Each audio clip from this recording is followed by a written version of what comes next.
said I just got it buck, get into it, yeah. Pop out with a truck, get into it, yeah. If you go to church, I said get into it, yeah. I just shit.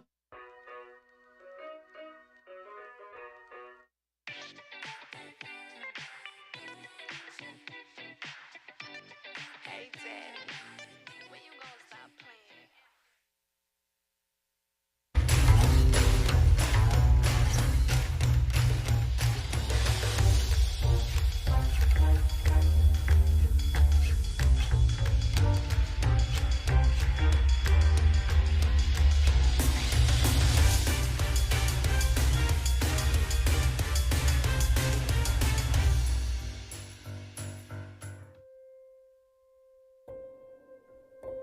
Our humanity has been lost.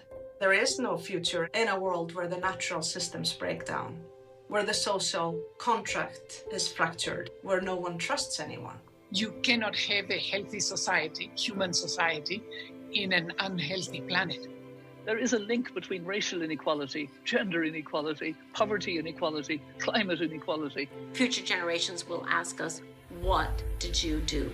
Ultimately, that question is to all of us. It's a real wake-up call, and it's time to change our approach. We need more courageous leadership, people that are willing to be a little bit more human. There will not be systemic change without a truly collective action of leaders. People who are willing to go out there and risk their jobs in order to do what's right. To be transparent and accountable to society. Leaders who are humble and listen to young people, listen to those who are marginalized, listen to women. And together we make our voices heard. To set ambitious targets. To push the envelope. To take brave action. To persuade others to follow. It's the collective that makes you strong. There's no time for generation gaps. We don't have that luxury. This is about humanity itself, and it's urgent. Do, act, live by example.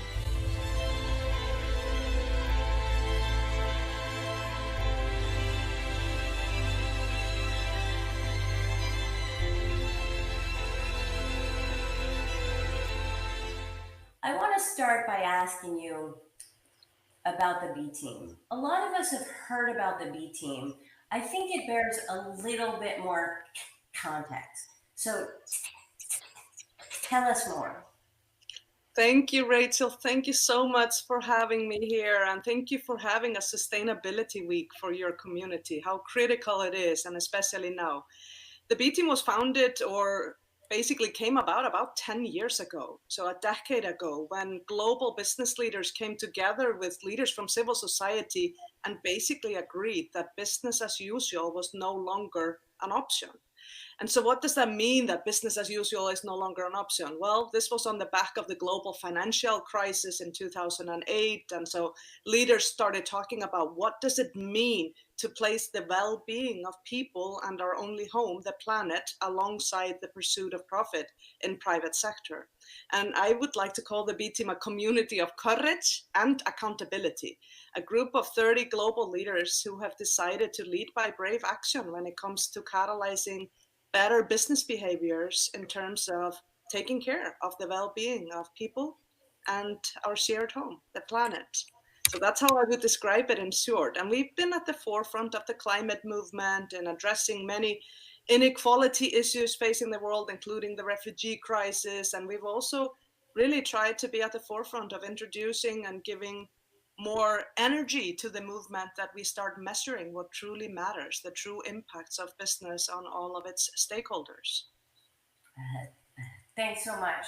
And you talk about the word action, and that really dovetails with the title of our conference and the things we're here to do and talk about. And the title of the event is From Thinkers to Doers. What does it really mean to shift from thinking into doing and into action? That's a great question, Rachel. And allow me to say that I think I want to start with what I think is the critical step between thinking and doing. And because ultimately I believe leadership in service of a better world is best served from the inside out. So now leaders really need to make time and space to drop from their head to their heart, figure out what they really care about as human beings and use that to craft their own inner compass. They need to actually be asking the question, who are we going to choose to be at a time like no other for humanity? This is a critical step to unlock your own leadership, but also the organization needs to have a compass like this so that we can unlock the leadership of our full talented teams to help guide us on this journey. Every business that wants to be future fit, wants to be not just surviving these disruptive times, but thriving in the future, is going to need this kind of a compass to navigate the journey. It is a journey. The world is going to continue to throw at us disruptive challenges of magnitude that we haven't seen before in our lifetimes, and they all come at us at once. So I would say that the critical step before we get into the doing is to choose who we are being as human beings and as organizations at a time that is unprecedented in terms of the risks and the opportunities that are currently facing us. So start with being before you get to doing. I want to focus on 3 words, your 3 principles: sustainability, equality, and accountability. I think I can't allow that just to pass by and not reiterate them. And I want to ask you, how can those 3 principles, especially sustainability, how does that dovetail with the bottom line of financial sustainability? Is it possible to have both at the same time? No doubt. I think the either or dilemma is real in business. And I think only those who can embrace both will actually survive and go on to thrive during this great transition that we are going through. I believe you have to integrate both the financial metrics and what I call the measures that matter to all of your stakeholders. It is a fact that from employees to customers to shareholders to the communities we operate within, that there are issues that we as human beings deeply care about, which is why I always talk about dropping from our head to our heart, because we also as human beings care about this, even those of us who are or have been bankers. So I just don't think you can be future fit without addressing the issues that our full stakeholder system cares about. And currently we're sitting sort of within a system where we have trained ourselves to only care about what shareholders care about. And guess what? Shareholders are starting to change that at a speed and scale we've never seen before. So we need to be placing the metrics and the impacts that matter at the heart of everything we do, from strategy to how we design our workplace or future of work and our organizational culture, to product design, to the relationships that we have with our communities and those we belong to. And I think sort of doing sustainability on the side or CSR or thinking separately about the future of work and sustainability is over, because right now, nearly every survey you look at when it comes to new talent, new customers, the next generations of leaders, the next generation and their expectations to us, our own children, whoever we speak to or listen to, they want to place the well-being of themselves and our shared home, the planet, at the heart of business purpose. So whether we believe it should belong there or not, we are unable to attract talent, customer loyalty, shareholder who believe in long-term returns, community support, if we don't bring these integrated, impactful metrics together with our financial metrics. And I believe this needs to be at the core of our strategy, and it's not a separate, as a matter of fact, I don't even believe in separate impact reports or sustainability reports. I really believe if you want to be future fit, you should be looking at a fully integrated report. And I believe this is going to be required before very long.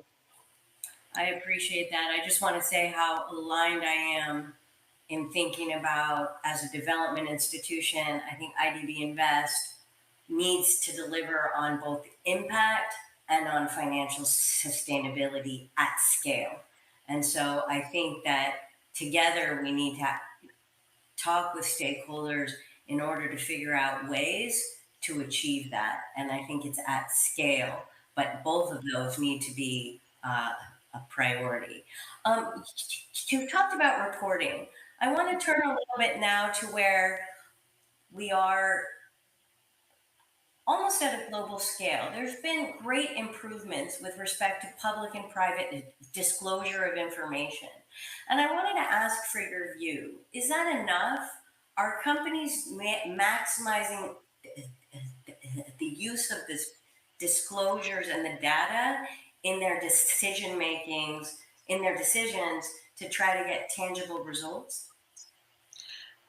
That's such a good question, and thanks for bringing that up, Rachel. I think you and I and everyone listening knows that how companies are showing up for this new era of accountability. That's what I would call it. The expectation is that we are raising our accountability, and the range is quite large. I mean, there are definitely organizations like the B Team companies that are at the tip of the spear and doing a fantastic job in rethinking the business model, rethinking how they lead, rethinking what they measure. And then there are those who may report, but it feels like greenwashing or even pinkwashing or purpose washing or whatever word we want to use for it. And I just think that we need to recognize, Rachel, that stakeholders now expect radical transparency. And so it's good that we are actually increasing our transparency, and we should disclose our goals, but we have to be honest in sharing how we are tracking against our goals, both the wins and the struggles, because all of us have a lot of struggles in getting to net zero or closing the gender, racial, and generational gaps in leadership, or incorporating more of a stakeholder governance model in the boardroom. Whatever we are working on under the environmental, social, and governance umbrella, I don't know a single company who's got it all right.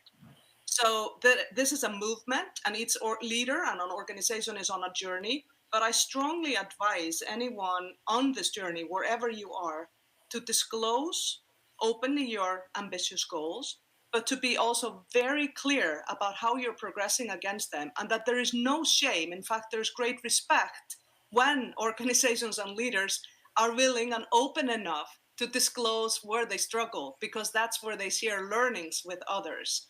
And there's a much greater risk if you are trying to sort of show up with a PR effort that you can then not live up to, because in this world where privacy is almost a thing of the past, one of your employees, one of your investors, one of your customers, one of your own children might actually just expose the two-facedness that is happening, and you're going to find yourself in greater trouble than being honest about your struggles. So I highly recommend honest disclosures about progress, but also about the problems and struggles. And just to give a concrete example, I think when it comes to scope 3 emissions, the emissions in your supply chain, I don't know a single organization who yet knows very well how to deal with that. So we need to see this as a learning journey.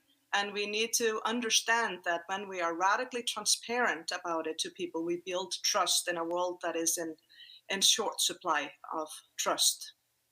I think you bring up a very good point about transparency and also the intellectual honesty about where you are, about what you've done well and maybe haven't done well. Also, the comment about supply chains is extraordinarily important, and we're seeing that really every day. So I think we're at the beginning of the disclosures, and all of us are learning about the supply chain and how to look through to the origin of really the goods and services, and how that can impact the suppliers and also the purchasers. I wanted to turn now to the topic at hand of taking action. And something that you talked about is that everyone is responsible for creating change within their own possibilities. In your experience, if you could talk a little bit about the obstacles that leaders face in the process of creating sustainable business models, and how can they address these obstacles? Yeah, I think that's such a good question because we all face obstacles. And as I uplifted in the beginning, and I want to just reiterate now, I think the biggest obstacle is often inside of ourselves. Because I think too many of us ask ourselves, who am I to do something more? Because all of us as human beings, we see that we live in a troubled world, but we tend to think that someone else is going to do something about it. Well, that time has passed. We cannot wait for someone else to do something about it. Now we need to look at each of us and ask, is this world a better place because I am in it, because my organization is in it? And I think we can safely say that none of us should be able to say a complete yes to that, because we're not doing enough to meet these challenges at the speed and scale they require. And we're fast running out of time. So I believe one of the first things to do is to ask yourself some challenging questions. And I might uplift just a few questions that I think we ought to be asking ourselves, in addition to, is the world a better place because me and my organization is in it? I think we can be asking, what more could I be doing to address the great big challenges facing us as an individual, as an organization? We should be asking, what is my superpower? What unique asset do we have as an organization that could be leveraged to drive change? And how am I working with others in radical collaboration to drive systemic change?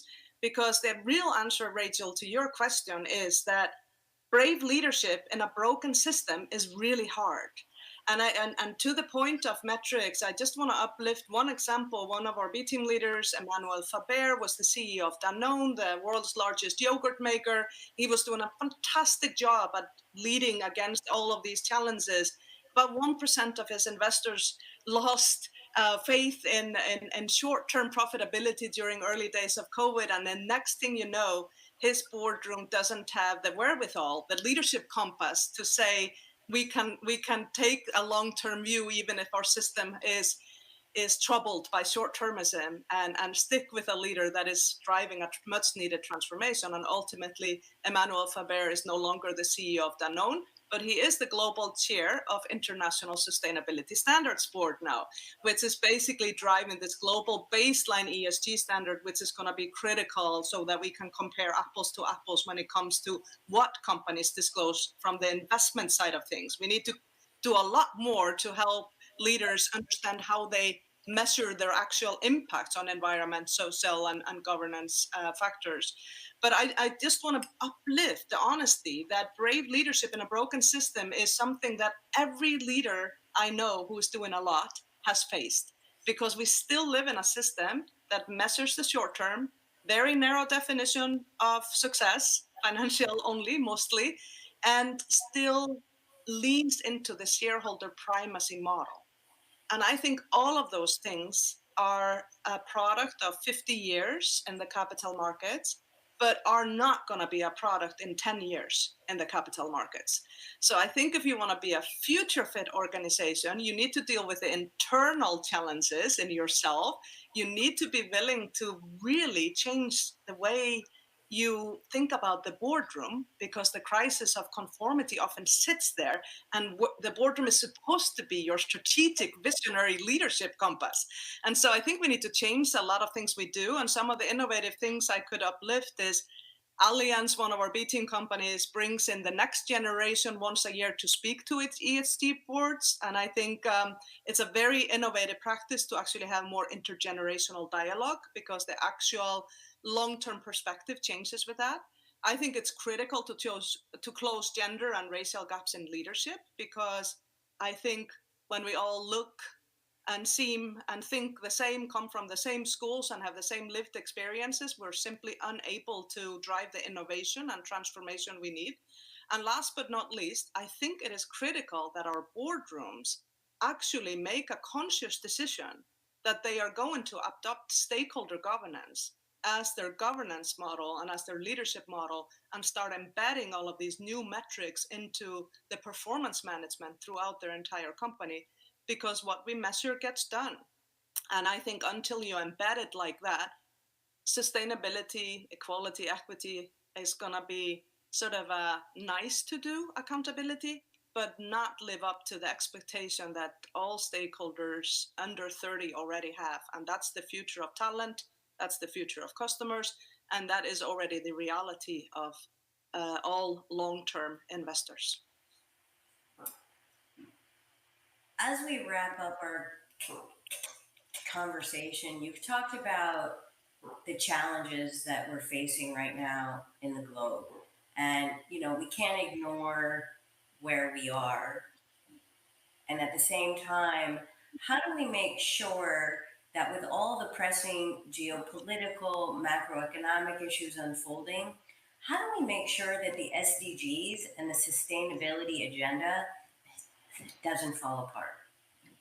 Yeah, and I think this is this, you know, kind of a sad question of the current reality, because when things get tough, and we are currently with Russia's invasion into Ukraine, we are facing, you know, a fast accelerating fuel crisis, food crisis, fertilizer crisis, financial crisis for lots of countries, and all of this is hitting the global south that was already being hit harder by climate and inequality and COVID and all of these challenges that we have. So some leaders are definitely looking for reasons to say that this is no longer matters. But I'm going to quote Christiana Figueres, a B team leader and the architect of the Paris Agreement, who said last week in a conversation about this, that the reason that we have backlash right now is because we are winning. What does that mean? It just means that if you look at any data from the next generation, like I said, 30 and under, they will tell you that they fundamentally have had a values shift. They do not want to work for companies or do business with companies that do not and put this at the heart of how they operate. So I would just say that we should be having more conversations with them. We should be asking ourselves more questions, and we should be embedding it into the moral compass that we have as leaders and that our company has, because there's no question this is coming. I think the only question is, are you as a business leader going to thrive in the short term at the expense of the long-term ability to be around? Or are you going to get future fit, and are you willing to take some short-term hits to too narrow metrics in order to be the kind of organization that this generation wants to work for, that this generation wants to do business with, that the next generation of investors, largely women and youth with different values system, are going to want to invest in.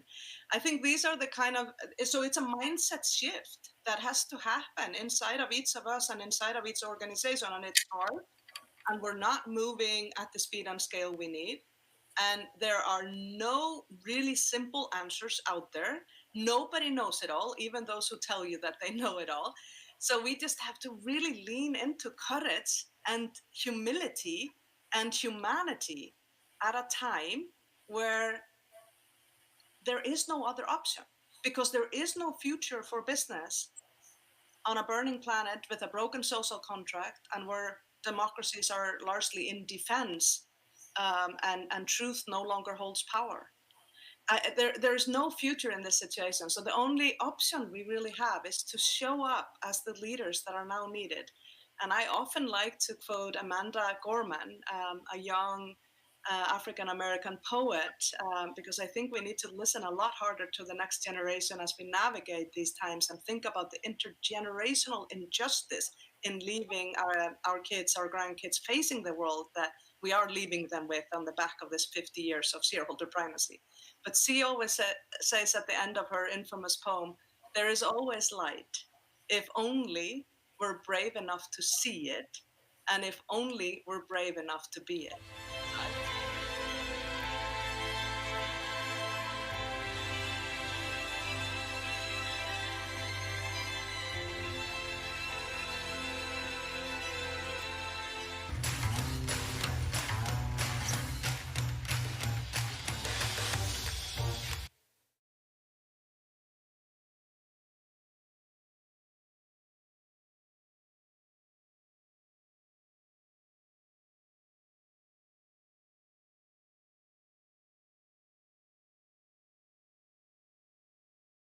Love to invite our first panelist, Milagro Ribasais, from our Division Chief of Advisory in IDB Invest, and Samantha Vade, Director of Forum of the Future. And we'll get started with the first panel, The Future of Value Chains. Thanks so much.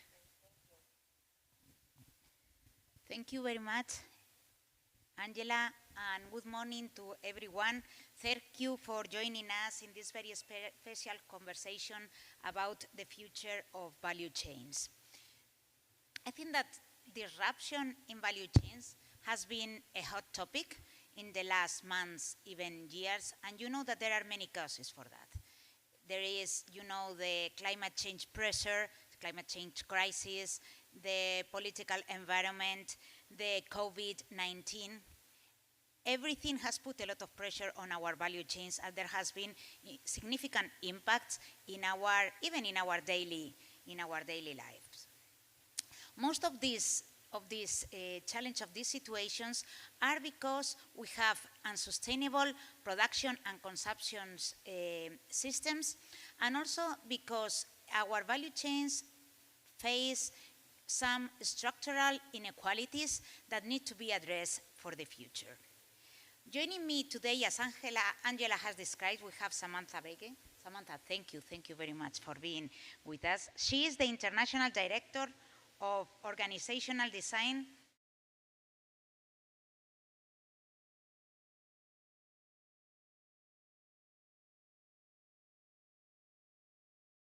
leading international sustainability nonprofit that has been working for over 25 years with governments, civil society, and businesses to catalyze change in their systems, such as food, energy, and apparel. Based on systems change and applied future methodologies, Forum works with ambitious partners to move to a just and regenerative future. Is it right? That is right. Okay, excellent. So Samantha, welcome. Welcome you, yes. Thank you very much. But I would like to start asking you if you can share a little bit more about what are you really doing? You are conducting a research study on just and regenerative value chains. Could you explain us a little bit what's about it? Sure, great. Thank you for that, Milagros. And I was going to say good to see everyone, but if you've ever been up here, you know all I can see is these bright lights, but good to know that you're in the audience. As Milagros said, I work for Forum for the Future, nonprofit, and the thing that you probably most need to know about our organization is our commitment to systems change. So we believe there are a lot of Band-Aid solutions to our sustainability challenges out there, and what we need is actually wholesale, brave, deep systems change. And so we work with organizations like IDB to do that. And as Milagros said, we have been working with business as a key change agent for about 25 years. But I will tell you, about 2 years ago, I think a lot of us had the same realization. You know, some stats that I debated whether I share, because I'm sure we all know them, and they're certainly not uplifting, but I do think they're a good grounding for us is, you know, if you believe the science, we have 8 to 9 years to mitigate the worst of the climate impacts. According to the UN recently, 3 billion lives are currently threatened by global warming, and at our current rate, inequality is growing for 70% of the population. And I think the COVID pandemic really kind of highlighted that there was no more slippage in the timeline, that we needed to change the pace and scale of the work that we were doing to really realize this future. And so Forum for the Future decided that we wanted to join forces with business to figure out how do we up the ambition? What is that next vanguard of what ambition looks like? So we partnered with the World Business Council on Sustainable Development, the American Sustainable Business Council, and many businesses, including some that you saw this morning, Nestle, IKEA, Unilever, to say, okay, everyone, the work that business has been doing is good, but it's not getting us there. We need to kind of recalibrate what's needed. And many of you have probably heard this. There's a lot of energy around this idea of regeneration. And so we were really interested in what would it mean to take the concept of regeneration and what we're learning in regenerative agriculture, in particular, and the principles around that, and what we began to learn from social justice movements, which have really gained traction where we work over the last several years. And how might we bring those together to kind of paint a new compass for business? And so that's what we did. I'll tell you a little bit more about that in a bit, but we spent 9 months deep in research, setting kind of what we called the business transformation compass, setting a new North Star for business. What was happening simultaneously to this is our value chain team was beginning to see what you all see every day, and that's that our value chains were deeply disrupted, that they no longer work for businesses, they no longer work for consumers getting our goods on time when we need them, and they certainly don't work for the planet and many of the world's most marginalized folks. And so our value chain team started to say, how do we use our futures team? And if anyone's seen futures, I'm not a futurist, but it's fascinating. Have you ever seen futures done, Milagros? I haven't. It's really an incredible kind of practice, but how might we use our futures team to begin to imagine what are the possible, plausible, and preferable futures with our value chains, and how do we begin kind of thinking of new models for how we move goods around the world? These two projects have kind of come together in the last year, and now we're thinking about how do we reset the ambition of business and other organizations, but I'm on the business team, for a just and regenerative future, and how do we begin to rewire value chains fundamentally so that they work better for business, people, planet. So that's a little bit about how we got to today. No, thank you very much. That sounds amazing. I'm looking forward to the results.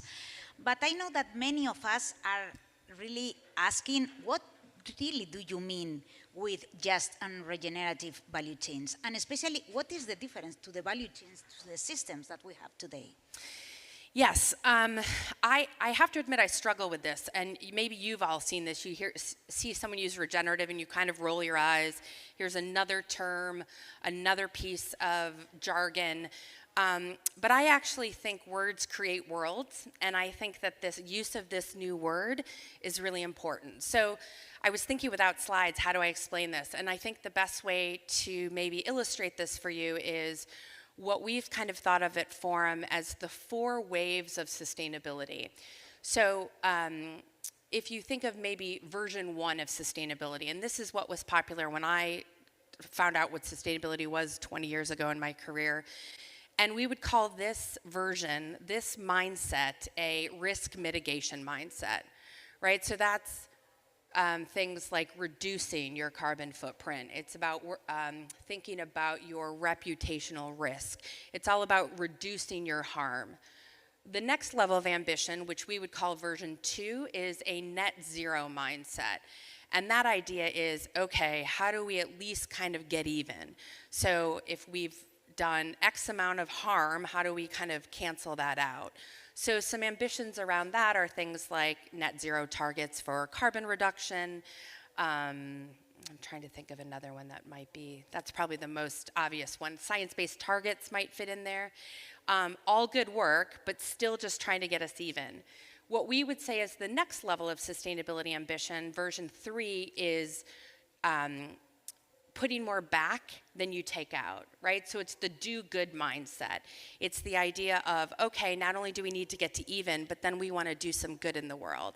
And that sounds really great, right? However, the problem with that mentality is 2 things. So 1, we all know we've been extracting from the world for so long. We actually need to restore it before we can put it back into balance.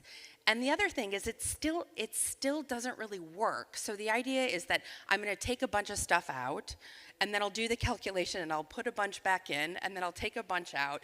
It's still not very sustainable in the traditional lowercase s of use of the word.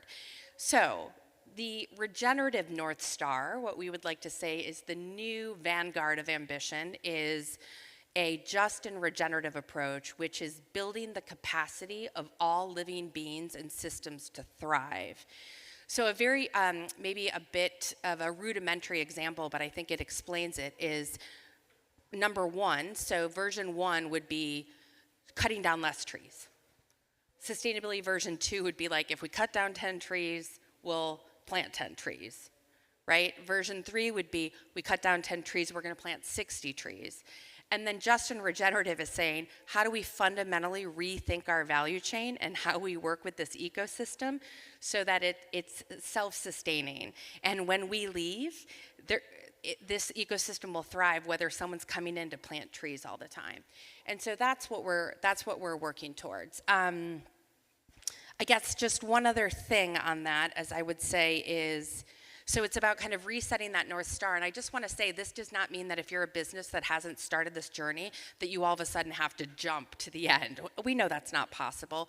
But there's something about setting your North Star, even if you're acting incrementally. We all know if you have kids, if you set their ambition high, even though they're going to get there step by step, they've always got that guiding star. What we want to do is set a new guiding star that isn't risk mitigation, knowing that you're still going to have to go through some steps. I guess the final thing I'll share is that the just and regenerative approach, the key thing there is we also define that as you cannot separate environmental and social. So we talk a lot about environmental, social, and economic, the 3 pillars of sustainability, or ESG, environmental, social, and governance. And I understand that, I've done it, and I see the benefits in communication, but we think there's some danger in that because they're all so intricately, intimately tied. And at best, that means you might be wasting resources in your value chains, right? Focusing on environmental over here when it could be having social benefit over here. And at worst, there can be some deep unintended consequences. And I think a good example of this, where there might be some lessons learned, is we're doing a project on renewable energy in India. And we know renewable energy is incredibly important for our future, our sustainable future. But if we don't pay attention to how we're doing it, we're going to reify the same problems that we have in our fossil fuel energy supply chain. If we are not looking at human rights violations in the technology, renewable energy technology supply chains. I'm from Ohio. If we are displacing coal communities without a place for them to go and a sustainable future, and if we're putting wind farms on land without thinking about land rights and long-term consequences of those lands, we're not really being sustainable. We're implementing an environmental solution that might be a deep, deep fix that fails. So that's the other part of this just and regenerative work, is to get out of these binaries and begin to think of a more holistic approach. Let's dig a little bit more on how to get to this, how you were guiding start that you were mentioning. You know that our theme, we have it here, from thinkers to doers. So I would like, how does a just and regenerative value chain look like in practice? Yes, Milagros, we were joking about this. I put this question down and then I thought, oh hell, I have to answer this. I have no idea, right? Like this, a just and regenerative mind or value chain does not currently exist. It does not exist yet. As I said, we are undertaking this work this year to do a futures piece of work to figure out how do we cast forward into what will be the conditions in which people will be sourcing goods in 5 years, 20 years. What would it mean to thrive and have a good, healthy supply chain in those futures? And then how do we begin building models today that don't just solve the problems today, but get us there? So we're going to be doing that work, and hopefully next year I'll have a more specific answer for you. But I will tell you some principles that we think it needs to look like, and then I can tell you some of the qualities, some of the things you might want to play with in your supply chain that I think will be illustrative of a just and regenerative supply chain. And we are seeing these pockets of good practice. So I think a just and regenerative supply chain will address inequalities, it will build resilience, it will build adaptive capacity. We all know that the way that we learned business 20 years ago doesn't work anymore. We have to think on our feet and change and figure out how to move. Critical mission reductions will be baked in, and of course businesses will be thriving when doing this. So some qualities that I think will be looked at in just and regenerative supply chains. One is, I think, attention to value. So what is value? Who gets to define it? How is it defined? How is it recognized? rewarded and then distributed across the value chain. I think there's incredibly good work going on with living income, but living income doesn't distribute value necessarily differently. I think we need to get to the next level. We're seeing more and more of this. I think there'll be a more balanced local supply chain, balanced with global supply chains, so that we're not over-indexed on one part. I think there'll be more value-added services closer to the production. I think we often think of value chains and we forget about the consumer, right? I think there's going to have to be new models of consumerism, challenging how we approach consumption. I think there'll be more approaches to regen ag. And then I guess one that I'm really interested in, and I'm just seeing some organizations beginning to face into this honestly, is I think business will be thinking about their legacy and what does it mean when you source goods from an area that it's no longer workable with climate change or the economic situation. How do you exit and exit well without decimating the local economy? So I think we will also see supply chains that have a built-in component of legacy and thinking about long-termism that far out. So I don't know, those are some things I think we'll see. Oh yes, I'm sure we'll see them.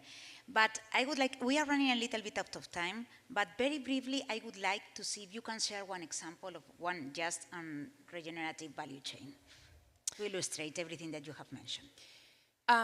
Yeah, so as I said, there's not one fully just and regenerative value chain, but I'll share some inspiring kind of examples. So one is, I don't know if anyone here, does anyone here know Interface?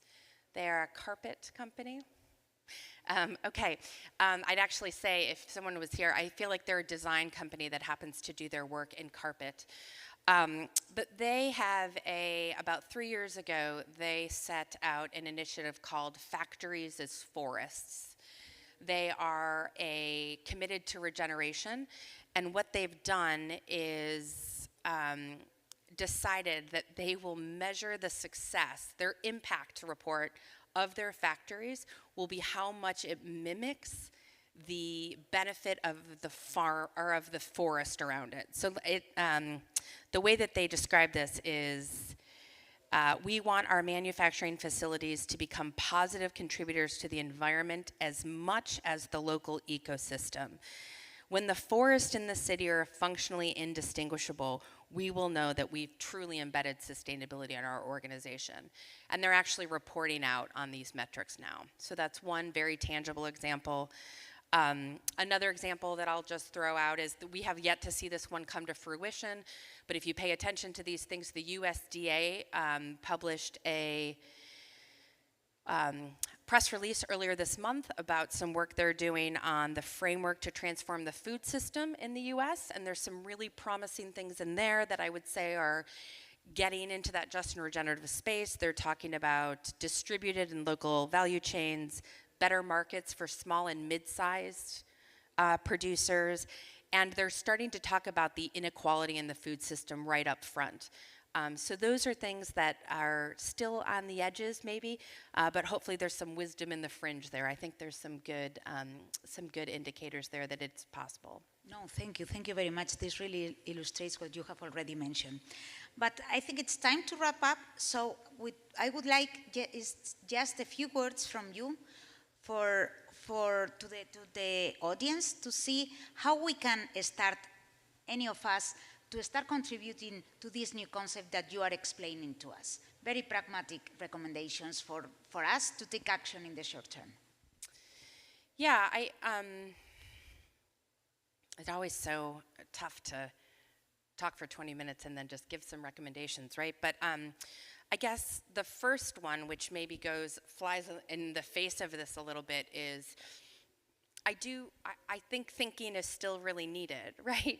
So I worry a little bit, and Forum worries a little bit, that we are seeing a lot of what we would call, there's a lot of money going into sustainability now, a lot of effort, there's almost frenetic energy around it, but we worry a little bit that these will be shallow transitions versus deep transformations.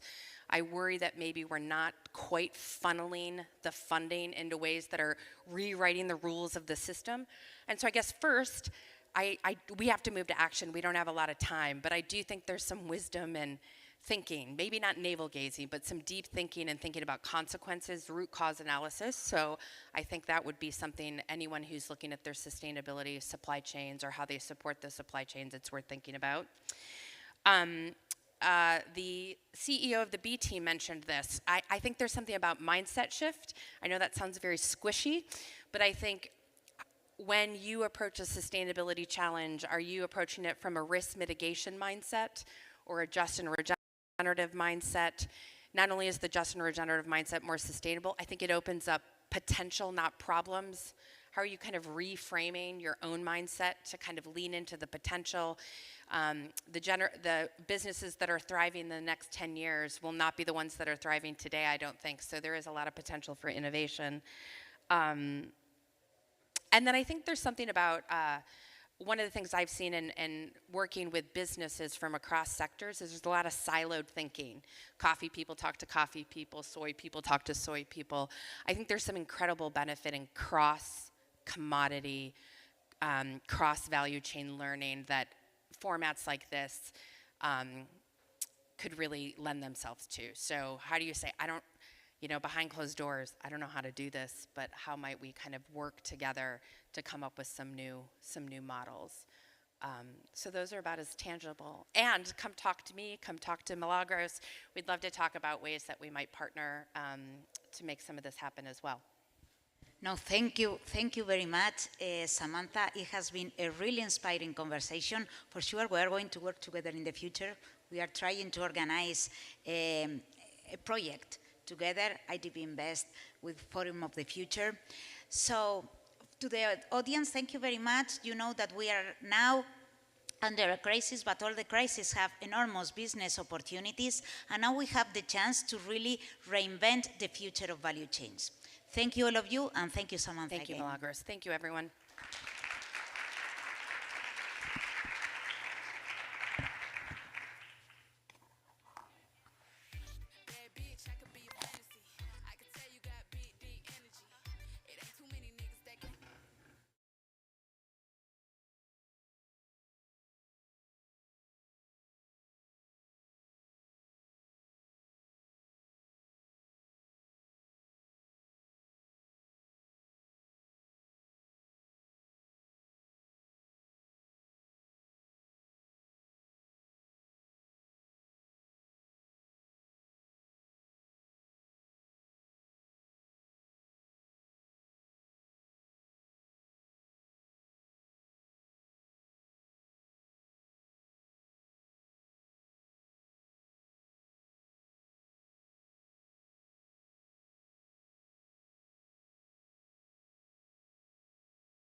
For your scope 3, you have much less leverage.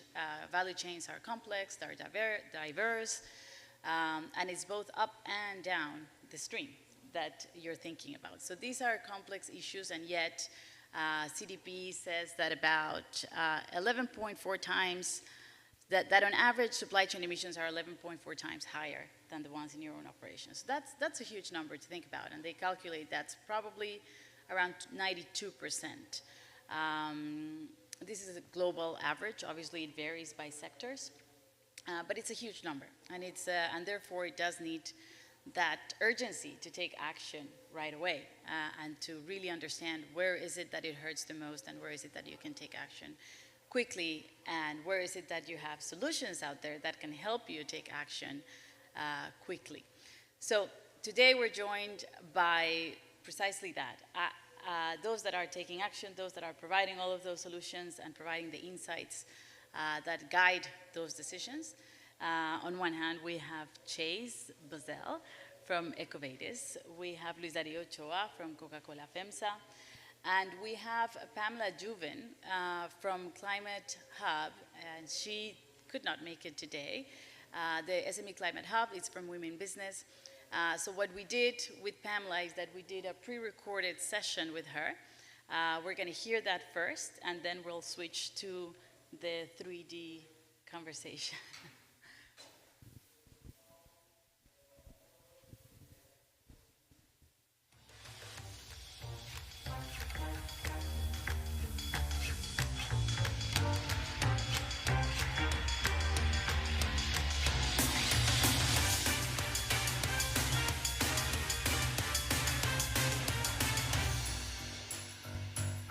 Pamela, hi.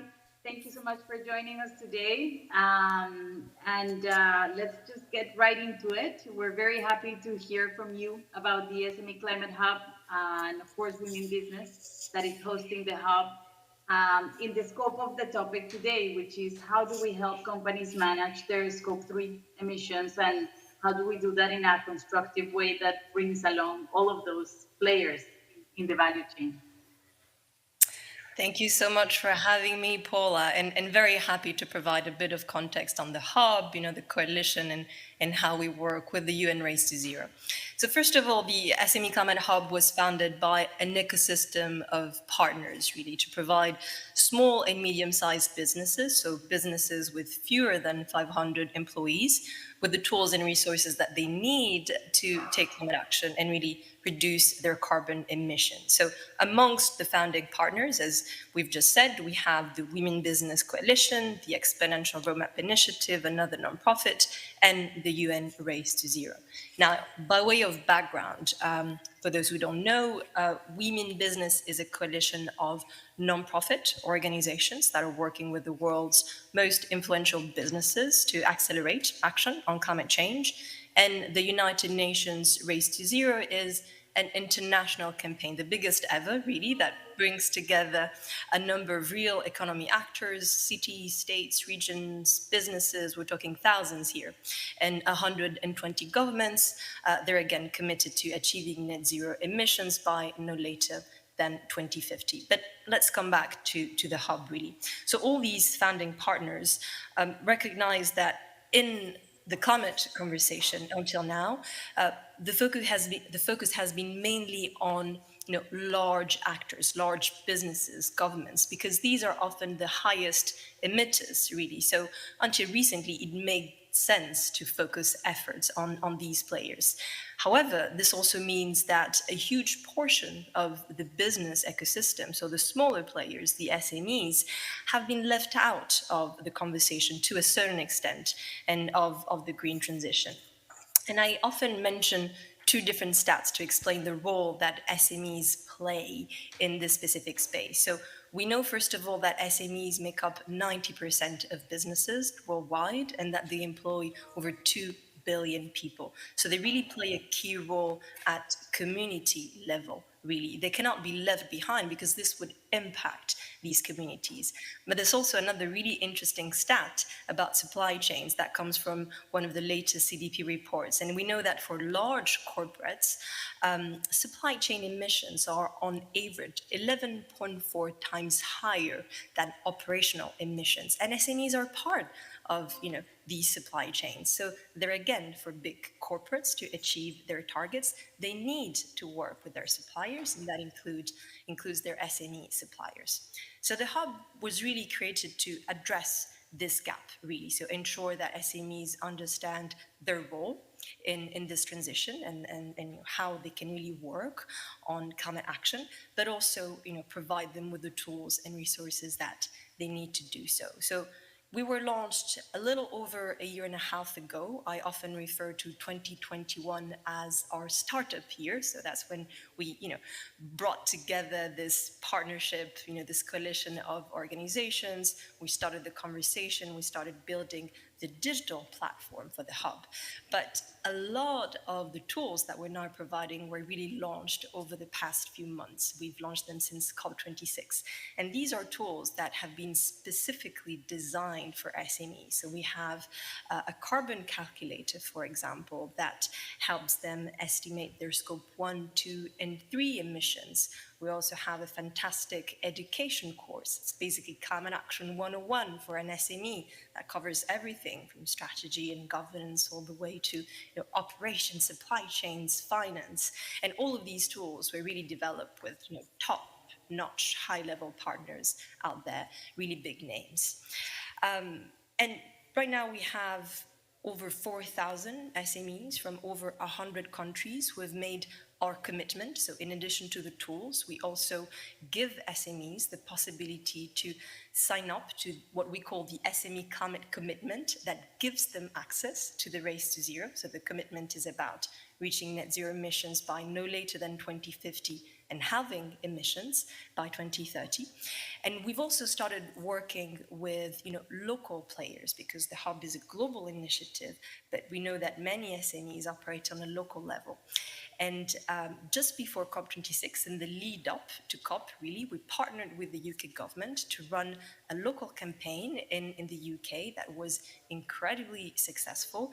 And we're now looking to replicate this in other countries, in other regions, because even though we're very happy to have thousands of SMEs who've made the commitment and even more who are using our tools, we actually need millions.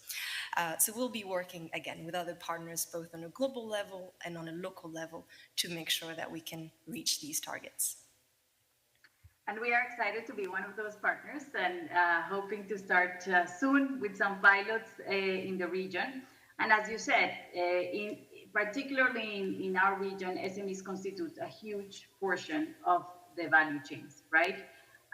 But also what we've seen and some of these recent studies show, a lot of the action from companies continues to be at the operations level and not necessarily at the value chain level when it comes to managing emissions. So how do you convey the business case, both for those SMEs that need to take action and that frankly have, it's a one woman or one man show for many, many things, but also for the companies that in the end have to be levers of that action?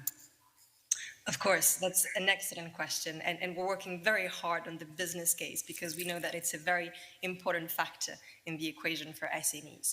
So what we often say is that by taking action through the hub, SMEs are in a better position to navigate the evolving, shifting expectations of all the stakeholders in their value chains, from consumers all the way to large corporations and government. So for example, if you look at industries that are heavily focused on consumers, that could be retail, food, beverage, entertainment, even technology, we're seeing increasingly that customers are prioritizing brands that prioritize the planet. So that's a huge incentive for SMEs who want to grow their brand, right?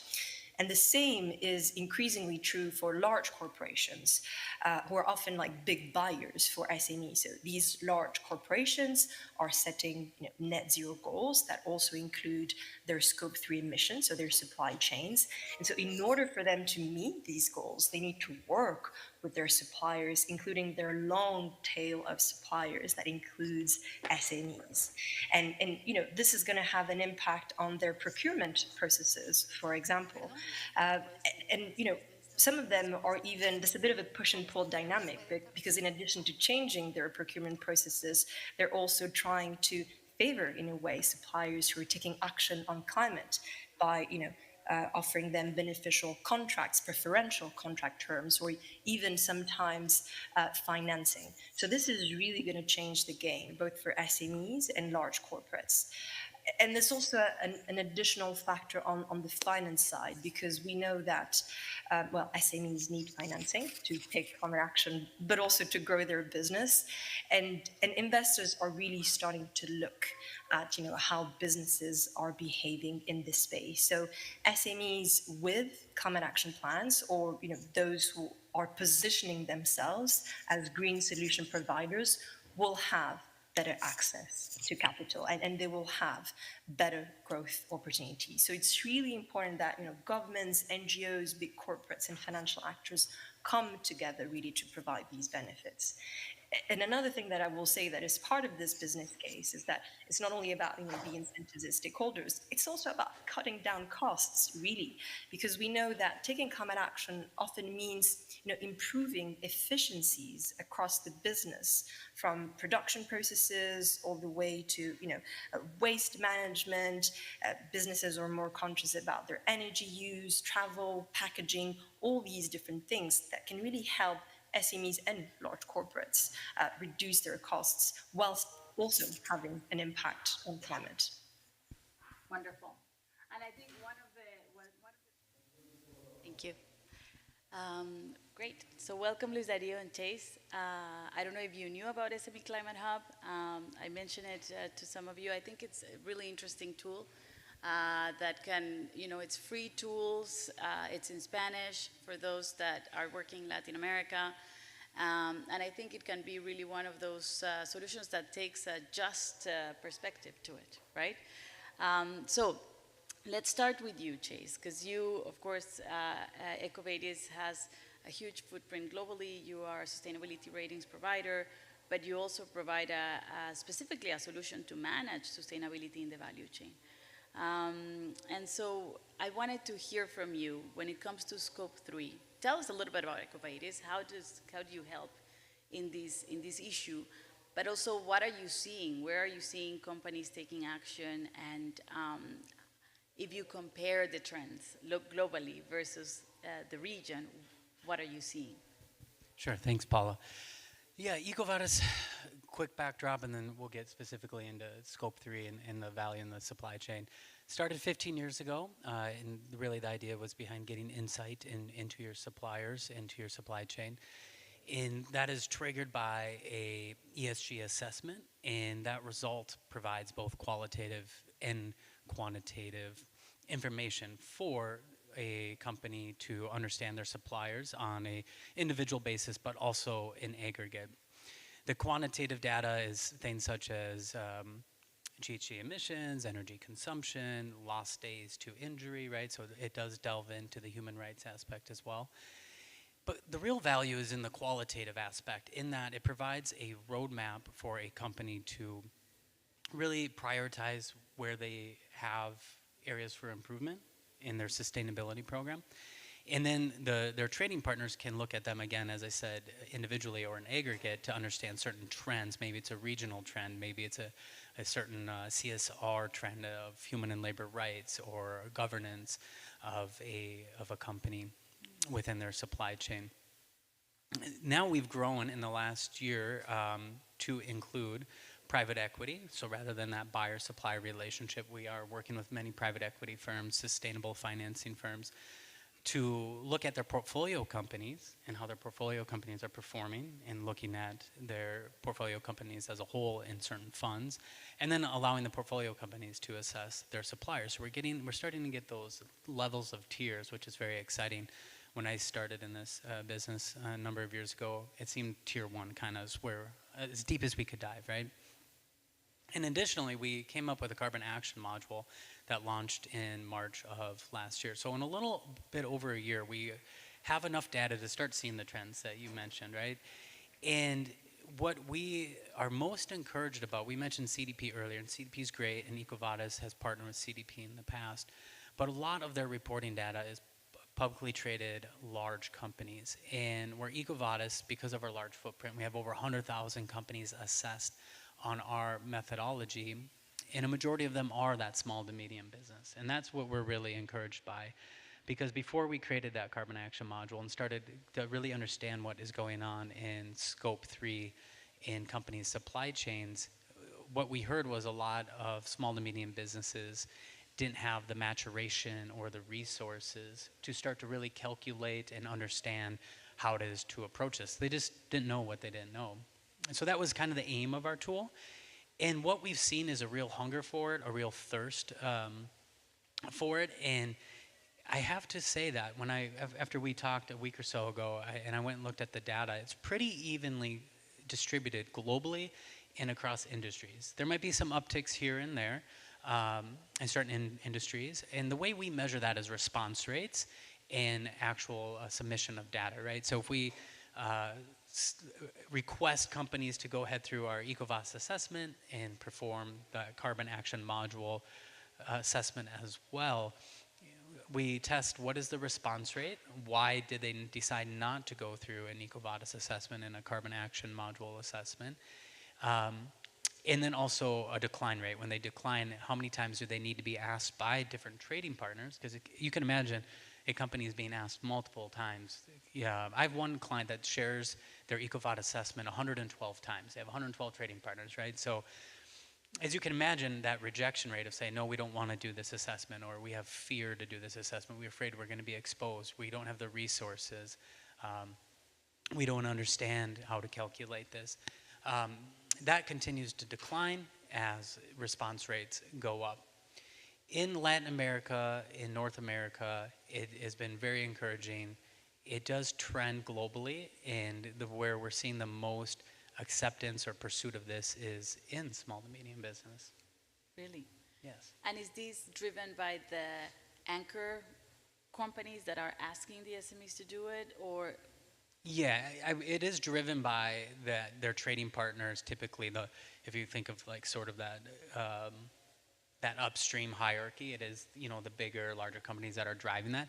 But we do have a good majority of companies that come to us on their own volition, without any sort of request from a trading partner, looking to go through an EcoVadis assessment as well. I get client testimonials all the time of them saying, thank you, this gave us a roadmap, or this helped us prioritize where we needed to focus our attention. Interesting, that's great. Thank you, Chief. Mm-hmm. Luis Dario, we'll continue in English just to maintain is that okay? Okay, cool. So FEMSA is the largest bottling company for Coca-Cola company. Huge footprint in the region, in the sense that you have huge capillarity in your presence in the region.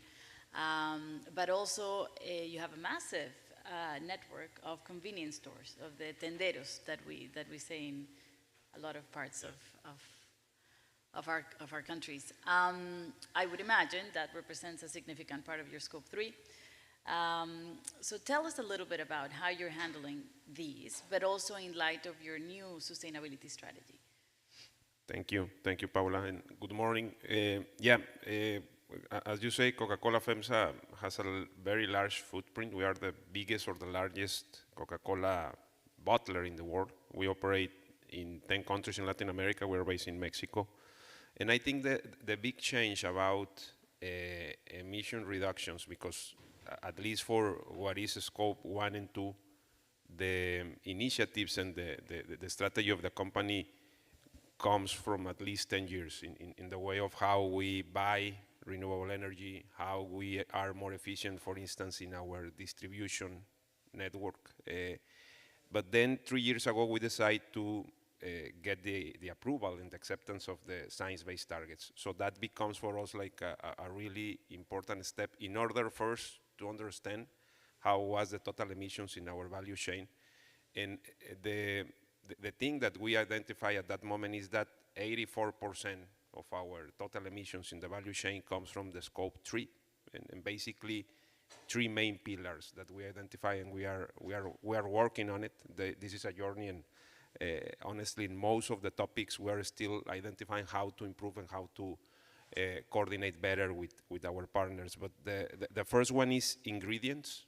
As you may know, for our business, for our beverage, we use a lot of sweeteners. So yeah, that is one of the main ingredients that we use in our products. So that means that for sugar producers and also for high fructose corn syrup, we are doing this, first identify what are their baselines, the information that they have about emission reductions, and in some cases identify really good surprises about what they are doing, because usually what we do is we use, the standard of emission that specific ingredient has, and we are changing in order to have the real value, and also to try to see what we can do in order to improve or to have projects in partnership. That is a very important aspect for us. The second one is packaging, also very important part of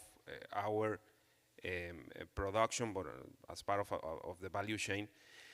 The same we are doing is first to identify and get the baseline of what they are doing in terms of emissions, but in that case, that is really connected with another strategy that the company has. So in terms of using a virgin material versus a recycling material, it comes a really big part of the emission reductions that we have in the value chain.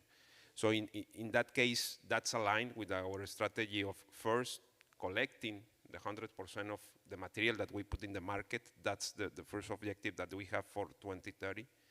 At the moment, we are nearly 50% of that goal achieved in the 10 countries. And also to increase the percentage of the recycling material in our packaging, right? With some of the suppliers, and more than suppliers, they are our partners, we have been doing these investments in collection, basically, around the 10 countries, but also the facilities to transform the collected PET into recycled resin. At least in Mexico, we are opening, probably in 1 year, our second recycling facility. That is with one of our partners, with Alpla, which is a producer of PET. And that has been with them the conversation, is how first they can be more efficient in their operations. Second, how we assure or we put in place in the 10 countries that we have operations, collection initiatives, and also to explore about the possibility of new recycling facilities at market level. And the third part also that for us is very important is refrigeration. Also for our products, it's very important, the temperature in order to make attractive the consumption of our products. So that combines two things: is suppliers, the suppliers of our coolers, the coolers that we, along with our customers, we put in the market, but our customers, our clients. So that is like also a combination of how to make more efficient the coolers that we put in the market, but also how the customers or the clients are using better alternatives of energy consumption, and that translated into some benefits that they can use internally. And at the end, that's a conversation that we're having with our procurement team, is how these elements of emission reductions, but not just emission reductions, in our case also labor standards, human rights also apply to the labor chain, and even water consumption because of our nature of our company. Those aspects are taken into account for purchase decisions. So that's part of the current conversations that we are having with this renewed strategy. But as I said, it's a journey, and of course, connecting with what Che says, the information that we can have from connected with our suppliers is very important. I think that's key of the initiatives, in order to have the real numbers, to have the baselines, and also to try to identify potential projects where we can collaborate. Let me stay with you still. Don't put it down yet. So when we spoke in thinking about this panel, we talked a little bit about the work with the distribution channel, right, with your tenderos. Yeah. And to me, it's interesting to hear about it. One, because we always think about supply chain. We often don't think about the other side of the chain, which is equally important. And it connects, as you said, with the coolers. So tell us, how do you work with them? How do you engage them? In the sense that they don't have to do it. but you want to incentivize them to do it, right? And you want to, so how do you go about that? Well, yes, as you say, for us, tenderos or mom and pops are a very important, or probably the most important channel in which we have trade or we commercialize our products. We work in the 10 countries, as I said, that we have operations in Latin America with around 2 million tenderos daily.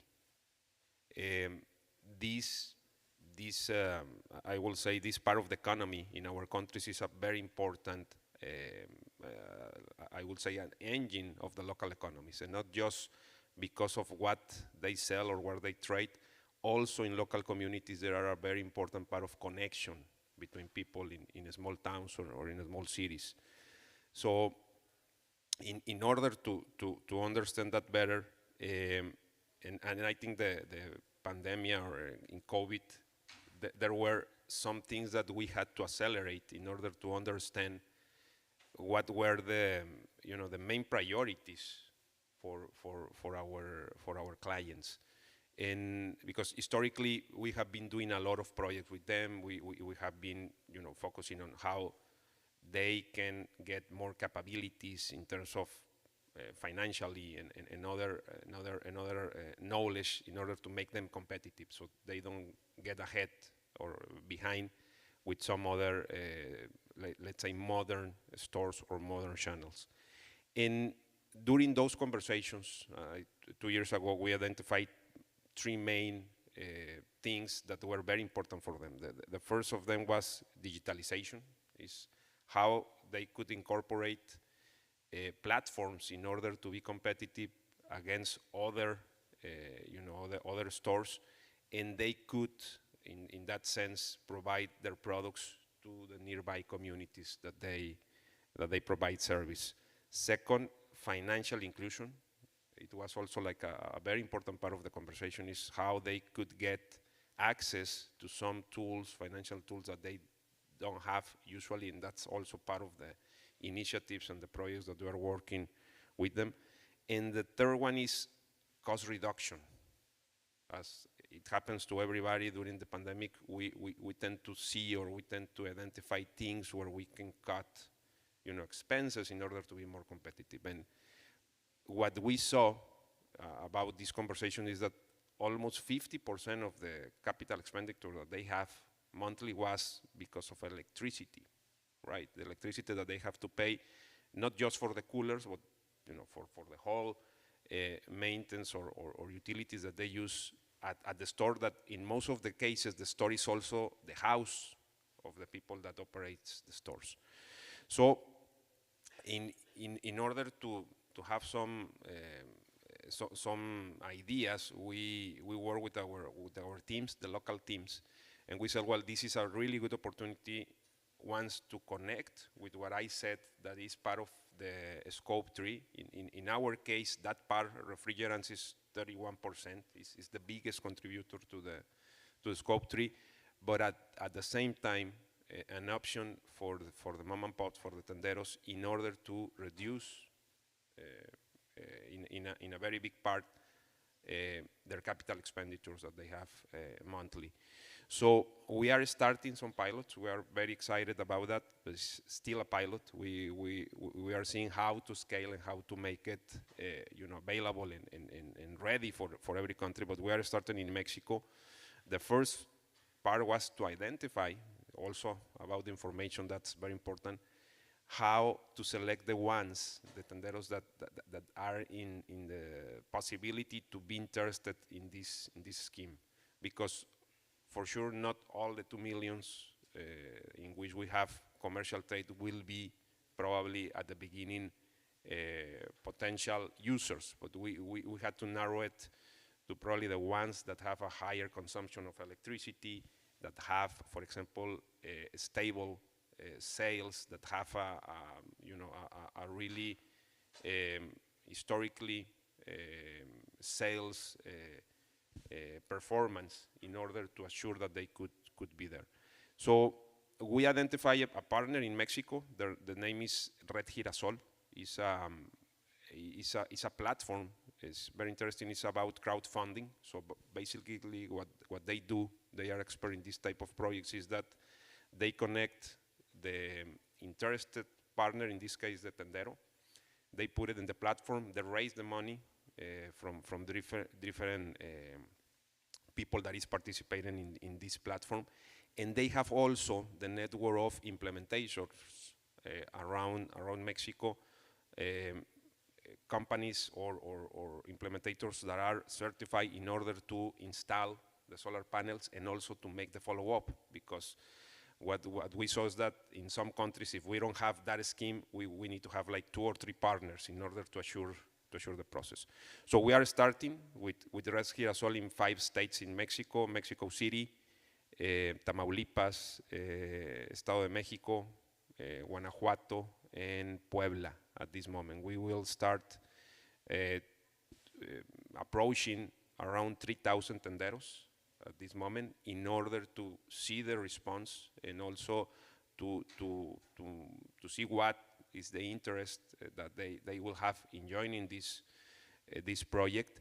Of course, the return of investment of these projects is part of the challenge, because in a project like this, the return is between 3 and 5 years with the interest rate that they offer in this case.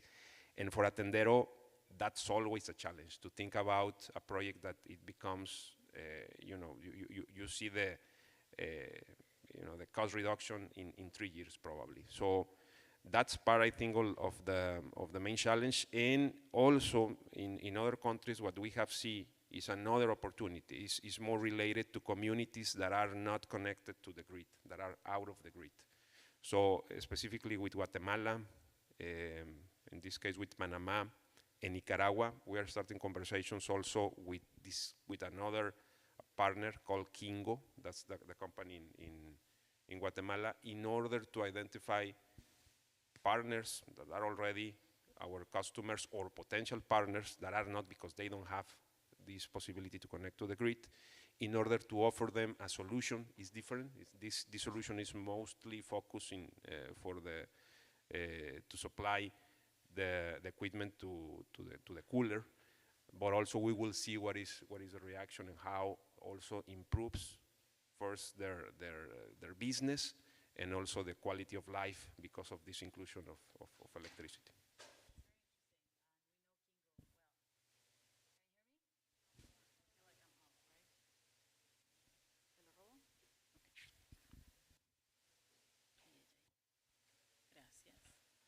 Aló, ahora sí.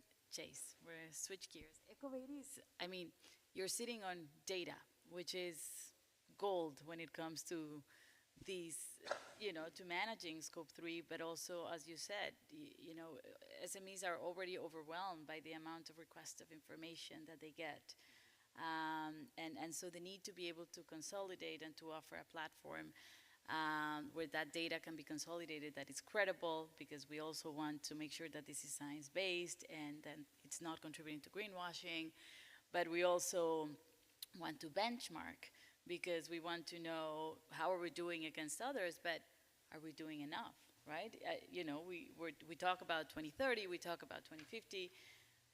So what are you, when it comes to the good news and the bad news, I suppose, where are you seeing headwinds, but where are you seeing difficulties when it comes to companies taking action and perhaps trade-offs? Because that's also the other point, right? There's so much focus on managing carbon emissions that there's a lot more happening, right? And yet EcoVadis offers a very holistic approach to it. So how do you see that? Yeah, good question.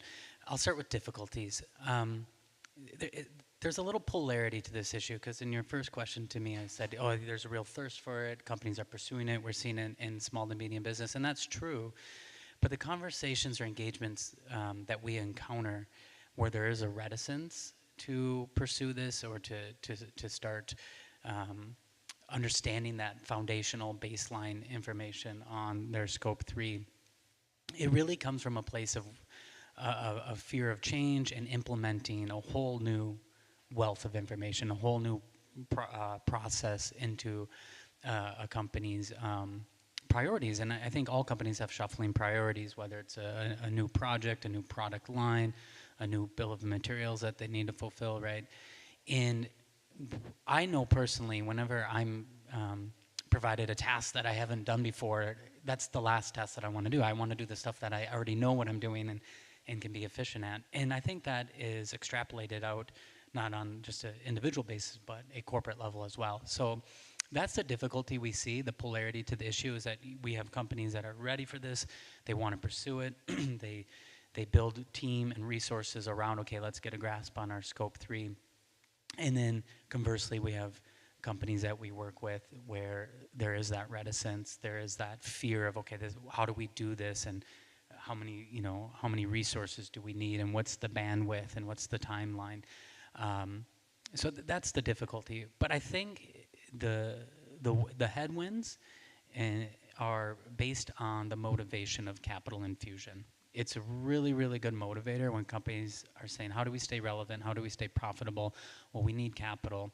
And a really good way to do that is differentiate themselves against their competitors by having scope 3 emissions, be able to report on tangible sustainability topics like scope 3. And that goes into human and labor rights and governance and sustainable procurement and whatnot. But scope 3 is probably the biggest motivator I'm seeing right now, where companies say, well, if we have this data and if we can report to stakeholders or potential investors that we understand what's going on in our scope 3, that not only have we ascertained our scope 1 and scope 2, and it's been in our sustainability report for a couple years, but now we have scope 3 data and we can report on the coverage in our supply chain, and that makes them much more attractive to capital investors. And I think that is where we're seeing the greatest headwinds. My fear, and I don't have the data to back this up yet because we've only been providing our carbon action module for a little over a year, as I said a little earlier, is that the trade-off would be in the human and labor rights area. That when we pursue scope 3 with a vigor, that we maybe lose sight of some modern slavery acts or working conditions. And again, I don't have the data to back that up, but what I encounter in many of my client engagements is sustainability teams are understaffed. It's changing, right? And just in the years that I've been in this arena, it's changed quite a bit. But even some of the largest companies I work for are typically, 3 to 7 sustainability experts. So they can only do so much, right? In a given fiscal year, in a given reporting cycle, they can only do so much. And because scope 3 is sort of all the rage these days, my fear is that other sustainability initiatives will not receive the attention that they deserve. Great. I could follow up on that a lot, but I do want to take questions from the audience if anyone manages to raise the hand and I can see it. We do have some. No, to you, so to you guys. Thank you. I'm Laura Salgado. I work for South Pole, Carbon Asset Manager. So my question is, what do you think about companies investing in climate change mitigation projects? So what is the path that your clients are taking in terms of offsetting or carbon neutrality claims? Are they going to keep buying carbon credits in the voluntary market, or do we see any trend on investing in their own projects, in their own climate change mitigation projects? Yeah, that's a really good question. How do I address that? Yes, I am seeing them investing in their own products, absolutely. How to quantify that exactly, I think is still being figured out. And one thing that I find very interesting, perhaps peculiar, but I don't scrutinize it, is that a lot of companies set net zero goals and then they try to figure out a way to get there, right? It's that sort of, let's shoot and then aim later. So that's where I come in a lot of times, or my colleagues come in at EcoVadis, is, okay, they've set this goal. How do we get there? And it's sort of a moving target. It's sort of an ongoing conversation. It's very fluid. A large chemical company that I've worked with in the past, one of the largest, has a net zero. but they've just started reporting the CDP in the last year, and they just started working with EcoVadis as well, right? So how are they going to do that? How are they going to buy credits? That's an ongoing conversation, but at least it's a conversation we're having, right? A few years ago in engaging with this chemical client, that conversation wasn't quite there yet. So I wish I could give you a less elusive answer. I should preface this with I'm an attorney, so I give a lot of "it depends" answers, and that's what I would say now. It depends on the company, the industry, and where they're at in their journey, in their maturation. You're fine. Okay. Any more questions? So let's take. We can take two if there's 2 hands, 3 hands here, and let's take just in a bunch and we can take them. Hi, thank you. I work for Incofin Investment Management. My question is around some of the regulations that have started to generate needs for reporting. So I'm thinking about the SFDR, the Sustainable Finance Disclosure Regulation in Europe. We invest heavily in Latin America, and the changes in regulation in terms of reporting on environmental metrics means that we're now having to report on data. The challenge is that we're needing to report at the individual smallholder or individual borrower level, and it's very challenging for them to even be able to quantify that. Do you see that these changes in regulations, the requirements that are coming from Europe or potentially in the United States, does this change the conversation with these individual companies, because now their investors are also needing to do reporting on many of these individualized metrics? Before we start, is there anyone else that had a question? It's a really good question, and it's one that I asked my CEO when I came to EcoVadis, is to say, from a sales perspective, hey, if we want EcoVadis to be really successful, and it has, we just got a unicorn status a week ago, which is very exciting. I said, let's lobby and make reporting required, and then if we do that, we'll have a really good business. And just organically, we're starting to see that, to your question, right? It's causing the conversation, it is compelling the conversation. Where we started to address it is we've created dashboards that align to questions in our assessment and in our methodology that then align or track to the actual disclosures. Because to your point, like if we're talking about SMBs, smaller mom and pop shops that might be even more limited in resources, any sort of regulation that's compelling them to report is potentially very laborious for them. So that's where we've started. We've started baking the regulatory questions into our assessments because we have a regulatory watch team that does that. We're constantly updating our methodology to align with international frameworks. But in doing so, trying to hold the hand of companies so that it is not as difficult for them to wrap their own mind around it. So they don't have to go out and hire outside counsel and hire additional employees to come in, understand the regulation, understand how to address it, understand how to answer questions related to that regulation, and then ultimately report on that, either themselves or to stakeholders. I think it's a good place to start, but I think there is some maturation that needs to come with it. But it does compel the conversation, absolutely. Yeah, in our case, that's also like a conversation that we're having at the moment with the whole senior leadership team, but I think it comes in both ways. One is the regulation. For instance, in our case, the Security Exchange Commission, new regulation about Scope 3, we know we need to be there, and it's part of these initiatives. But on the other hand, I work very close with our investor relations team, and that's part of the conversation that we are having with a lot of evaluators or a lot of investors in order to have more information, not just about the Scope 3, but for instance, how we identify and we handle our own risks. In some of the cases, they are expecting much more information, and not just the information, is how you are handling and how you are putting in place the initiatives in order to manage the risk. So that's a very important part. I think risk-oriented reports is going to be a very important part of our integrated reports. And of course, in this case, about emissions, Scope 3, because of the regulations that we are seeing, not just in the US, I think it will come in other markets and for other institutions. Yeah, I believe Reuters recently had a report that said that in the quarterly calls, the question of Scope 3 has, tripled. So that's interesting, and I think when it comes to unintended consequences, it's also a balance, right? Because as Scope 3 for banks becomes relevant and they have to take inventory of their own Scope 3, where they have their money, we also need to make sure that there is money going to the transition, where the transition is the most needed, right?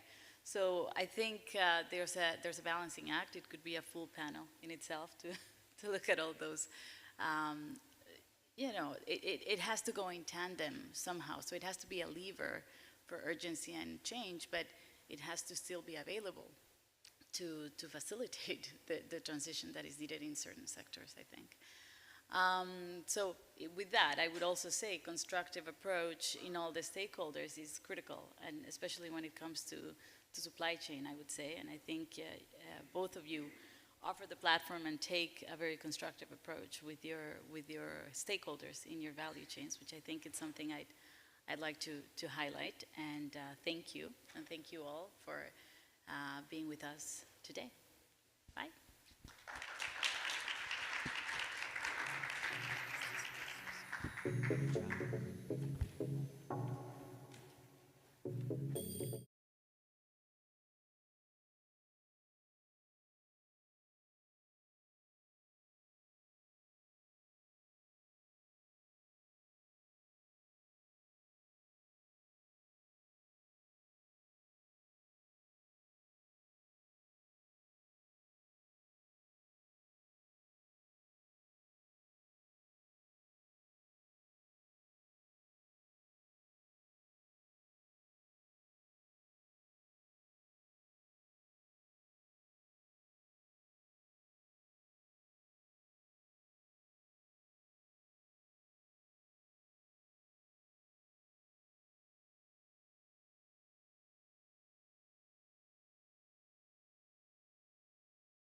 And we're very grateful to have Jeffrey Hall here with us today. He's the managing director of the Jamaica Producers Group. He's also the chairman of several companies.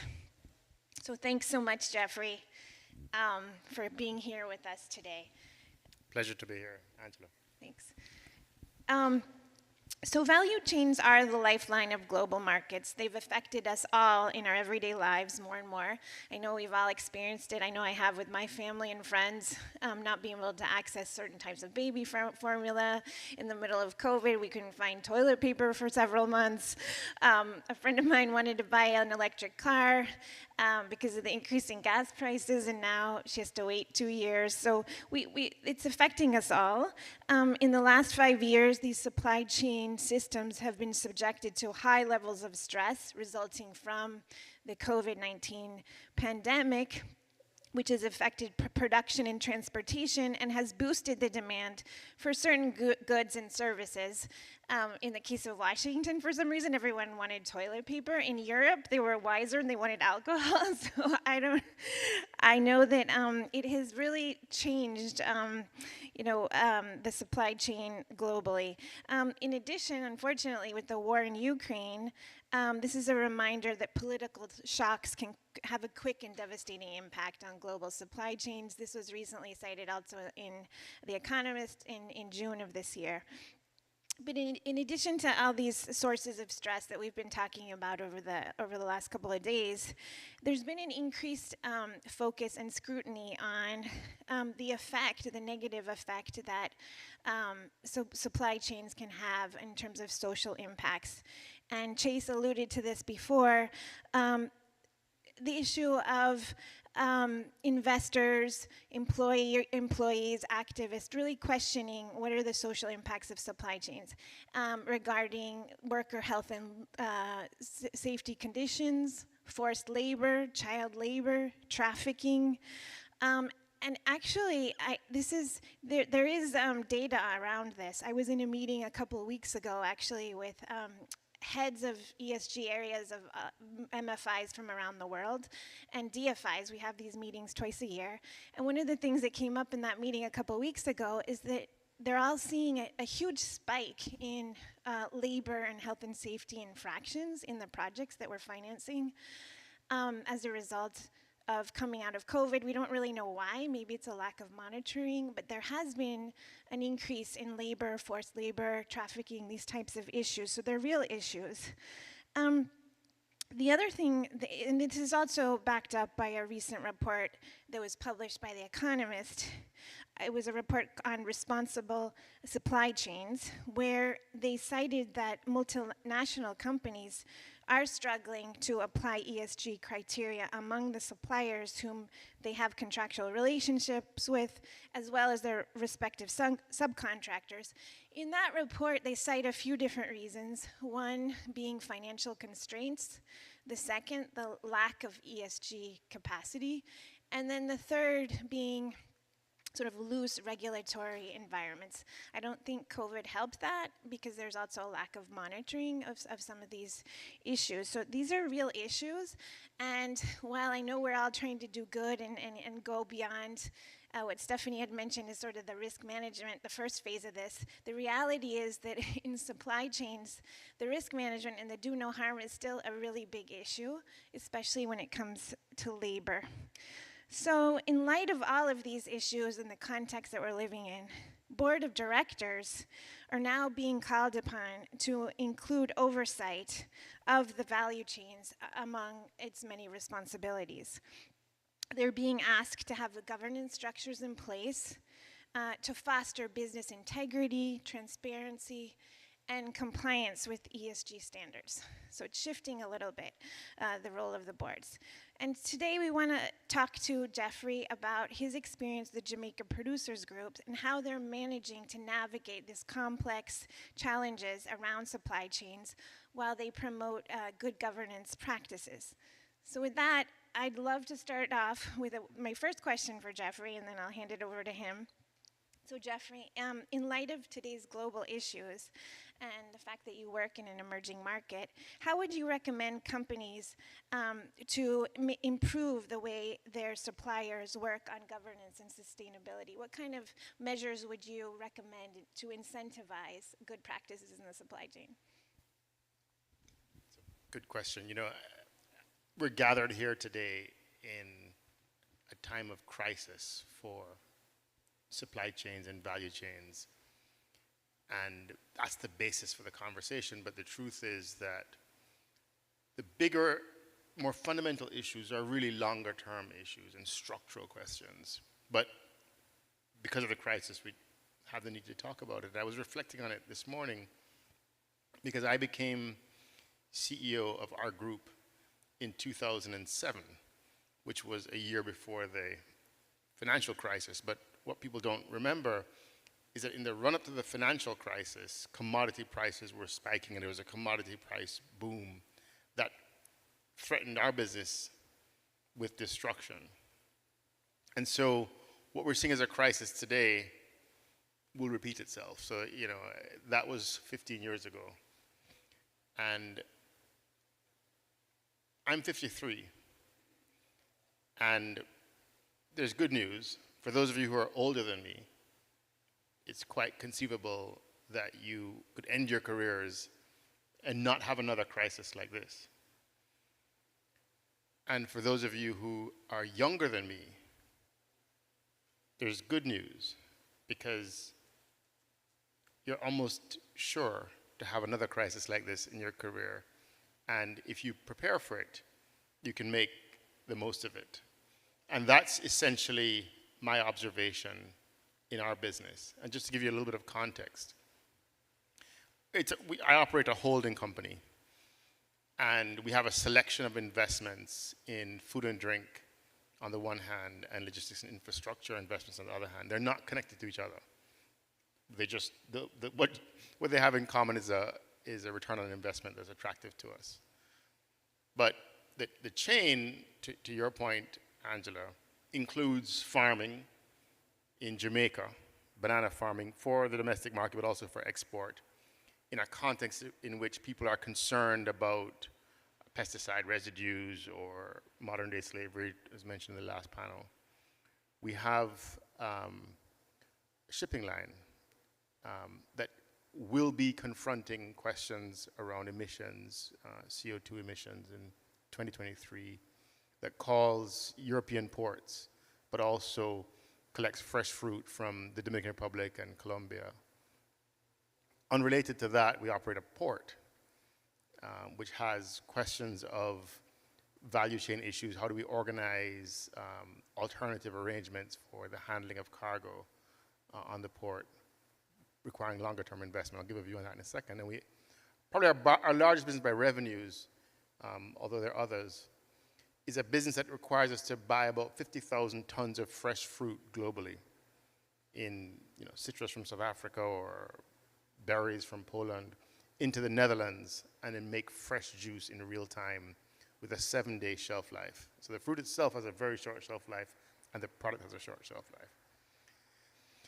And I would say that the key thread running through all of this, in response to your question, is in setting out very precise goals with suppliers that express an intention to be on a journey together.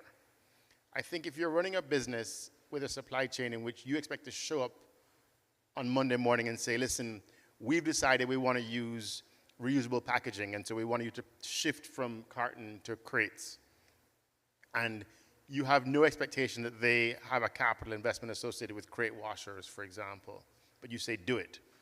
Or you have an expectation that they handle labor differently, but you don't project forward.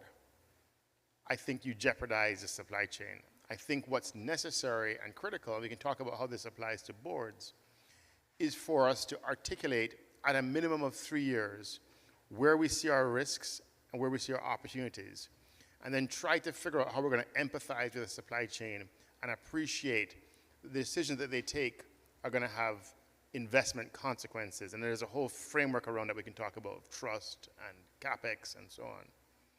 That's important. And audit and verification. But projecting the mission over 3 years, I think, is fundamental. Great, thanks so much, Jeffrey. No, and I think some of us at IDB Invest that deal with supply chains, especially in our agri projects, really relate to this idea of the journey, because it's not realistic to think that these things don't exist. That the issues around labor don't exist, and I think it's very wise to create a relationship of trust and through capacity building and so forth, try to strengthen the supply chains to move in the right direction.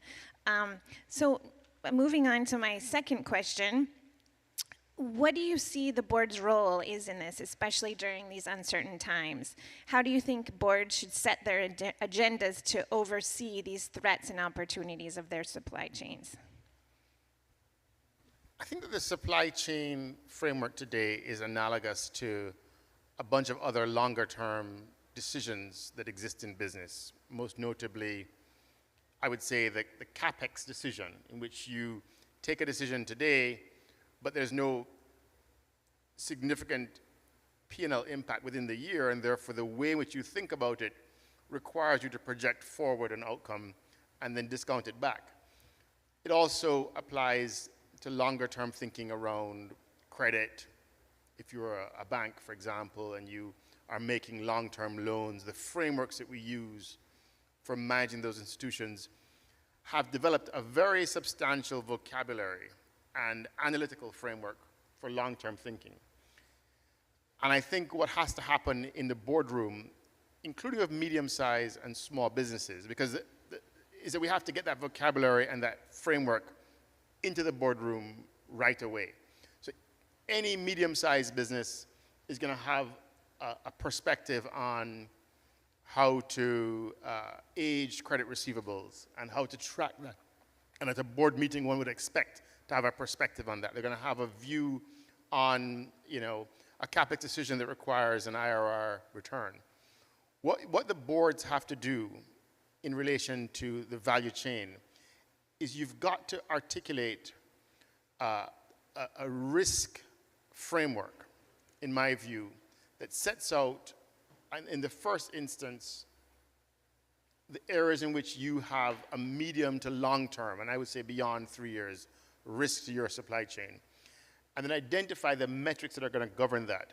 Because you don't want to wake up in 2022 and realize that the failure to have had multiple suppliers for palm oil or soap noodles or whatever commodity underpins your business is an issue. What we need to do from a board perspective is identify that risk framework ex ante, identify the trackers that we're going to use within the boardroom, and then understand our tolerance levels and hold the team accountable in that framework. So if the supply chain issues are not now foremost in the way that the board thinks, the ideas that they need to be. Ultimately, these things end up with frontline management who needs to understand the issues and the risks of the business. But if the board isn't seeing them and talking about them, we can't resource them effectively. So that's the framework for me. Thanks, Jeffrey. And before we open it up to questions, what in your opinion are the benefits of being a leader in this space from your perspective in the private sector, so we can get people motivated and excited about this journey?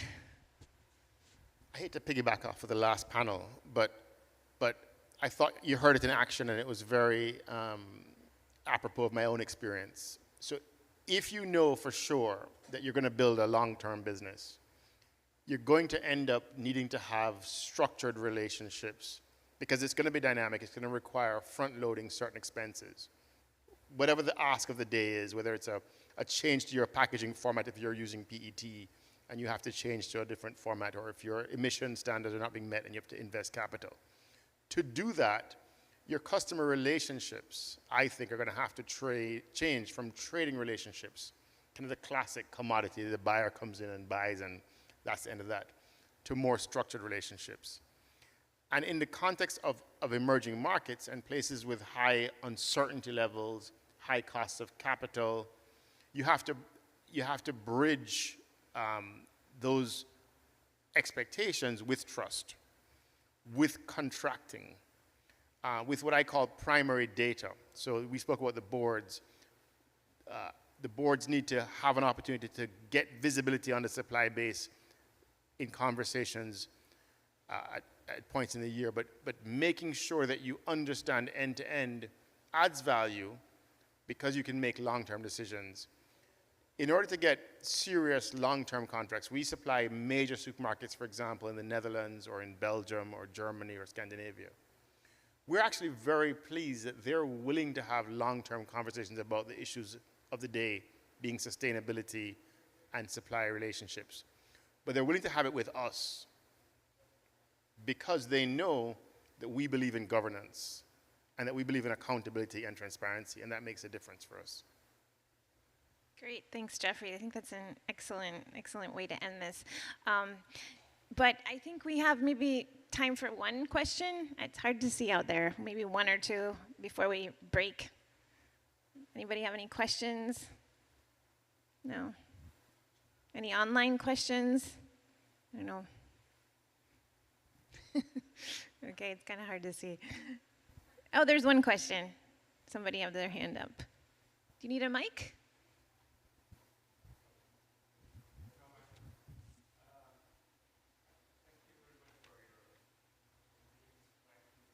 Hello.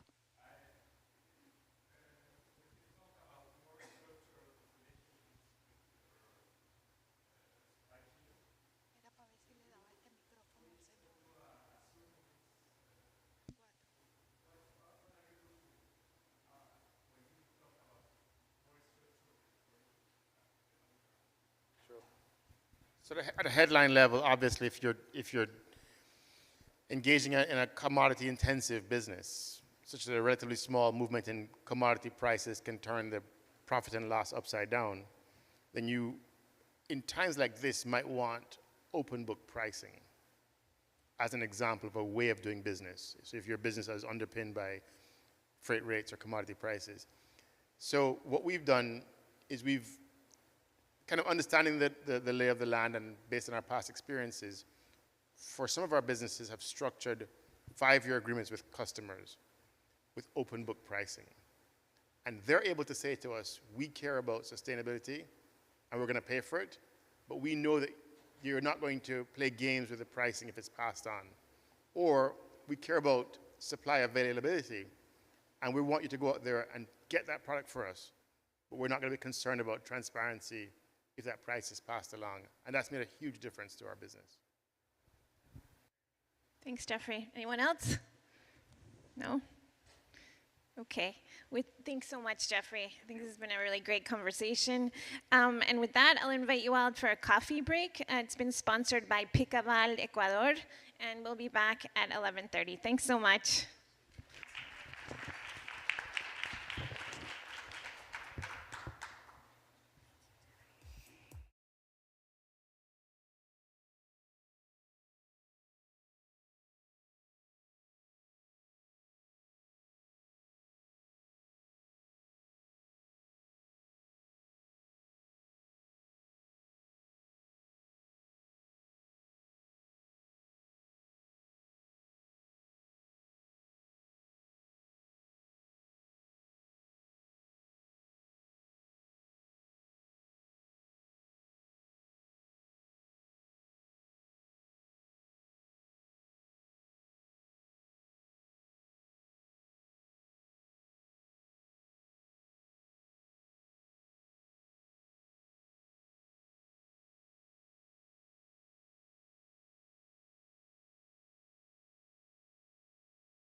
The world is facing an extraordinary combination of environmental, social, and governance challenges. For Latin America and the Caribbean, these challenges hit close to home.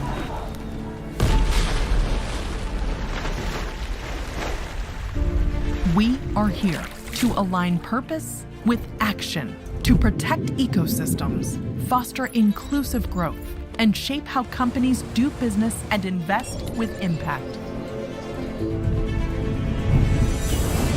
Because we need to act now to build resilience in our businesses and economies to leverage the power of the private sector. Act now to expand access to ESG solutions and sustainability-linked financing that are beneficial for more than 600 million people, the private sector, and the planet. Act now to strengthen sustainable value chains with environmentally and socially conscious mindsets. Act now to accelerate the best use of data and technology to empower businesses and people.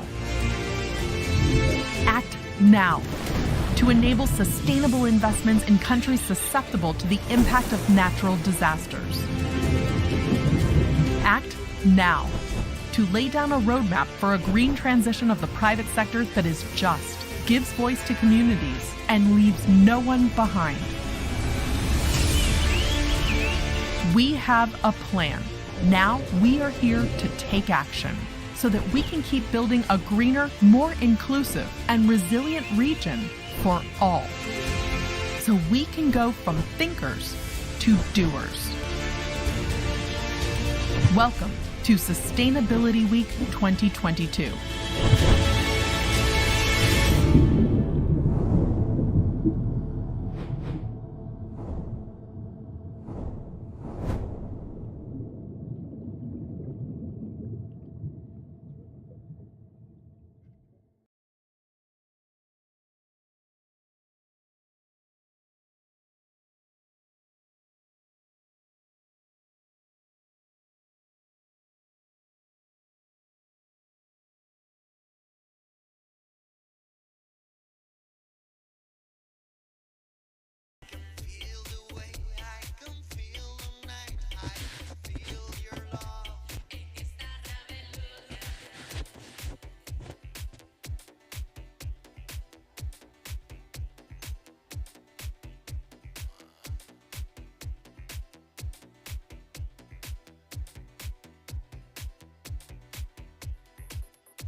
The world is facing an extraordinary combination of environmental, social, and governance challenges.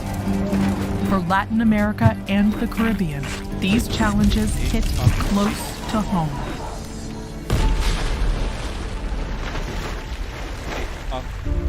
We are here to align purpose with action, to protect ecosystems, foster inclusive growth, and shape how companies do business and invest with impact. Because we need to act now to build resilience in our businesses and economies to leverage the power of the private sector. Act now to expand access to ESG solutions and sustainability-linked financing that are beneficial for more than 600 million people, the private sector, and the planet. Act now to strengthen sustainable value chains with environmentally and socially conscious mindsets. Act now to accelerate the best use of data and technology to empower businesses and people. Act now to enable sustainable investments in countries susceptible to the impact of natural disasters. Act now to lay down a roadmap for a green transition of the private sector that is just, gives voice to communities, and leaves no one behind. We have a plan. Now we are here to take action so that we can keep building a greener, more inclusive, and resilient region for all. So we can go from thinkers to doers. Welcome to Sustainability Week 2022.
Innovation everywhere you look.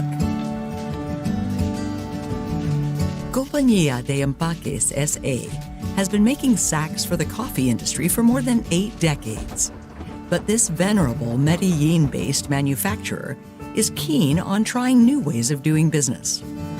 In 2021, it became the first Colombian company to launch a sustainability bond, a 50 billion Colombian peso, or about $13 million, 5-year issue structured and underwritten by IDB Invest.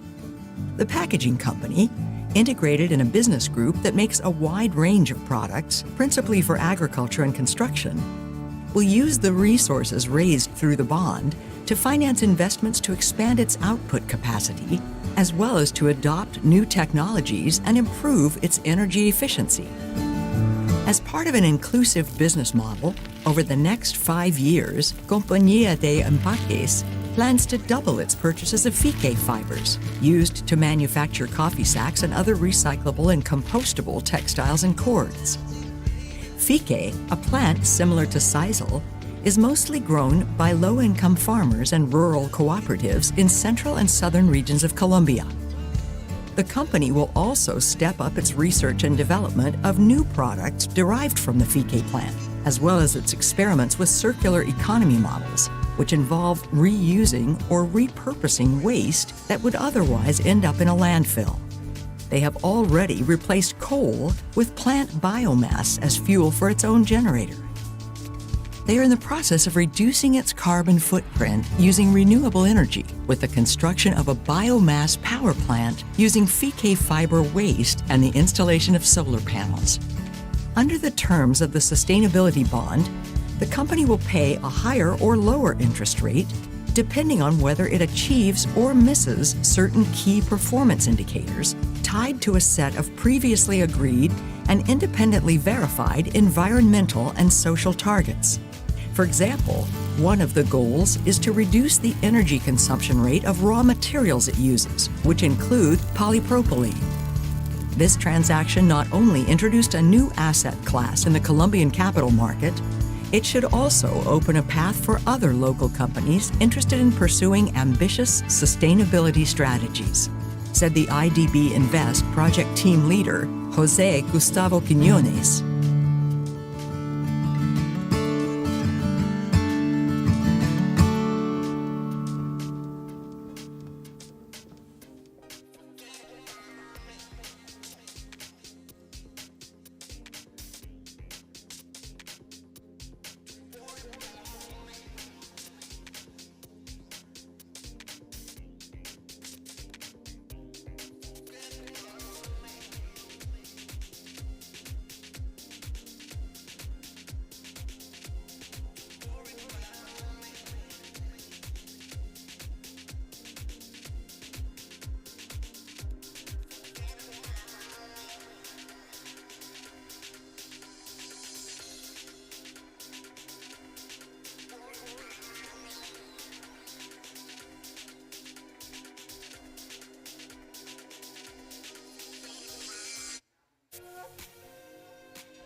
A fresh idea for financing produce farmers.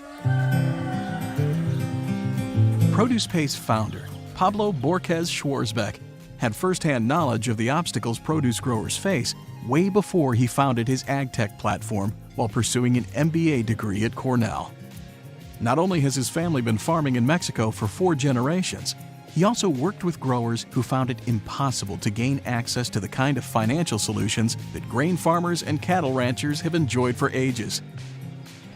Since fruits and vegetables are highly perishable and it's hard to get reference prices, banks typically are reluctant to recognize such crops as collateral, which limits farmers' ability to use credit to run and expand their businesses. Borquez's startup sought to solve that specific financing problem, as well as to address the lack of up-to-date, standardized data on produce prices. In absence of such information, even the most willing lender would have a hard time figuring out how much money to advance to a borrower. As if those 2 hurdles weren't high enough, ProducePay set its sights on a third and even loftier one: creating a digital marketplace for produce growers from around the world to access the enormous market for fresh fruits and vegetables in the United States. In the 7 years since the company was started, ProducePay has made great strides. So far, it has supplied more than $3 billion in financing to clients in 8 countries. It has also developed daily market reports on a range of highly demanded fresh fruits and vegetables, and it is striving to digitize the produce trade, connecting growers with distributors and retailers via its AgTech platform. As part of its expansion plans, ProducePay decided to hire more people for its sales and marketing teams in the regions where it operates. To that end, in 2021, it raised $43 million from venture capitalists, including $6 million from IDB Invest. With our support, ProducePay will develop strong social and environmental safeguards for its operations, as well as make improvement to its corporate governance, building on its reputation as a trusted partner for all participants in the produce value chain.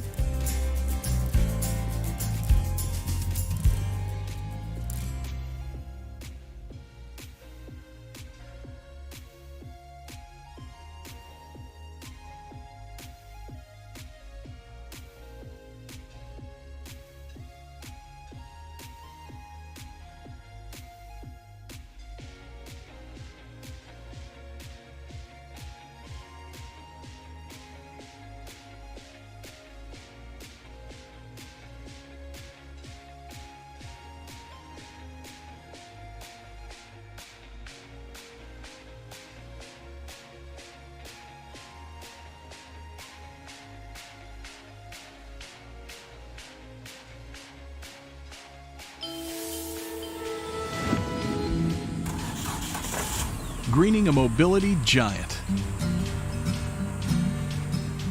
For a business that started with a single truck, Simpar has certainly gone far. The Brazilian holding company's different divisions now employ more than 32,000 persons and boast a combined fleet of more than 150,000 cars and trucks. Simpar not only runs one of the biggest car, truck, and heavy equipment rental operations in Latin America, it also has a huge logistics business that serves several key manufacturing industries, a specialized unit that offers mobility and transportation solutions to the public sector, including passenger buses and garbage trucks, and a network of dealerships that sell new and used vehicles. But looking down the road, Simpar faces a huge challenge: greening its operations. In a bid to combat climate change, Brazil has committed to reducing its emissions of greenhouse gases substantially over the next few decades. The transportation industry, which relies heavily on fossil fuels, is one of the biggest sources of CO2. Simpar is determined to become a leader in the transition to a cleaner future. Over the next few years, it will make large investments in substituting vehicles with conventional internal combustion engines for electric, hybrid, and biofuel units. In support of that effort, IDB Invest will supply the Brazilian company a $270 million financial package, which includes $80 million from IDB Invest itself, $40 million from donor funds managed by IDB Invest, and a syndicated loan for $150 million from commercial lenders. IDB Invest's resources include a green loan earmarked for the acquisition of electric vehicles, which still are far more expensive in Brazil than conventional cars and trucks. Simpar will also continue receiving technical assistance to develop a long-term action plan to reduce its carbon footprint. Our participation in Simpar's bold plans should pave the way for other international lenders to support similar efforts in our region. We're also counting on this project to set an example for other companies in the transportation industry to start greening their fleets, said IDB Invest project team leader Juan Paradi.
Hola.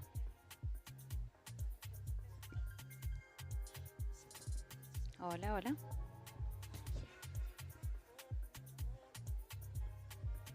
Bueno, bienvenidos a todos. Muchas gracias por estar acá.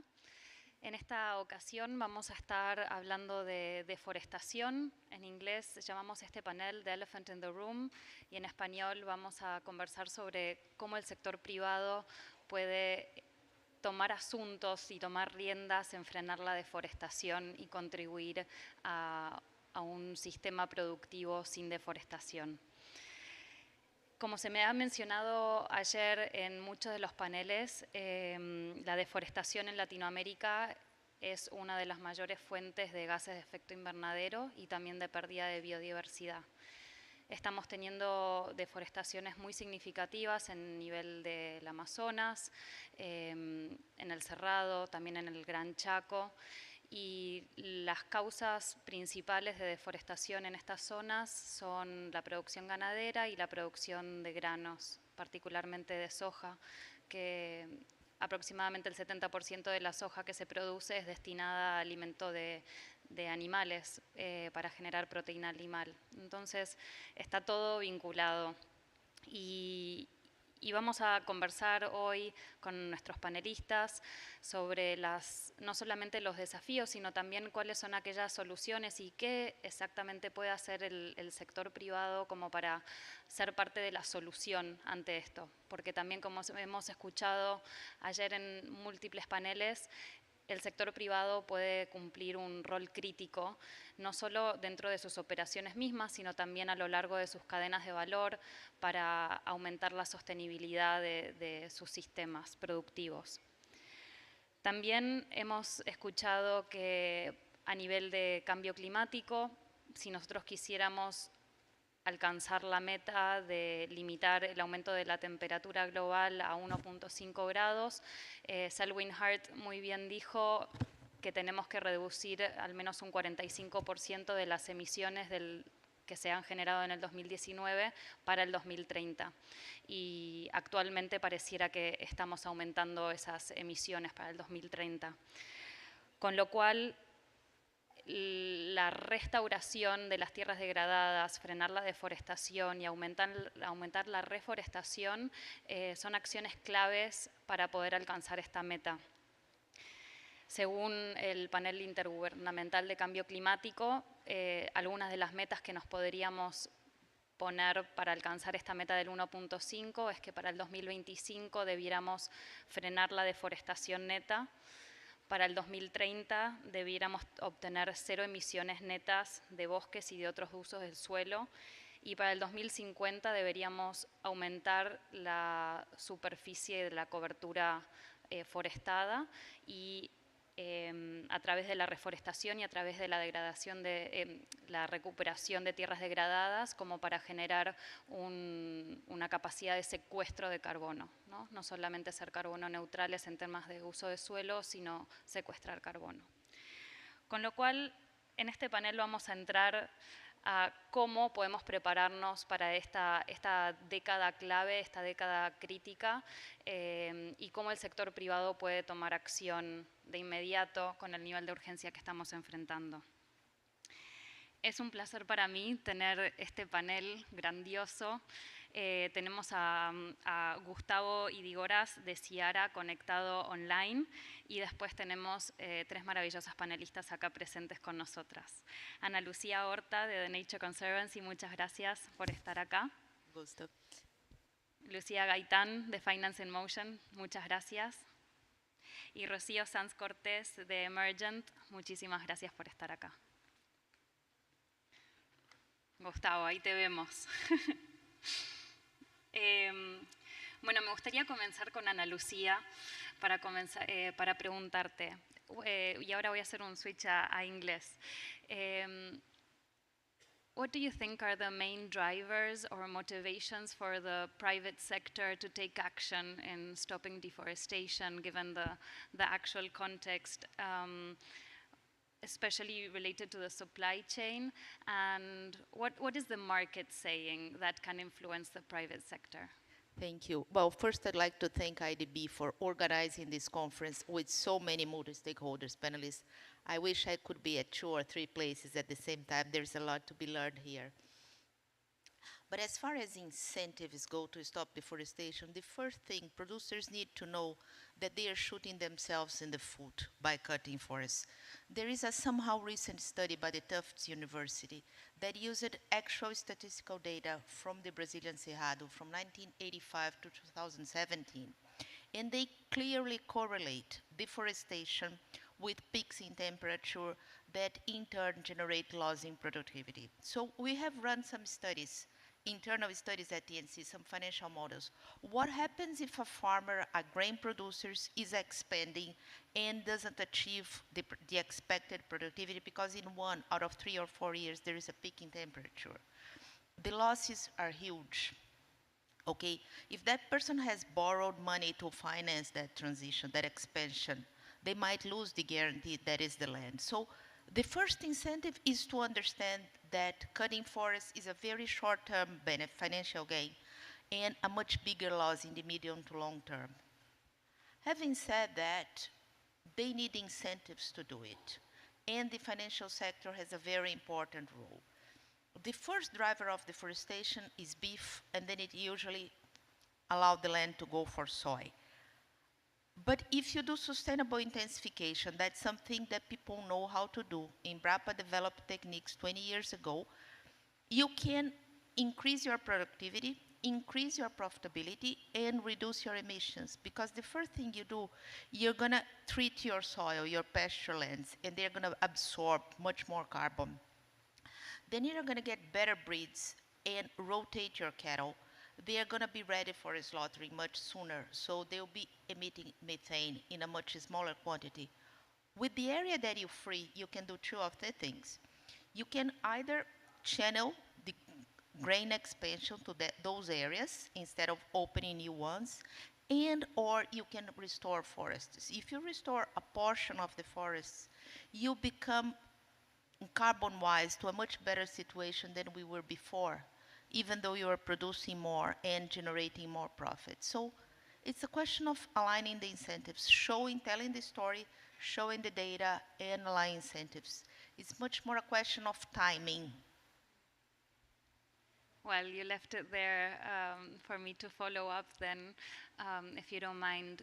What is the time for this, right? If we have 8 more years till 2030 and we need to halt deforestation by 2025, what can a livestock producer do to reduce its emissions in the short term? They can intensify their production, okay? They need money to restore their pasture land, okay? To move them from degraded to good land.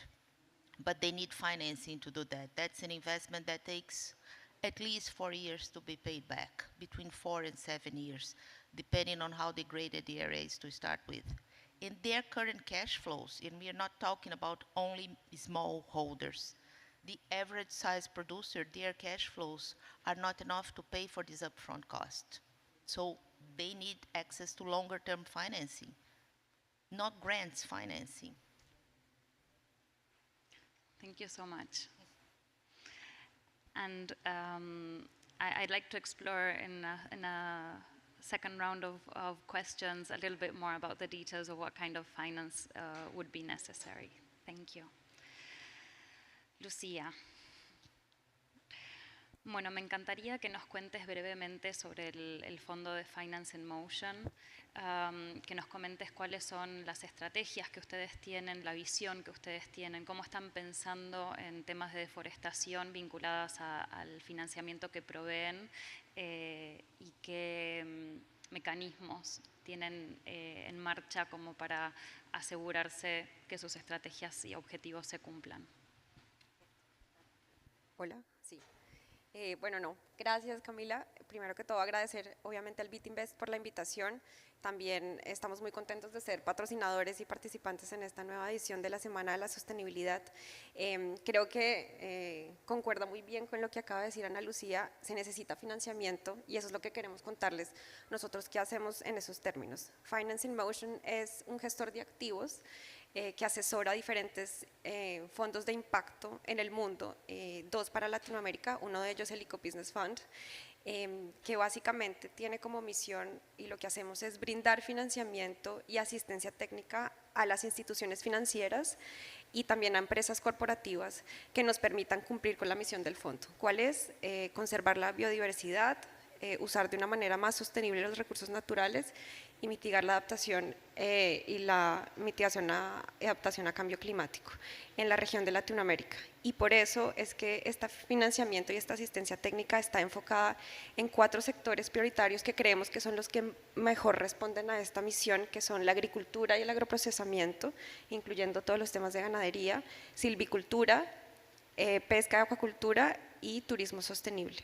Entonces, todo este financiamiento y esta asistencia técnica, pues la brindamos, digamos que el core son las instituciones financieras, pero también estamos avanzando en las empresas corporativas, ¿no? El fondo inició en 2015 como una iniciativa del Banco de Desarrollo Alemán y Conservación Internacional, y hoy en día pues tenemos inversionistas tanto del sector público, que son muy importantes, como privado, incluyendo IDB Invest, y pues cada vez más avanzando como en esa ruta, ¿no? Entonces ya en temas muy enfocados en la deforestación, como lo comentaba, somos un fondo de inversión de impacto y eso qué significa, que el core definitivamente es que el financiamiento y la asistencia técnica tienen que responder al impacto y eso lo tenemos que demostrar. Por eso anualmente reportamos indicadores que nos permitan decir que ese financiamiento está aportando a todos los temas de la misión. 2 indicadores importantes, las emisiones de CO2 y lo que llamamos como tierras bajo gestión sostenible, ¿no? Entonces, aquí hemos desarrollado distintas estrategias para que ese financiamiento vaya dirigido a todos los temas de no deforestación y sostenibles, ¿no? Temas desde lo más macro, yendo un poco hacia lo más micro. Entonces, la primera estrategia es que antes de entrar a un nuevo país, nosotros hacemos estudios de deforestación por terceras partes, consultores independientes, que nos cuentan un poco cuáles son esas dinámicas de los sectores en que operamos, cómo están esos temas de deforestación, cuáles son esos hotspots de deforestación, o dónde deberíamos entrar con salvaguardas, o qué actividades tal vez todavía no deberíamos entrar hasta que las entendamos bien. Entonces creo que ese es el primer paso que hacemos antes de entrar a un nuevo país. Luego, entramos a ver los criterios de elegibilidad que ha desarrollado el Eco Business Fund al momento de financiar. Y esto aquí creo que es muy importante porque va directamente al core de lo que hacemos nosotros, que es promover definitivamente actividades que no repercutan en temas forestales. Uno, son los sellos de sostenibilidad. Nosotros hemos desarrollado en distintos estudios una lista de sellos elegibles en los 4 sectores que operamos, de los más famosos, Rainforest Alliance, Comercio Justo, como Fair Trade, los cuales los escogemos con criterios en donde uno de ellos es la no deforestación. Entonces, básicamente con esto ya nos estamos asegurando que cuando una institución financiera viene a querer obtener estos recursos, miramos si tenemos una cartera de clientes certificados, eso ya nos dice que un auditor tercero, ya verificó los temas de no deforestación. Entonces digamos que esta es una de las primeras. Y la otra, que obviamente sabemos que no todos los clientes ni todos los productores están certificados, es una lista verde que llamamos nosotros, que son inversiones ecoeficientes, también muy enfocada en el uso sostenible de los recursos y en temas de protección forestal. Entonces, digamos que ese es tal vez como el segundo nivel, estudio de deforestación, los criterios de elegibilidad. Y un tercero es cuando entramos a sectores un poco más sensibles, como lo es la ganadería, que no debe ser castigada, sino promovida de manera responsable, tal vez hacemos un poquito más. Entonces, en ganadería entramos con salvaguardas en donde nos aseguramos que los financiamientos que están recibiendo esos clientes no están entrando en temas de deforestación, y aquí hacemos unos temas de monitoreo satelitales y un poco con la ayuda de la tecnología. Y digamos que esas son como esas 3 estrategias grandes, pero hay una cuarta que es muy importante, creo que es transversal a las 3 anteriores, y es que todo esto es posible por la asistencia técnica. Como les dije, la inversión viene acompañada de la asistencia técnica y esa asistencia técnica es la que nos permite asegurar que no solamente nosotros no estamos invirtiendo en temas que no tengan que ver con deforestación y que promuevan la cobertura forestal, pero ayudamos a nuestros clientes a entender por qué eso es importante, porque es rentable y porque ellos tienen que ir caminando hacia ese camino de dejar de financiar tal vez actividades que no lo estén haciendo de la mejor manera. Entonces, este último punto creo que es muy importante y es el que nos ha diferenciado también tal vez de otros fondeadores y creo que a través de esas estrategias es donde podemos como lograr digamos que un picture como muy completo de cómo apoyamos esas inversiones y esa asistencia técnica para que nuestros clientes pues también dirijan sus recursos hacia actividades que no conlleven con la deforestación. Gracias, Lucía. Y creo que lo que me gustaría que nos comentes un poquito más en detalle es en cuanto a las herramientas disponibles, qué herramientas han sido útiles para ustedes y por lo que has comentado, uno de los temas más importantes para los productores es que a través de estas medidas también han podido aumentar su productividad, que es similar a lo que ha comentado Ana Lucía, ¿no es cierto?, con respecto a la productividad y la rentabilidad y que esto tiene que tener un beneficio económico para los productores. Entonces, en este sentido, ¿cómo fue el camino para comentarles a ellos, para convencerlos de que esto funcionó? O sea, ¿tuvieron pilotos que después replicaron o cómo convencieron a esos primeros que tomaron la decisión de embarcarse en este camino? Sí, eso ha sido un camino, ya llevamos como cinco años trabajando a través de pilotos definitivamente. Primero obviamente era demostrar como el no harm y esto está bien, lo demostramos con imágenes satelitales, esos clientes no han deforestado a partir de una fecha que nosotros escogimos con varios estudios que realizamos, pero aquí no solamente es el no harm, es ir un paso hacia adelante, es demostrar que la ganadería o las actividades que son sensibles pueden promover la sostenibilidad, pero también puede ser rentables. Y aquí, desde asistencia técnica, lo que hicimos fue, con el uso de las nuevas tecnologías, recolectar información de esos ganaderos y transformarlas en planes de mejoramiento de finca, en donde básicamente le decíamos al cliente, así es como usted está manejando su finca, estas son las brechas que usted tiene, si usted implementa ABC, usted va a tener un aumento en productividad de tanto, un retorno ambiental de tanto, y esto obviamente lo va a permitir permanecer en el mercado mucho más adelante y lo puede generar estos impactos positivos. Entonces, cuando un productor ve datos reales, cuando ve que efectivamente puede funcionar y que ha funcionado con otros clientes, creo que cuando ellos ven de cara a otros clientes es donde ven que efectivamente sí funciona y ven esa información, digamos que empezaron un poco a ser menos escépticos y que desde asistencia técnica los estábamos acompañando para implementar todas esas brechas o esas prácticas que se proponían en el plan de mejoramiento. Además de eso, pues utilizamos drones para que volaran las fincas y vieran desde arriba cómo se ven sus fincas para que también puedan tomar decisiones, ¿no? Entonces, si tienen aguas que estén protegidas, porque eso les va a dejar que hayan aguas en momentos de sequías, también las pasturas de coberturas forestales. Entonces, con toda esta información fue que los clientes y el banco, obviamente nuestro cliente financiero, empezaron a darse cuenta que esto sí era posible y específicamente una experiencia con Bancolombia, ellos desarrollaron una línea de ganadería sostenible y nosotros a través de este proyecto pues ayudamos a identificar a sus clientes, explicarles todas estas brechas, digamos que todas estas oportunidades que podían aumentar su productividad y también aumentar su rentabilidad. Y Bancolombia llegó a decirles, nosotros tenemos la línea para cerrar esas brechas. Entonces creo que es cuando la tecnología, la asistencia técnica y el financiamiento se juntan, el sector privado se junta para realmente hacer un cambio y promover estas producciones que simplemente si no se hacen, pues en el largo plazo ya no van a poder estar en el mercado. Entonces creo que desde asistencia técnica hemos sido un diferenciador en acompañarlos en esa transición, en donde realmente no es tome ese plan de mejoramiento y hágalo, sino usted puede empezar con esto, tal vez algo muy simple como cambiar las cercas muertas a cercas vivas y de a poco ir implementando y ver eso cómo va aumentando. Pero si el cliente financiero está al lado para decirle aquí estoy y aquí le voy a dar este financiamiento, creo que eso también obviamente hace la diferencia, y creo que en eso pues Bancolombia sí ha sido un pionero en eso. Todavía son casos de estudio que seguramente van a empezar, digamos que a mejorar. Por ejemplo, una lección aprendida así muy pequeña es que Bancolombia quiere empezar a incluir el costo de la asistencia técnica dentro de la línea de crédito. Es decir, que cuando se le apruebe ese crédito para cambiar pasturas naturales a mejoradas, venga una asistencia técnica para que ellos puedan implementar de manera correcta ese cambio de pasturas. Y creo que eso es algo importante, y pues espero que también haya sido algo que aprendieron del trabajo que hicieron con nosotros. Excelente, muchas gracias. Bueno, ya estamos viendo que empiezan a haber y existen formas de financiar esta transformación. Gustavo, quisiera consultarte, ya que están mencionando acá,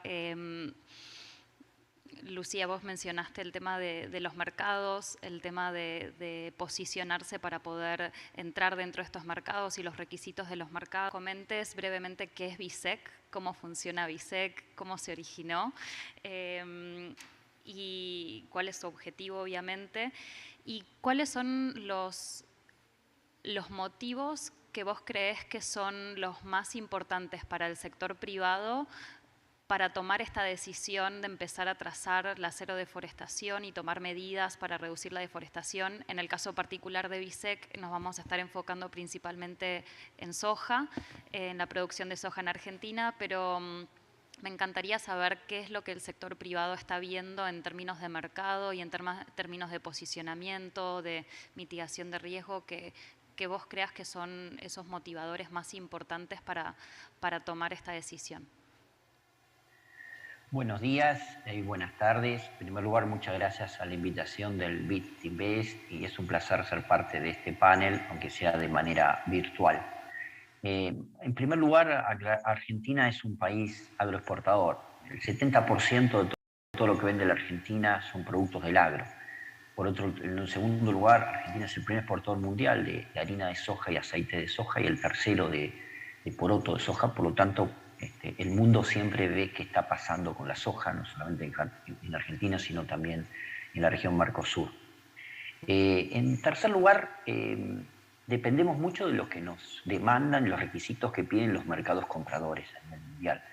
Y la sustentabilidad es un tema que viene trabajándose hace 10 años, pero el tema de deforestación, de no deforestación, es algo que en los últimos 3 años ha empezado a crecer. Primero a nivel de estándares privados muy individuales, determinados compradores en determinados lugares del mundo, particularmente en el continente europeo, pero ahora ya está a nivel de requisitos y regulaciones gubernamentales que están previendo entre el 2025 y el 2030 que sea una condición de acceso a mercado. Es así como de hace 3 años empezamos a lanzar una plataforma en Argentina, una plataforma de visión sectorial del Gran Chaco. El Gran Chaco americano es el segundo bioma de América del Sur luego de el Amazonas. En la Argentina tiene el 62% del territorio del Gran Chaco dentro del territorio argentino. Ocupa exactamente el territorio de Francia, la extensión del Gran Chaco en Argentina, para tener en cuenta de qué dimensión estamos hablando. Y empezamos a trabajar como exportadores, yo represento a todos los exportadores de granos, soja y productos derivados de la Argentina, en una iniciativa con algunos conceptos básicos. El primer concepto, la sustentabilidad no puede ser desarrollada o respondida de manera individual por una sola empresa, porque eso no da solución alguna. Tiene que ser abordada de manera colectiva y, si es posible, como cadena de valor. El segundo punto que acordamos es que necesitábamos tener una visión de cadena de valor común y compartida. Por eso estuvimos conversando durante varios años con todas las entidades de productores de soja de la Argentina, con las entidades de los distintos eslabones de la cadena de valor, que en la Argentina son acopiadores, elevadores, exportadores, transformadores, y también la comunidad científica, y finalmente también un rol muy importante, ¿quién representa a la sociedad? Y ahí hemos sumado, no solamente en nuestro board, sino también en todos los grupos técnicos, a las ONGs ambientales. De hecho, Nature Conservancy es uno de los fundadores de BISEC, y también se han sumado ahora Tropical Forest Alliance y muchas otras ONGs. Y finalmente hemos sumado también a los bancos, porque como comentaba recién, el sistema financiero tiene que asumir no solamente condiciones futuras de acceso a créditos, sino también ser parte de este proceso de transformación. BISEC lo que busca es proteger el Gran Chaco, llegar a la cero deforestación en el Gran Chaco causada por la soja. Hemos hecho muchos mapeos satelitales desde el 2018 hasta la actualidad, mostrando también los números reales que tenemos de deforestación, que muestran un nivel de incidencia muy bajo, pero esa incidencia muy baja no nos interesa hoy, sino que interesa llegar a cero. Y ese es nuestro objetivo. Nuestra meta es el 2025, pero también extender estos requisitos y condiciones al resto del territorio argentino, porque sabemos que, por ejemplo, la Unión Europea está trabajando en un reglamento que va a tornar obligatorio que las cadenas de valor de cacao, de café, de soja, de carne vacuna, de aceite de palma y otras más tengan que cumplir estos requisitos. Pueden hacerlo de manera individual, un grupo de empresas, o puede hacerlo de manera colectiva. En Argentina hemos decidido hacerlo de manera colectiva, así que ya estamos también en conversaciones con la Unión Europea, con Reino Unido y con otros mercados compradores para que reconozcan estos sistemas. Ahora, un punto muy importante a tener en cuenta que ha surgido en las otras dos exposiciones. La cero deforestación tiene valor monetario, hoy por hoy no. Entonces, comercialmente, tenemos que generar las condiciones de darle un valor económico y comercial a la cero deforestación. ¿Por qué lo digo? Porque en nuestro país, por ejemplo, tenemos el 95% de nuestra producción de granos en Argentina se hace bajo prácticas conservacionistas, desde hace muchos años. Tenemos buenas prácticas agrícolas, una práctica de siembra directa, que es la no rotación de los suelos. Ello reduce muchísimo el uso de agroquímicos, conserva el agua, la humedad, etc. Pero eso no tiene un valor económico. La deforestación, por el momento, BISEC lo que va a hacer es excluir a aquellos productores que aplican deforestación en base a la legislación vigente.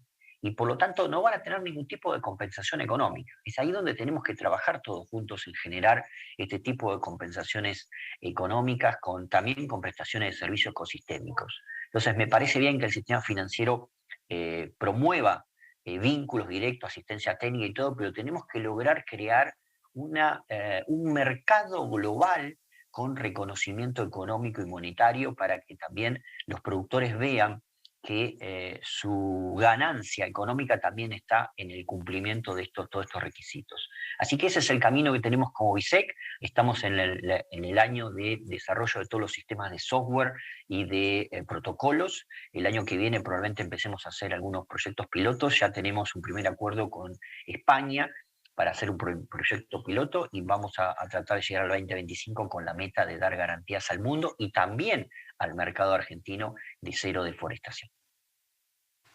Muchas gracias, Gustavo. Me encantaría conocer un poco más cómo ha sido su llegada a los productores, cómo ha sido la reacción de los productores ante esta propuesta y cómo ves la adhesión a futuro.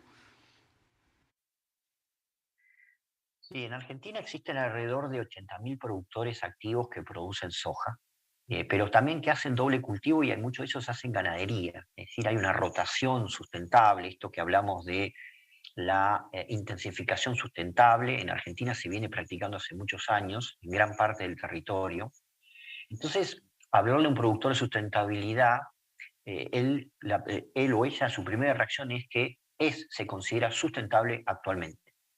Y en segundo lugar, cuando le explicamos que hay regulaciones de otros continentes que dicen que no tenemos que deforestar para ser sustentables, muchas veces la primera reacción es negativa porque ellos consideran que es una medida paraarancelaria, básicamente tratar de evitar que haya importaciones de productos de América Latina que son más competitivos a otros continentes y que esta es la única justificación. Una vez que uno supera esa primer obstáculo en términos de comunicación, empieza a haber una conciencia compartida, porque también entienden los productores y las productoras que hay una licencia social para operar. Y es el reconocimiento a su comunidad, donde viven, que están haciendo las cosas bien para proteger la biodiversidad, para proteger el ambiente, y en ese sentido el productor le encuentra un valor social a este nuevo esfuerzo. Por supuesto que la expectativa de esos productores también es encontrarle un valor económico, algo que tenemos que trabajar en conjunto. Y todos estos procesos son difíciles de implementar de un día para el otro.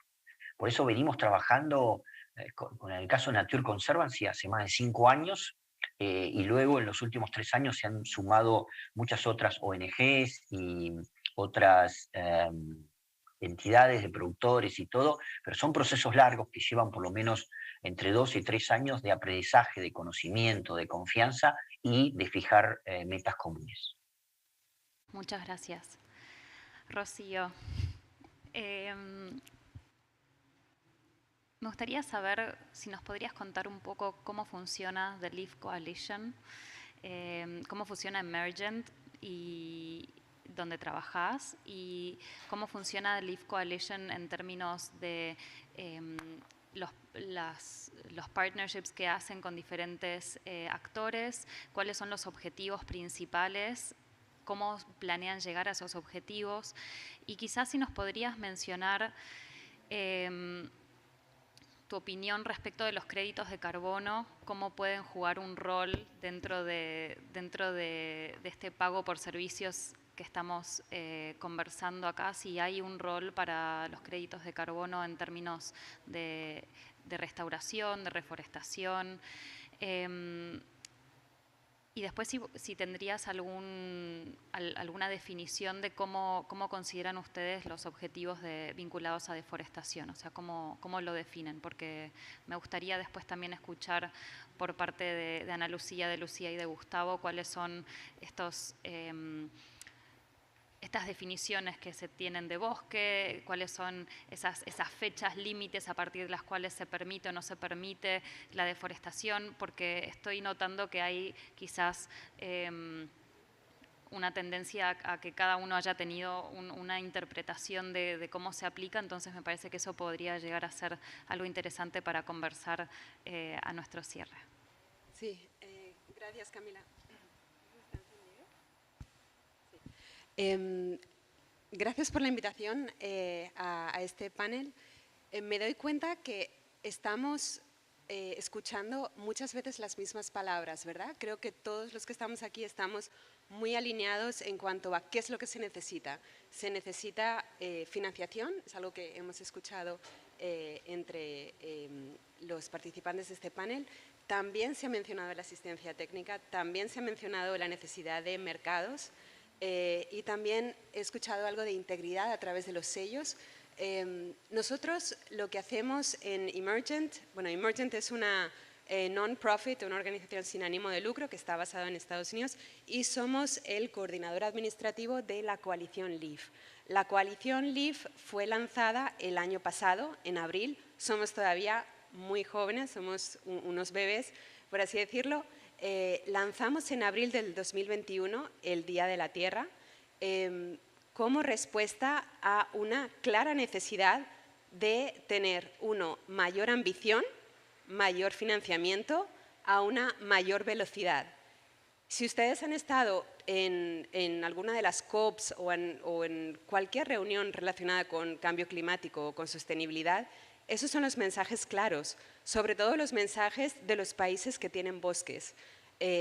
Las tasas de deforestación son cada vez más crecientes y no hay muchas opciones de financiamiento para cualquier tipo de acción relacionada con frenar la deforestación o la degradación forestal a una velocidad que esté alineada con el reto que tenemos actualmente con esta crisis climática. Entonces, lo que pasó, ¿cómo se originó esta coalición LEAF? La coalición LEAF la componen 3 países, el gobierno de Estados Unidos, Noruega y de Reino Unido, y 25 corporativos, 25 empresas, entre las que se encuentra Amazon, también está Bayer, también está Unilever, Nestlé, Inditex y bueno, algunas otras. Entonces, lo que han hecho estas 25 empresas y países soberanos, Reino Unido, Estados Unidos y Noruega, es se han unido para agregar la demanda, para agregar pagos por resultados y para agregar la demanda de créditos de carbono para poder reducir la deforestación y la degradación forestal.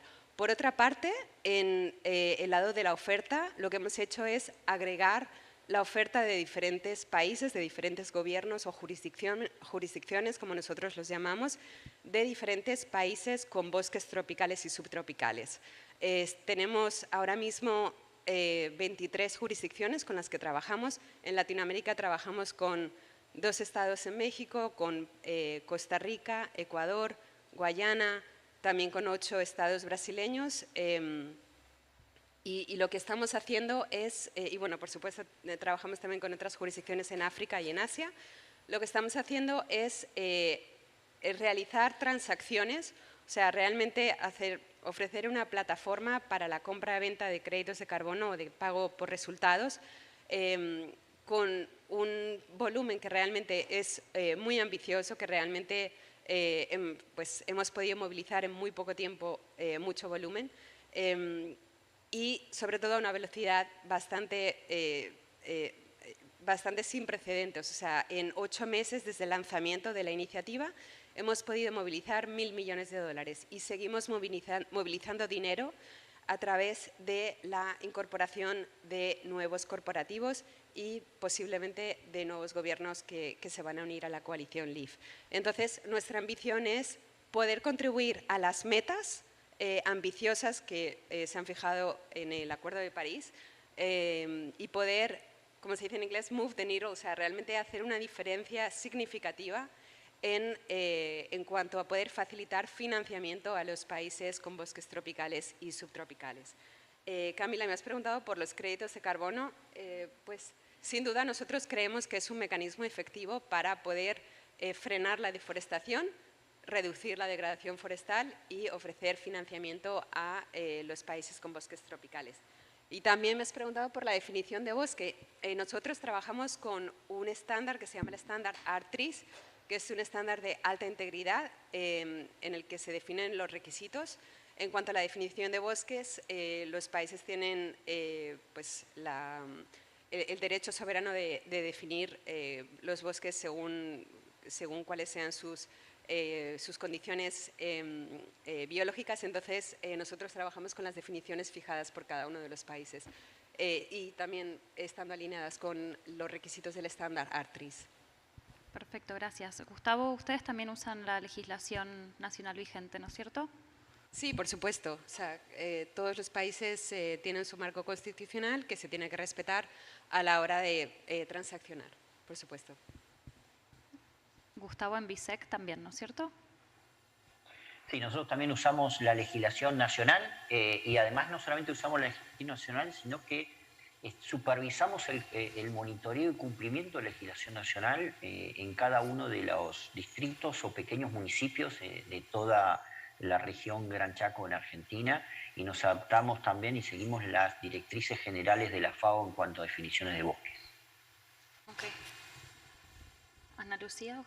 Yes, we use the definitions of forest in the Amazon and the Cerrado, and I work with Gustavo and his team on the Cerrado, on the Gran Chaco, I'm sorry.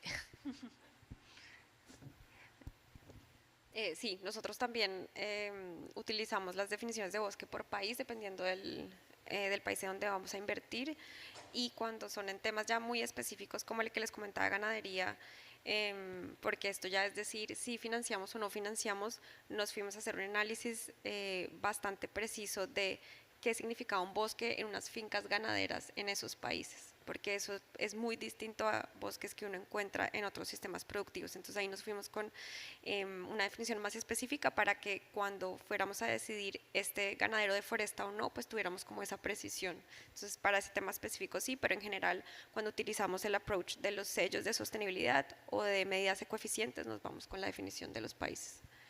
Bueno, muchas gracias. Y ahora para cerrar, me gustaría preguntarles cómo se imaginan el futuro.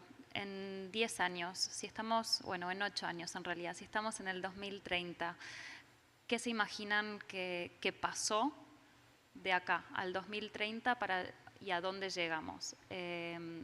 Pensando también en qué recomendaciones le pueden dar al sector privado. We are talking, as my colleague said, we are talking about the same initiatives using the same words. So we have a very good idea, if I don't want to say that we know what needs to be done. In my opinion, what we need is to connect all these links. This is a very complex problem. There is no silver bullet. So we need access to markets, we need payment for environmental service, we need payment for carbon, we need financing for the just transition, but we need to coordinate the things. So if I had a dream, 8 years from now, we would have connected the dots, not only in forums like this one, but in our day-to-day actions, we would connect. We would stop trying to reinvent the wheel. I was listening to Lucia. I agree with everything she said. So it's much better if we connect and learn from each other and work together than if I try to replicate what she's doing.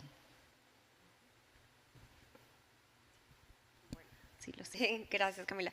Bueno, aquí la pregunta la enfocamos más en términos del fondo, cómo nos lo imaginamos, y nos imaginamos 4 cosas fundamentales. La primera, en 10 años nos imaginamos que el Eco-Business Fund será mucho más grande, mucho más sólido. Seguiremos acompañando a las instituciones financieras, pero obviamente queremos aumentar también nuestra exposición a las empresas corporativas por el impacto que podemos generar de una manera más clara. Nos imaginamos que nuestros clientes financieros también van a estar financiando más el sector forestal, que entiendan la importancia de promover y de financiar este sector que todavía, creo que todavía la banca no se encuentra en ese lugar. El segundo tema es que nos imaginamos que nuestros clientes financieros entiendan por qué es importante incluir los temas de deforestación en las decisiones de crédito. Creo que eso todavía no está. Eso lo hacemos de asistencia técnica, donde nosotros sí nos aseguramos que los que nosotros estamos financiando no estén, digamos que engaging en temas de deforestación, pero la banca todavía no está ahí. Creemos que tienen que darse cuenta que es importante, que lo deben monitorear, que lo deben mitigar y que deben incluirlo en las decisiones de crédito. La tercera es que queremos incluirlos mucho más en las cadenas de valor totales. Ahorita estamos muy enfocados en las producciones primarias, ya empezamos a hacerlo en la cadena de valor de alimentos, pero queremos expandirnos más a todas las cadenas de valor en los 4 sectores que atendemos, porque obviamente ahí también están los temas de sostenibilidad. También queremos entrar a nuevos sectores que atiendan a la misión del fondo. Entonces eso también esperamos que en 10 años podamos abrir un poco el scope de land use y abrirnos más. Y el cuarto es que queremos tener más inversión privada. Queremos decirle a los privados que no tengan miedo a invertir en la región, que aquí estamos y como nos han apoyado, queremos que nos sigan apoyando, queremos diversificar mucho más la inversión privada, sobre todo los públicos, porque cuando los públicos entran, los privados también entran. Entonces queremos decirles que sigan apoyando y que sigan creyendo en que este es el camino para seguir apoyando a la región. Entonces creo que esos 4 como que resumen cómo nos imaginamos el fondo y la inversión privada en todos estos temas de sostenibilidad y deforestación. Muchas gracias, muchos sueños, muchos objetivos. Gustavo.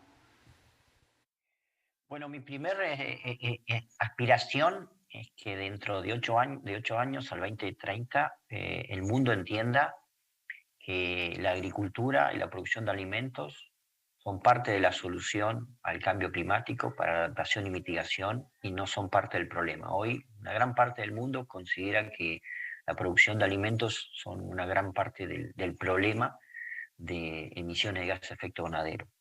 Y creemos, estoy convencido, que la agricultura y la ganadería no son parte del problema, sino de la solución, porque tenemos capacidad de secuestro y captura de carbono, capacidad de generar servicios ecosistémicos, de proteger la biodiversidad, pero por otro lado producir más alimentos y bioenergías en un mundo que tiene otro problema, más allá de la seguridad ambiental, que es la seguridad alimentaria. Entonces, sueño en un mundo que busque una unión pacífica entre la seguridad alimentaria y la seguridad ambiental. En segundo lugar, mi aspiración es que encontremos criterios comunes que recién se mencionaban. Hoy es un mercado muy caótico. Hay tantas iniciativas como empresas, compradores, vendedores y ONGs. Entonces, es imprescindible que logremos criterios comunes. Me parece que antes de los próximos 8 años, de manera urgente, necesitamos plataformas internacionales que nos conecten y que nos permitan estandarizar definiciones, glosarios, criterios, sistemas de monitoreo, de reporte y sobre todo de verificación, incluyendo sellos. El consumidor tampoco entiende mucho los sellos que hoy tiene en sus alimentos, en sus bebidas y en sus productos finales que consume. Necesitamos también buscar criterios comunes en ese sentido, y esa es la aspiración que tenemos de BISEC, buscar criterios comunes. Si toda una cadena de valor en Argentina se puso de acuerdo, ¿por qué no podemos hacer el intento a nivel global? Excelente, brindo por eso. Bueno, muchas de las cosas que yo tenía anotadas ya se han mencionado, pero igual las voy a decir. Uno de los objetivos que nos gustaría ver es tener más países que alcanzan el estatus de High Forest Low Deforestation, o sea, que tienen una amplia cobertura forestal con una baja deforestación. Actualmente nosotros estamos trabajando con algunas de las jurisdicciones en la coalición LEAF que ya tienen este estatus, por ejemplo, Guayana, el estado de Amazonas en Brasil o, por ejemplo, la provincia de Choapa en la República Democrática de Congo. Entonces, ellos son como nuestra aspiración, ¿verdad? En muchos sentidos. También me gustaría que más empresas corporativas se pudieran unir a los mercados voluntarios para amplificar esta ambición de la que tanto se habla. También me gustaría que se llevaran a cabo consultas como se llaman el FPIC, o sea, Free Prior Informed Consultations, con pueblos indígenas. Me gustaría mucho que los pueblos indígenas formaran parte de la solución, que fueran parte del movimiento de base, y esto es algo que lo hemos escuchado en la sesión anterior con una activista ecuatoriana que la verdad ha lanzado un mensaje muy bonito sobre su experiencia. También me gustaría que se pudiera demostrar la transparencia en el uso de fondos y también que existiera un buen sistema de monitoreo forestal. Cadenas de valor que sean sostenibles y que no amenacen con la deforestación, y también más inversión privada de base, más inversión privada no extranjera, sino dentro de los países, con bosques tropicales y subtropicales que se involucren para conservar sus bosques. También que se sigan generando los beneficios de no carbono, todos los beneficios relacionados con la biodiversidad, que se sigan pudiendo generar, sobre todo que se puedan revertir algunos daños que ya se han hecho en cuanto a pérdida de biodiversidad. Eso sería el wish list que tendría. Gracias. Sí, me encanta. Comparto 100%. Bueno, muchísimas gracias a los 4. Realmente ha sido una conversación muy inspiradora, pensando en las soluciones y viendo ya acciones en terreno para frenar la deforestación, desde esfuerzos del sector privado uniéndose para tomar decisiones, ir para adelante, ONGs apoyando con asistencia técnica, con pensamientos, con esfuerzos vinculando al sector privado a financiamiento, y después a través de los fondos y a través de coaliciones también viendo al sector privado actuando a través de intermediarios financieros y también de forma directa corporativa, acción de corporativos en proyectos para frenar la deforestación. Así que son todos muy buenos ejemplos de situaciones que ya están sucediendo. Falta mucho, pero también es muy inspirador ver que tenemos ejemplos para replicar y para escalar. Podría seguir preguntando muchas cosas respecto a biodiversidad y adaptación y mercado de carbonos, pero afortunadamente tenemos otras sesiones donde también vamos a estar cubriendo estos temas, así que muchas gracias a todos por participar y los esperamos en las próximas sesiones de la tarde.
Hello. So, good afternoon, everybody, and thank you so much for being in this session. My name is Maria Alejandra Blanco. I work at the Advisory Services Division at IDB Invest, and with me today is Melissa Johnson, who is from Lumen Consulting, a University of West Indies firm. So, as many of you might know, IDB Invest works hand in hand with the Compete Caribbean Partnership Facility to support the economic growth and innovation of the private sector in 13 countries in the Caribbean.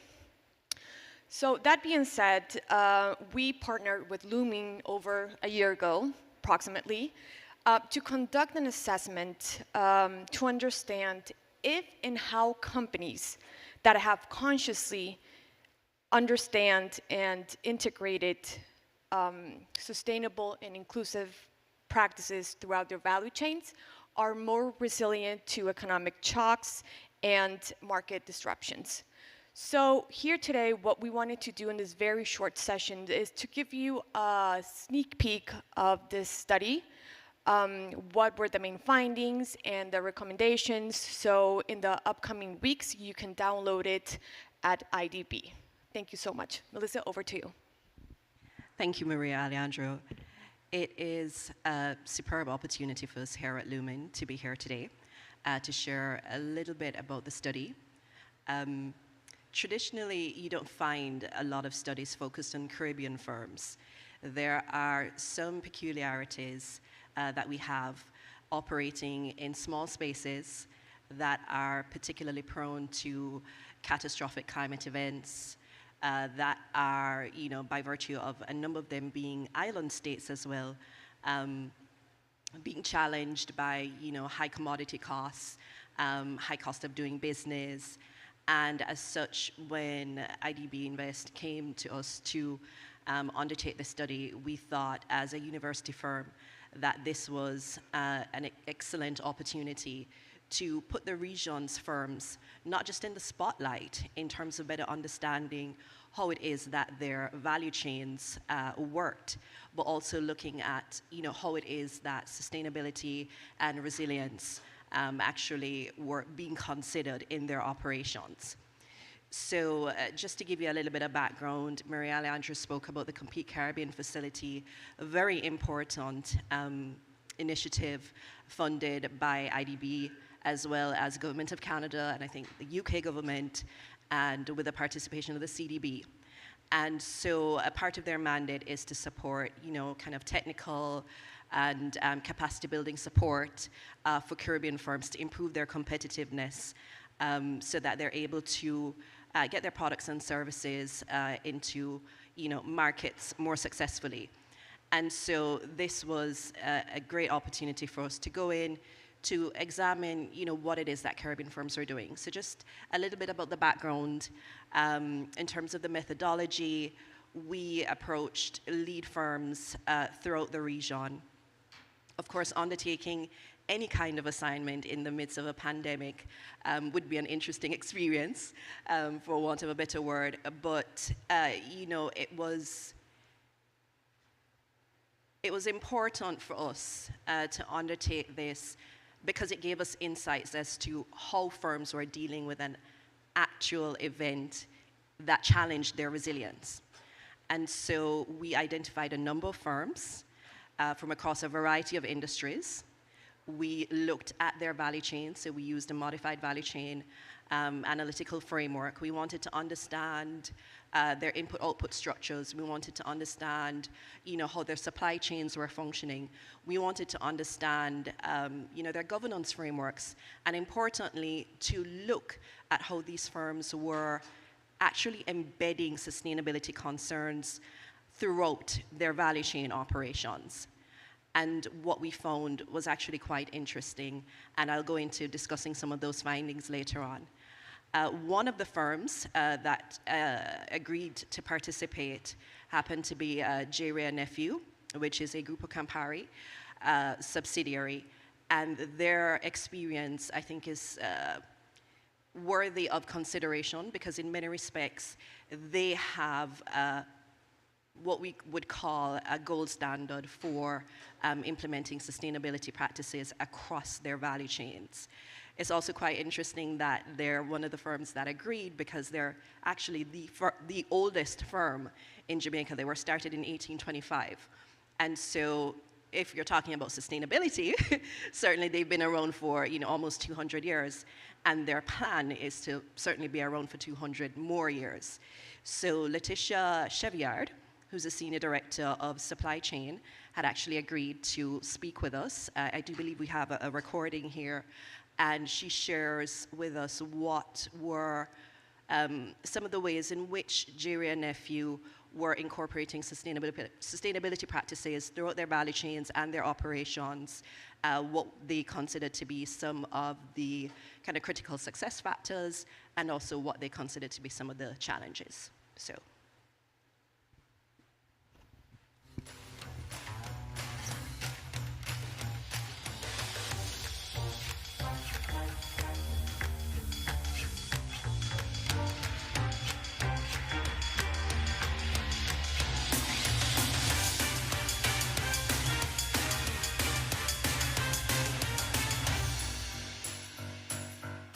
At Jerry & Nephew, our focus on sustainability goes beyond environmentally sound policies to also consider our corporate social responsibility and long-term strategic outlook. For us, sustainability focuses on our people, responsible practices, environment, and community involvement. Let's start with people. We pride ourselves on being considered one of the best places to work in Jamaica. This is because we have a robust training and development program, have attractive rewards and recurrent recognitions initiative across our business, and assist annually with finance the education of staff dependents, because we believe our people are the lifeblood of our organization. These programs and initiatives are supported by our commitment to transparency and fairness, which is evident in our diversity, equity, and inclusion policy that take a zero-tolerance stance against discrimination in any form. Through a cocktail that combines a supportive environment with acknowledgement of hard work, celebrates victories and milestones while demanding accountability, Jerry & Nephew, an equal opportunity company, has maintained employee morale and created a culture that is pragmatic, results-oriented, and people-centric. Switching gears to responsible practices. As a leading alcohol beverage manufacturer, we have a responsibility to promote responsible consumption. We do this by educating consumers on how to enjoy our products responsibly, by training our partners and bar community on responsible borrowing and practices, and by enforcing strict protocols in our marketing and advertising. Additionally, we've built sustainability throughout our business practices and insisted that our suppliers meet our standards through implementing procurement guidelines that fulfill our current needs without compromising our ability or that of the rest of Jamaica from meeting our needs in the future. On the environment side, over the years, we have implemented many projects and initiatives to reduce our carbon footprint and our energy consumption. As an example, we installed a 500 kilowatt photovoltaic plant at our Kingston site. We have installed and commissioned several wastewater treatment plants.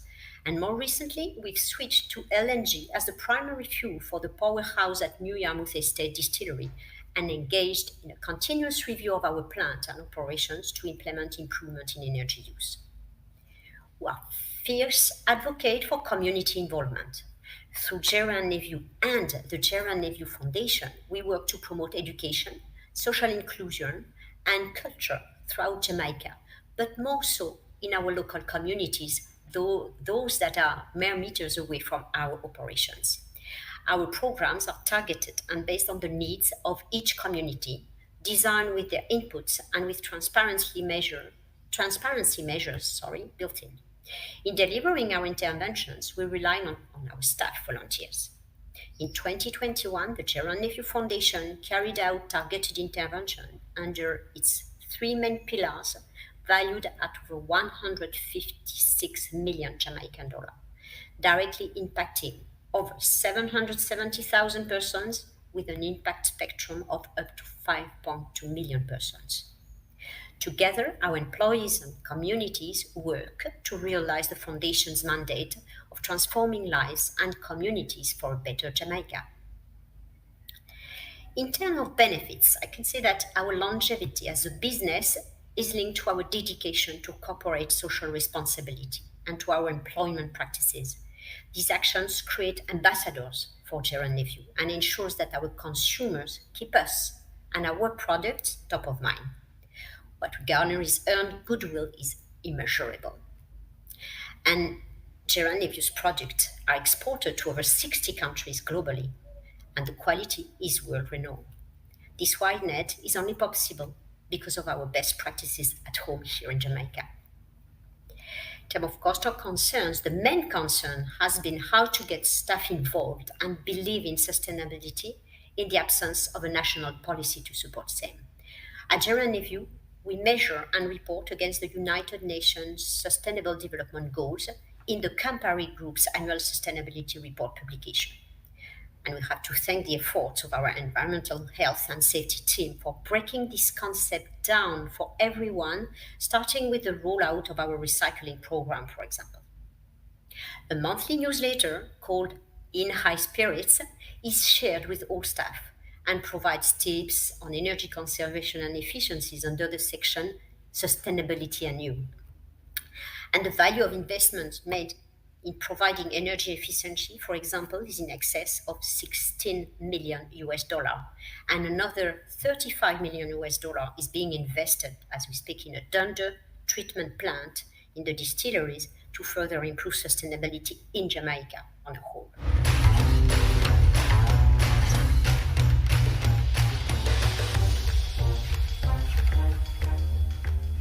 Okay, so as we saw there from Jerry and Nephew, they have a distinct sustainability policy driven in part and supported by their relationship with their parent company.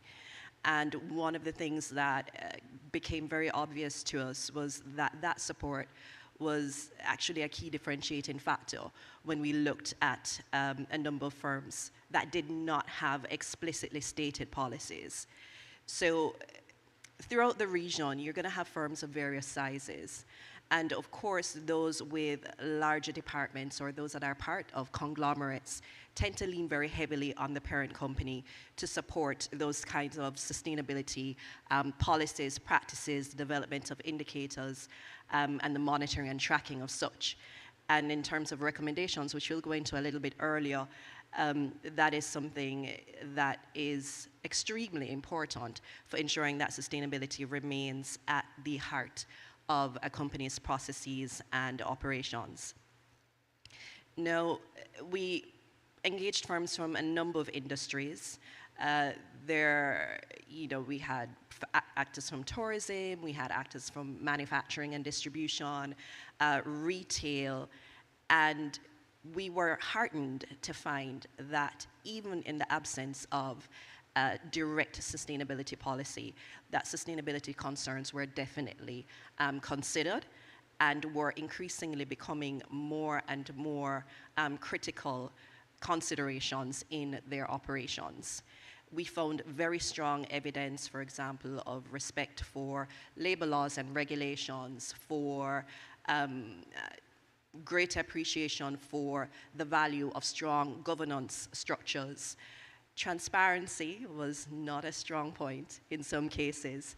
I think, just even with undertaking this particular study, what we're able to find is a lot of anecdotes, but not a lot of data, which represents an enormous opportunity for the region's firms to actually move out of that kind of informal, leader-driven considerations for sustainability into actual targets and indicators that can be monitored and tracked and made public, even as some of these companies work to promote their access into larger markets where these considerations are up for scrutiny and in fact drive investor and consumer decisions. So that represents a very clear opportunity for the region's firms. There are also, I think, considerations around the environmental challenges. Certainly when you talk about the Caribbean, we are extraordinarily vulnerable to climate events. When you speak about Hurricane Dorian, which took place in 2019, which decimated the Bahamas, some of the Bahamas Islands, for example, firms in the region have to deal with that on a continuous basis. And as such, they are now more intentional in looking at their own operations to see how it is that they can not only continue to operate, but to actually anticipate and address some of these challenges head on, right? So they're moving more towards direct action, not just in terms of their own company operations, but in terms of their advocacy, in terms of their recommendations through their umbrella organizations for government policy, through more, I think, direct engagements with their stakeholders. Jeffrey Hall spoke earlier in another session about being very transparent with your stakeholders and maintaining that integrity throughout. And that is something that we see emerging in the study that we have done so far. Yes, thank you so much, Melissa, and I completely agree with those general findings. Maybe it would be great just to give us, we only have 9 minutes, but it would be great if you can give us a brief overview of what are the main recommendations that you see that existing and potential companies in the Caribbean would consider in order to be more resilient in their value chain. So I would start off by saying the very first thing is for them to be more intentional about their adaptation of sustainability policies and practices. Have a clear sustainability plan. Have it not just articulated at the board level, but translate that down to all their stakeholders, their staff, the communities with which they interact, the other firms with whom they do business. A number of these firms are doing businesses with small and micro-sized enterprises, and they have an enormous opportunity there to translate the message of sustainable practices throughout, and to really use that as an opportunity for broader adaptation, broader adoption of sustainability practices. An additional recommendation certainly has to do with the development of indicators and targets that are relevant to the region. As I alluded to earlier, we do have practices that are there. It's just that they are oftentimes not explicitly stated. And what is not stated is not measured. We can't derive any benefits from it. And importantly, it makes the link between profitability, that economic bottom line, and the benefits of adoption of sustainability practices more tenuous. So to be very clear in those indicators and to track and to measure and to empower their staff to do so as well.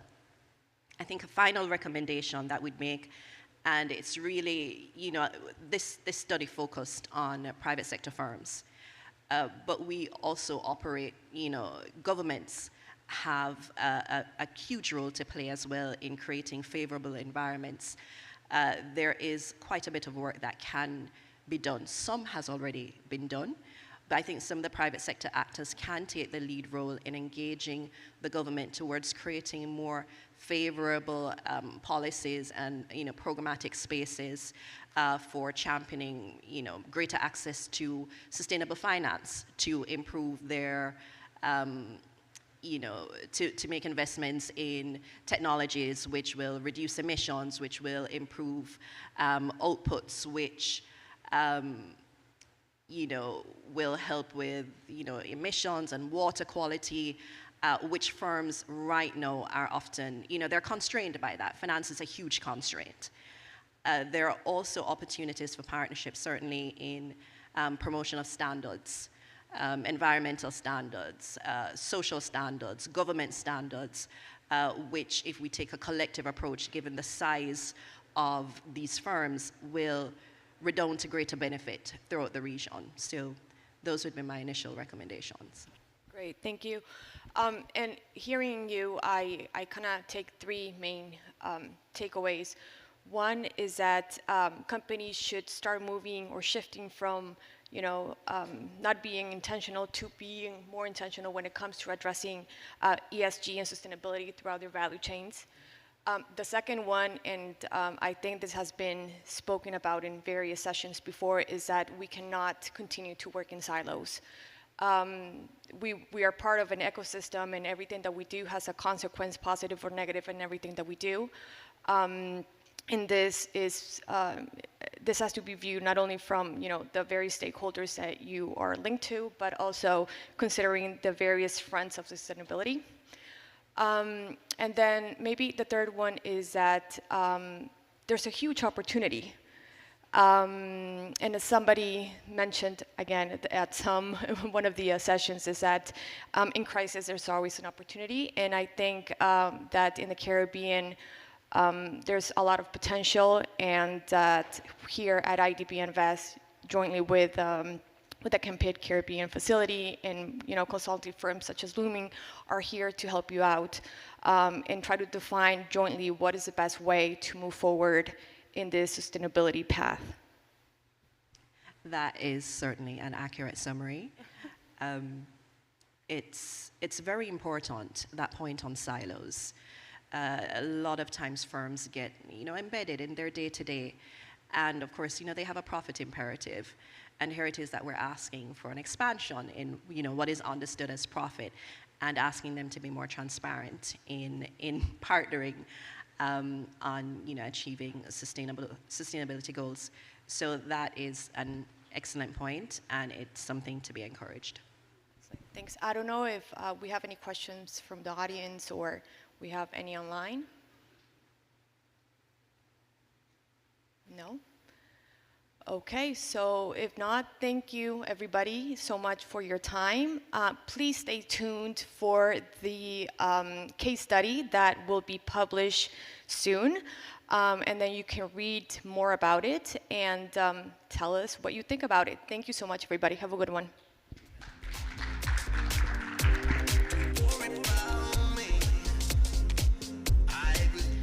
Sorry, just one final announcement. So lunch is going to be served outside from 1 to 1:55. So enjoy that, and we'll start back here at 2 p.m. on the sessions on sustainable digital transformation. And thanks to NTT Data, who is sponsoring our delicious lunch out there. Thank you. Bye.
A calling to serve business.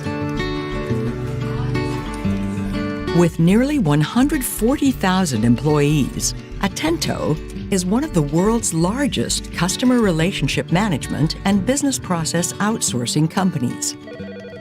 Although it serves the global market, its operations are largely concentrated in Latin America. The company, which is present in Argentina, Brazil, Chile, Colombia, El Salvador, Costa Rica, Guatemala, Mexico, Panama, Peru, and Uruguay, frequently shows up at the top of lists of best places to work for in the region. One of the reasons for Atento's stellar reputation is the opportunities it provides women, who make up 64% of its workforce. Under a project backed by a revolving credit facility of up to $50 million from IDB Invest, the company plans to pursue an EDGE certification, the leading assessment standard for gender equity and inclusion in the workplace. In turn, the financing from IDB Invest will enable Atento to replace shorter-term obligations with longer maturing debt, as well as provide working capital for new service contracts that will demand hiring and training more staff, expanding call centers, and acquiring IT equipment. Atento also plans to step up its investments in developing next-generation services involving technologies such as artificial intelligence, data science, automation, and machine learning. So this is our initial deal in the PPO Sierra Marina, and we expect it to be the first of many investments to promote nearshoring and the export of business services from Latin America and the Caribbean. There are huge opportunities to capitalize on the trend towards digitization, as well as to help firms gain efficiency and productivity through more responsive customer service and process automation.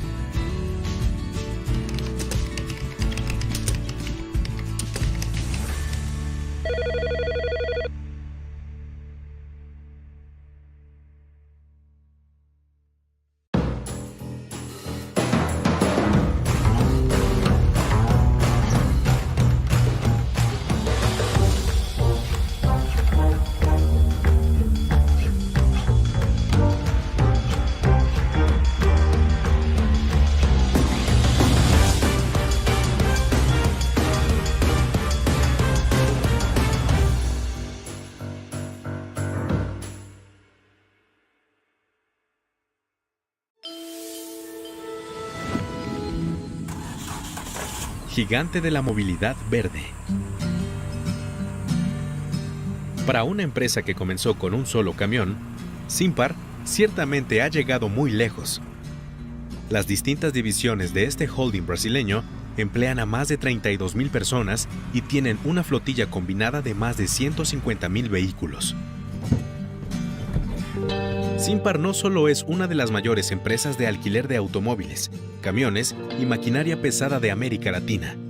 También tiene una enorme operación de logística que sirve a grandes industrias, una unidad especializada en soluciones de transporte y movilidad para el sector público, incluyendo autobuses y camiones de residuos, y una vasta red de ventas de vehículos nuevos y usados.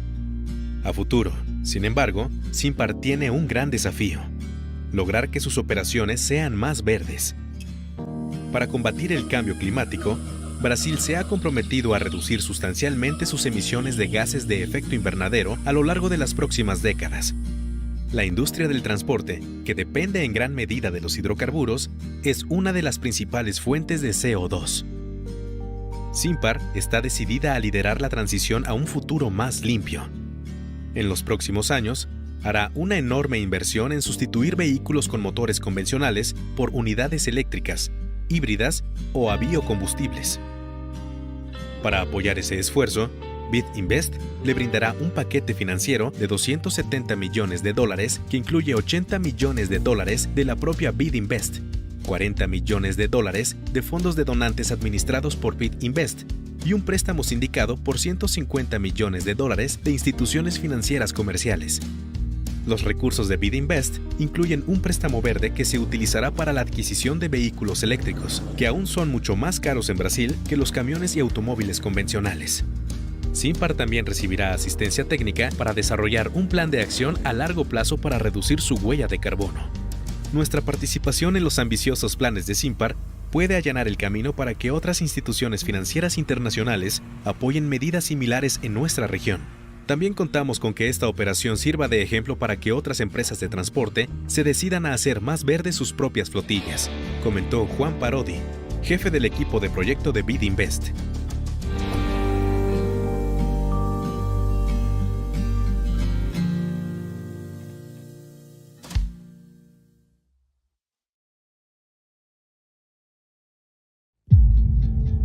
The world is facing an extraordinary combination of environmental, social, and governance challenges. For Latin America and the Caribbean, these challenges hit close to home.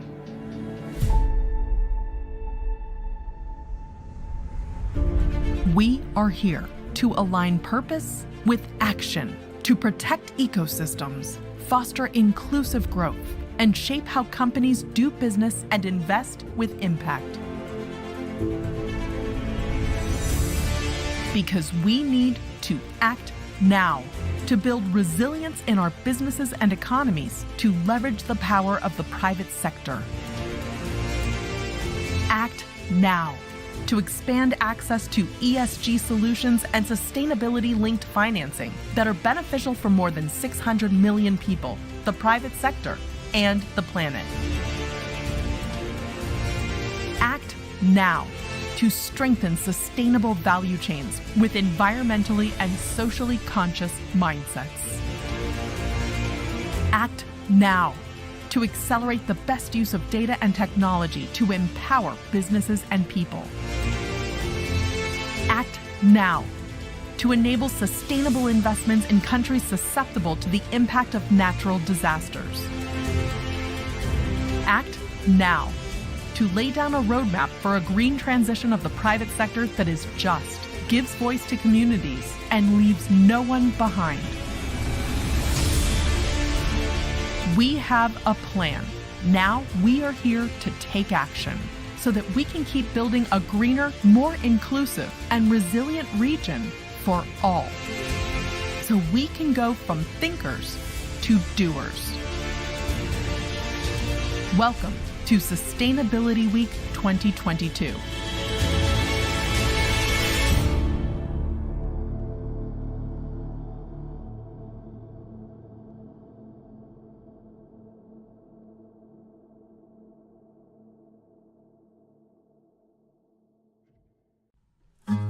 Affordable zero-carbon housing that anyone can buy is a game changer in the fight against climate change. As the entire world transitions to more sustainable economic and construction models, the idea of zero carbon for the masses is quickly gaining traction. Single-family houses with high energy efficiency may be a luxury that not all can afford, but cheap zero-carbon houses may have a massive impact on pollution patterns in many regions, including Latin America and the Caribbean. Zero-carbon houses share a few common features, including strong building insulation so that less energy is needed to keep comfortable temperatures inside and solid recycling systems to avoid water waste. Cheaper and centralized heating systems are also frequent features. Communal waste management and energy storage solutions, as well as smart appliances, often are part of the same housing blueprint. The construction of zero-carbon houses also involves carbon emissions. That's why carbon offsetting projects, for example through reforestation, are conducted to offset these emissions and stay true to the zero-carbon ideal. Particular attention to the surroundings is an added characteristic of these projects in order to minimize the impact of construction and maximize the availability of natural resources like sunlight. This may sound like a pipe dream, but rather it's something that is already well underway in the region. IDB Invest has announced an investment of up to $10 million in a fund run by Paladin that is the first zero-carbon affordable housing fund in the region. The fund seeks to raise as much as $100 million that will be invested in building housing for first-time homebuyers earning less than their country's gross national income per capita. Sustainable housing will be built by mid-sized developers in Mexico, Colombia, Brazil, and Peru. This is just the beginning of what should be a growing effort to provide much-needed, climate-compliant, affordable housing across the region. Zero-carbon housing is the future of construction in the region. This is exactly the kind of sustainable project we need to fight climate change, said Alberto Parodi, Project Chief, IDB Invest.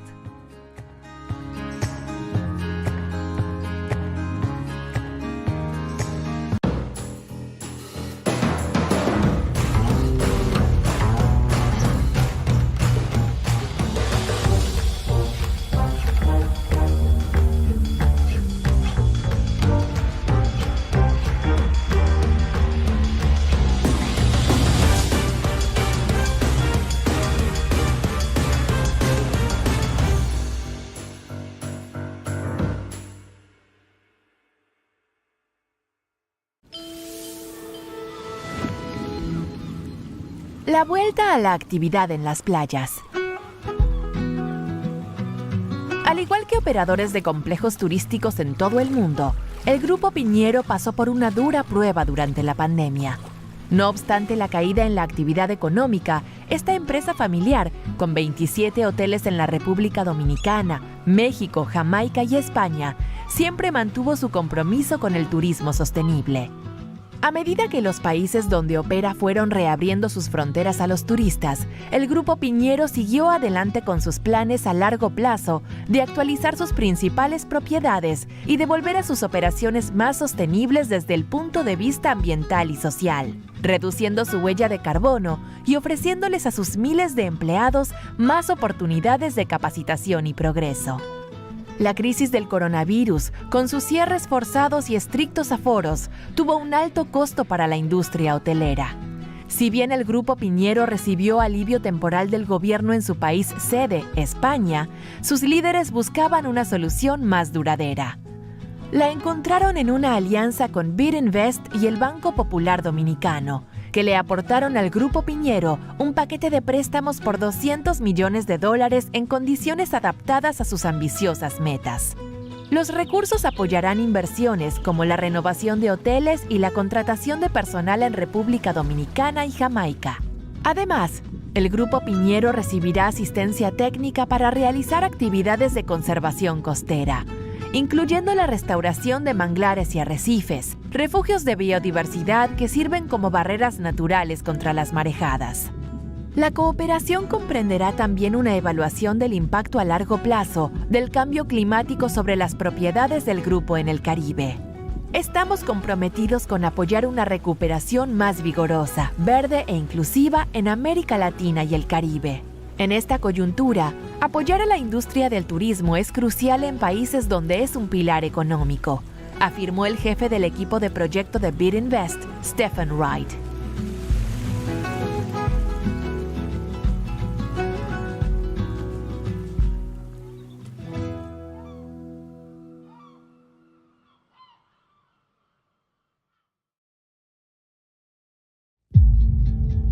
The world is facing an extraordinary combination of environmental, social, and governance challenges. For Latin America and the Caribbean, these challenges hit close to home.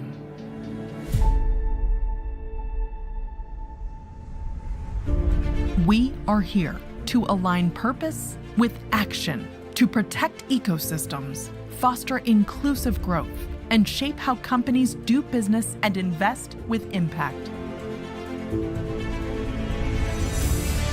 Because we need to act now to build resilience in our businesses and economies to leverage the power of the private sector. Act now to expand access to ESG solutions and sustainability-linked financing that are beneficial for more than 600 million people, the private sector, and the planet. Act now to strengthen sustainable value chains with environmentally and socially conscious mindsets. Act now to accelerate the best use of data and technology to empower businesses and people. Act now to enable sustainable investments in countries susceptible to the impact of natural disasters. Act now to lay down a roadmap for a green transition of the private sector that is just, gives voice to communities, and leaves no one behind. We have a plan. Now we are here to take action so that we can keep building a greener, more inclusive, and resilient region for all. So we can go from thinkers to doers. Welcome to Sustainability Week 2022.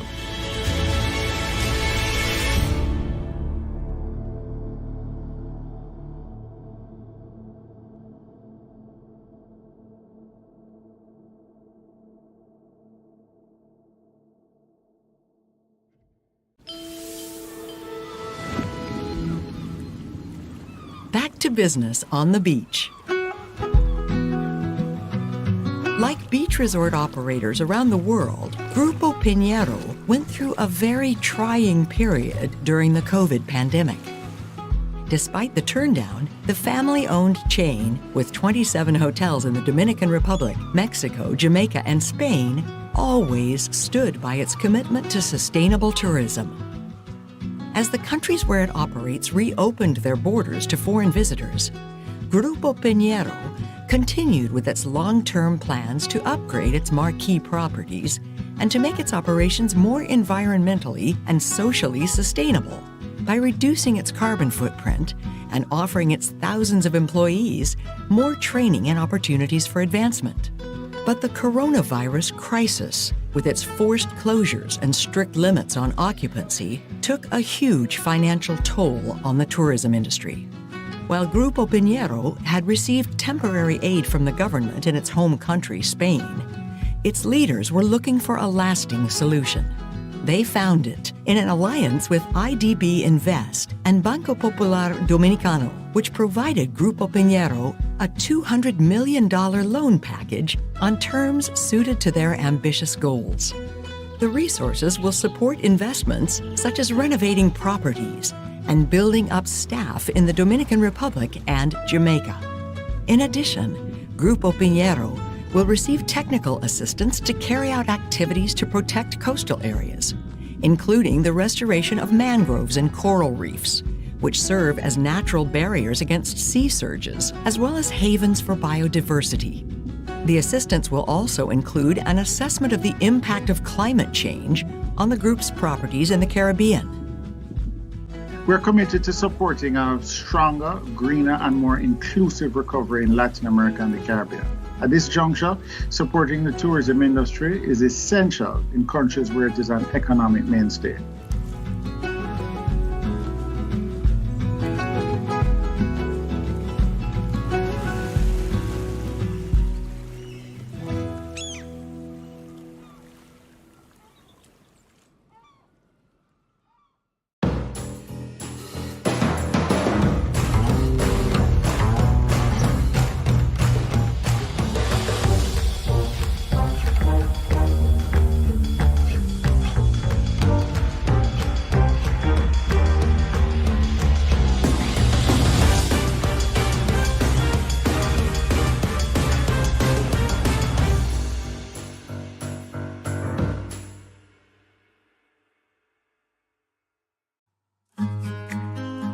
La construcción de viviendas asequibles y sin emisiones es un paso gigante en la lucha contra el cambio climático. A medida que todo el mundo se mueve hacia modelos económicos y de construcción más sostenibles, la idea de emisiones cero está ganando terreno rápidamente. Las casas unifamiliares con alta eficiencia energética son un lujo que no todos pueden pagar.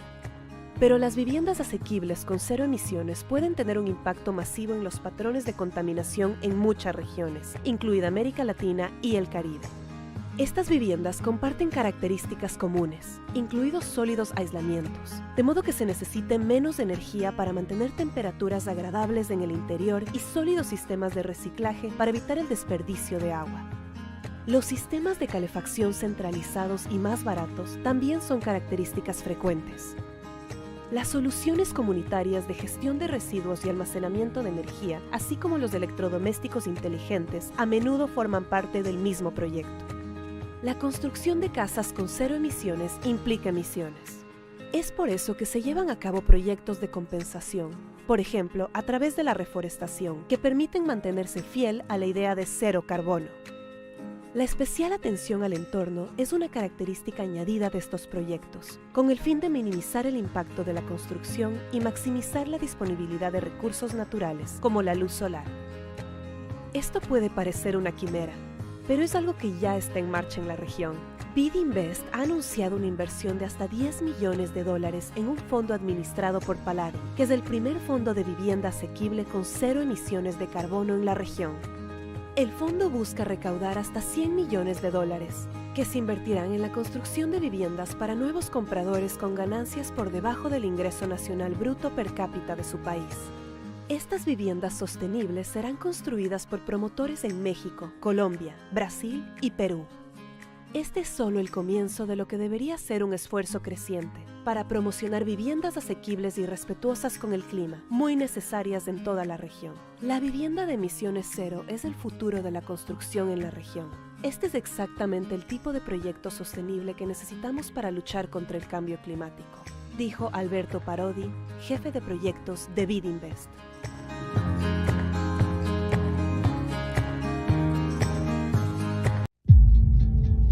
The world is facing an extraordinary combination of environmental, social, and governance challenges. For Latin America and the Caribbean, these challenges hit close to home.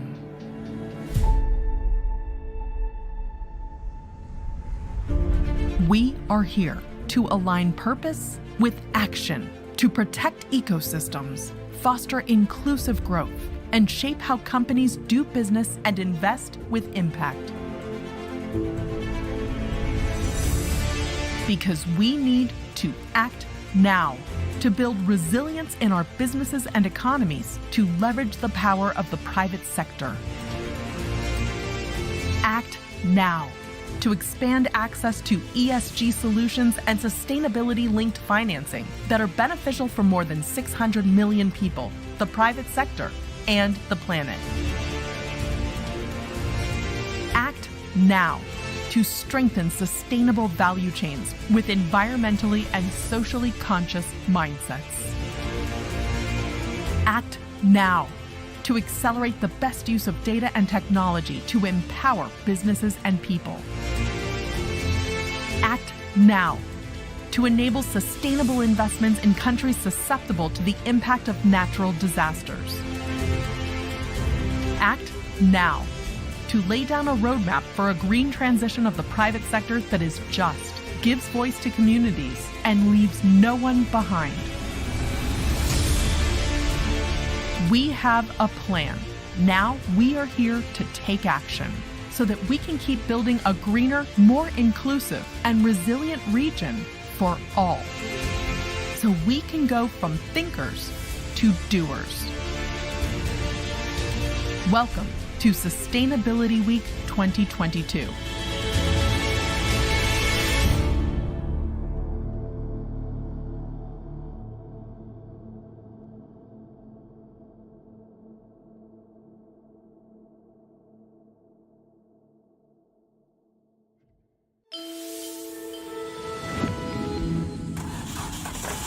Greening a mobility giant.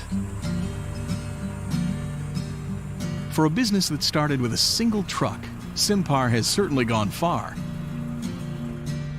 The Brazilian holding company's different divisions now employ more than 32,000 persons and boast a combined fleet of more than 150,000 cars and trucks. Simpar not only runs one of the biggest car, truck, and heavy equipment rental operations in Latin America, it also has a huge logistics business that serves several key manufacturing industries, a specialized unit that offers mobility and transportation solutions to the public sector, including passenger buses and garbage trucks, and a network of dealerships that sell new and used vehicles. But looking down the road, Simpar faces a huge challenge: greening its operations. In a bid to combat climate change, Brazil has committed to reducing its emissions of greenhouse gases substantially over the next few decades.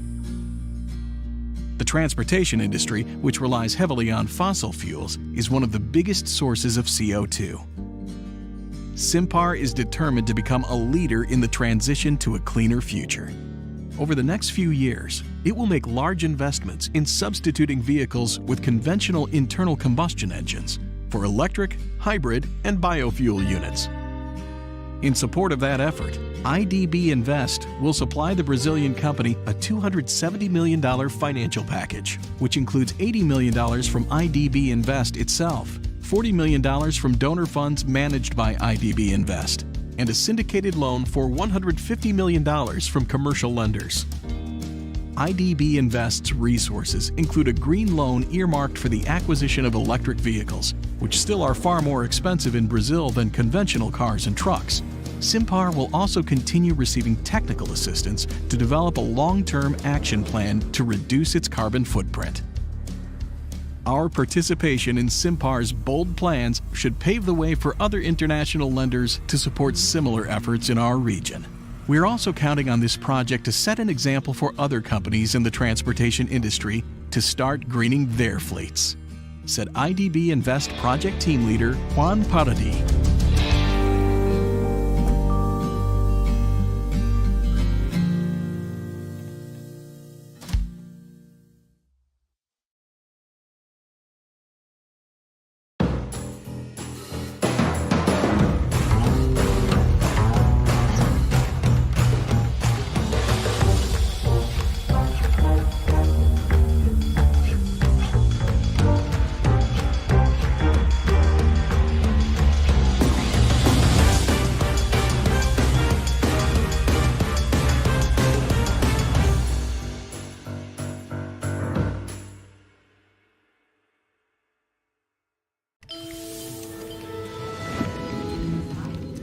Una vocación de servicio.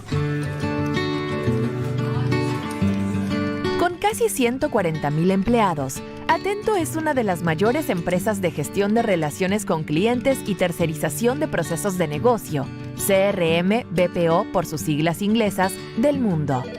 Aunque sirve a un mercado global, la mayoría de sus operaciones están concentradas en América Latina. La compañía, con presencia en Argentina, Brasil, Chile, Colombia, Costa Rica, El Salvador, Guatemala, México, Panamá, Perú y Uruguay, figura frecuentemente en listas de los mejores lugares para trabajar en la región. Una de las razones de esa reputación estelar es que Atento le brinda muchas oportunidades a las mujeres, que constituyen 64% de su fuerza laboral. Bajo un proyecto respaldado por una facilidad de crédito revolvente de hasta $50 millones de IDB Invest, la empresa buscará obtener la certificación EDGE, la principal evaluación internacional sobre equidad de género e inclusión en lugares de trabajo. A su vez, el financiamiento provisto por IDB Invest le permitirá a Atento reemplazar deuda de menores plazos con obligaciones a plazos más largos, así como obtener capital de trabajo para emprender nuevos negocios que requerirán contratar y entrenar a más personal, ampliar sus call centers y adquirir más equipos informáticos. Atento también planea incrementar sus inversiones en el desarrollo de una nueva generación de servicios con tecnologías como la inteligencia artificial, la ciencia de los datos, la automatización y el aprendizaje automático. Esta es nuestra transacción inaugural en el campo CRM-BPO. Esperamos que sea la primera de muchas inversiones para promover el nearshoring y la exportación de servicios desde América Latina y el Caribe. Hay enormes oportunidades para sacar mayor provecho de la tendencia hacia la digitalización, así como para ayudar a las empresas a ganar en eficiencia y productividad mediante la automatización de procesos y servicios de atención al cliente más dinámicos, apuntó Daichi Tsuchihashi, jefe del equipo de proyecto de IDB Invest.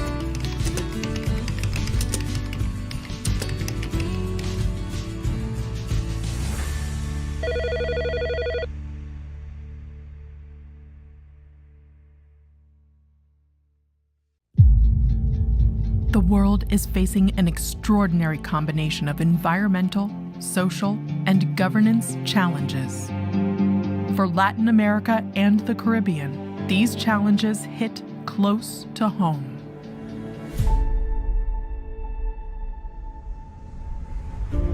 We are here to align purpose with action, to protect ecosystems, foster inclusive growth, and shape how companies do business and invest with impact. Because we need to act now to build resilience in our businesses and economies to leverage the power of the private sector. Act now to expand access to ESG solutions and sustainability-linked financing that are beneficial for more than 600 million people, the private sector, and the planet. Act now to strengthen sustainable value chains with environmentally and socially conscious mindsets. Act now to accelerate the best use of data and technology to empower businesses and people. Act now to enable sustainable investments in countries susceptible to the impact of natural disasters. Act now to lay down a roadmap for a green transition of the private sector that is just, gives voice to communities, and leaves no one behind. We have a plan. Now we are here to take action so that we can keep building a greener, more inclusive, and resilient region for all. So we can go from thinkers to doers. Welcome to Sustainability Week 2022.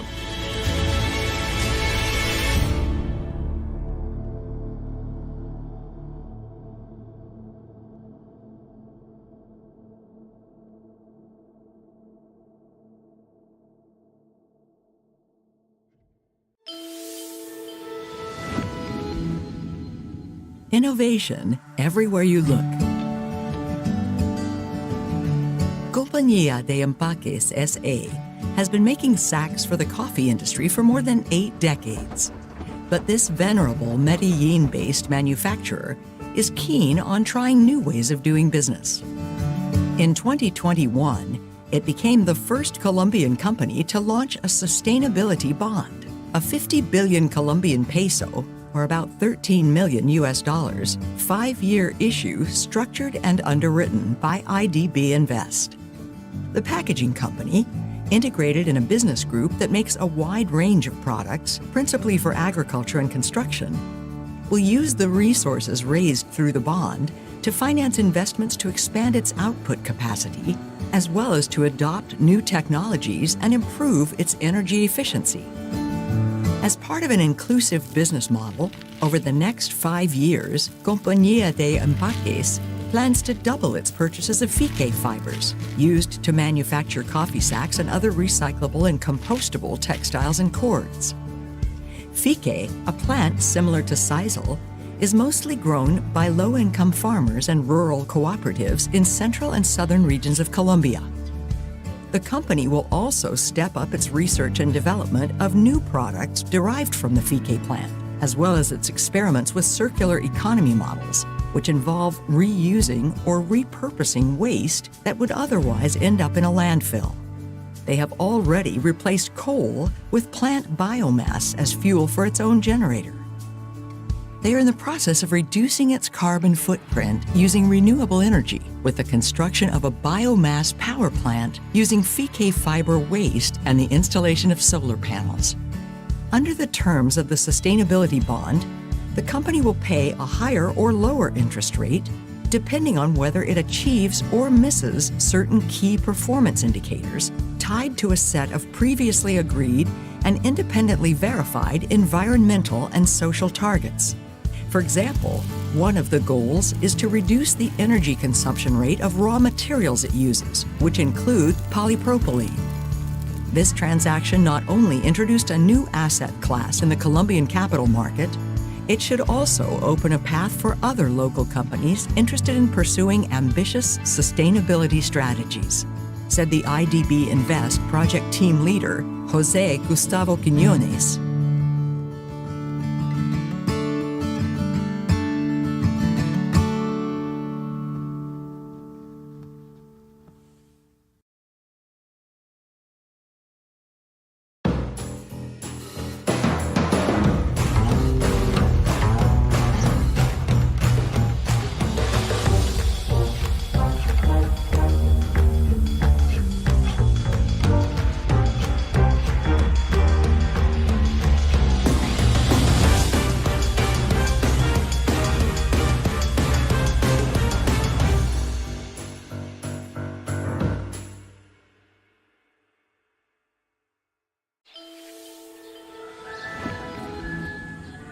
Una idea fresca para financiar a hortelanos.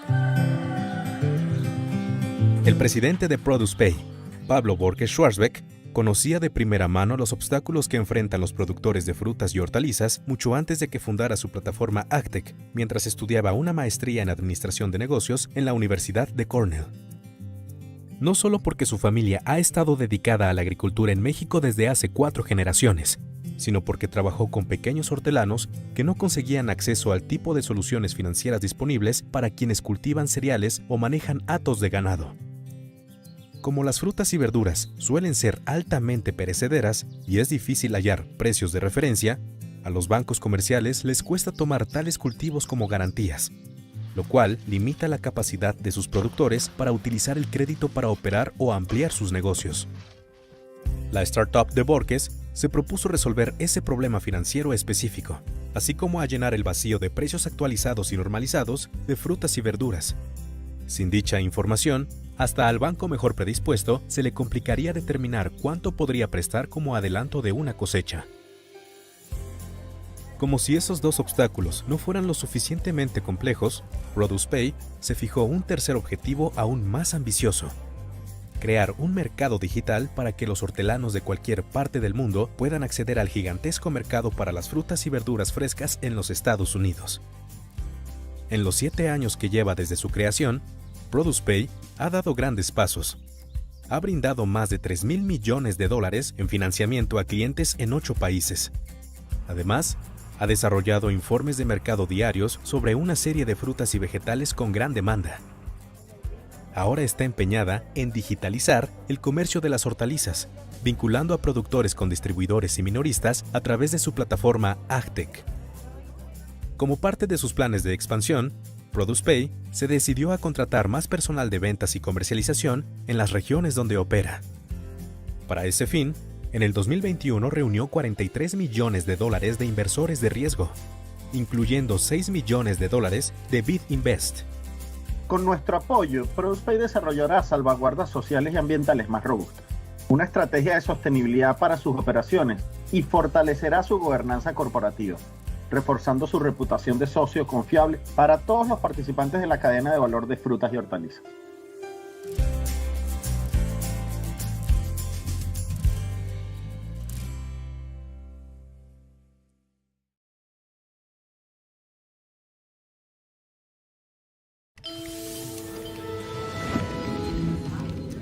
A calling to serve business.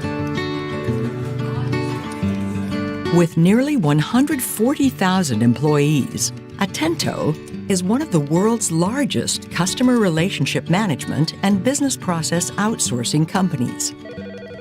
Although it serves the global market, its operations are largely concentrated in Latin America. The company, which is present in Argentina, Brazil, Chile, Colombia, El Salvador, Costa Rica, Guatemala, Mexico, Panama, Peru, and Uruguay, frequently shows up at the top of lists of best places to work for in the region. One of the reasons for Atento's stellar reputation is the opportunities it provides women, who make up 64% of its workforce. Under a project backed by a revolving credit facility of up to $50 million from IDB Invest, the company plans to pursue an EDGE certification, the leading assessment standard for gender equity and inclusion in the workplace. In turn, the financing from IDB Invest will enable Atento to replace shorter-term obligations with longer maturing debt, as well as provide working capital for new service contracts that will demand hiring and training more staff, expanding call centers, and acquiring IT equipment. Atento also plans to step up its investments in developing next-generation services involving technologies such as artificial intelligence, data science, automation, and machine learning. So this is our initial deal in the PPO Sierra Marina, and we expect it to be the first of many investments to promote nearshoring and the export of business services from Latin America and the Caribbean. There are huge opportunities to capitalize on the trend towards digitization, as well as to help firms gain efficiency and productivity through more responsive customer service and process automation.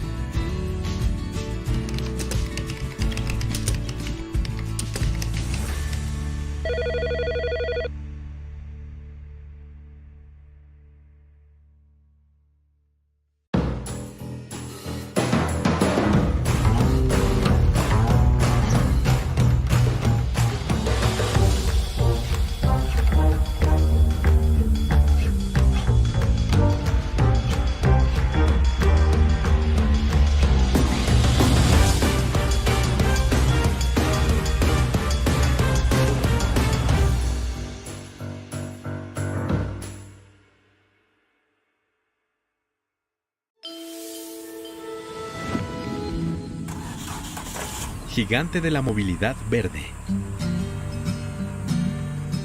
Para una empresa que comenzó con un solo camión, Simpar ciertamente ha llegado muy lejos.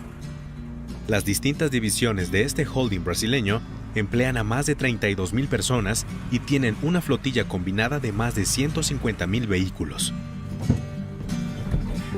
Simpar no solo es una de las mayores empresas de alquiler de automóviles, camiones y maquinaria pesada de América Latina. También tiene una enorme operación de logística que sirve a grandes industrias, una unidad especializada en soluciones de transporte y movilidad para el sector público, incluyendo autobuses y camiones de residuos, y una vasta red de ventas de vehículos nuevos y usados. A futuro, sin embargo, Simpar tiene un gran desafío: lograr que sus operaciones sean más verdes. Para combatir el cambio climático, Brasil se ha comprometido a reducir sustancialmente sus emisiones de gases de efecto invernadero a lo largo de las próximas décadas. La industria del transporte, que depende en gran medida de los hidrocarburos, es una de las principales fuentes de CO2. Simpar está decidida a liderar la transición a un futuro más limpio.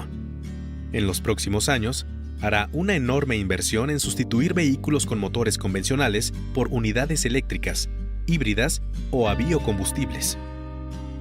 Para apoyar ese esfuerzo, IDB Invest le brindará un paquete financiero de $270 millones que incluye $80 millones de la propia IDB Invest, $40 millones de fondos de donantes administrados por IDB Invest y un préstamo sindicado por $150 millones de instituciones financieras comerciales.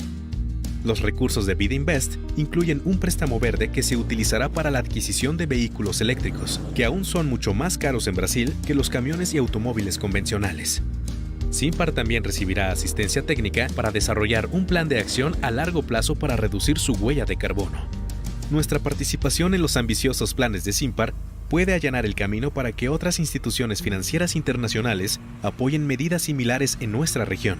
También contamos con que esta operación sirva de ejemplo para que otras empresas de transporte se decidan a hacer más verdes sus propias flotillas, comentó Juan Parodi, jefe del equipo de proyecto de IDB Invest.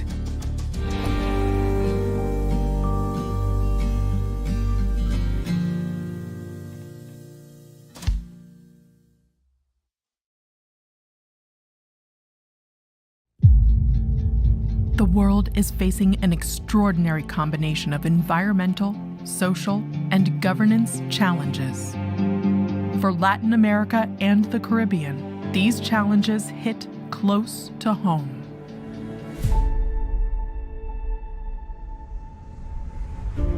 We are here to align purpose with action, to protect ecosystems, foster inclusive growth, and shape how companies do business and invest with impact. Because we need to act now to build resilience in our businesses and economies to leverage the power of the private sector. Act now to expand access to ESG solutions and sustainability-linked financing that are beneficial for more than 600 million people, the private sector, and the planet. Act now to strengthen sustainable value chains with environmentally and socially conscious mindsets. Act now to accelerate the best use of data and technology to empower businesses and people. Act now to enable sustainable investments in countries susceptible to the impact of natural disasters. Act now to lay down a roadmap for a green transition of the private sector that is just, gives voice to communities, and leaves no one behind. We have a plan. Now we are here to take action so that we can keep building a greener, more inclusive, and resilient region for all. So we can go from thinkers to doers. Welcome to Sustainability Week 2022.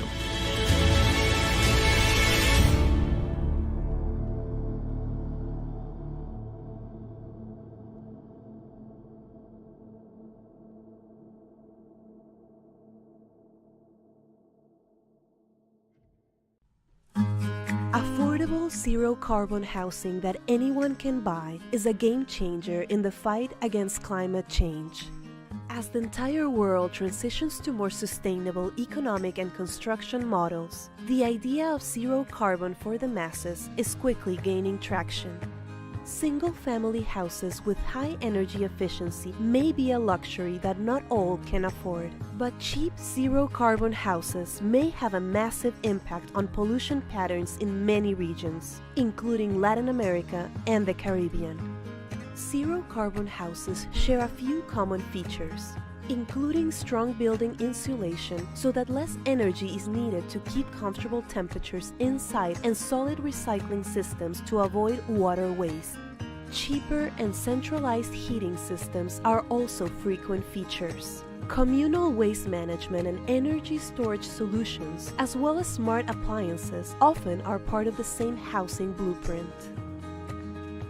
The construction of zero-carbon houses also involves carbon emissions. That's why carbon offsetting projects, for example through reforestation, are conducted to offset these emissions and stay true to the zero-carbon ideal. Particular attention to the surroundings is an added characteristic of these projects in order to minimize the impact of construction and maximize the availability of natural resources like sunlight. This may sound like a pipe dream, but rather it's something that is already well underway in the region. IDB Invest has announced an investment of up to $10 million in a fund run by Paladin that is the first zero-carbon affordable housing fund in the region. The fund seeks to raise as much as $100 million that will be invested in building housing for first-time homebuyers earning less than their country's gross national income per capita. Sustainable housing will be built by mid-sized developers in Mexico, Colombia, Brazil, and Peru. This is just the beginning of what should be a growing effort to provide much-needed, climate-compliant, affordable housing across the region. Zero-carbon housing is the future of construction in the region. This is exactly the kind of sustainable project we need to fight climate change, said Alberto Parodi, Project Chief, IDB Invest.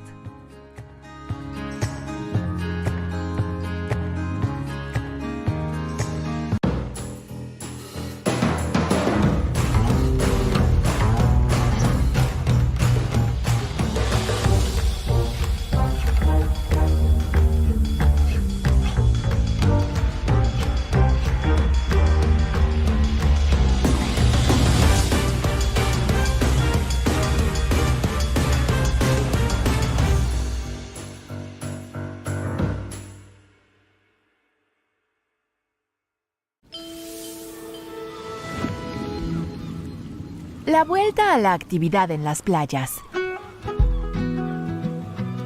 Al igual que operadores de complejos turísticos en todo el mundo, el Grupo Piñero pasó por una dura prueba durante la pandemia. No obstante la caída en la actividad económica, esta empresa familiar, con 27 hoteles en la República Dominicana, México, Jamaica y España, siempre mantuvo su compromiso con el turismo sostenible.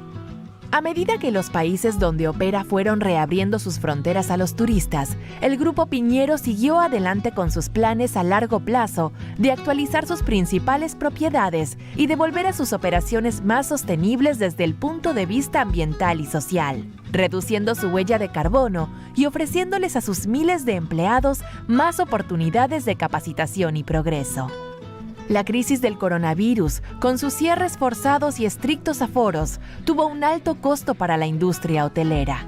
Si bien el Grupo Piñero recibió alivio temporal del gobierno en su país sede, España, sus líderes buscaban una solución más duradera. La encontraron en una alianza con IDB Invest y el Banco Popular Dominicano, que le aportaron al Grupo Piñero un paquete de préstamos por $200 millones en condiciones adaptadas a sus ambiciosas metas. Los recursos apoyarán inversiones como la renovación de hoteles y la contratación de personal en República Dominicana y Jamaica. Además, el Grupo Piñero recibirá asistencia técnica para realizar actividades de conservación costera, incluyendo la restauración de manglares y arrecifes, refugios de biodiversidad que sirven como barreras naturales contra las marejadas. La cooperación comprenderá también una evaluación del impacto a largo plazo del cambio climático sobre las propiedades del grupo en el Caribe. Estamos comprometidos con apoyar una recuperación más vigorosa, verde e inclusiva en América Latina y el Caribe. En esta coyuntura, apoyar a la industria del turismo es crucial en países donde es un pilar económico, afirmó el jefe del equipo de proyecto de IDB Invest, Stephen Wright.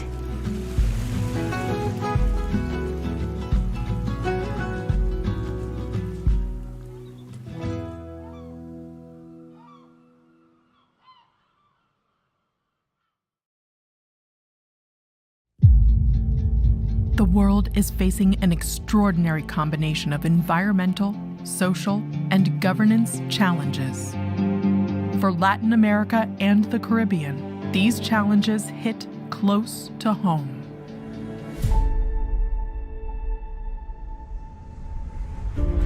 We are here to align purpose with action, to protect ecosystems, foster inclusive growth, and shape how companies do business and invest with impact. Because we need to act now to build resilience in our businesses and economies to leverage the power of the private sector. Act now to expand access to ESG solutions and sustainability-linked financing that are beneficial for more than 600 million people, the private sector, and the planet. Act now to strengthen sustainable value chains with environmentally and socially conscious mindsets. Act now to accelerate the best use of data and technology to empower businesses and people. Act now to enable sustainable investments in countries susceptible to the impact of natural disasters. Act now to lay down a roadmap for a green transition of the private sector that is just, gives voice to communities, and leaves no one behind. We have a plan. Now we are here to take action so that we can keep building a greener, more inclusive, and resilient region for all. So we can go from thinkers to doers. Welcome to Sustainability Week 2022.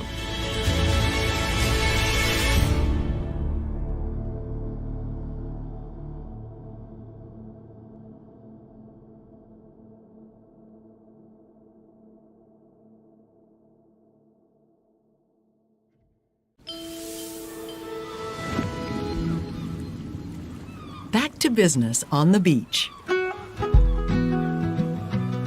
Like beach resort operators around the world, Grupo Piñero went through a very trying period during the COVID pandemic. Despite the turndown, the family-owned chain, with 27 hotels in the Dominican Republic, Mexico, Jamaica, and Spain, always stood by its commitment to sustainable tourism.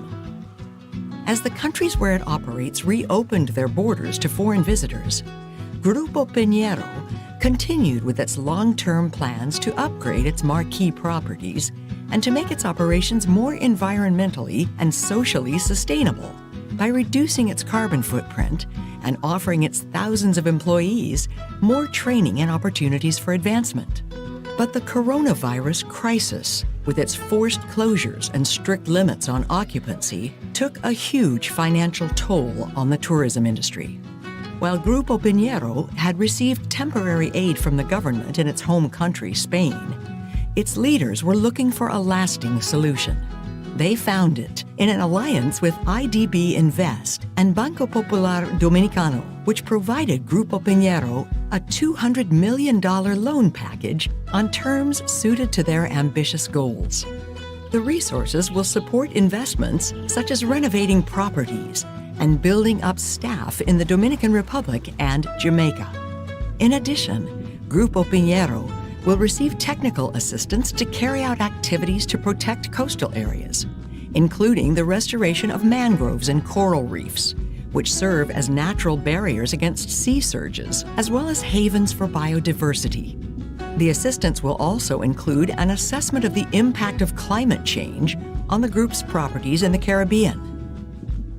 We're committed to supporting a stronger, greener, and more inclusive recovery in Latin America and the Caribbean. At this juncture, supporting the tourism industry is essential in countries where it is an economic mainstay.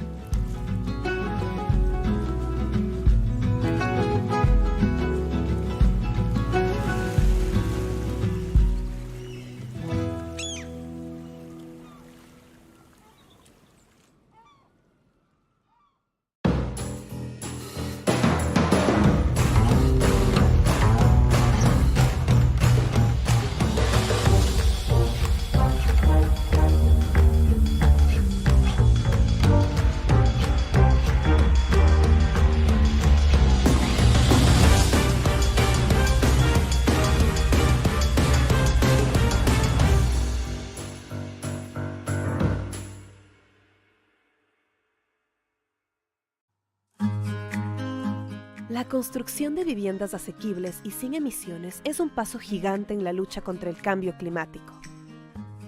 A medida que todo el mundo se mueve hacia modelos económicos y de construcción más sostenibles, la idea de emisiones cero está ganando terreno rápidamente. Las casas unifamiliares con alta eficiencia energética son un lujo que no todos pueden pagar. Pero las viviendas asequibles con cero emisiones pueden tener un impacto masivo en los patrones de contaminación en muchas regiones, incluida América Latina y el Caribe. Estas viviendas comparten características comunes, incluidos sólidos aislamientos, de modo que se necesite menos energía para mantener temperaturas agradables en el interior y sólidos sistemas de reciclaje para evitar el desperdicio de agua. Los sistemas de calefacción centralizados y más baratos también son características frecuentes. Las soluciones comunitarias de gestión de residuos y almacenamiento de energía, así como los electrodomésticos inteligentes, a menudo forman parte del mismo proyecto. La construcción de casas con cero emisiones implica emisiones. Es por eso que se llevan a cabo proyectos de compensación, por ejemplo, a través de la reforestación, que permiten mantenerse fiel a la idea de cero carbono. La especial atención al entorno es una característica añadida de estos proyectos, con el fin de minimizar el impacto de la construcción y maximizar la disponibilidad de recursos naturales, como la luz solar. Esto puede parecer una quimera, pero es algo que ya está en marcha en la región. IDB Invest ha anunciado una inversión de hasta $10 millones en un fondo administrado por Valor, que es el primer fondo de vivienda asequible con cero emisiones de carbono en la región. El fondo busca recaudar hasta $100 millones, que se invertirán en la construcción de viviendas para nuevos compradores con ganancias por debajo del ingreso nacional bruto per cápita de su país. Estas viviendas sostenibles serán construidas por promotores en México, Colombia, Brasil y Perú. Este es solo el comienzo de lo que debería ser un esfuerzo creciente para promocionar viviendas asequibles y respetuosas con el clima, muy necesarias en toda la región. La vivienda de emisiones cero es el futuro de la construcción en la región. Este es exactamente el tipo de proyecto sostenible que necesitamos para luchar contra el cambio climático, dijo Alberto Parodi, jefe de proyectos de IDB Invest.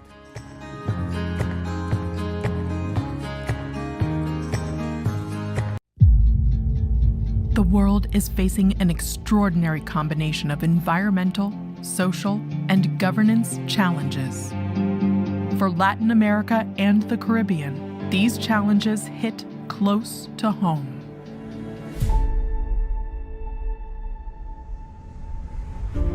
We are here to align purpose with action, to protect ecosystems, foster inclusive growth, and shape how companies do business and invest with impact. Because we need to act now to build resilience in our businesses and economies to leverage the power of the private sector. Act now to expand access to ESG solutions and sustainability-linked financing that are beneficial for more than 600 million people, the private sector, and the planet. Act now to strengthen sustainable value chains with environmentally and socially conscious mindsets. Act now to accelerate the best use of data and technology to empower businesses and people. Act now to enable sustainable investments in countries susceptible to the impact of natural disasters. Act now to lay down a roadmap for a green transition of the private sector that is just, gives voice to communities, and leaves no one behind. We have a plan. Now we are here to take action so that we can keep building a greener, more inclusive, and resilient region for all. So we can go from thinkers to doers. Welcome to Sustainability Week 2022.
Yes? Okay, welcome back, everybody. I hope you all had a nice break, a nice lunch. So we're going to shift gears this afternoon. And we're going to have some sessions on sustainable transformation, digitalization, and the next panel will be called Unleashing the Power of AI, artificial intelligence. And so I'd love to invite the panelists here. We have a great group of panelists to kick off the session. Thank you.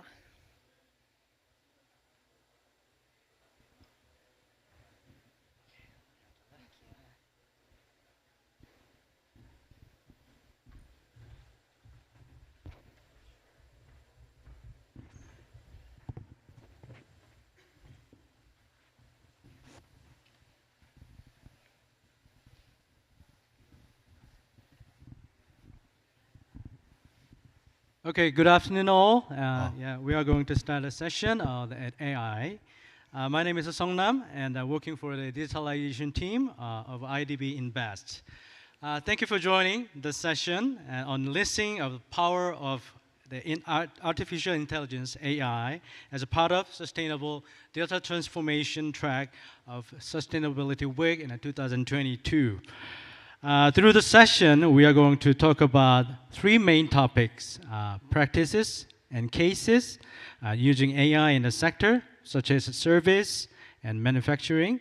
And also, we are talking about sustainability and data transformation, because we are thinking of that without data transformation, we don't think about sustainability. So.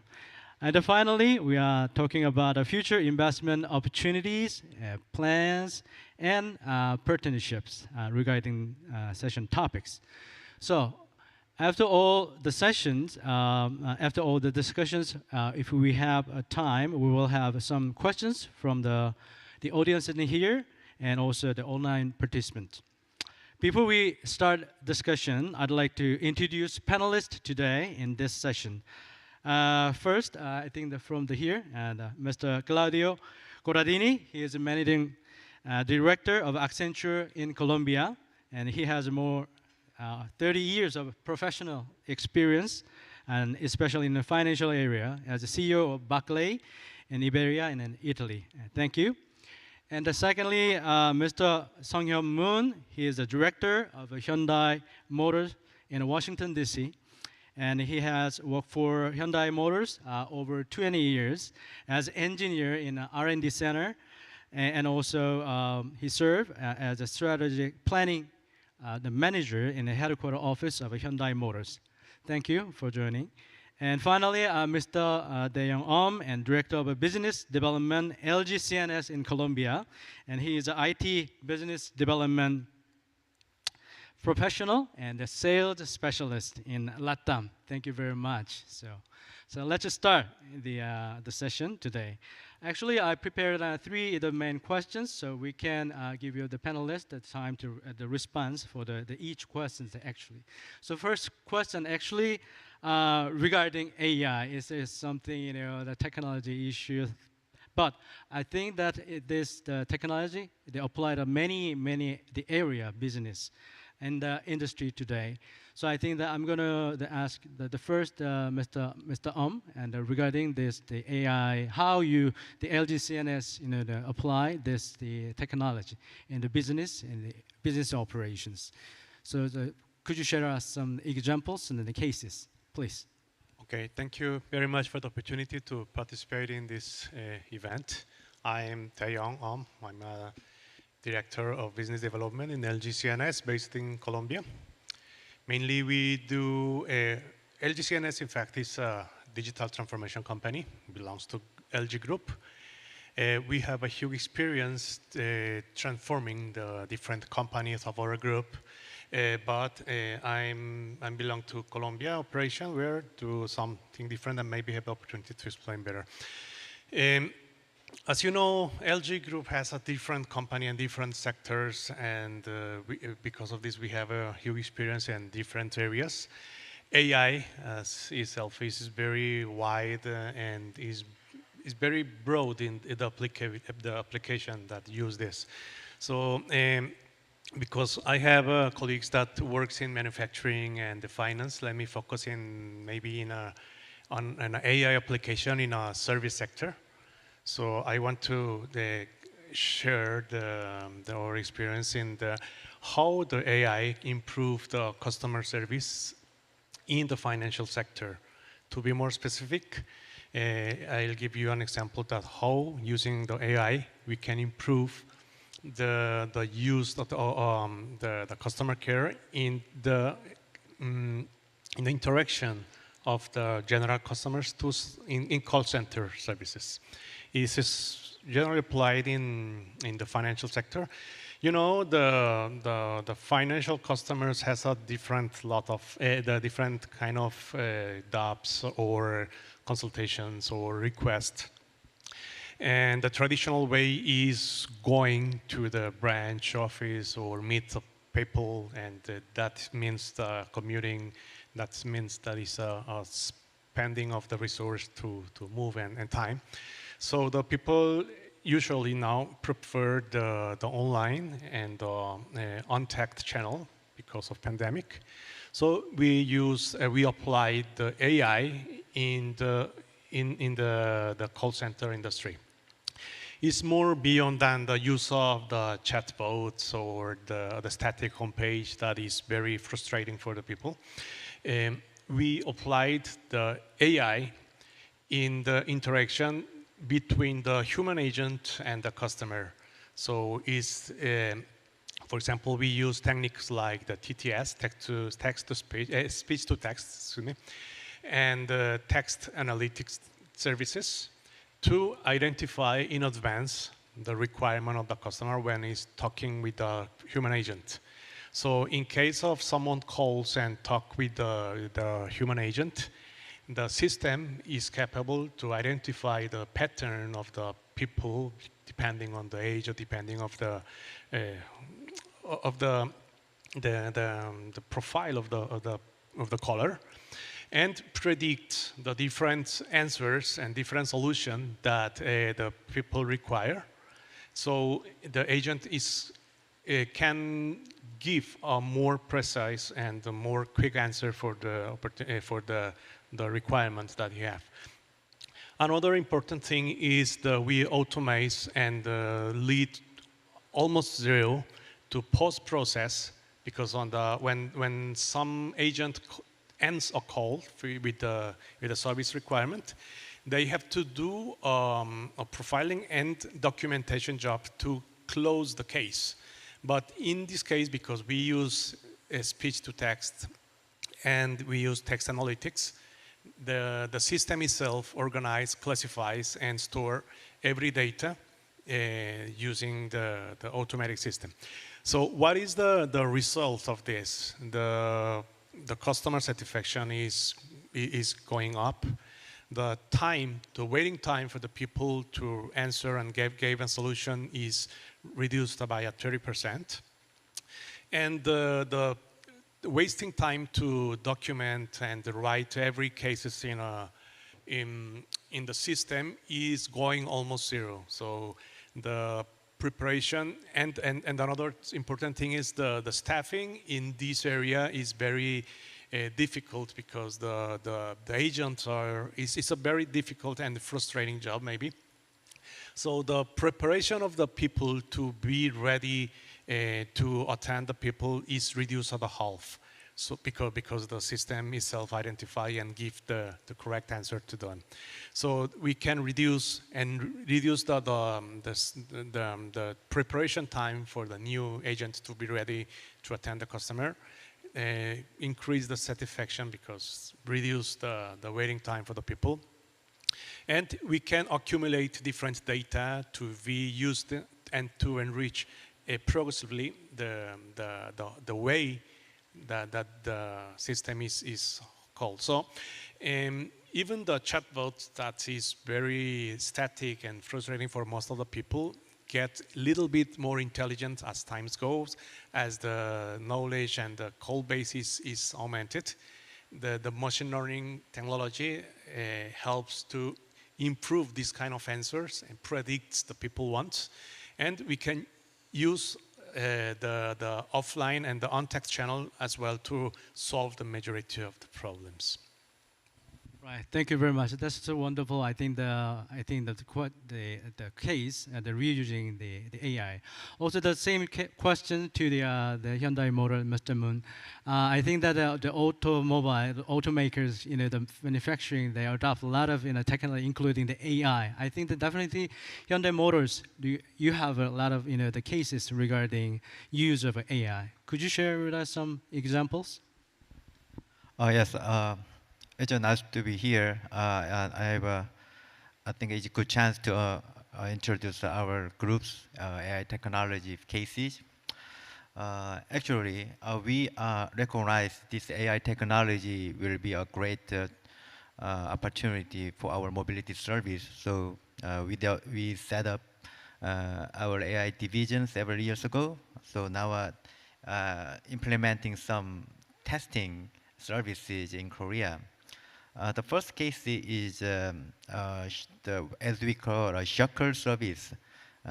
Its concept is combine the taxi and bus. So we use one big van, and in a small area, when a customer calls a shuttle service, and then the shuttle service pick up the customer, and there are many already customers in the van who have many different destinations.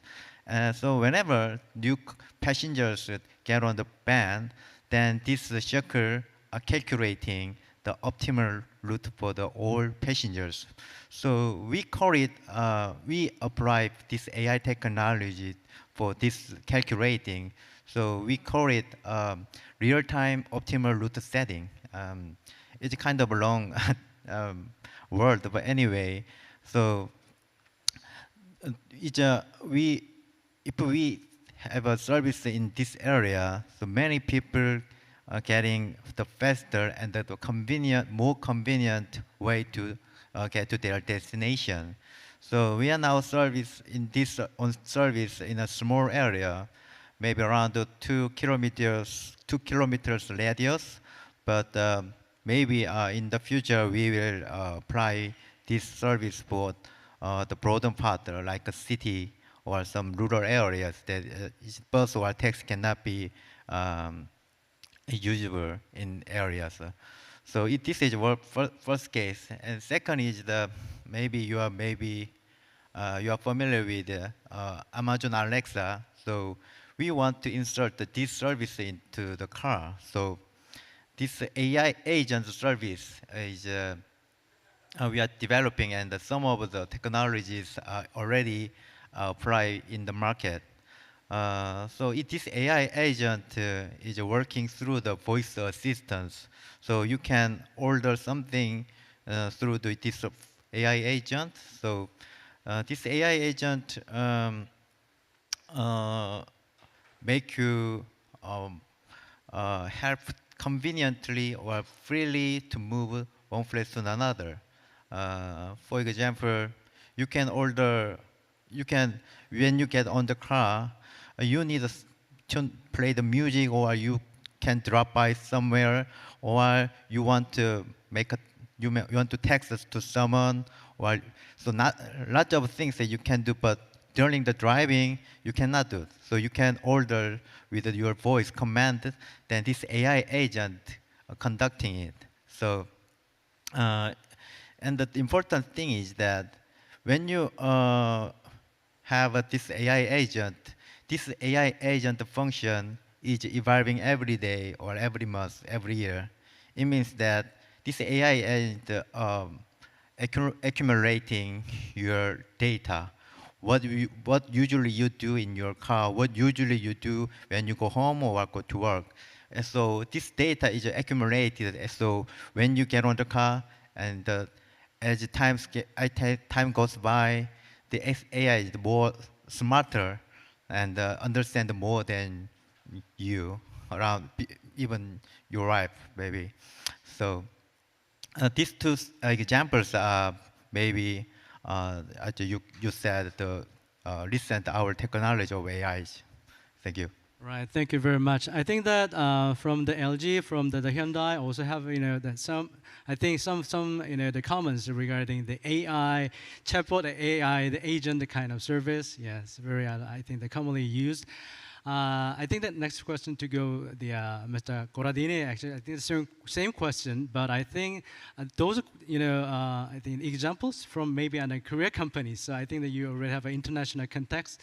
You're living at Colombia as well. So is there any the similar the cases that are happening in Latin America? So. But thank you so much. A pleasure being here. Thank you everyone for the invitation.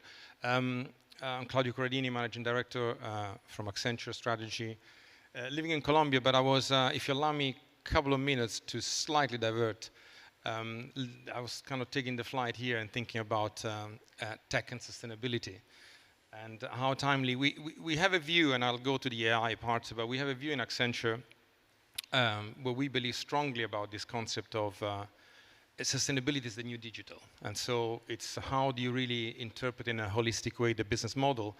And we recently surveyed 520 CIO, Chief Information Officer, and Technology Officer across 12 countries, 11 industries, asking about the kind of the level of maturity and views that they have around tech and sustainability. And the answer was a quite fascinating one, because we managed to identify 3 fundamental areas, and AI is one of the technologies part of this, where enterprises need to think about linking technology strategy, business strategy, and sustainability strategy. And we identify crossing the answer from all the CIOs and adopting ourselves a bit of AI. There's a company you may know called Arabesque that is one of the leaders in about ESG reporting, and trying to identify if there is a correlations on people that master the use of technology and master the use of sustainability and have a developed strategy in sustainability, and what's the return to shareholders. And in summary, there is a very strong correlations that the one that performs very well on ESG, that is part of what we're talking about this forum, and apply technology to the ESG challenge, they have on average 2.6 times better return to shareholders than the median and the below average. This is just to make a very quick context around, we believe ultimately sustainability is not for sustainability's sake. It's actually a business model and change. There are 3 fundamental areas. One is what we call sustainability by technology. One is sustainability in technology, and one is powering the ecosystem. In sustainability by technology, we refer to the great examples that we're discussing here of how you apply technology and AI to evolve the business model and actually to improve your business performance and ESG performance. In sustainability in technology is a very fascinating topic. I don't know if there are technologies here, but how do you start to think about the consequences of what we're doing? In quick facts, I'm sure there are plenty of engineers here, but I understand that training a deep learning AI algorithm over life, it's more than 350 return flights, New York to Los Angeles. So there is an issue around the technology community, and particularly when we talk about AI and algorithms and train and untrained algorithms around how to apply, design to improve and mitigate the implications of technology consequences, unintended consequences. And the third one that I think is the one that I will discuss later on in the case is when we start to think about no one in isolation can solve this issue. Well, we call it and I think you say from thinkers to doer, we call it the intent to action gap. Individual enterprises are unlikely to solve it. So we need to join forces, and the idea is that technology and what technology allows us these days is to connect the ecosystem across government, non-government, private sector, public sector, fintech, communities to really reach different level. Didn't go straight into the example AI. I have one for later on, but I thought it was appropriate to share this kind of broader view on the 3 implications. So I'll leave you with sustainability by technology, sustainability in technology, and powering the ecosystem. Thank you very much. Maybe I think that we can go straight to another, the question like sustainability in technology. I think this part. So I think that the LG also, Digital technology not only they helping to improve the productivity, but also they help to achieve sustainable the management. So the kind of thing is, I think we're gonna the second the question. So the LG, what kind of the example for this kind of topic? So sustainability and digital transformations. Okay, let me join your question with the things that we do in Bogota, Colombia. We manage the fare collection and fleet management of the whole public transportation in Bogota. We manage the Transmilenio is the mean of the BRT system. And let me explain how we can, maybe this is a mixture between the things that we do actually, and maybe a wish that maybe using a little bit more technology to improve the actual behavior. So, you know, the public transport is a very complex area because we need to mix between the customer, also user satisfaction, the profitability of the bus operator, and the interest of the government as well. So, for example, mixing the demand or predicting the demand on time is one of the key factors. So, we'd be enough often the frequency of the bus to improve the service quality for the citizens, but should be very smart to be profitable for the company as well. So actually, and the legacy system of the fleet planning, for example, uses statistics based on the static data to dispatch certain number of buses in peak hours or non-peak hours to cover this demand. But in case of and of course the policy of the government is try to improve the sustainability, putting, for example, the electrify the fleets. For example, Bogota is one of the is the biggest has the biggest electric bus fleet in the worldwide after China. They have around 1,500 buses electric, which runs with our technology. So if we combine the AI with the fleet management and planning, we can have the exact and self-adaptive and dispatch scheduling to improve the service and improve the profitability for the bus company as well. And our system actually capture every event that things that happens inside the bus.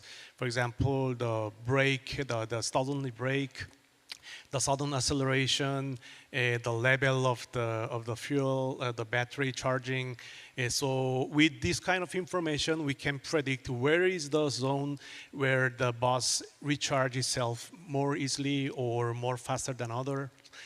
Where's the, so for example, if they found some area where the buses brake suddenly and every buses brake suddenly on there, and when we go deeply, we can, for example, found a pothole that implies the bus are braking there, and we can, as this way, make the solution to this. So every fleet is just not just a car with a lot of seats. It has a lot of technology that permits this kind of applications.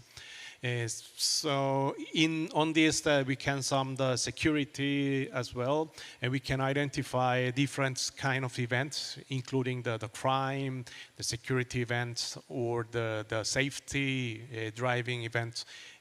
If all information that we can capture from the buses in almost a near real time. Thank you for a very specific, I think, that example. I think that Mr. talked about some of the case of Colombia. I think that I just go to the question to Mr. Corradini regarding the Colombia case as well. I think I heard that recently Accenture did a really good example regarding this topic, right? No, fascinating. That just to connect again to the questions around impact on sustainability, ESG. We were faced with a challenge. For people that know Colombia, the largest company by far is Ecopetrol, is a national oil company. he has recently acquired a big energy transition company as well, so expanding their footprint and thinking very clearly on announcing the strategy of 2050, neutrality. And they had, additional to the carbon emission challenge, they have a fundamental point of reflection. They wanted to reach water neutrality. I mean, for the non-deep into the kind of oil and gas experience, and I'm learning myself, whether you are in the upstream or downstream business, there is a ratio of almost, for every barrel of petrol that you extract, you get up to, potentially 10 times, or in some cases 35 times, the amount of water that you need to use for the extractions, for the treatment, not to talk about fracking. So, and if you consider that we've got about 3 billion people on this planet that, broadly speaking, cannot really wash their hands in a safe environment with water, the protections of water and the care that we need to take about water was the challenge. So the management put this challenge, and we talk about, okay, technology, AI, how can we take this challenge? And back to my point number 3, when I said ecosystem, power the ecosystem, and get together to solve the issues, we got together with AWS, the Amazon Web Services, providing the cloud infrastructure, Accenture with our analytics and apply intelligence capabilities, and Ecopetrol with the knowledge of the business. And we came up with a view of defining a groundbreaking apply intelligence-based water management system. Now, the aim is not purely to do good for the world. There's obviously is a fundamental purpose, but it's also to optimize the water treatment in the company. There is a vast amount of money that get invested by the corporations to ultimately extract the water, treat the water, dispose the water, and the impact on communities and the impact on the enterprise is very large. So we develop a system based on the cloud solutions of Amazon as an infrastructure that is an AI model and is an algorithm that can track, monitor, and create an open platform. This is a very important concept where everyone in Colombia, and we hope broadly, can contribute to start optimizing for water management. It's another example where ultimately the customer is not just the enterprise or the end user of Ecopetrol products, but are the local communities and making an impact around the ESG parameters. So I think it's a good example of ecosystem play with technology applied to solve an issue that's not just a business issue, but is a broader ESG issue. Wonderful, I think, the examples here. Also, I go to the question to Hyundai Motors as well, because the automobile industry use lots of the materials and resources. So also recently the Hyundai Motors has the initiative for sustainable management, like had a big plan for the smart factory kind of thing. So could you share some examples regarding the sustainable management and the circular economy?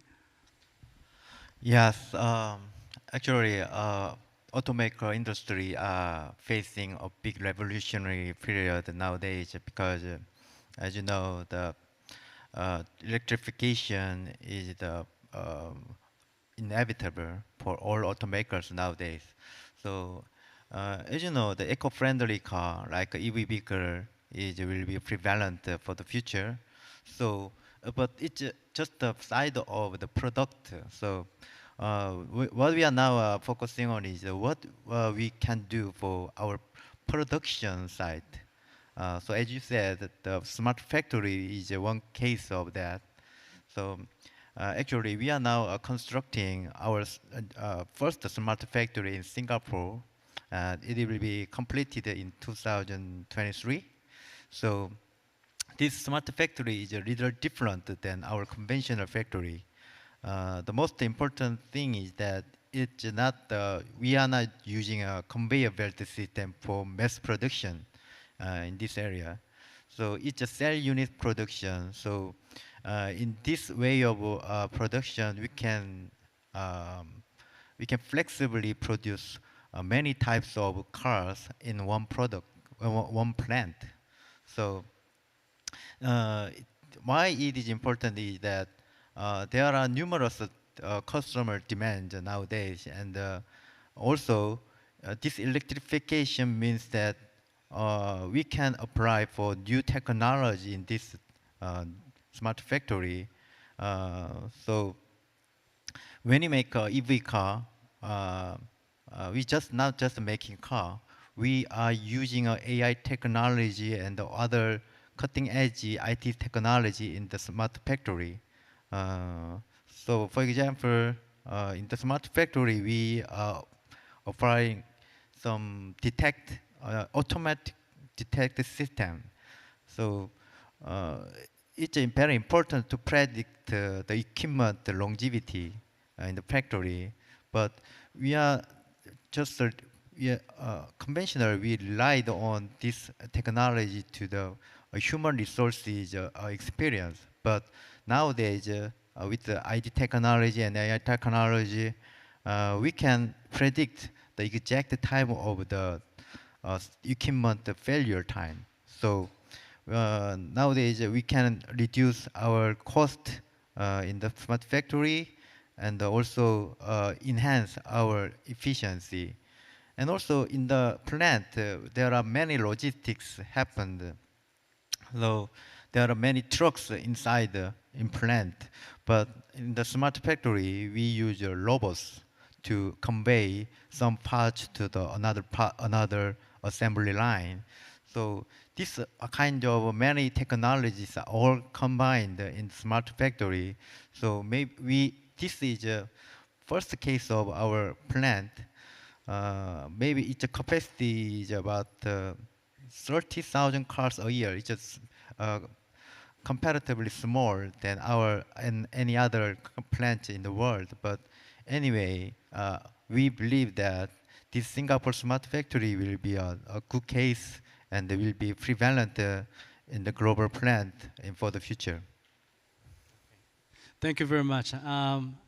Okay, let's go to maybe identify a question. We only have 10 minutes, but I'm going to give you just 2 minutes, I think, for this, the last question. The last question is, I think definitely we have to talk about some of the future, opportunity, future, the plan or in a partnership regarding this topic. So I think, Mr. Om, you are working and living in Colombia in a long time. So what do you think about, some kind of the future, the opportunity there regarding this topic, and also the LGCNS, what kind of vision for the investment for this session, actually? Okay.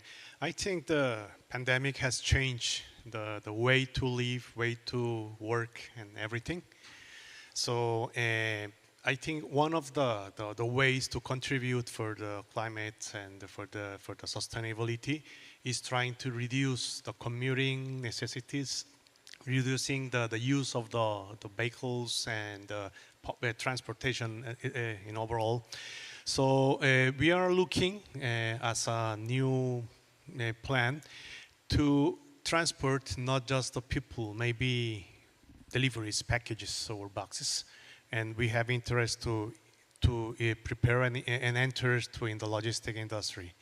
In case of LGCNS in Korea, in HQ, we developed and systemized one of the most innovative and one of the most technologic and intelligent logistics supplier in Korea. His name is Coupang. Is some guy of Coupang is here in the event.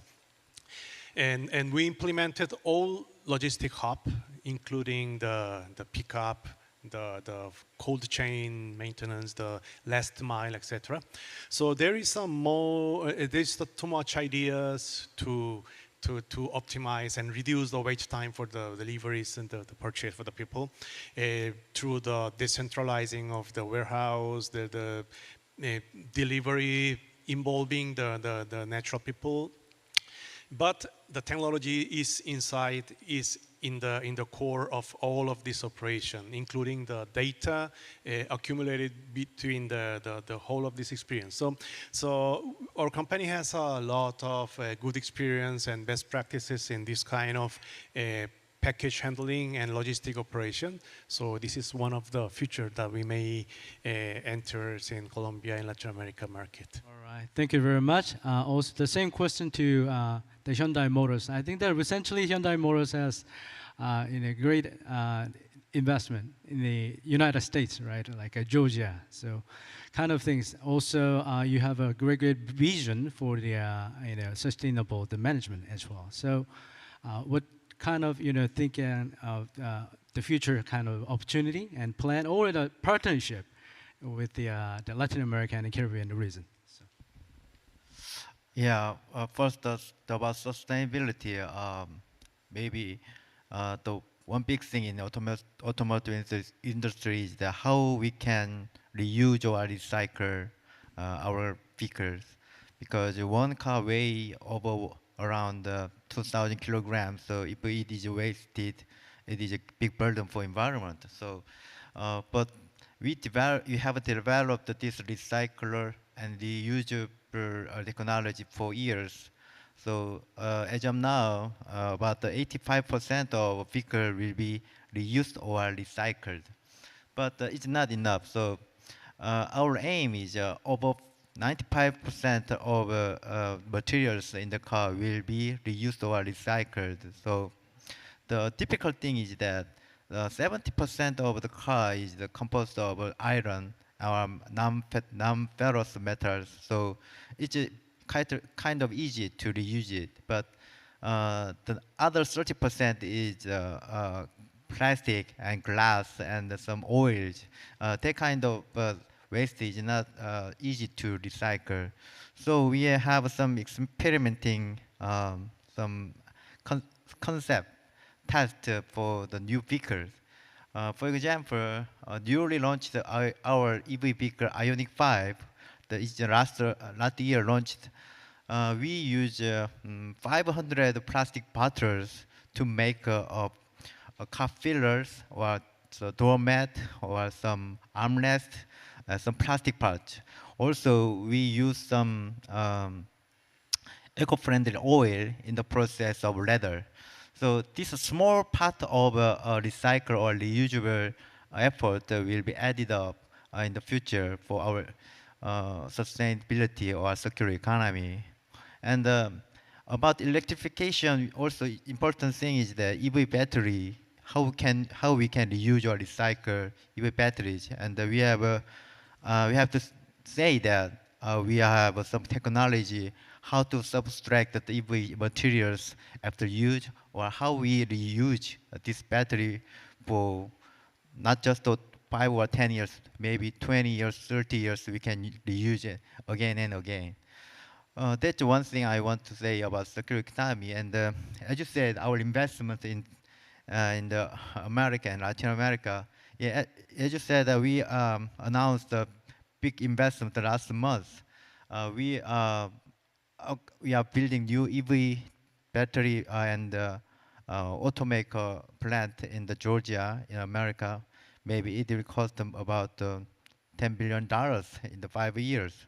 So this big amount of money is including some kind of all the suppliers chain and all the new cutting edge technology. Also, as I said, that this kind of some reusable, recyclable, how we can contribute to this environment of automaker market. So we are very exciting, and we are expecting of this kind of investments in the future. Right.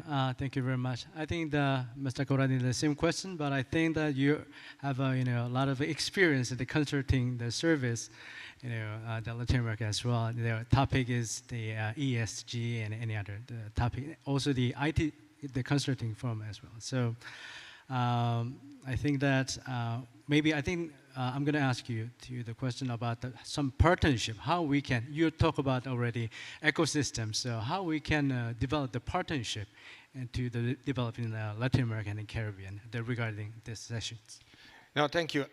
I mean, clearly, when I think about investment and partnership, what we observe from an Accenture LATAM standpoint, we are more than $2 billion company, more than 50,000 people, and what we believe at the end is that the investment will go across the entire value chain, across all the industries.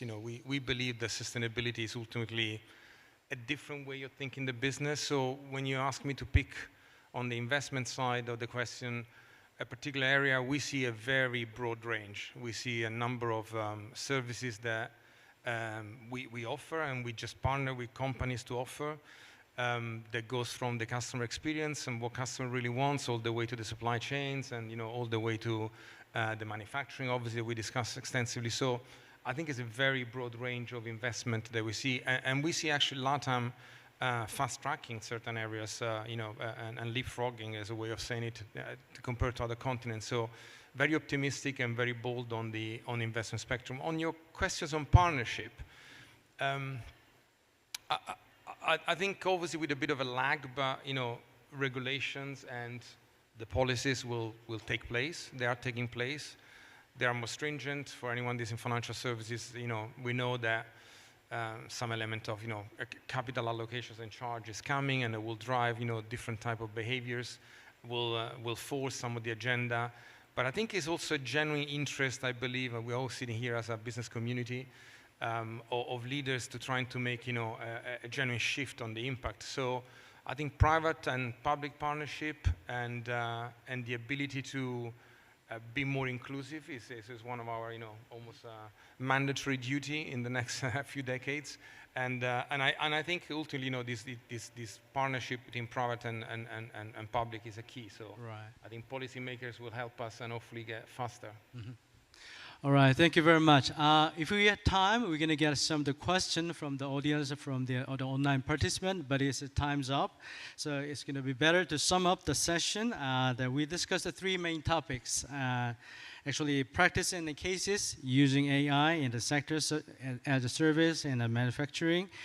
And also we'll talk about sustainability and digital transformation. And lastly, we'll talk about future investment opportunity plans and a partnership. Thank you very much for joining this AI session. I think that you are the fantastic panelists because you meet the right time in the 40 minutes. And also the online participant and the audience, if you are interested in a sustainable digital transformation session, please stay tuned in the continuing session this afternoon. Please give the big applause to the panelists for the great opinions and discussion. Thank you very much. Thank you.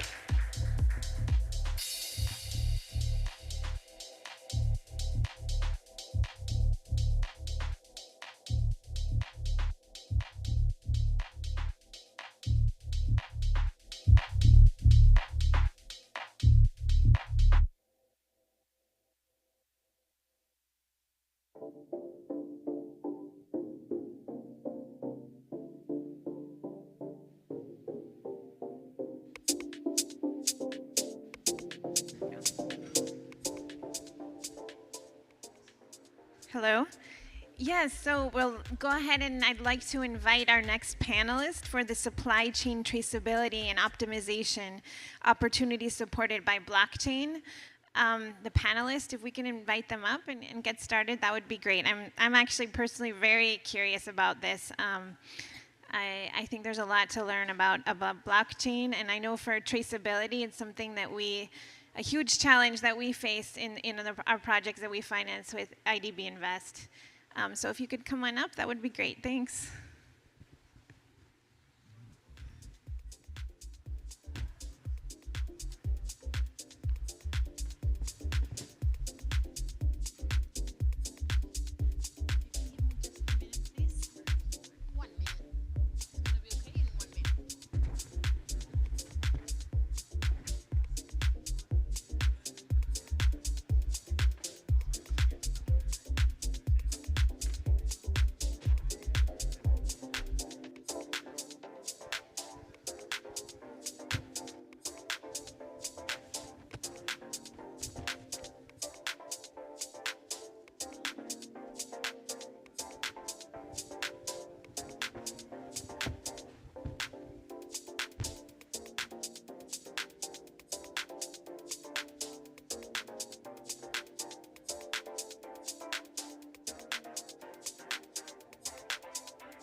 Hola, buenas tardes. Bueno, muchas gracias. Continuamos las sesiones de Sustainable Digital Transformation. Acabamos de estar en una muy interesante sesión en la que estábamos viendo cómo se aplica la inteligencia artificial, está vinculada a casos de uso que tienen que ver con la sostenibilidad.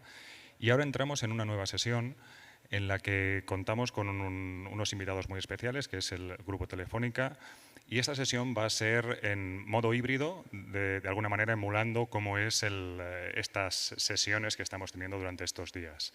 Aquí en sitio estamos con Luis Lepe, Country Manager de Telefónica Tech en Estados Unidos, y en remoto tenemos a José Luis Núñez y Alejandro Pardo, que van a estar hablando durante los próximos 20 minutos sobre la importancia del blockchain dentro de lo que son las cadenas de suministro y cuáles son realmente el valor que puede aportar dentro del concepto global de sostenibilidad.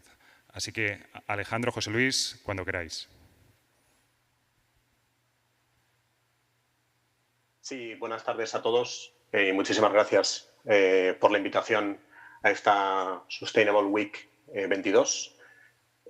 Hola a todos, muchas gracias David Brojeras y al IDB Invest por tenernos aquí. Mi nombre es Alejandro Pardo. Muchos de ustedes me conocen, soy especialista senior del BIT Lab, del Laboratorio de Innovación del Grupo BIT, y fundador y líder de LACchain, la Alianza Global para el Desarrollo del Ecosistema Blockchain en América Latina y el Caribe. Hoy tendré el placer de charlar con José Luis Núñez Díaz, Global Head y responsable de la unidad Global Blockchain de Telefónica Tech, una empresa, parte del Grupo Telefónica, líder en transformación digital con una amplia gama de servicios, soluciones tecnológicas integradas de ciberseguridad, cloud, IoT, Big Data y blockchain, por supuesto. También es un gran colaborador con nosotros, ya que Telefónica Tech es uno de los aliados de la Alianza Global LACchain y socio estratégico de nuestra principal red en producción, LACnet. Quisiera empezar, José Luis, tratando de romper la nuez, como se dice en inglés, crack the nut, en términos de qué es blockchain y por qué es importante para las empresas. Entonces, la pregunta es, ¿qué es blockchain enterprise en particular y por qué es útil para corporates al día de hoy, dado el grado de madurez que tiene la tecnología? Bueno, pues lo primero, buenas tardes a todos. Y igual que Alejandro, agradecer a la organización, a David, al propio Alejandro, el invitarnos a Telefónica Tech, tener presencia hoy en este evento, ¿no? Y poder hablar no solo de blockchain, sino además con ese matiz de sostenibilidad que creo que es muy importante, ¿no? Y ya por ir al grano, ¿qué es blockchain? ¿Qué es para las empresas? Y por qué es útil. Bueno, pues blockchain, empezamos diciendo lo que no es. O sea, no es la panacea o el santo grial que iba a solucionarnos todos los problemas como nos lo prometían o nos la presentaban hace 5 o 7 años. O sea, blockchain es una tecnología muy potente, pero una tecnología más dentro de las que están disponibles para que las empresas lleven a cabo esa deseada transformación digital. ¿Cómo puede ayudar blockchain y cómo a las empresas? Pues básicamente creando ecosistemas de confianza. Lo oíamos en el panel anterior, el término ecosistema aparece repetidamente cuando hablamos de blockchain y no es para menos. Al final lo que creamos es, y decimos en Telefónica Tech, una capa adicional de confianza a las operaciones. Y eso es para nosotros el blockchain empresarial, el blockchain para las empresas.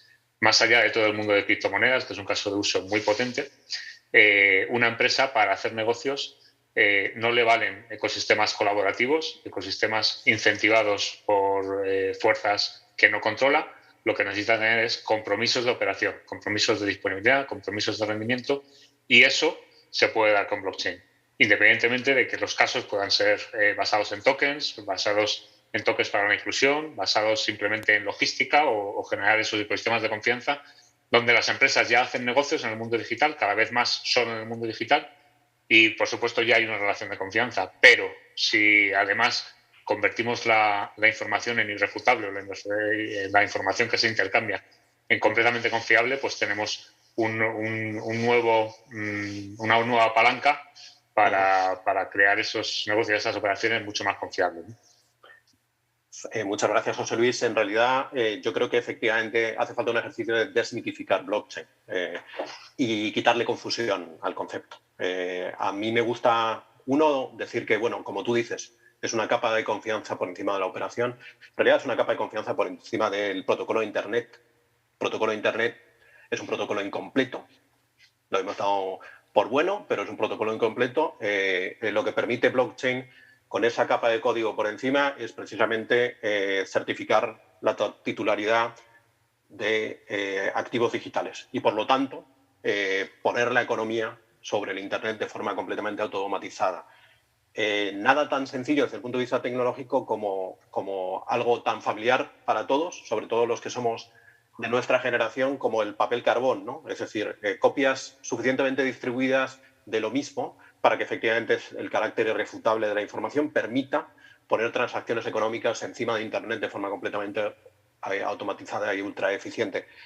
Aclarado el concepto, explico un poco por qué BitLab está aquí y simplemente comento un poco sobre qué es LagChain, ¿vale? Hace 3 años me tocó estar en el momento apropiado, en el lugar justo y decidí fundar LagChain con recursos del Laboratorio de Innovación del Grupo del Banco, que es una alianza global para el desarrollo del ecosistema blockchain en América Latina y el Caribe.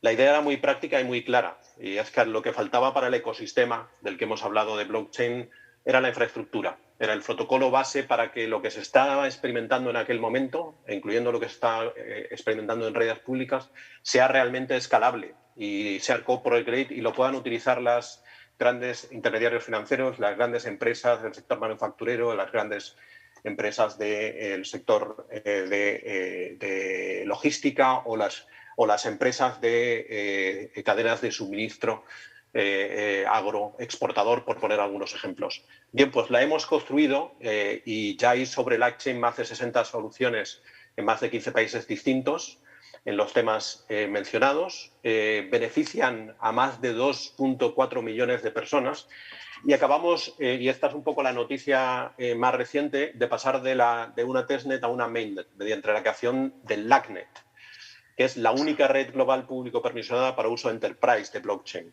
y está asociada a la gobernanza de Internet, dado que se ha hecho mediante una joint venture con 2 de las entidades fundadoras de la Casa de Internet para América Latina y el Caribe en jurisdicción Uruguay, Montevideo, Uruguay.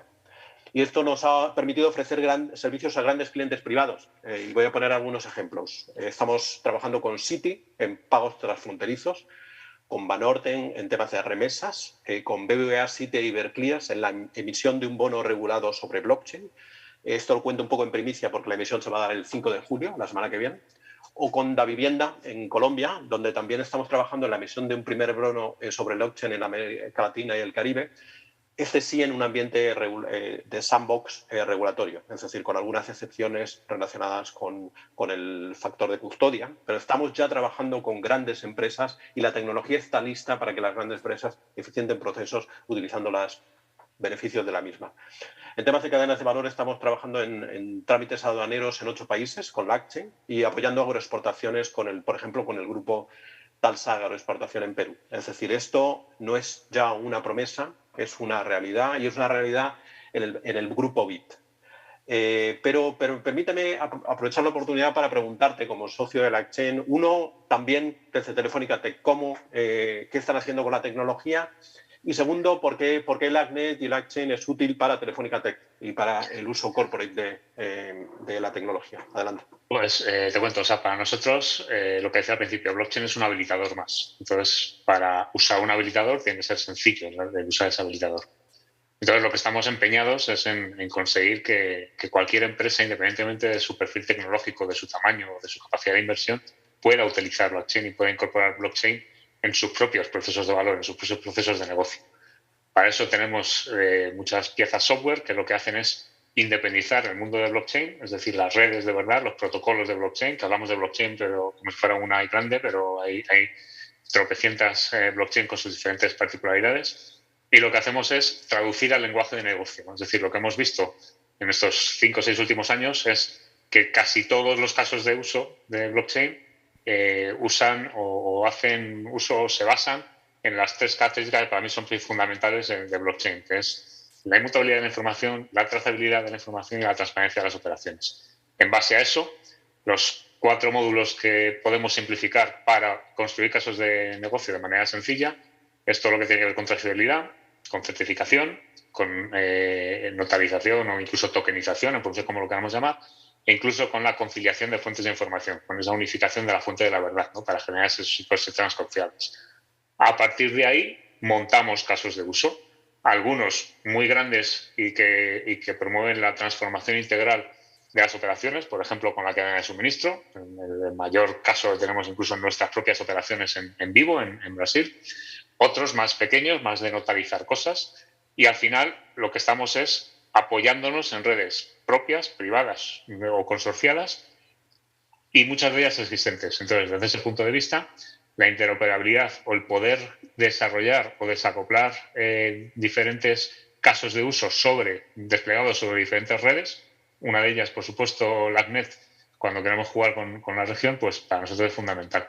El cliente desarrolla su caso de uso y da igual si lo despliega en una red pública, en una red privada o en una red consorciada, como es el caso de LACNet. En función de los casos de uso, requerirán diferentes características de rendimiento, escalabilidad, privacidad, control y tendrán o satisfará esas características la red más adecuada, ¿no? En aquellos casos en los que sea LACNet, sobre todo para desarrollar en la región, pues obviamente es la opción, digamos, preferente, ¿no? Gracias por ello. Estamos enormemente satisfechos de la colaboración y del trabajo que estamos haciendo juntos sobre LACNet.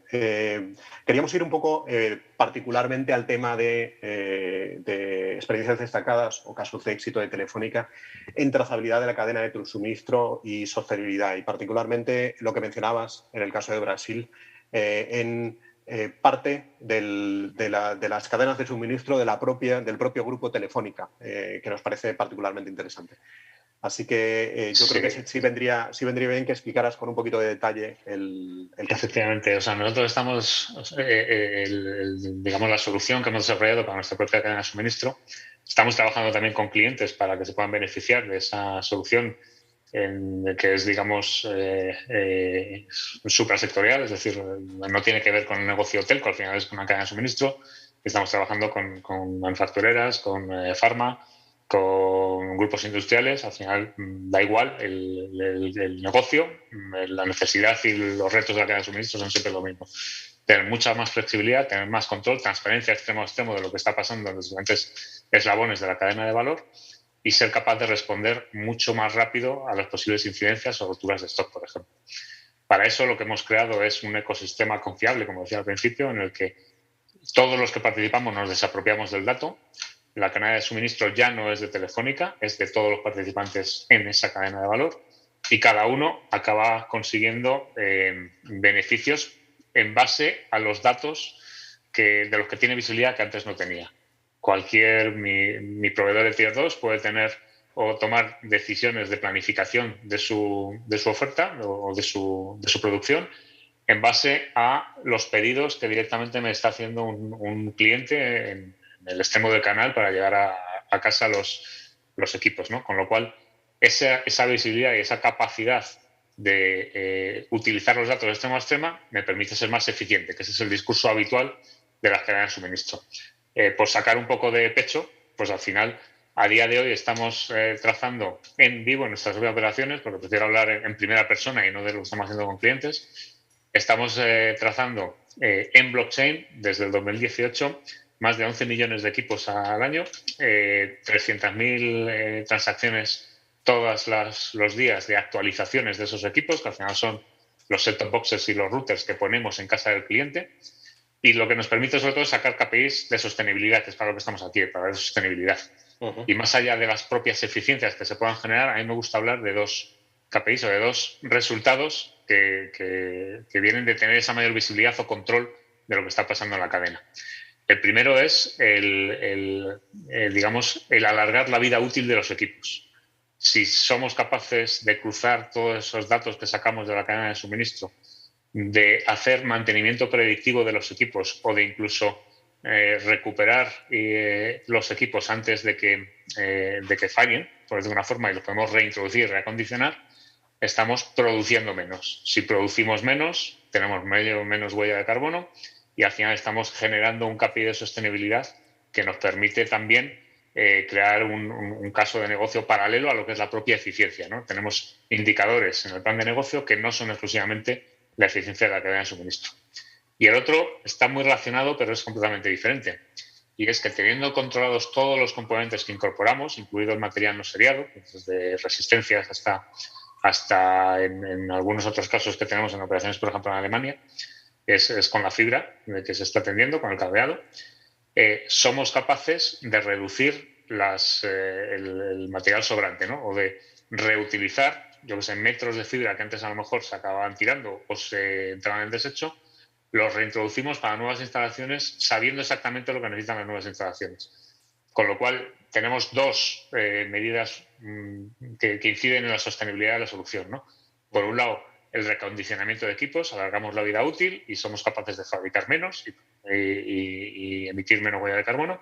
Y por otro lado, reutilizamos materiales, con lo cual, utilizando menos, somos responsables de menos cantidad de residuos, porque lo que antes era residuos ahora acaba también instalado. Con lo cual son dos medidas que normalmente no se tienen en cuenta cuando se hace el caso de negocio de una cadena de suministro, que se piensa siempre en la eficiencia, pero que para nosotros están resultando muy relevantes a la hora de crear esos informes de comportamiento sostenible, por decirlo de una forma, o de comportamiento responsable que cada día se demandan más. Luego ya podemos hablar de los típicos casos de uso, efectivamente, que podemos utilizar blockchain para acreditar el consumo de energía o acreditar la huella hídrica o acreditar un montón de cosas donde también blockchain, por supuesto, nos da soluciones. Pero esos son los obvios, que son los típicos. A mí me gusta más hablar de los otros casos. Y estoy completamente de acuerdo contigo y muy impresionante. Es decir, 15 millones de equipos quiere decir que esto está en plena operación en escala y, por lo tanto, ya no estamos hablando de una tecnología que sea una promesa, sino es una tecnología que forma parte de la operación. Sí, ni promesas ni pilotos, sino realidades. Realidades que, aunque sean proyectos que acabas haciendo inversiones grandes, en nuestro caso sí que tuvimos un retorno de la inversión en un año. Con lo cual da idea de efectivamente lo fácil que puede ser en un mastodonte que pueda ser las operaciones, el despliegue en planta en vivo, el tener la capacidad de hacer esas inversiones y recuperarlas para reinvertirlas en la propia plataforma, ¿no? De acuerdo. Y quizá como última pregunta, antes de pasar a preguntas y respuestas, ¿qué potencial le ves al uso de la tecnología blockchain en el tema de sostenibilidad, particularmente? Pues yo creo que la potencia no es tanto cuando buscamos casos de sostenibilidad, sino cuando los encontramos. Es decir, al final, buena parte del aprendizaje en carne propia es que al tener muchos puntos de control que ponemos en común de muchas fuentes de información para tener esa visibilidad extremo a extremo, lo que tenemos es que aplicar analítica de datos y inteligencia artificial para sacar nuevos casos de uso. Y ahí es donde nos van a salir parte de esos casos de uso relacionados con sostenibilidad y lo que nos va a permitir reintroducir nuevos KPIs que me permitan medir exactamente, no lo que yo quiero medir, que es lo que adolecemos muchas veces en este tipo de cosas, ¿no? Sino lo que la propia plataforma me está diciendo que es buena y que está optimizando una medida concreta o un rendimiento concreto. Excelente, muchísimas gracias, José Luis. Me habían pedido que fueran 17 minutos exactos de conversación, así que le paso la palabra a David Brojeras, no antes sin agradecerle mucho por la invitación para que modere preguntas y respuestas. Adelante, David.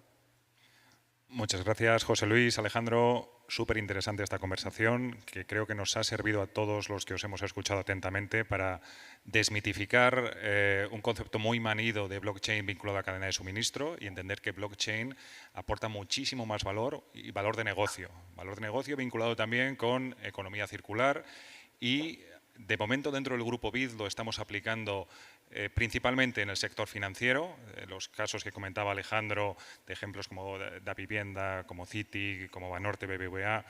Seguro que hay oportunidades de extender estos casos de uso hacia otros sectores. Y mirando... También en el sector, de hecho, agroexportaciones, el sector de logística también. Sí. Es decir, hay más de 60 casos sobre la red y 25 de ellos son con unidades del grupo BID. Ahí, a raíz de la última pregunta del potencial, hay que tener muy en cuenta que el verdadero potencial de blockchain, más allá de crear ecosistemas, es en acreditar la información. Entonces, cuando empezamos a pedir esas acreditaciones o que un productor, un proveedor me demuestre lo bien que lo está haciendo desde un punto de vista determinado, normalmente relacionado con el consumo hídrico, por ejemplo, o con la huella de carbono, con lo que sea, ahí, de base, blockchain es muy potente para generar esa información confiable los unos de los otros, y sobre todo que cuando un cliente pide esa información, la tengamos todos en tiempo real de toda nuestra cadena hacia atrás. Que no tengamos que ir eslabón a eslabón pidiéndola, con el desgaste que eso tiene, ¿no? Efectivamente, y que no haya esa asimetría en la información y que sea visible para todos los stakeholders. No tenemos mucho más tiempo, os agradecemos mucho este Fireside Chat. Aquí está con nosotros Luis Lepe, como os decía, Country Manager de Telefónica Technology en Estados Unidos. Cualquier pregunta que tengáis los asistentes en la sala, ahora cuando terminemos la sesión, por favor, os podéis acercar. Y vamos a dar paso ahora a la siguiente sesión. La siguiente sesión es el lanzamiento de producto, de un caso de uso de cómo la inteligencia artificial aplica a los casos de uso vinculados a Environmental, Social and Governance y Impact Management. Así que muchísimas gracias y seguir conectados. Gracias. Muchas gracias a todos. Gracias a todos. Buenas tardes. Gracias por la invitación.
Good afternoon, everyone.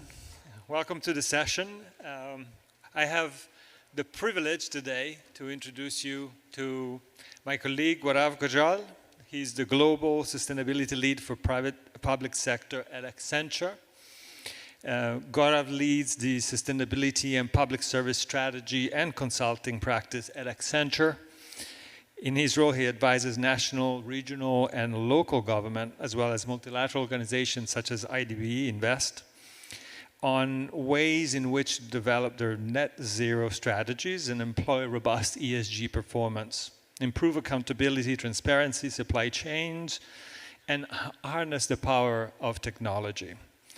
So Gaurav is an accomplished scholar. He is an alumni of the Sustainability Leaders Program in the University of Cambridge and holds a master's in public administration from Columbia University and the London School of Academics, and as well as a master's degree of international business. Welcome, Gaurav. It's a pleasure to be here with you. Thank you so much, Leo. And you're humbling me here. It really is my honor and pleasure to be here. And a big thanks to IDB Invest, to yourself and the team for the fantastic collaboration over the last few months on this piece of work that we're about to present. And also just to have the opportunity to be here at Sustainability Week 2022. And it's just been fantastic to see the sort of passion and energy in this community in terms of truly making a change and aiming for a better world for our future. So really glad to be here and be able to contribute in our own way to this body of work. Thank you very much. So before we get started, I wanted to share just a few words about these collaborations. A few months ago, we started a collaboration between IDB Invest and Accenture as we were IDB Invest as a priority to try to promote the ways in which technology can best be served to address all sides of opportunities in sustainable investing, and specifically with a focus on the application of ESG good practice in Latin America and the Caribbean. So as we were debating and starting our conversation on how to collaborate on this topic, well, the first result, the first output of this collaboration is exactly a paper which we're introducing today, which is a paper that focuses specifically on remote sensing and AI applications in the agribusiness sector. So that is the topic of today's conversation. There should be a link to the publications in the chat on the platform for the event. And if not, we're going to be sharing for sure a link to it as soon as we are finished. So with that, perhaps let's just get right into it. And I would love to just get started with a very brief but important clarification as to what it is that we're talking about. Because when we get to technology, we have all sorts of buzzwords flying, and although we have a very experienced audience, it would be good just to go to the basics. What is remote sensing?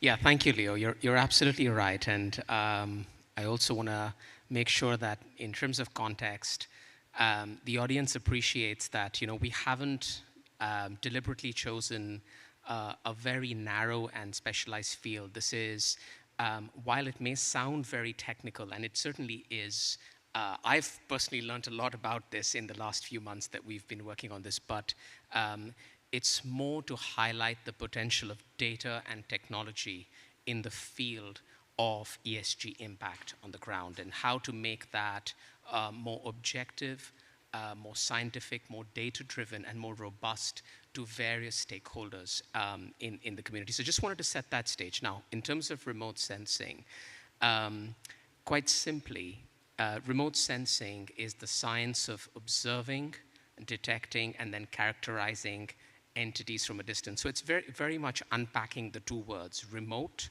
and then sensing. And then I see that we actually had a slide because, in this discipline, a picture is genuinely worth 1,000 words. If we can go back to the previous one, yeah, thank you. Instead of me sort of throwing out lots of jargon, I just want to draw your attention to a couple of slides that will really bring this to life for you.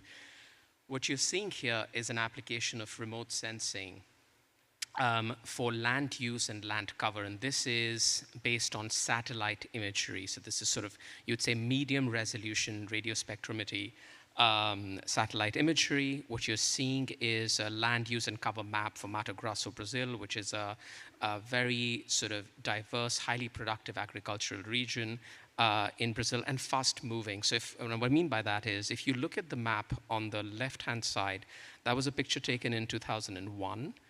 And you'll see the key below. So what you're able to observe through that imagery is essentially the characteristics of the land and the cover of the land. So you can see the sort of forest cover, the pastures and grazing lands. You can see the different types of crops that are growing there, as well as other vital resources like water and so on.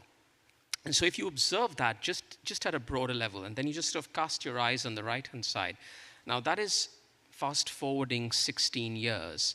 And it doesn't take a very specialized eye or a microscope to observe that that dark green cover has actually been degraded quite significantly. In fact, research has shown that almost 40% of forest land in Brazil, in that region, has experienced some sort of degradation. And you can see at the same time there's more of that sort of light brown, so which means increase in pasture lands, etc.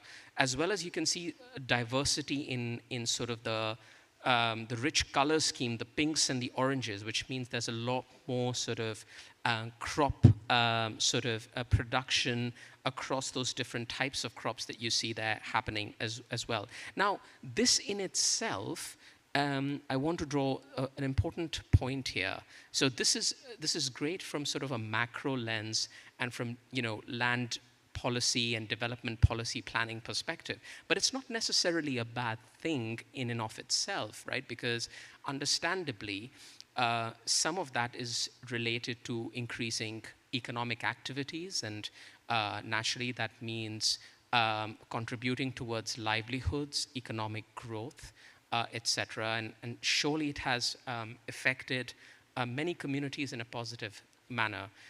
And what's important to sort of observe, and then from a policy perspective, sort of have some checks and balances on, is how fast that degradation happens, and ensure that it doesn't compromise on the ecological boundaries, right, on biodiversity, on the natural capital that exists. And of course, heated debates in Brazil about this sort of stuff, but just wanted to draw that attention to that very polarized debate that happens around this. So this is one type of remote sensing.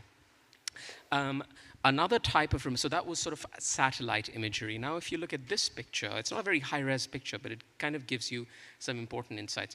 This is something called NDVI, which is Normalized Difference Vegetation Index. And what it just means, quite simply, so this is based on a sensor which is mounted on a drone or a UAV. And what it's showing you is plant health or plant vigor.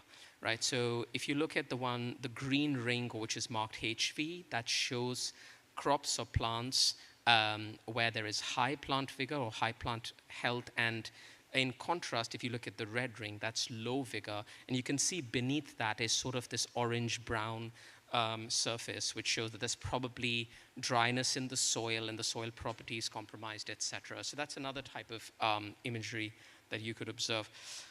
And then the third type, and there are many more, just to kind of give you an illustration, this is looking at a vineyard and particular application of 3D point cloud maps, which is, again, a certain type of multispectral imagery for precision viticulture, so wine growing. And what you see here is you take a sort of tract of land in the vineyard, and then you layer that with lots of insightful information. So what you can see on that right-hand side is, on the blue, you can see sort of irrigation channels. You can decode sort of elevation. You can decode, again, plant health characteristics. This can also help inform things like harvesting. It can help inform things like the extent of the use of the inputs on water, on herbicides, on pesticides, and things like that. So lots of very useful information for a variety of different stakeholders, including large commercial producers, but also smallholder farmers. And then we heard that yesterday, that 80% of the agribusiness in Latin America is actually with the smallholder farmers. So I think, a lot of this type of, especially the last two images, could be great insight for those smallholders. Very, very interesting. But the question, sort of the visualizations back to the question as to this type of technology has been around for many years. Since the 1950s, we have seen the use of remote sensing technology. Why now? What's different? What is the technology offering today that wasn't available then? Yeah, that's a brilliant question. So you're absolutely right insofar that remote sensing has been around for several decades, but I think there's been huge evolution in the technology. So if we talked about remote sensing mid sort of 20th century, this is, you're basically talking about low to medium resolution photographs that were probably taken of aircraft. And which were fine for the purpose that they served at that time, which is kind of probably more of that land use and cover. But you couldn't then, unless you invested a huge amount of resources in kind of capturing that same type of data in a time series fashion, measuring exactly the same characteristics. You couldn't decipher very much with that.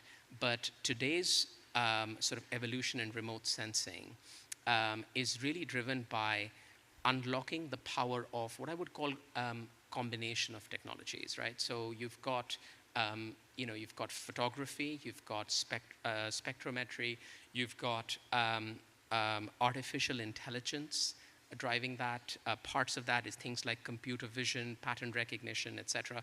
And then also the field of communications and sensor-based technologies, which have evolved significantly. And by using the power of these technologies, today's field in remote sensing really helps you get very high resolution, as well as a variety of characteristic information about a tract of land or an asset, analyzing the electromagnetic spectrum, which is a wavelength of light effectively, right? And you can then get lots of interesting information about soil characteristics, plant characteristics, weed infestation, damage, use of resources, saturation, etc., those sort of things. So I think that's why this is so exciting now. And it's really like one of those technologies which is at a tipping point. So I think all the sort of ingredients for it to be successful and the building blocks exist, but certainly one needs to overcome technological and financial barriers for its widespread adoption and commercialization. On that very note, I wanted to ask you, what have we learned about the status of the application of these technologies in Latin America? Is how much of these opportunities are being already tapped into? And also perhaps as a follow-up, where do you see the next generation of this technology? Where are these opportunities next? Yeah. So if we do a bit of a post-mortem and a status report on this. I mean, first, we need to be very open and objective about the fact that, just even establishing the infrastructure for remote sensing and getting the type of data, the volumes of data, and processing that and then deriving insight from that, this is really expensive. It's very costly, resource intensive, and therefore, understandably, this has been more the preserve of the large commercial producers and suppliers, so which is only about 20% of the overall addressable space of the agribusiness community, and especially the smallholders. If we look at that from a geographical perspective, in Latin America and the Caribbean countries, only 2 countries have really harnessed the potential of this over the years, and that's Brazil and Argentina. Right?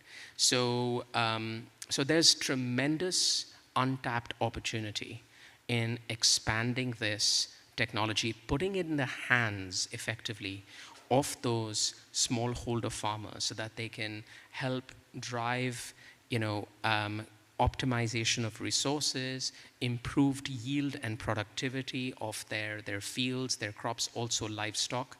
In terms of pastures and sort of the animal husbandry side of agribusiness, and really at the same time expanded geographically beyond Brazil and Argentina into the swathe of many other countries, and help to establish the infrastructure, the data platforms, and the ability to then be able to interpret and synthesize this information, right, and make it really accessible to those various other stakeholders. So that's from the perspective of the producers, if you will.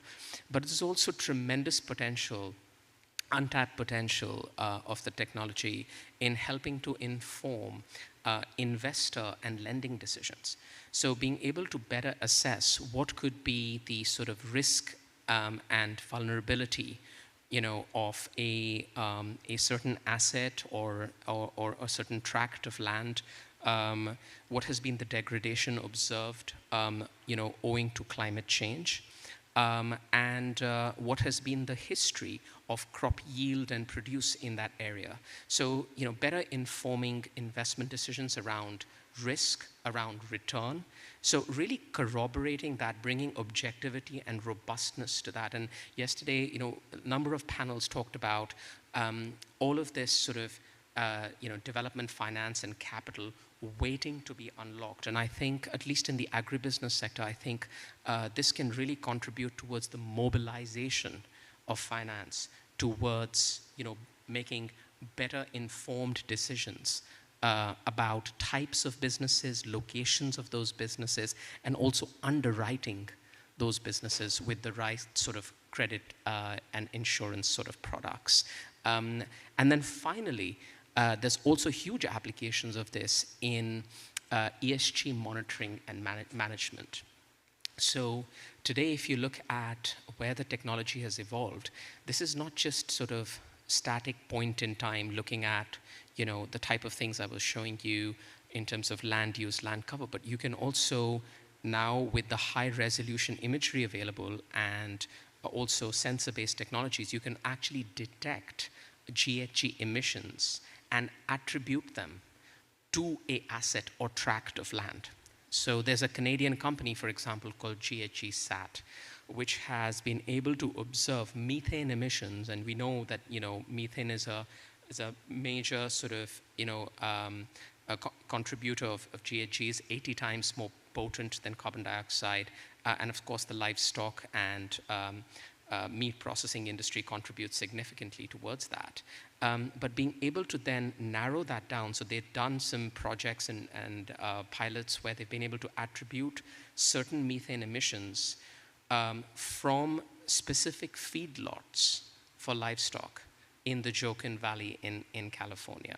So that's where the technology has evolved to. So if you look at monitoring, evaluation of GHGs, bringing some accountability and verification to that process, this can actually help to contribute a lot towards that, corroborating existing sources and evaluation methods as well. Well, there's a lot of unpacking that. There's a lot of information. One thing that I wanted to sort of reflect on with you, Gaurav, is, we have heard these days a lot about how important it is to be able to harmonize the way in which we assess, monitor ESG risks and account for them in a very accurate way, in a way that makes sense for the producers, for the citizens, for the investors community. How can this be sort of pushed forward in a very objective way by these technologies? Yeah. So again, excellent point. So as we know, there's, post COP26 and some of the pledges and announcements that were made at COP26, there's huge momentum and evolution of ESG reporting and disclosure standards across the world. I think the most notable ones from them is that, from having sort of myriad different sort of, reporting standards and frameworks, kind of harmonization of those, especially the announcement of the International Sustainability Standards Board under the IFRS Foundation, which will produce world's first consistent set of ESG reporting and measurement standards. So I think there's a lot happening in that, sort of regulation, oversight, and disclosure space. And a number of countries actually have in fact, mandated that certain companies now need to file their ESG reports alongside their financial reports. So back home in the UK, all publicly listed companies are expected to do that. In the US, the SEC has done that. Now, how do we connect that to remote sensing? Now, the thing about ESG reporting is often it's linked to certain assets or activities and processes of your business. So, right, so if you look at scope 1, 2, 3 emissions, you try and attribute that to a particular asset. Could be your buildings, could be your fleet, could be your meat production facilities in this case. We need to reconcile that space with the type of data that remote sensing generates, because often remote sensing would generate like quite macro data, right, on, showed you some of the pictures at the start. about certain regional or local tracts of land or pastures or certain agricultural activities. And there's still more work to be done to really pinpoint that to a particular asset or a particular activity in terms of its emissions and ESG impact. So I think there's certainly more work to be done to harmonize the type of insight that you're getting from the remote sensing to the way that companies currently record and report their sort of sustainability impact and wider ESG impact. So certainly more to be achieved there. But I must say that I think on the program evaluation side, which is obviously a very important area for the IDB, this can really make that sort of the whole program evaluation, the monitoring field a lot more robust, because what it does is it reduces the subjectivity of sort of assessing impact or outcomes of a certain project, on whether it's self-reported data or survey data or perhaps even the judgment of the evaluator. It helps to augment and corroborate that with more objective information about the type of impact that investment has made in agribusiness in a certain area, and indeed the ESG impact that has been observable through that. So it kind of brings more accuracy, more accountability, but also better comparability between projects. So a lot of, I think, goodness that's awaiting this field, but understandably, there are forces at play here, especially on the reporting and disclosure side, where one needs to wait and synchronize the harmonization and development of wider ESG reporting frameworks and standards to how fast this field evolves, and then sort of link them up together. So there's both the standardization element as well as sort of an objective element to the use of this technology, which is certainly very much needed. However, going back to what you were saying before about access and accessibility of this technology, the question comes natural, right? This is technology that is highly sophisticated, that requires a large investment, and how much of this is actually sort of available or can be deployed in a much broader sense with some of the smallholders that clearly do not have the capital nor the sort of sophistication to adopt some of this technology. Where do you see that barrier? So I think there's multiple axes on which we need to act there to really put this in the hands of people that matter and who will benefit from this. I think the first is just creating wider knowledge and awareness about the potential of the technology, its use cases and applications, just the sort of things that we've talked about today. I think that's many of those smallholder farmers would be completely unaware of the potential of this technology in informing their sort of soil and crop input decisions, yield and productivity, market prices, and things like that as well. And of course, the latter being observed through other economic indicators.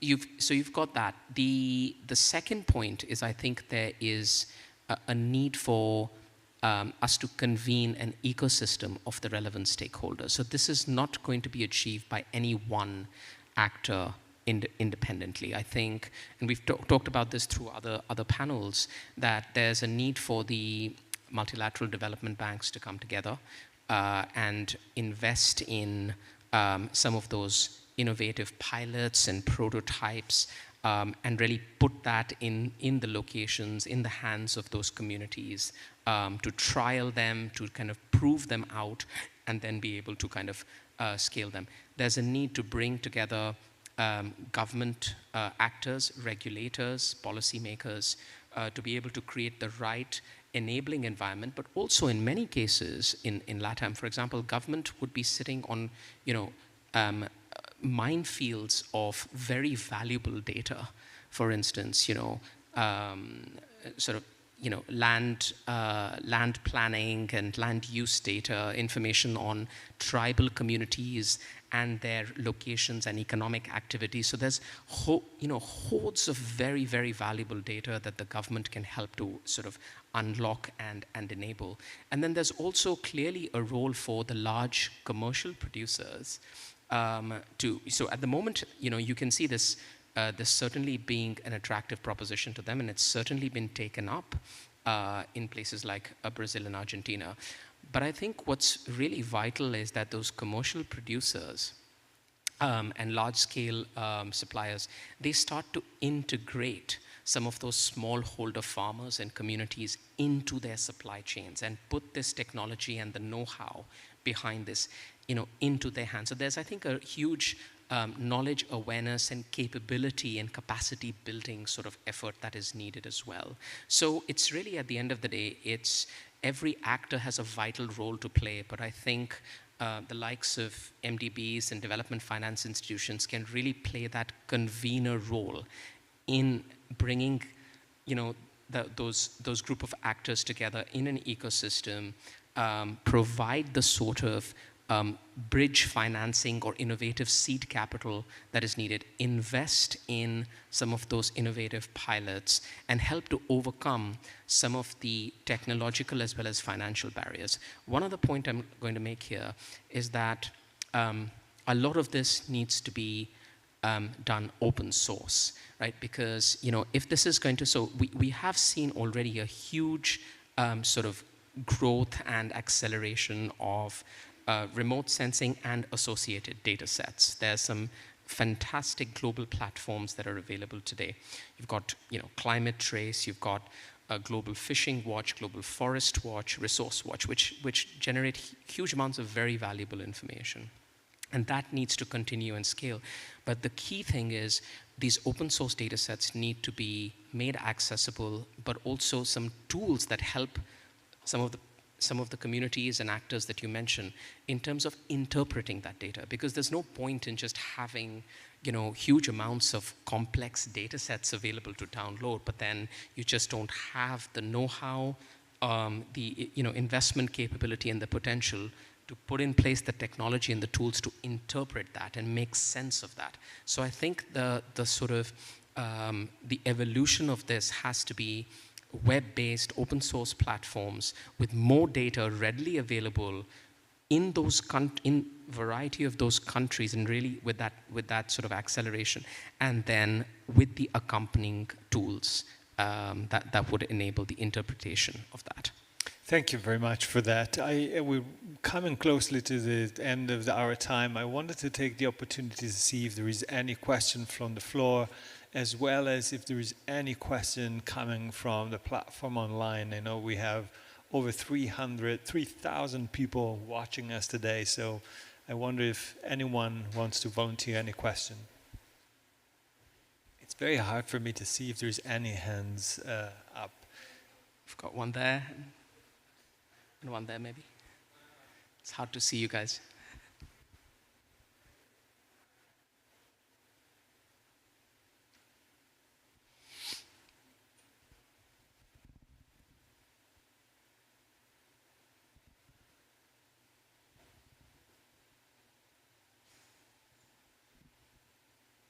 Hi, thank you for sharing. My question is, have you ever analyzed a portfolio for a bank with that? And if you have, what have been the results? Or would it be really interesting to do a portfolio for a bank? Or what are your thoughts on that? Thank you. Thank you for that question. I think it's a very valid point. We're at the start of this body of work, and I think the paper shines a light on the potential of the technology for a variety of use cases, including attractiveness to vetting an investor portfolio and projects and helping with project selection. And so on. So that could certainly be an area where we go next. We haven't yet accomplished that in our joint research, but it's certainly been recognized as one of the areas that we should advance this. And as I was expressing earlier, I think what would be great is to sort of continue the sort of collaboration, widen that to include some of the stakeholders like the investor community, like the government sort of policy community, the regulators, et cetera, and actually initiate certain pilots in certain, in some of the Latin American and Caribbean countries to take this forward and indeed look at those sort of applications and use cases. But that's a very vital area. I think impact investing and also credit and insurance-based decisions and how remote sensing can inform that.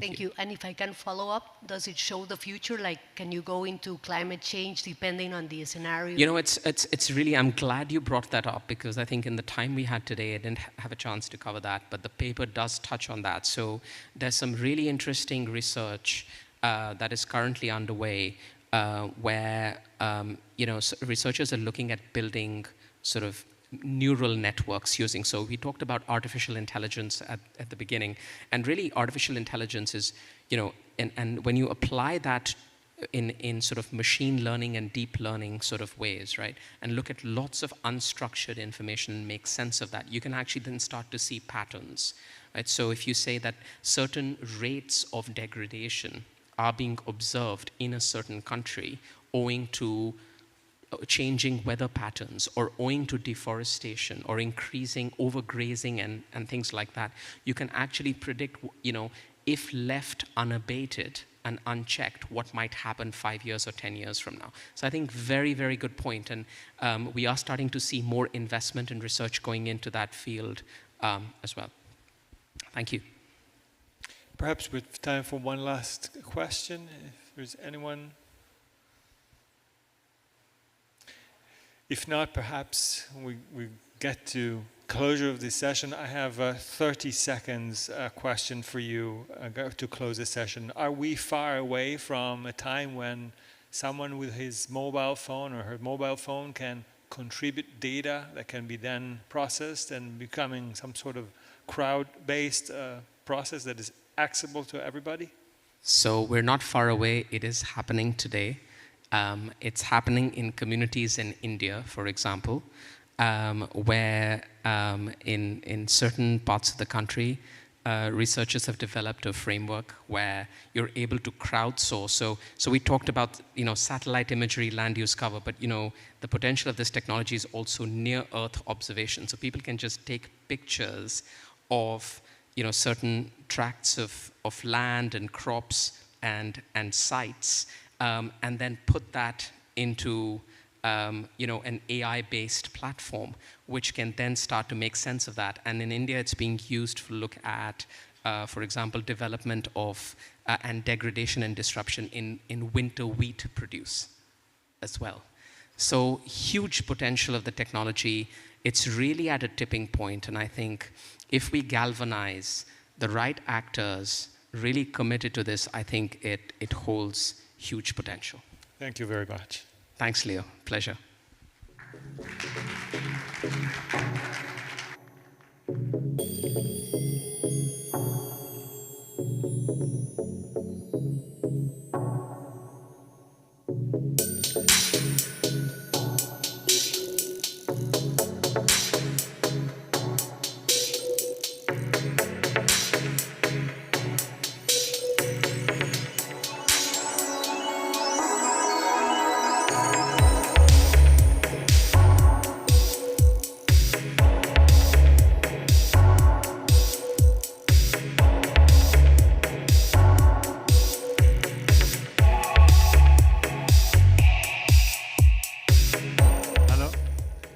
I'm being instructed that we are now called for a break, so you're free to take a little break and go refresh yourself with a coffee. We'll be back in 15 minutes. Thank you.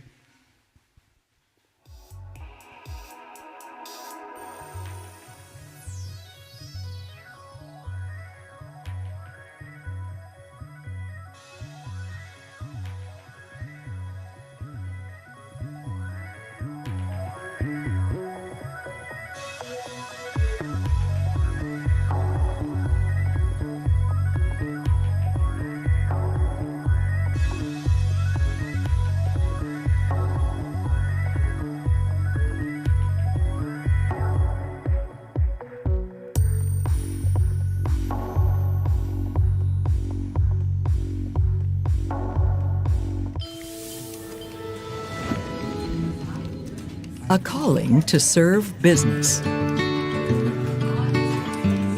With nearly 140,000 employees, Atento is one of the world's largest customer relationship management and business process outsourcing companies.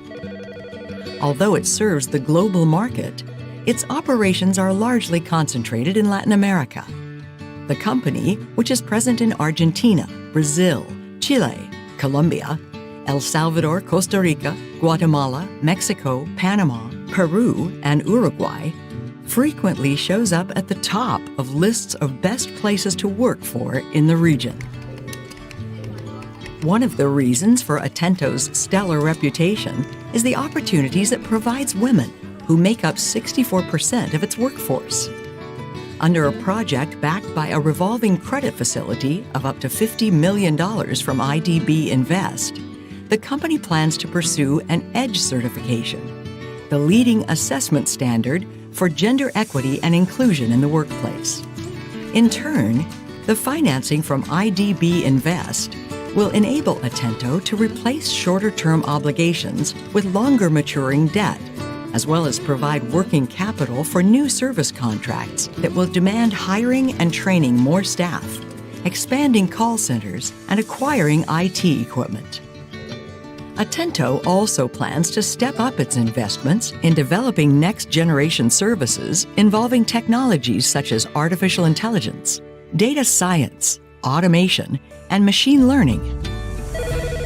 So this is our initial deal in the PPO Sierra Madina, and we expect it to be the first of many investments to promote nearshoring and the export of business services from Latin America and the Caribbean. There are huge opportunities to capitalize on the trend towards digitization, as well as to help firms gain efficiency and productivity through more responsive customer service and process automation.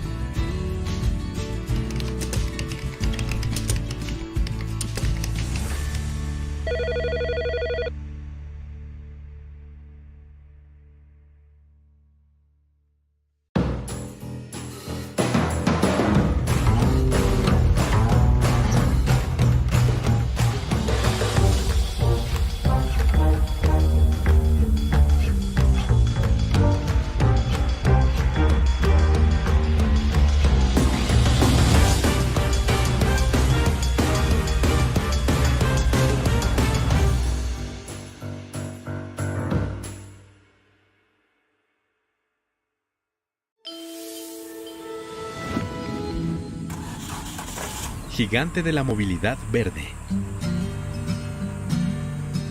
Para una empresa que comenzó con un solo camión, Simpar ciertamente ha llegado muy lejos. Las distintas divisiones de este holding brasileño emplean a más de 32,000 personas y tienen una flotilla combinada de más de 150,000 vehículos. Simpar no solo es una de las mayores empresas de alquiler de automóviles, camiones y maquinaria pesada de América Latina. También tiene una enorme operación de logística que sirve a grandes industrias, una unidad especializada en soluciones de transporte y movilidad para el sector público, incluyendo autobuses y camiones de residuos, y una vasta red de ventas de vehículos nuevos y usados. A futuro, sin embargo, Simpar tiene un gran desafío: lograr que sus operaciones sean más verdes. Para combatir el cambio climático, Brasil se ha comprometido a reducir sustancialmente sus emisiones de gases de efecto invernadero a lo largo de las próximas décadas. La industria del transporte, que depende en gran medida de los hidrocarburos, es una de las principales fuentes de CO2. Simpar está decidida a liderar la transición a un futuro más limpio. En los próximos años, hará una enorme inversión en sustituir vehículos con motores convencionales por unidades eléctricas, híbridas o a biocombustibles. Para apoyar ese esfuerzo, IDB Invest le brindará un paquete financiero de $270 millones que incluye $80 millones de la propia IDB Invest, $40 millones de fondos de donantes administrados por IDB Invest y un préstamo sindicado por $150 millones de instituciones financieras comerciales. Los recursos de IDB Invest incluyen un préstamo verde que se utilizará para la adquisición de vehículos eléctricos, que aún son mucho más caros en Brasil que los camiones y automóviles convencionales. Simpar también recibirá asistencia técnica para desarrollar un plan de acción a largo plazo para reducir su huella de carbono. Nuestra participación en los ambiciosos planes de Simpar puede allanar el camino para que otras instituciones financieras internacionales apoyen medidas similares en nuestra región. También contamos con que esta operación sirva de ejemplo para que otras empresas de transporte se decidan a hacer más verdes sus propias flotillas, comentó Juan Parodi, jefe del equipo de proyecto de IDB Invest.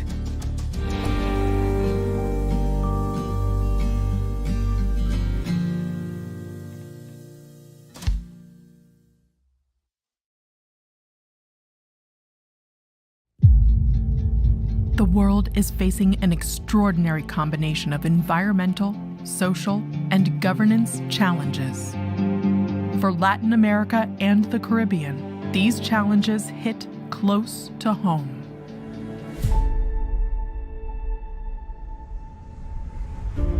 We are here to align purpose with action, to protect ecosystems, foster inclusive growth, and shape how companies do business and invest with impact. Because we need to act now to build resilience in our businesses and economies to leverage the power of the private sector.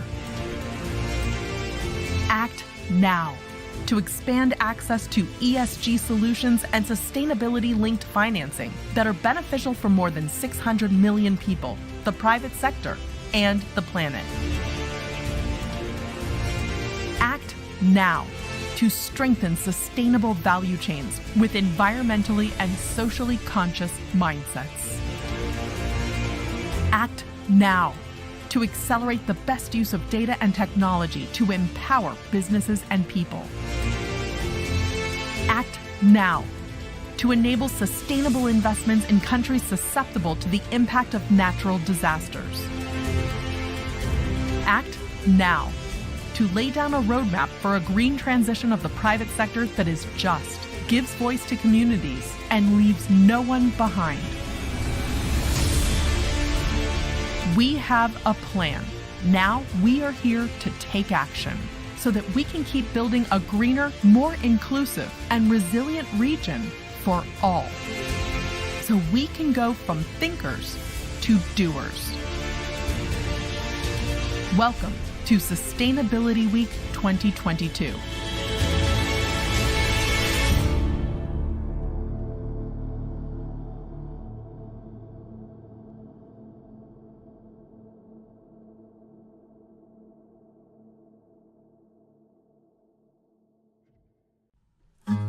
Affordable zero-carbon housing that anyone can buy is a game changer in the fight against climate change.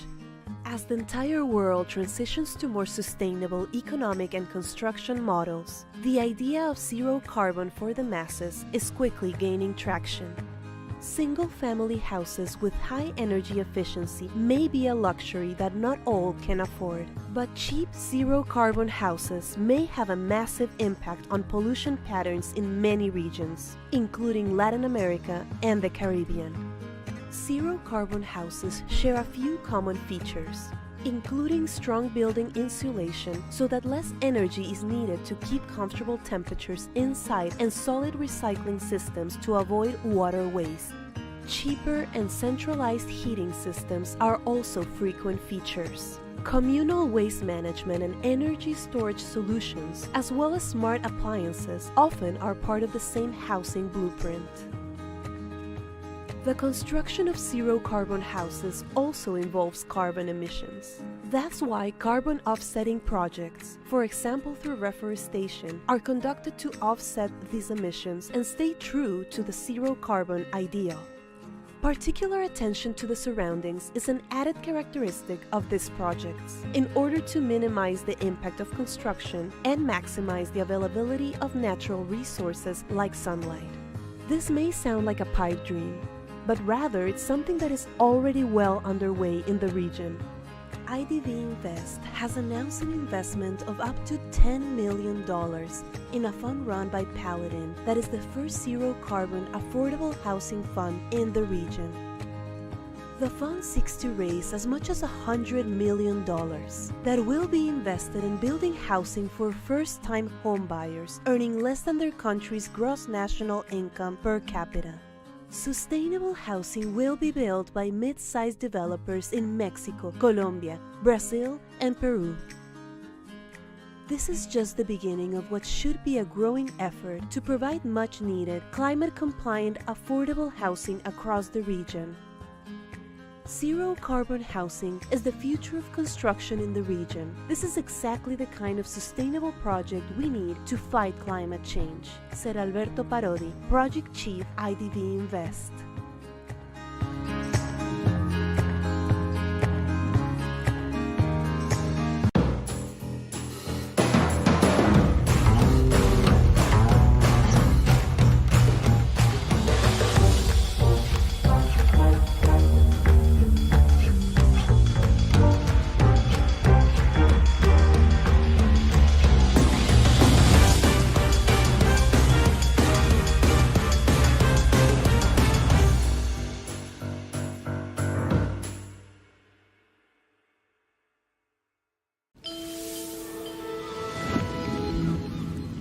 La vuelta a la actividad en las playas.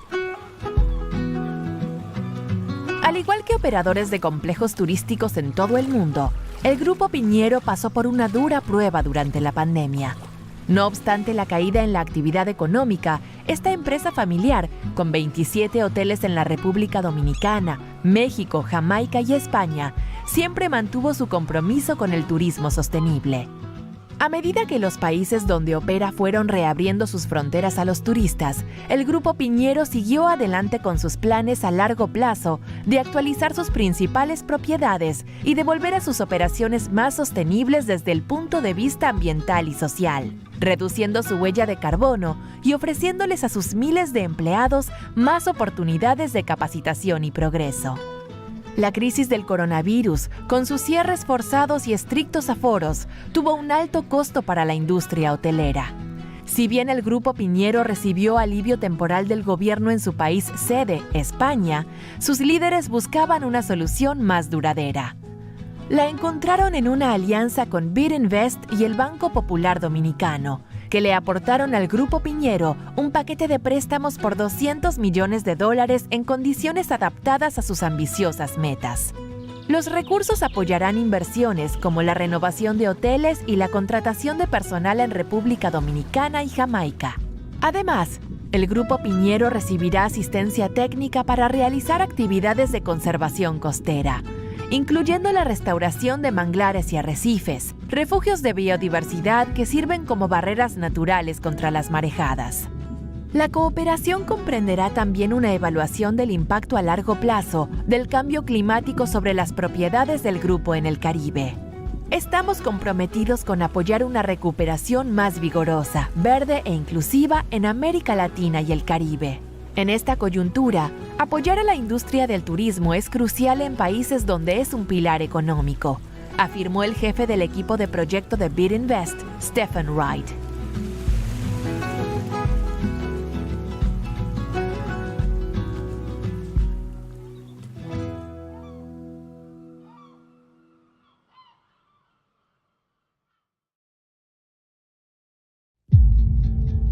The world is facing an extraordinary combination of environmental, social, and governance challenges. For Latin America and the Caribbean, these challenges hit close to home.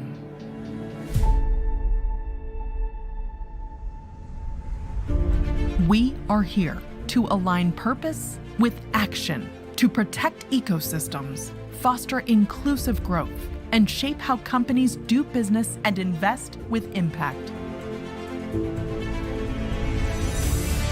Because we need to act now to build resilience in our businesses and economies to leverage the power of the private sector. Act now to expand access to ESG solutions and sustainability-linked financing that are beneficial for more than 600 million people, the private sector, and the planet. Act now to strengthen sustainable value chains with environmentally and socially conscious mindsets. Act now to accelerate the best use of data and technology to empower businesses and people. Act now to enable sustainable investments in countries susceptible to the impact of natural disasters. Act now to lay down a roadmap for a green transition of the private sector that is just, gives voice to communities, and leaves no one behind. We have a plan. Now we are here to take action so that we can keep building a greener, more inclusive, and resilient region for all. So we can go from thinkers to doers. Welcome to Sustainability Week 2022.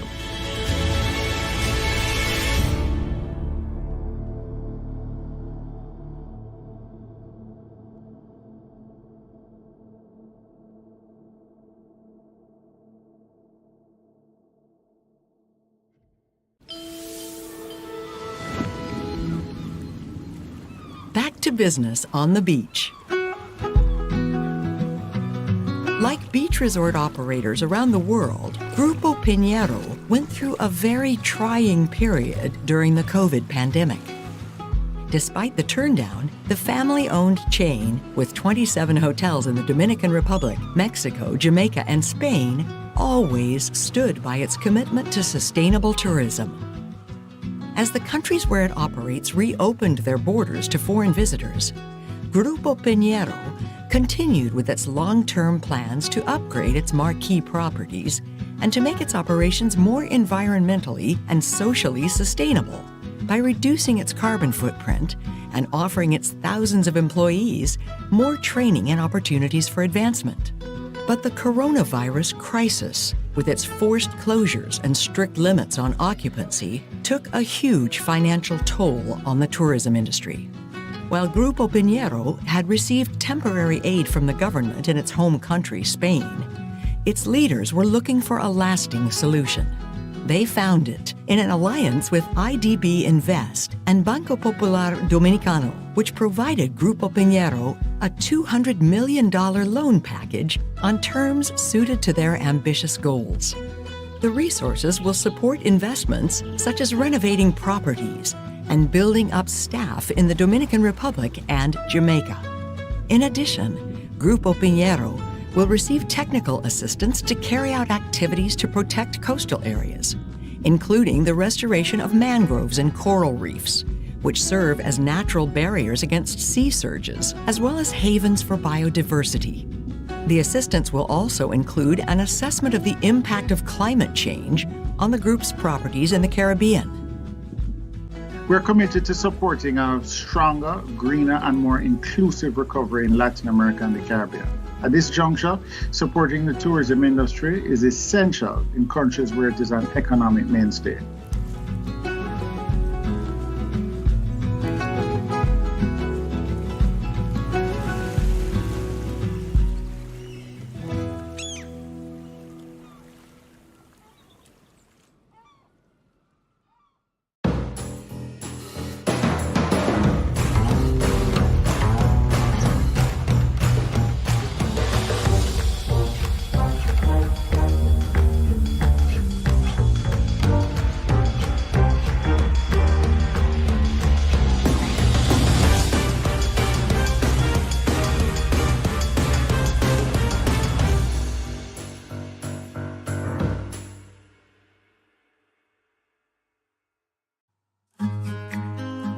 La construcción de viviendas asequibles y sin emisiones es un paso gigante en la lucha contra el cambio climático. A medida que todo el mundo se mueve hacia modelos económicos y de construcción más sostenibles, la idea de emisiones cero está ganando terreno rápidamente. Las casas unifamiliares con alta eficiencia energética son un lujo que no todos pueden pagar. Pero las viviendas asequibles con cero emisiones pueden tener un impacto masivo en los patrones de contaminación en muchas regiones, incluida América Latina y el Caribe. Estas viviendas comparten características comunes, incluidos sólidos aislamientos, de modo que se necesite menos energía para mantener temperaturas agradables en el interior y sólidos sistemas de reciclaje para evitar el desperdicio de agua. Los sistemas de calefacción centralizados y más baratos también son características frecuentes. Las soluciones comunitarias de gestión de residuos y almacenamiento de energía, así como los electrodomésticos inteligentes, a menudo forman parte del mismo proyecto. La construcción de casas con cero emisiones implica emisiones. Es por eso que se llevan a cabo proyectos de compensación, por ejemplo, a través de la reforestación, que permiten mantenerse fiel a la idea de cero carbono. La especial atención al entorno es una característica añadida de estos proyectos, con el fin de minimizar el impacto de la construcción y maximizar la disponibilidad de recursos naturales, como la luz solar. Esto puede parecer una quimera, pero es algo que ya está en marcha en la región. IDB Invest ha anunciado una inversión de hasta $10 millones en un fondo administrado por Valor, que es el primer fondo de vivienda asequible con cero emisiones de carbono en la región. El fondo busca recaudar hasta $100 millones, que se invertirán en la construcción de viviendas para nuevos compradores con ganancias por debajo del ingreso nacional bruto per cápita de su país. Estas viviendas sostenibles serán construidas por promotores en México, Colombia, Brasil y Perú. Este es solo el comienzo de lo que debería ser un esfuerzo creciente para promocionar viviendas asequibles y respetuosas con el clima, muy necesarias en toda la región. La vivienda de emisiones cero es el futuro de la construcción en la región.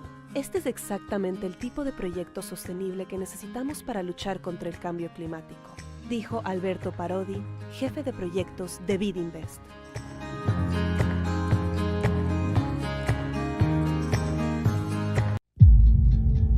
The world is facing an extraordinary combination of environmental, social, and governance challenges.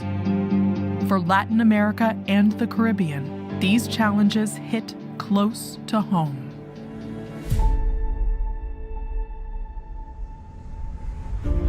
We are here to align purpose with action, to protect ecosystems, foster inclusive growth, and shape how companies do business and invest with impact.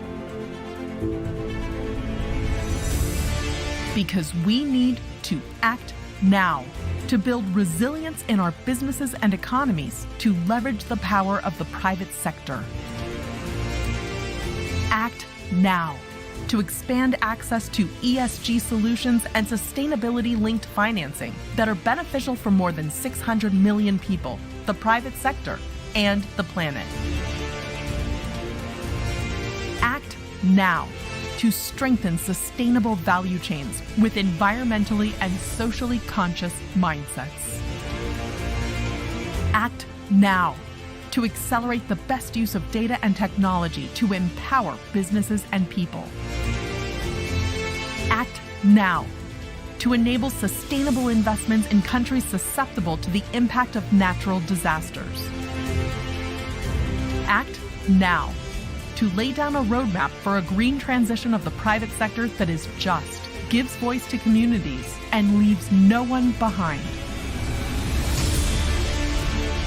We have a plan. Now we are here to take action so that we can keep building a greener, more inclusive, and resilient region for all. So we can go from thinkers to doers. Welcome to Sustainability Week 2022.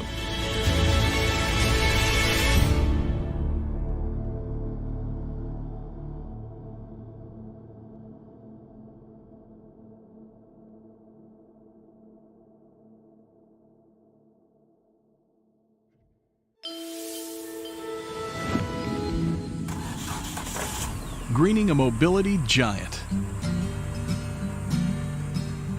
For a business that started with a single truck, Simpar has certainly gone far. The Brazilian holding company's different divisions now employ more than 32,000 persons and boast a combined fleet of more than 150,000 cars and trucks. Simpar not only runs one of the biggest car, truck, and heavy equipment rental operations in Latin America, it also has a huge logistics business that serves several key manufacturing industries, a specialized unit that offers mobility and transportation solutions to the public sector, including passenger buses and garbage trucks, and a network of dealerships that sell new and used vehicles. But looking down the road, Simpar faces a huge challenge: greening its operations. In a bid to combat climate change, Brazil has committed to reducing its emissions of greenhouse gases substantially over the next few decades. The transportation industry, which relies heavily on fossil fuels, is one of the biggest sources of CO2. Simpar is determined to become a leader in the transition to a cleaner future. Over the next few years, it will make large investments in substituting vehicles with conventional internal combustion engines for electric, hybrid, and biofuel units. In support of that effort, IDB Invest will supply the Brazilian company a $270 million financial package, which includes $80 million from IDB Invest itself, $40 million from donor funds managed by IDB Invest, and a syndicated loan for $150 million from commercial lenders. IDB Invest's resources include a green loan earmarked for the acquisition of electric vehicles, which still are far more expensive in Brazil than conventional cars and trucks. Simpar will also continue receiving technical assistance to develop a long-term action plan to reduce its carbon footprint. Our participation in Simpar's bold plans should pave the way for other international lenders to support similar efforts in our region. We're also counting on this project to set an example for other companies in the transportation industry to start greening their fleets, said IDB Invest project team leader Juan Paradi.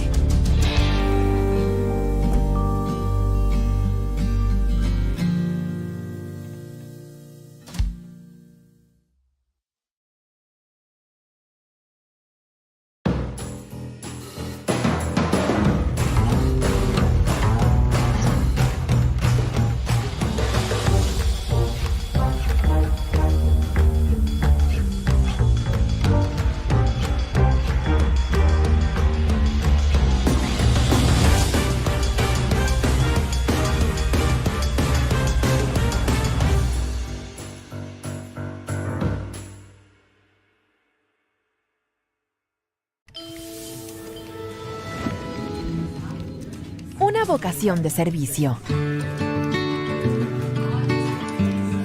Con casi 140,000 empleados, Atento es una de las mayores empresas de gestión de relaciones con clientes y tercerización de procesos de negocio, CRM, BPO por sus siglas inglesas, del mundo. Aunque sirve a un mercado global, la mayoría de sus operaciones están concentradas en América Latina. La compañía, con presencia en Argentina, Brasil, Chile, Colombia, Costa Rica, El Salvador, Guatemala, México, Panamá, Perú y Uruguay, figura frecuentemente en listas de los mejores lugares para trabajar en la región.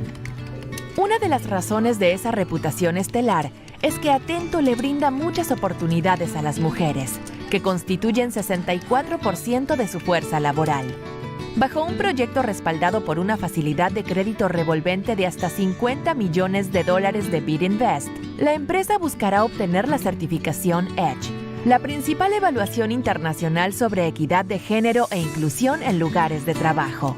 A su vez, el financiamiento provisto por Bid Invest le permitirá a Atento reemplazar deuda de menores plazos con obligaciones a plazos más largos, así como obtener capital de trabajo para emprender nuevos negocios que requerirán contratar y entrenar a más personal, ampliar sus call centers y adquirir más equipos informáticos. Atento también planea incrementar sus inversiones en el desarrollo de una nueva generación de servicios con tecnologías como la inteligencia artificial, la ciencia de los datos, la automatización y el aprendizaje automático. Esta es nuestra transacción inaugural en el campo CRM-BPO.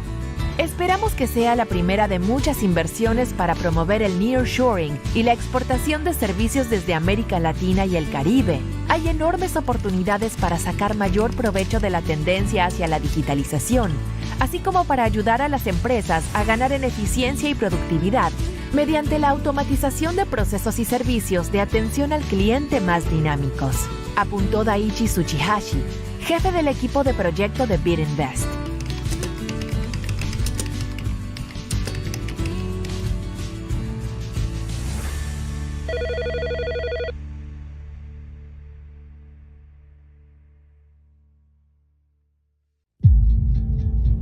world is facing an extraordinary combination of environmental, social, and governance challenges. For Latin America and the Caribbean, these challenges hit close to home.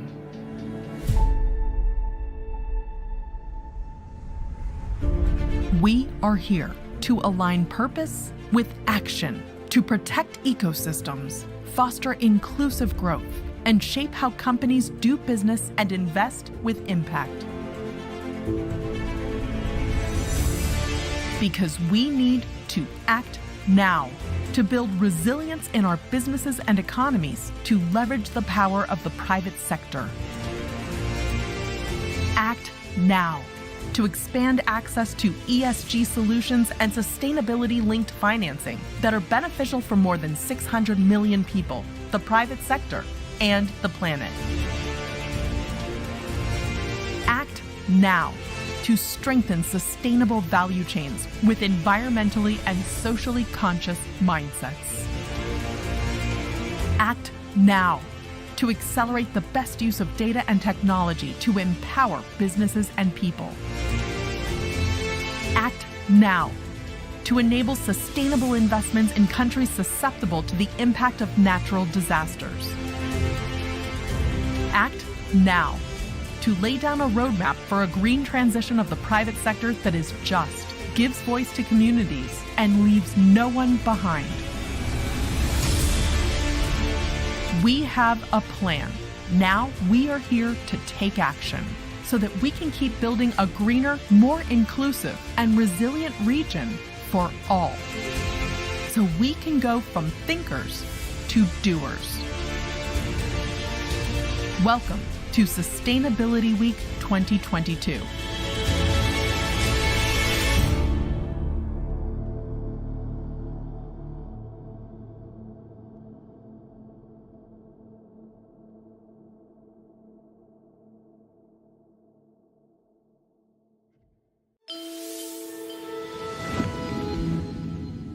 Innovation everywhere you look. Compañía de Empaques S.A. has been making sacks for the coffee industry for more than 8 decades. But this venerable Medellin-based manufacturer is keen on trying new ways of doing business. In 2021, it became the first Colombian company to launch a sustainability bond, a 50 billion Colombian peso, or about $13 million US, 5-year issue structured and underwritten by IDB Invest. The packaging company, integrated in a business group that makes a wide range of products, principally for agriculture and construction, will use the resources raised through the bond to finance investments to expand its output capacity, as well as to adopt new technologies and improve its energy efficiency. As part of an inclusive business model, over the next 5 years, Compañía de Empaques plans to double its purchases of fique fibers, used to manufacture coffee sacks and other recyclable and compostable textiles and cords. Fique, a plant similar to sisal, is mostly grown by low-income farmers and rural cooperatives in central and southern regions of Colombia. The company will also step up its research and development of new products derived from the fique plant, as well as its experiments with circular economy models, which involve reusing or repurposing waste that would otherwise end up in a landfill. They have already replaced coal with plant biomass as fuel for its own generator. They are in the process of reducing its carbon footprint using renewable energy with the construction of a biomass power plant using fique fiber waste and the installation of solar panels. Under the terms of the sustainability bond, the company will pay a higher or lower interest rate depending on whether it achieves or misses certain key performance indicators tied to a set of previously agreed and independently verified environmental and social targets. For example, one of the goals is to reduce the energy consumption rate of raw materials it uses, which include polypropylene. This transaction not only introduced a new asset class in the Colombian capital market, it should also open a path for other local companies interested in pursuing ambitious sustainability strategies. said the IDB Invest project team leader, José Gustavo Quiñones.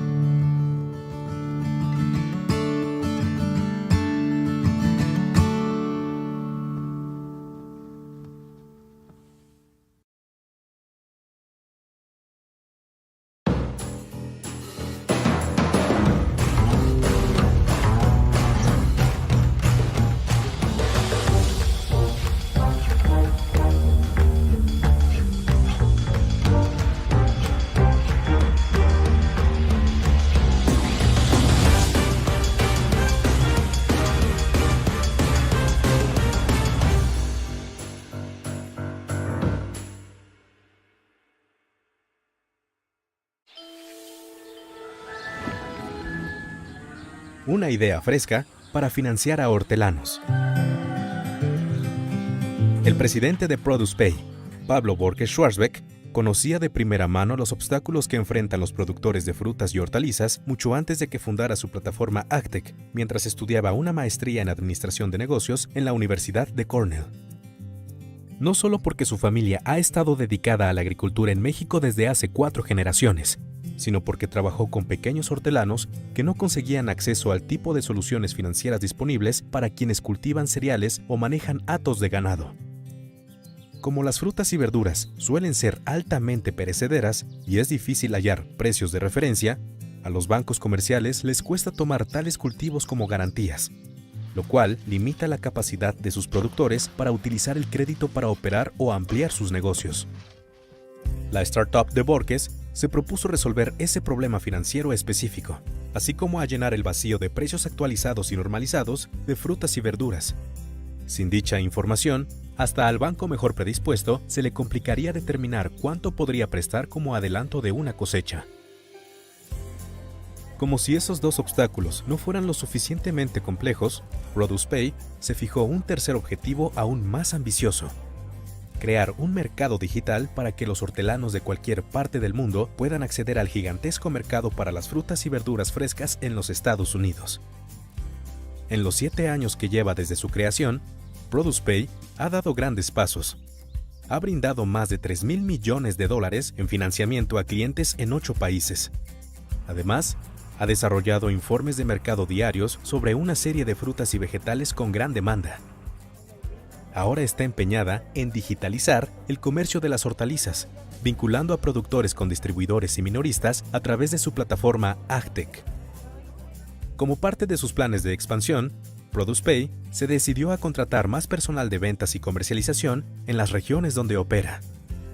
Para ese fin, en el 2021 reunió $43 millones de inversores de riesgo, incluyendo $6 millones de IDB Invest.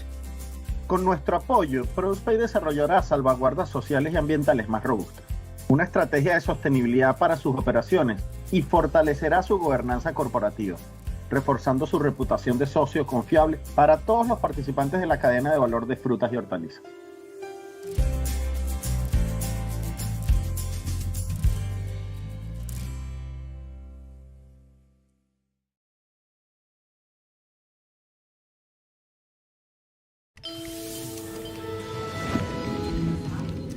A calling to serve business.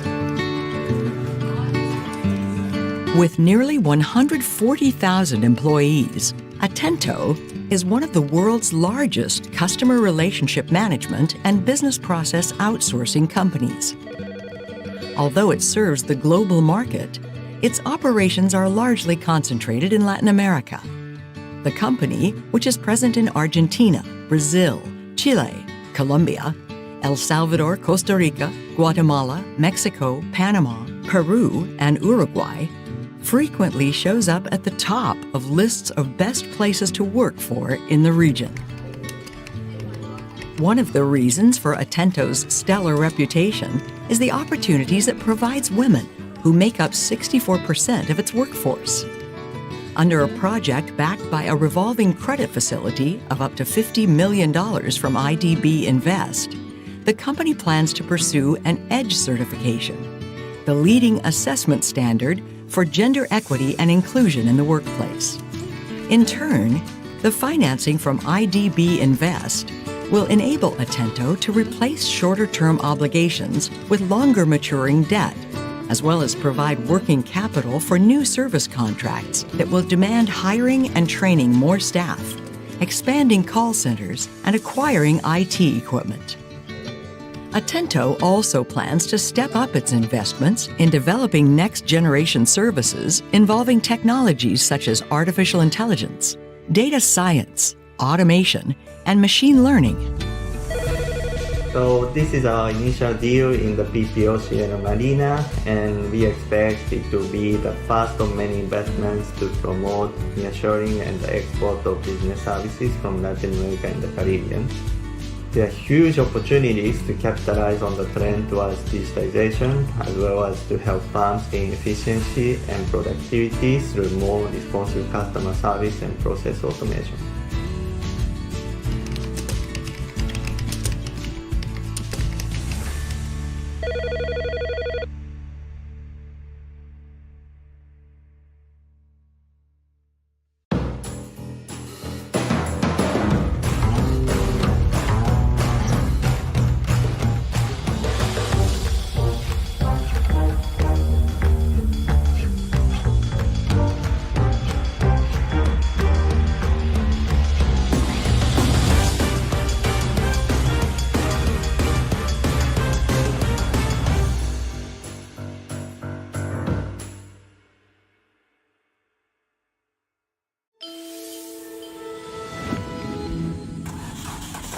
Gigante de la movilidad verde. Para una empresa que comenzó con un solo camión, Simpar ciertamente ha llegado muy lejos. Las distintas divisiones de este holding brasileño emplean a más de 32,000 personas y tienen una flotilla combinada de más de 150,000 vehículos. Simpar no solo es una de las mayores empresas de alquiler de automóviles, camiones y maquinaria pesada de América Latina. También tiene una enorme operación de logística que sirve a grandes industrias, una unidad especializada en soluciones de transporte y movilidad para el sector público, incluyendo autobuses y camiones de residuos, y una vasta red de ventas de vehículos nuevos y usados. A futuro, sin embargo, Simpar tiene un gran desafío: lograr que sus operaciones sean más verdes. Para combatir el cambio climático, Brasil se ha comprometido a reducir sustancialmente sus emisiones de gases de efecto invernadero a lo largo de las próximas décadas.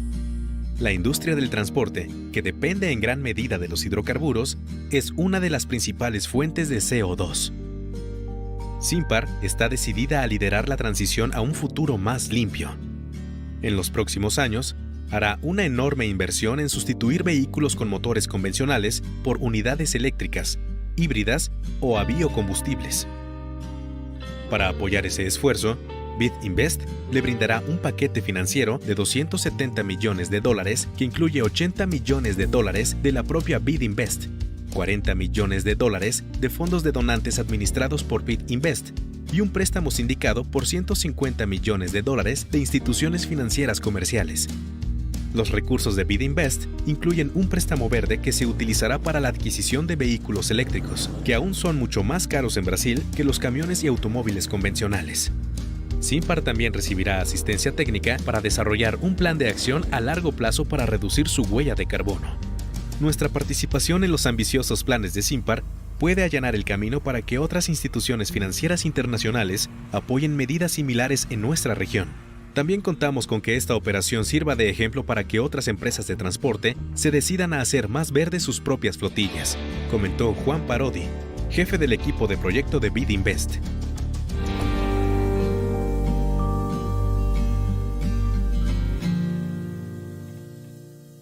Interesting topic. My name is Magdalena Coronel. I'm Chief Investment Officer at IDB Lab, the innovation lab at the IDB Group.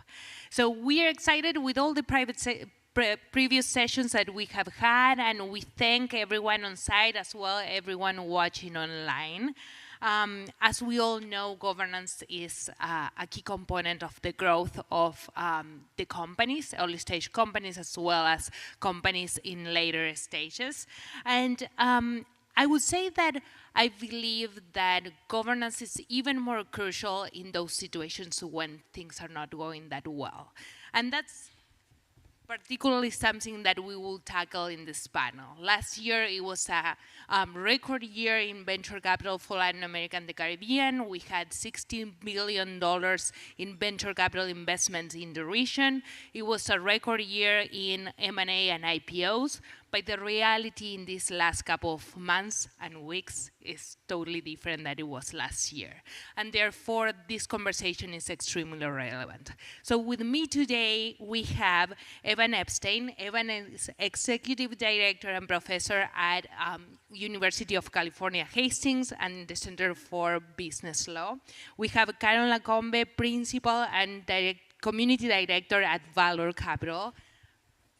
And last but not least, we have Nelson, who leads the governance for startup in better governance. So welcome. Thank you so much for being here today. Evan, let's start by the basics. What is having a good corporate governance? What that looks like? Well, first of all, thank you very much for the invitation. It's great to be here. As you said, I've been based almost 20 years in Silicon Valley, and it's always great to interact with people from Latin America. You may not tell by my accent, but I am from Chile. So I'm a lawyer from Chile, and I live in Silicon Valley.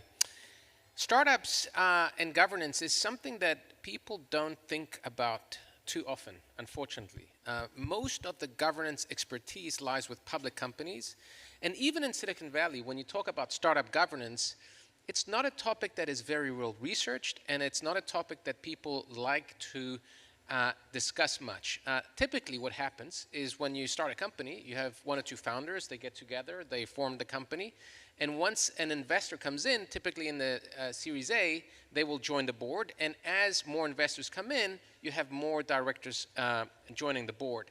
Typically, we see a model in Silicon Valley, which pretty much is down in Latin America too, where you have maybe one or two founders, one or two investors, and maybe one or two independent directors. And that's a huge difference with public companies, where most of the US public companies are independent directors, as opposed to startups where we don't see many independent directors. So board composition is very different. And as you said in the beginning, we've gone through 2 years of growth of a lot of venture capital. In the US, $330 billion was raised last year, so it's absolute records. And everybody is happy and smiling when the company is doing well, when the economy is doing well, and governance is really not something that people talk about. But now, when things go south, when people are not doing that well, now there's a real conflict, and this is when governance does matter. There are specific issues with common shareholders and preferred shareholders, and how do investors interact with founders, employees, and these are matters that I think are under researched, and we will see more litigation, unfortunately, in the US at least, but beyond the litigation, which is the last step, I think people need to understand what is the role of a director in this situation, particularly if you're going to do a down round, if you're going to do a recap, if you're going to sell the company. And all these issues are really interesting, and I'm happy to discuss with the rest of the panel, because I think we have to understand what is going to be happening in the next year or two. Great, great. So let me follow with what you were saying. How a company should select a board? Well, there's a difference in selecting board members in public companies to startups. In startups, you don't really select a board member because it's the founders and the investors. And the investors have a right when they invest to be on the board. So it's not like you select. However, as the company grows, there is a possibility of selecting independent directors jointly between the investors and the founders. And so board composition, you kind of own your place on that board as opposed to getting nominated by the outside. So I think it is a different question. Interestingly, I think in the US and Silicon Valley, what's happened is they've realized that boards are not diverse. And why not? Because most directors are investors that are male, are founders that tend to be male. And so there is a push of adding independent directors into startup boards if that allows more women or minorities into boards. And that's something that's in the last I would say 3-4 years in Silicon Valley, people have been thinking about how do we diversify boards of startups as opposed to boards of public companies where for many years people have relied on independent directors. That gives you more freedom to pick. But in startups, you don't really pick directors, at least not so much in this time. Got it, got it. Carol, what's the practice from Valor? What do you like to see? What Valor likes to see when they are analyzing the governance of a startup? So I think, first of all, thanks for inviting to be here with everyone. So when Valor looks to the companies, I think it's important, the first piece is to understand the asset, right? What's the stage of this company? And if they are really early stage, in the pre-seed stage, seed stage, there is one type of demand. This is one thing that we are looking at. So we need to create a governance there where allows the founder and the company to move as fast as they can. So we can put a lot of instruments or policies that won't allow the startup to have the scalability that they need. But we need to have recurrent touch points with the founder and with the C-level to make sure that everything is going as we agreed on when we invested. So in terms of KPIs, in terms of structure, in terms of they are hiring the right people, because sometimes you really need to do the interview of the C-levels they are hiring. So this is the type of governance that we usually do, especially in the pre-seed stage. When it goes to the seed, Series A, we start implementing boards.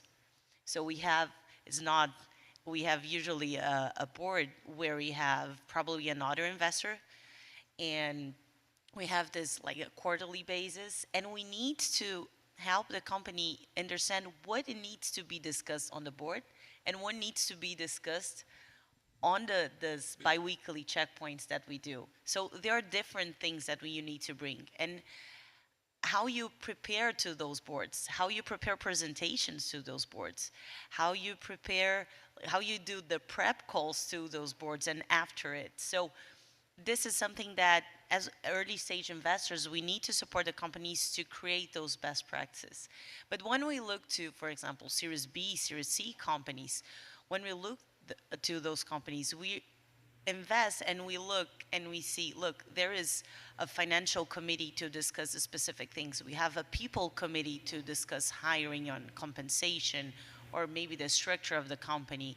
So there you see a more sophisticated company. And when we look at this, not just the structure that the founders put together, but how they position themselves on the boards. And this is something that with a lot of conversations prior to the investments in the due diligence, you can fine tune and have this sense.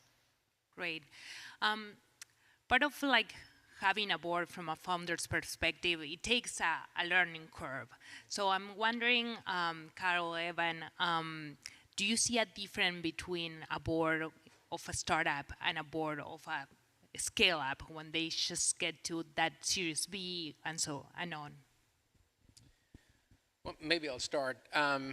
So this is one of the challenges is that entrepreneurs tend to be younger and they tend not to have had the experience of having run a company before.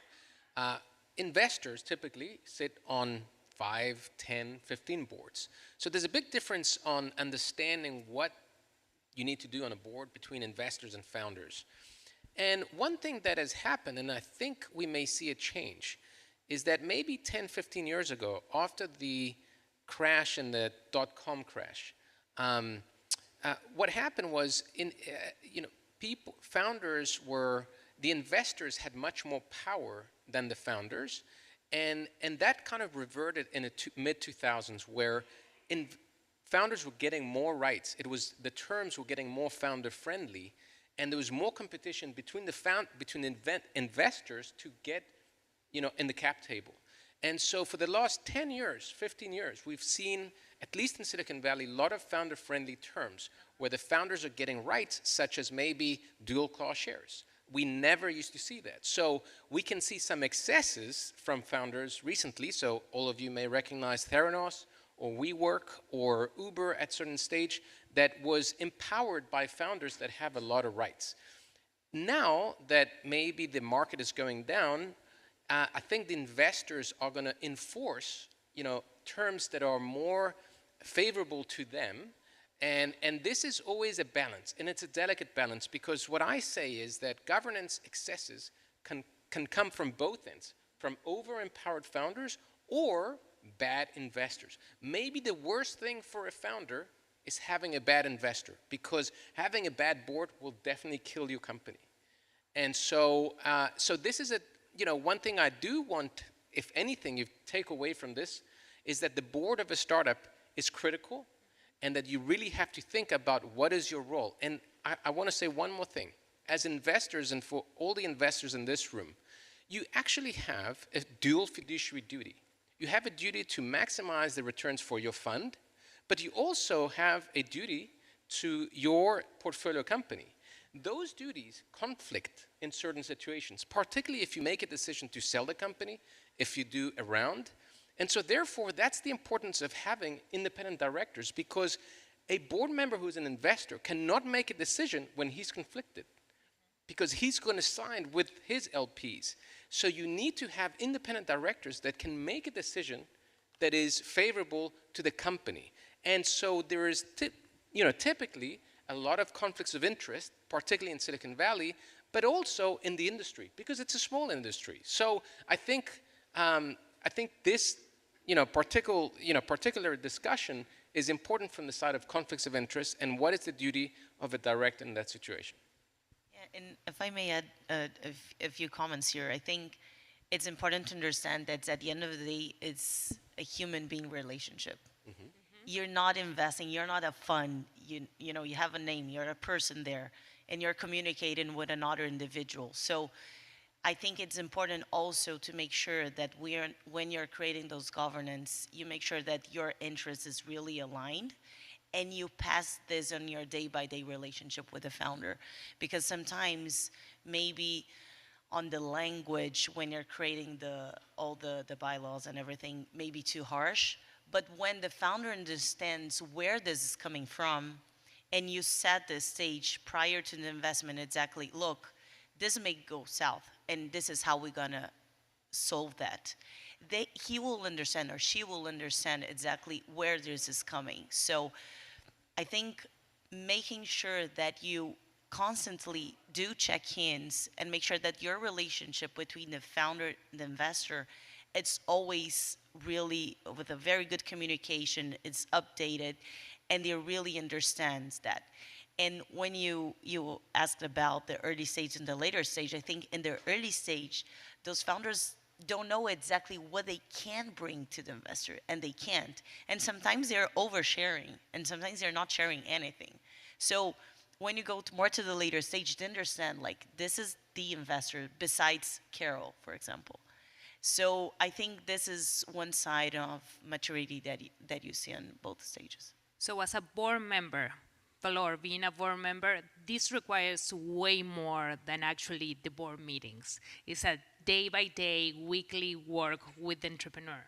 No, for sure. And it's funny. It's from like supporting the founder if he has having some personal issue. Sometimes you need to be the psychologist, There are a few things, and sometimes if you don't help him or her with this issue, the company won't flow exactly how it should, or the board meetings won't be there. He won't be present as the CEO should. So this is critical, and not just to make sure that everything flows, but there's a second point it's important. You never get exactly what is happening in the company if you do not do constant touch base, and not just with the CEO, but with the other C-levels. Because sometimes they play with that, and you need to be aware, know the CEO, and maybe do those touch bases so you can't preempt something, and you understand where this is coming from. And it's always good to be in the board, and when you know exactly what will happen in the board. You know exactly what will be discussed, what are the main issues, so you can develop the meeting and support the founders sometimes when other board members are not there yet. So sometimes you need to know what's your position, how you can help the founders sometimes, and sometimes you need to be tough, sometimes you agree, so depends. Great, thank you. Nelson, today is an exciting day. Today is the launching of a report that Better Governance and IDB Invest has made about governance, particularly in startups and scale-ups in Brazil. We'd love to hear more about the findings of the survey and a little bit of light about the topics that we just discussed. Perfect. Well, thank you. Thanks for the invitation and thanks for this question, Madeleine. We conducted research in Brazilian market supported by IDB and 6 other partners, and we had the participation of around 150 startups in different stages of business development. Better Governance has developed a governance matrix maturity model based on IFC and based on IBGC, Brazilian Institute of Corporate Governance, the both matrix. Through the analysis of 24 different practices consolidated in 6 dimensions, we were able to position the startups between the stage of business development and stage of maturity in governance. Then we can, for instance, point out some gaps or some points of improvement for these startups.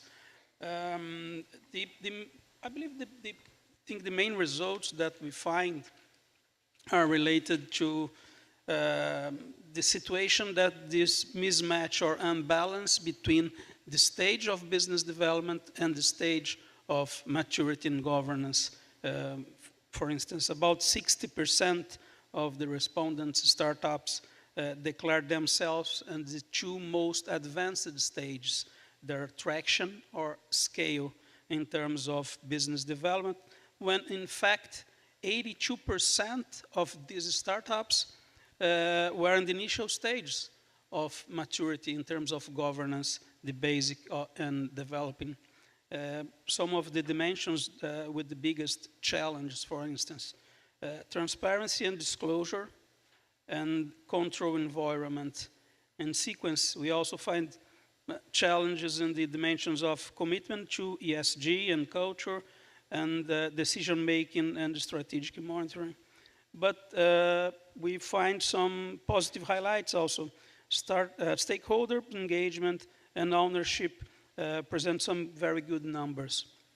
There is no one unique formula for a governance package. And a governance that creates value is that one that is agile, dynamic, but also respects the timing of the startup business.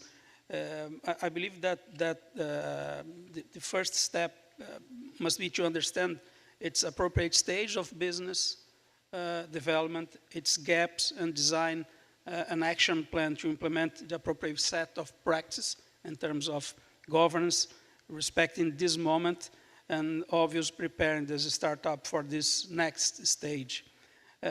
Governance can and should be seen as a gradual journey in terms of awareness and implementation, of course, and which needs to respect these different stages of business development and can allow this startup to the health evolution and the creation of value for a high growth companies.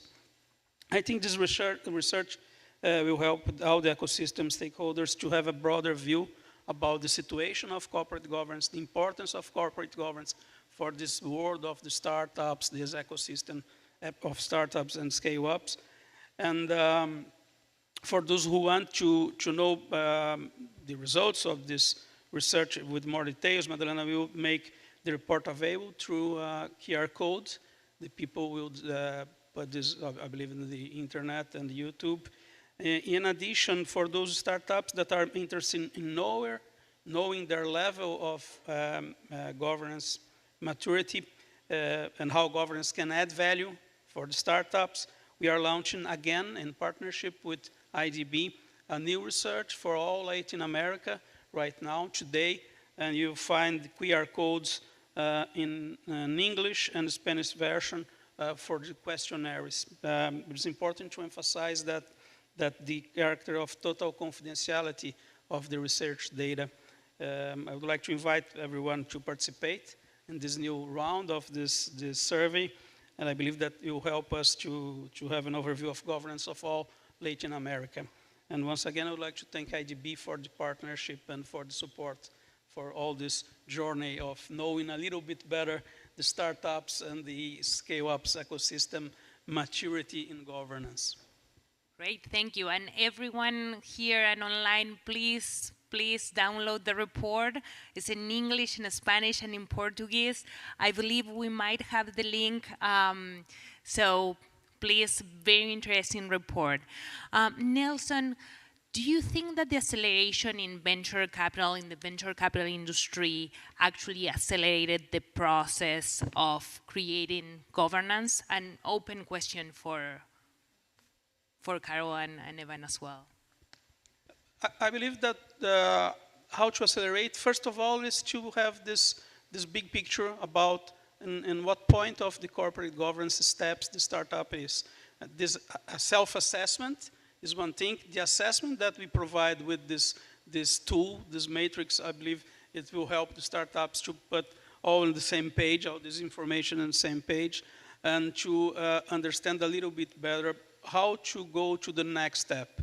Corporate governance, sometimes there is not well understood by the people, by the world of startups. Sometimes there is some myths that it will block your agility, that will not help you in the business development. It's exactly the opposite. It will help to the next stage. Then I believe that have this big picture of where I am, where I need to go, the next steps will help to increase the potential for the startups to treat a lot of things, as for example, increase the valuation, improve the management model, to try to avoid a little bit that valley for the startups. There's a lot of things that could be addressed when you have the perspective of how governance could and can add value to your business. So, I agree with what you're saying, and there's one thing that I've always thought interesting. If you look at venture capital, its practices are only about 50 years old. If you trace venture capital, it started in the 1960s, 70s in Silicon Valley. There is a little bit, in the 1940s in the United States, but the current practice of venture capital is from the 1960s and 70s. And one thing that is very clear in Silicon Valley is the recognition that the founders and the employees deserve equity, right? So if you look at the cap table, typically 20, 30% of the equity goes to employees or founders. That's something that in Latin America did not used to exist. People in Latin America don't get equity compensation. Didn't used to, and we can talk about, I'm sure it's changed, and this is why I think this discussion is so interesting. It used to be that if you went to an investor in Latin America, they would say, great, but I'm the capital, so I'll get 90% or 95%, and you work for me, right? And so, 50 years of Silicon Valley have shown, no, that's not the way to incent the founders. And we believe that this is something that we need to share. And so you have to understand venture capital and the practices of governance in that dimension. Even within the US, it's still very California-centric, this idea of equity compensation. If you go beyond California and you go to the East Coast or the Midwest, companies are not run that way. There are about 5 term sheets that have been invented by the leading law firms, Wilson Sonsini or Fenwick or Morrison Foerster. And those are the terms that kind of have evolved. And so I think today with the modern internet and practices, you see deals that look very much like a Silicon Valley deal in Brazil or in Colombia or in Mexico or in Chile. And I think that is a change of business operations. And thinking about the board, my personal belief is that governance in Latin America is still behind. Even in the US, think about the US and Silicon Valley, it's still contested, governance. So I think Latin America is still not there, and we will see conflicts and problems arise because there are cultural things about who has the right, the investor, the founder, the employees, and these conflicts have grown in Silicon Valley, and there are Delaware court cases that there's cases that have been 10, 20 years I don't think personally that I've seen much litigation in venture capital in Latin America yet. Maybe there is, but I don't know much about it. Yeah, no, it's a very, very good point that you brought, because when you see venture capital, I will say, like, by my experience, when it was in 2011, 12, we have those things that were bizarre, like VCs trying to get 40%, like 60%, with a tiny, tiny amount of money. And we said, like, with this money, you couldn't get 12 months of runway. It doesn't make sense. But there wasn't any capital there. So we didn't have volume of capital, and we didn't have good allocators of capital. There was two bad things. So people were very traumatized. And there you have a few scenarios where you have like C-levels or CTOs, for example, that have 2% of the company, 3% of the company. But they never saw this equity as a income thing. Like this, it's a real value. First, because they didn't have the liquidity, so they couldn't sell to anyone else if they want, like to a third party or something like that. And we didn't have exit back then. So we didn't have like a huge volume of M&As exit where someone will buy it. So it was hard for them to see the value of it. And then the market started evolving. And what we see was a few things. The first one was the sophistication of the VCs. They learned that if they take like 40, 60%, you will kill the next round of the company. They won't be able to raise another round.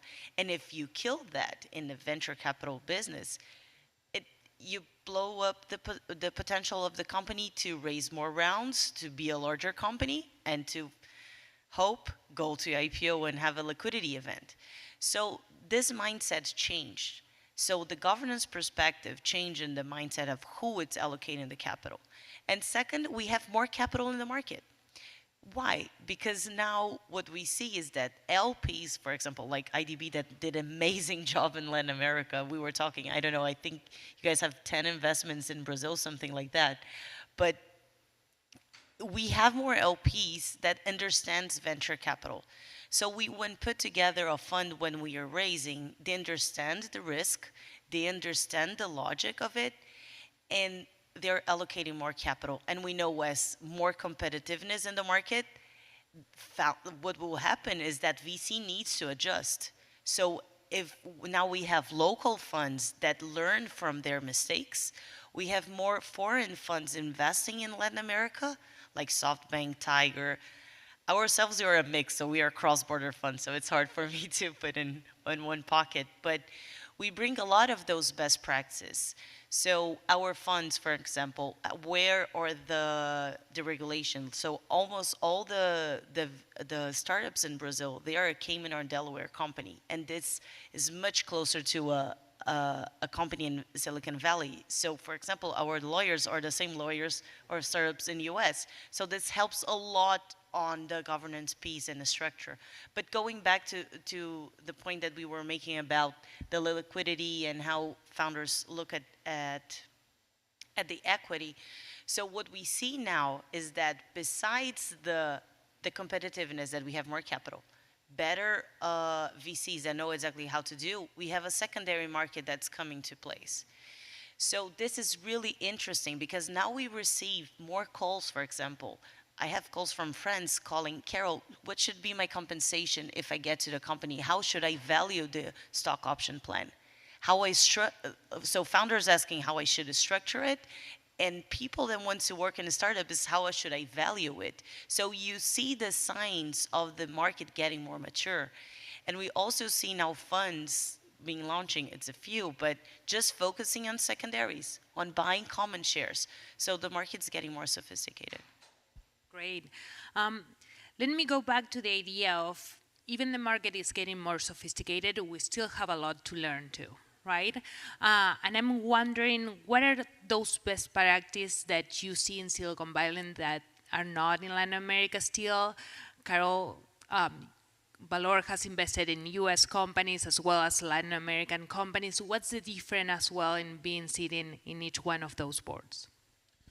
Well, I mean, to begin with, investors, and maybe this is the pressure of being in a competitive environment, realize that they can't just do anything and get away with it, which used to be the case in the US and in Latin America, right? Now, you have more pressure if reputation matters more, right? Like, if you do a deal and people know that you took away every resource of a founder, maybe you're not gonna be able to raise more or another fund. So that starts mattering more. I think that terms and conditions in which you invest and you treat the founders in a fair way. And it's only about fairness, right? I mean, this is what really it's all about. I mean, market conditions are down. Everybody, if you look at public comps are down 60%, that means that private companies are probably down even further, 80%. So what's going to happen? A founder, you know, I'm not going to say there will be blood, but it's going to be very painful. And so decisions will have to be made where maybe investors lose, where maybe common shareholders lose, employees lose. I think that's going to be a big battle. How do you re-up equity to have people motivated? How many companies are going to shut down?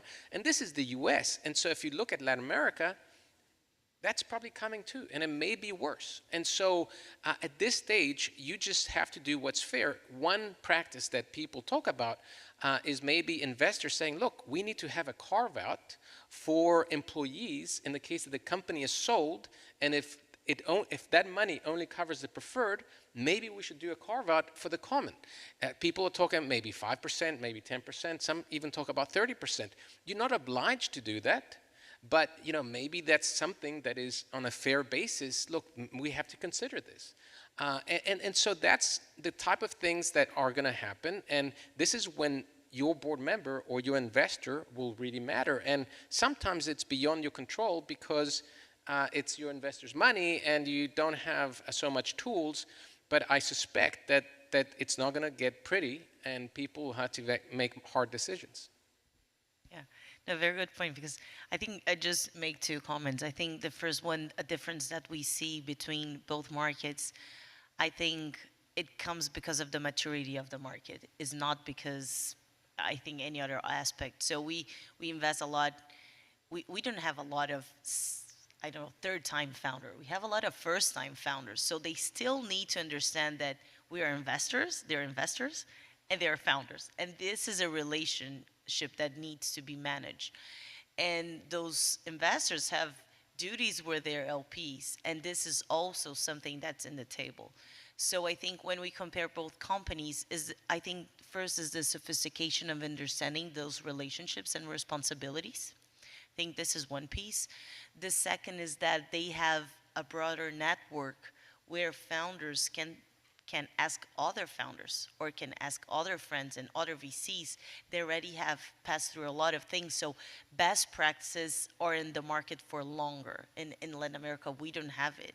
So at Valor, we have our community where we help founders to exchange best practices, but we're still one fund.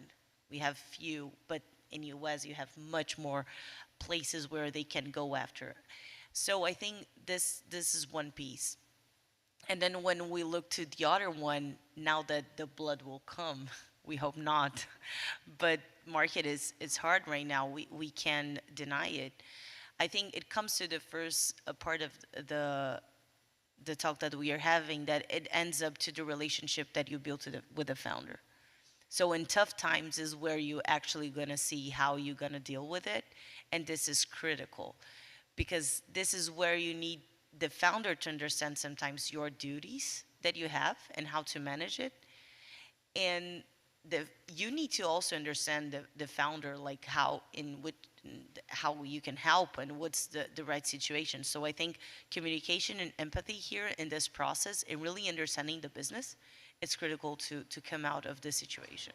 So let me give an example, because maybe it's very general what we're talking about, but let's use an example. Let's say you have a startup that has a $100 million valuation today.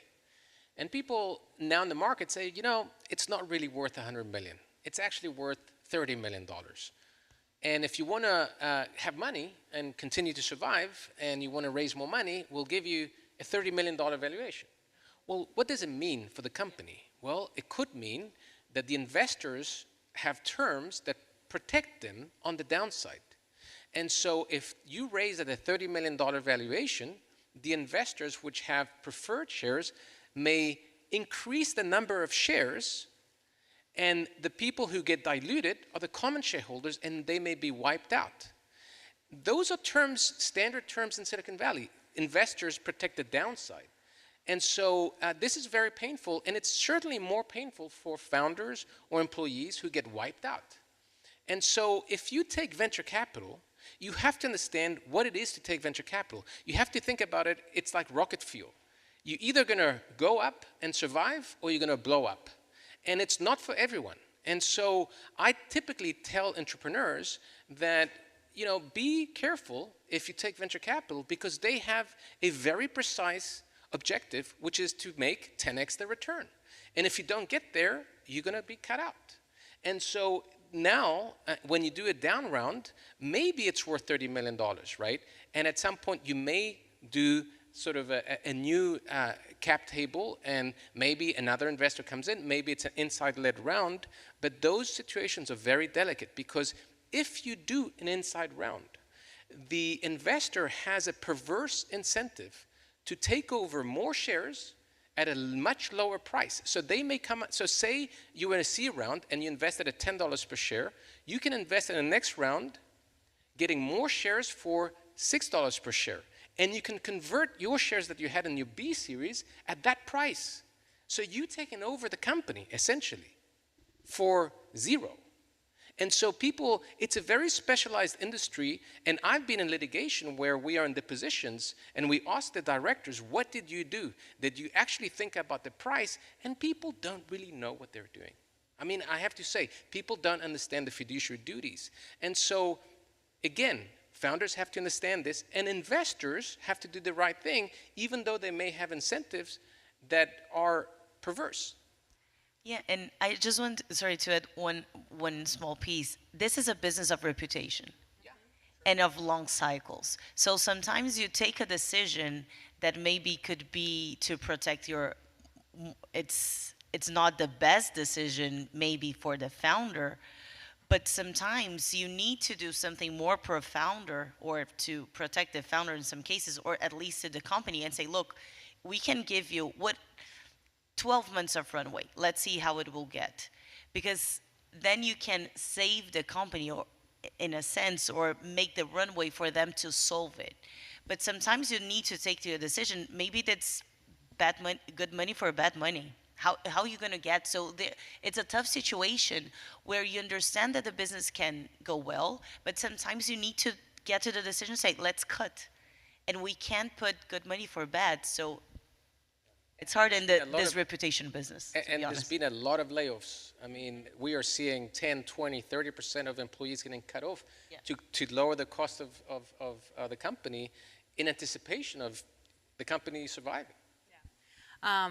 And exactly, so we are going through tough times, and there's more tough conversations to come in a board level. Any good practice, any advice to hold these conversations in a board level? Well, you know, one good practice is recognize your conflicts and talk about how your decisions are going to impact the common. Courts, and you know, again, I'm a lawyer, so my perspective may be a little bit more legal. Courts like to see what the discussion is at the board level. Did you think about the impact that your decision is going to go with the common? And if you had a discussion and you made, you know, a independent decision, then you'll be protected. And it may be the only thing that you have to do. But you do have to have a discussion, think about alternatives, and particularly if there's nobody who's independent, try to get independent directors to have a special committee of the board that can make the decision. But please, if you do a special committee of the board, it has to be really independent. I've seen cases where people say, no, this is a special committee, but technically those people on the board were completely beholden to the investors, took a term sheet, said, this is the right price, let's do it. They didn't ask for any financial advisor's advice. They didn't ask for any legal advice. So they rubber stamped a term sheet that they should never have rubber stamped and say, hey, we're a special committee, we can approve the deal. Well, it's not really like that. Now, the final thing is, as I said in the beginning, it's very rare to see litigation in this, because Because number one, the founder has to sue a VC, which is not an easy thing to do, and they typically don't have the funds. But I think reputation is very important, and I wish that boards would understand their duties and do the right thing for the common in a very, very difficult environment, that's for sure. Carol? Yeah, I'll try to be very fast here. But I think going back to the basics, I think it's not just the rules or the governance that you put together, but the transparency. Sometimes you can put the right forums, the right committee, but no one is there really being transparent and honest. So I think this is really critical, especially in tough situations. You need to be honest. Sometimes founder wants to protect the investor somehow, but as honest you are and pragmatical, and you bring actually solutions, and sometimes you have solution A, B, or C, this is the right approach there. I think these two things. Great. Nelson, anything to add? I need to repeat what I always says, that corporate governance is a journey, and you need to understand that corporate governance can and will add value to your business. Then try to understand a little bit better what is corporate governance, try to understand a little bit better how it could help you to address some problems that you will have in the future with your organization. I believe this could be a very important and an interesting device to the startups. I just want to add to that. I read an interesting quote this morning, and said, being on a board is 90% boredom and 10% sheer panic. So it can hit in your face real quick, right? So, it's in those decisions that really matter, where governance really comes down to it, right?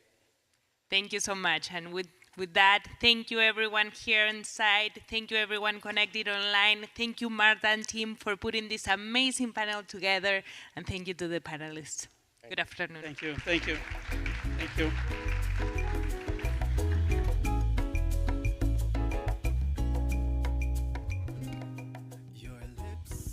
Just for those here online, we have put the QR code for you to download the study.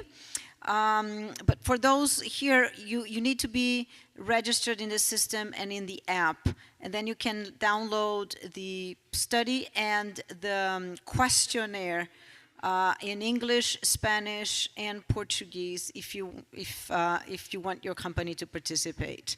And in any way, it's going to be in the website of IDB Invest. Thank you.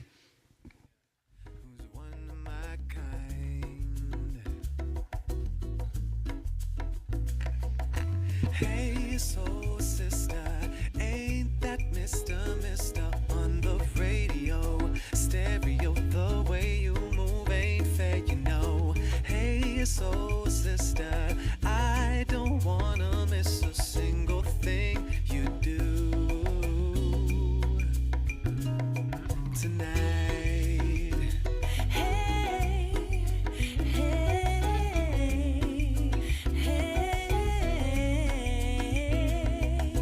Just in time, I'm so glad you have a one-track mind like me.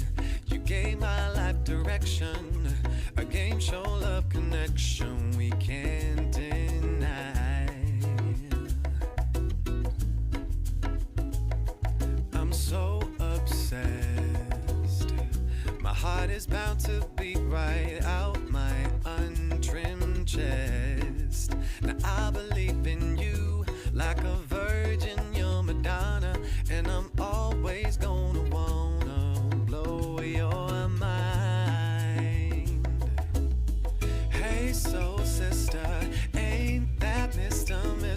on the radio, stereo, the way you move ain't fair, you know.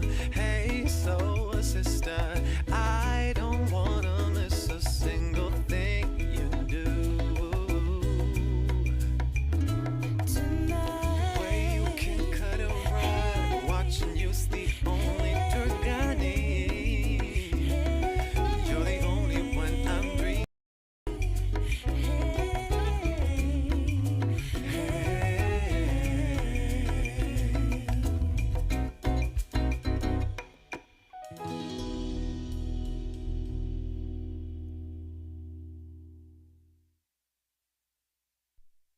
Strumming my pain with his fingers, singing my life with his words, killing me softly with his song, killing me softly with his song, telling my whole life with his words, killing me softly with his song.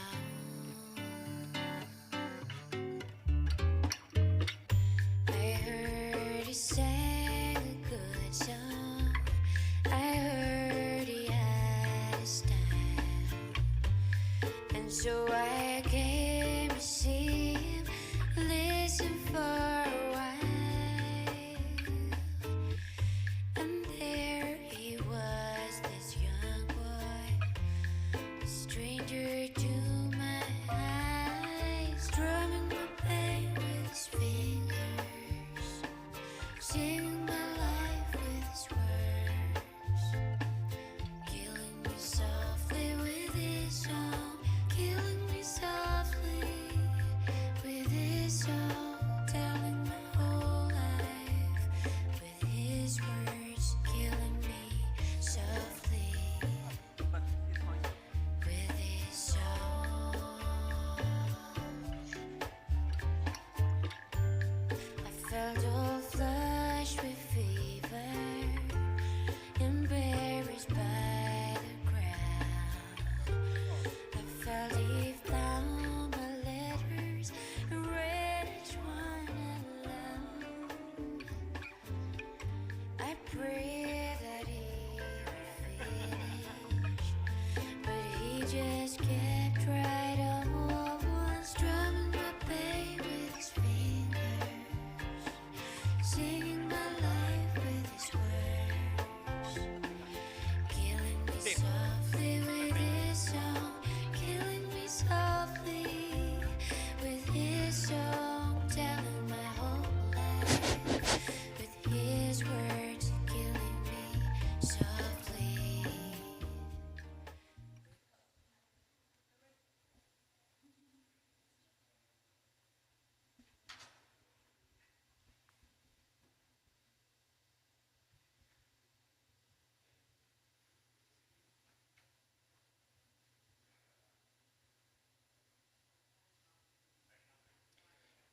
Good afternoon.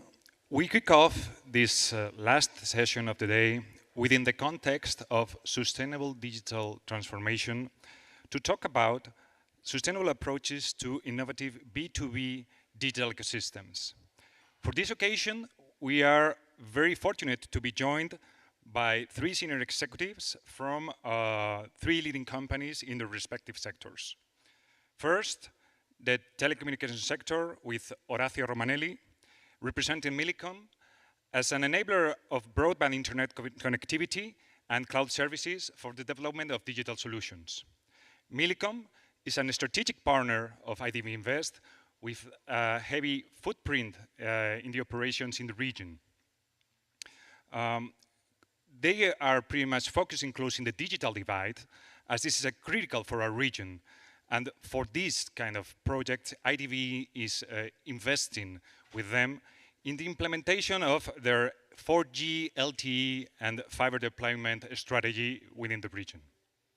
Orazio is Director of Regulatory Affairs and Sustainability at Millicom, with 20 years of experience in regulatory affairs, working in both public and private sectors, and more than 14 years of experience in telecommunications sector. Second, the financial services sector with Carlos Corominas, representing Visa, as an enabler of digital payment networks that removes traditional barriers and connect more people and businesses to the global economy. Carlos is Head of Impact and Sustainability for Latin America at Visa. With more than 30 years of experience in the payment industry, currently he is leading the Visa Social Impact and Sustainability team in the Latin America and the Caribbean region, enabling micro and small enterprises to thrive, financial inclusions for individuals, and supporting and promoting environmental, social, and governance actions in the region. And third, the digital transformation services sector with Mr. Chris Hung Ro, representing Samsung SDS. As an enabler of innovative data-driven digital solutions that use advanced analytics platforms, AI, IoT, and blockchain technologies to serve to a diverse range of industries, including financial services, smart manufacturing, global retail, and logistics. Chris is based in Brazil, is Vice President at Samsung SDS for Latin America, with more than 20 years of experience at Samsung SDS. He is currently heading the Strategic Business Development Office and has extensive experience working in the information technology and international business development. And last, let me introduce myself. My name is David Brojeras. I am leading the Transformation Strategy and Implementation Program for private sector clients at IDB Invest. Prior to joining IDB Group, I come from more than 20 years of experience in management consulting firms focused on digital transformations of multinational clients in Europe and in Latin America.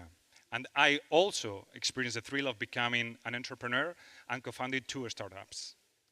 So after the introductions, we give way to a presentation by Chris from Samsung to tell us a brief vision of what has happened in the business world in the last 10 years in terms of digital transformation and present how SDS approaches help to support this trend. And he will also provide a couple of examples to showcase in the Latin American market some case studies, and in particular in Brazil. Chris, the floor is yours. Okay, thank you, David. This is Chris from Samsung SDS Latin America, as David introduced, and very nice to meet you all, either physically here and through the online as well. And today I will introduce about the sustainable B2B ecosystem, especially based on the experience of my company Samsung SDS. How one I guess this could show you how one company could face these digital transformation waves. So with that, I hope you can bring some insights or some helpful information how to cope with this trend. Let me start with introducing a little bit of myself to make it more comfortable way. As David mentioned, I'm in charge of the business development in Latin America right now, and I have experience in Malaysia and China for business development before as well. So I myself doesn't have engineering background personally, but I prefer to work in a different culture and connect people and serve our customers in different cultures with different languages, and consistently thinking about how to communicate in a better way and create their performances. So today, as David mentions, I will start with introducing what happened in past 10 years in business world. If you watch my slides in presentations, 10 years ago, in the year of 2012, as you can see, many of traditional companies such as ExxonMobil, Chevron, GE, and Walmart dominated the top 10 list in terms of the market cap. But after 10 years, if you watch the year 2022 ranking, companies like Amazon, Tesla, NVIDIA, and Meta Platforms, which is formerly known as Facebook, is replaced the list on the top 10 list. So we can sense something is happening in business world in recent 10 years. And if you watch the graph on the right side, traditional companies, traditional enterprise took 20 years before they reach 1 billion market cap. But the emerging, newly emerging unicorn companies such as Uber, Facebook, and Airbnb only took 4.5 years on average to reach 1 billion market cap. Sorry.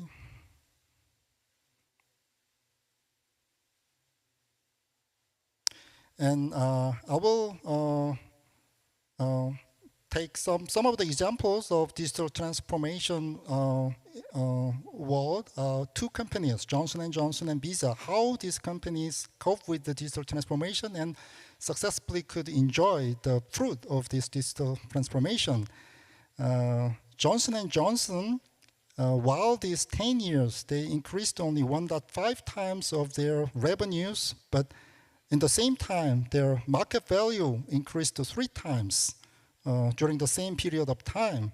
What's the reason? They adopted cloud migration and ERP innovation, and also big data and mobile adaptation to their service portfolios. And also Visa, today Mr. Carlos is attended, so I'm sorry to mention about Visa in front of you, but yeah, please tell me if I'm telling the wrong story. So Visa also, while this 10 years time, they increased 3 times in terms of revenue, but at the same time, their market cap has been increased 9 times. So they could achieve this through adopting mobile and digital payment services and focus on these business areas onto their payment service.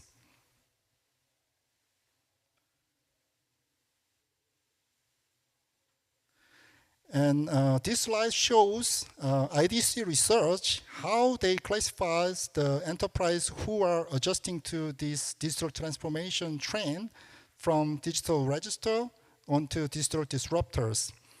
And the interesting thing is that only 35% of these enterprises is adjusting this trend in a right way, either as a digital transformer or as a digital disruptor. So what I want to tell today is that how my company SDS can help and support our customers and enterprises to transform successfully to this digital transformation trend. Today, I'm not here to market SDS mainly, but for me as a presenter and panelist for these discussions, SDS is the most confident topic that I can handle, and with this case, I guess you also can have some insights from our experience.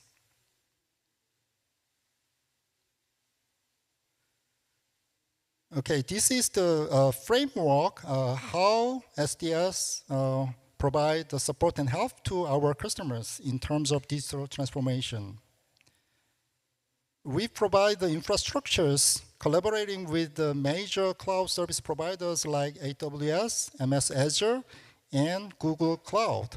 So we provide the managed service platform so that our customers doesn't need to worry about how to cope with these technology companies, as this will provide and suggest what kind of combination of the cloud services or applications could be optimal to our customer requirements. So on the base of that infrastructure, we also provide SaaS service, sales as a service, such as Salesforce and Workday and SAP, combining with our AI platform. So we find out the optimal way how to serve our customers.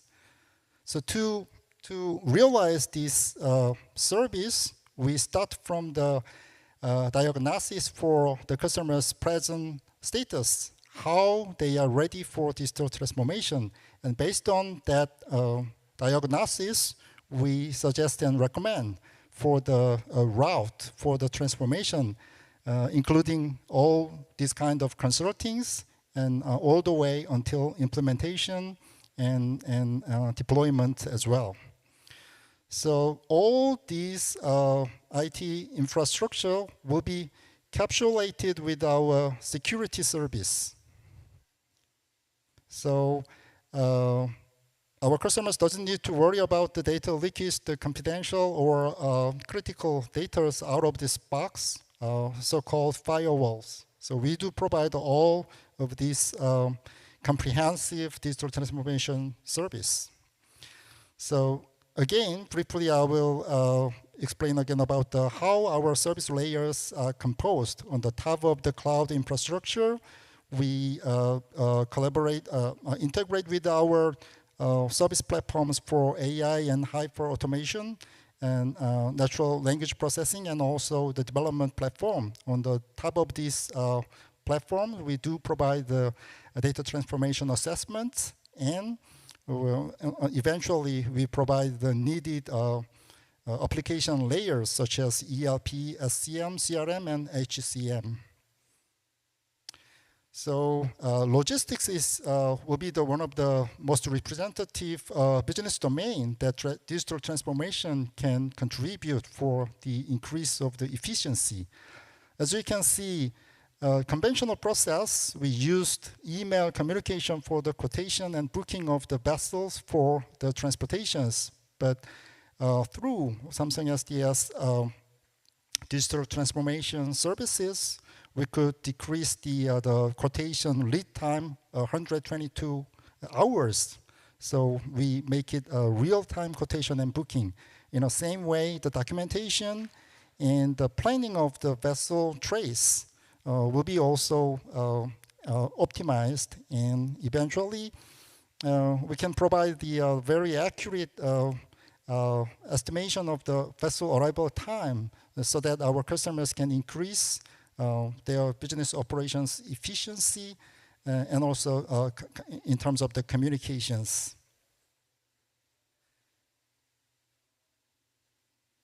And last and not least, I want to showcase one of the representative project case in Latin America, especially in Brazil, that I developed.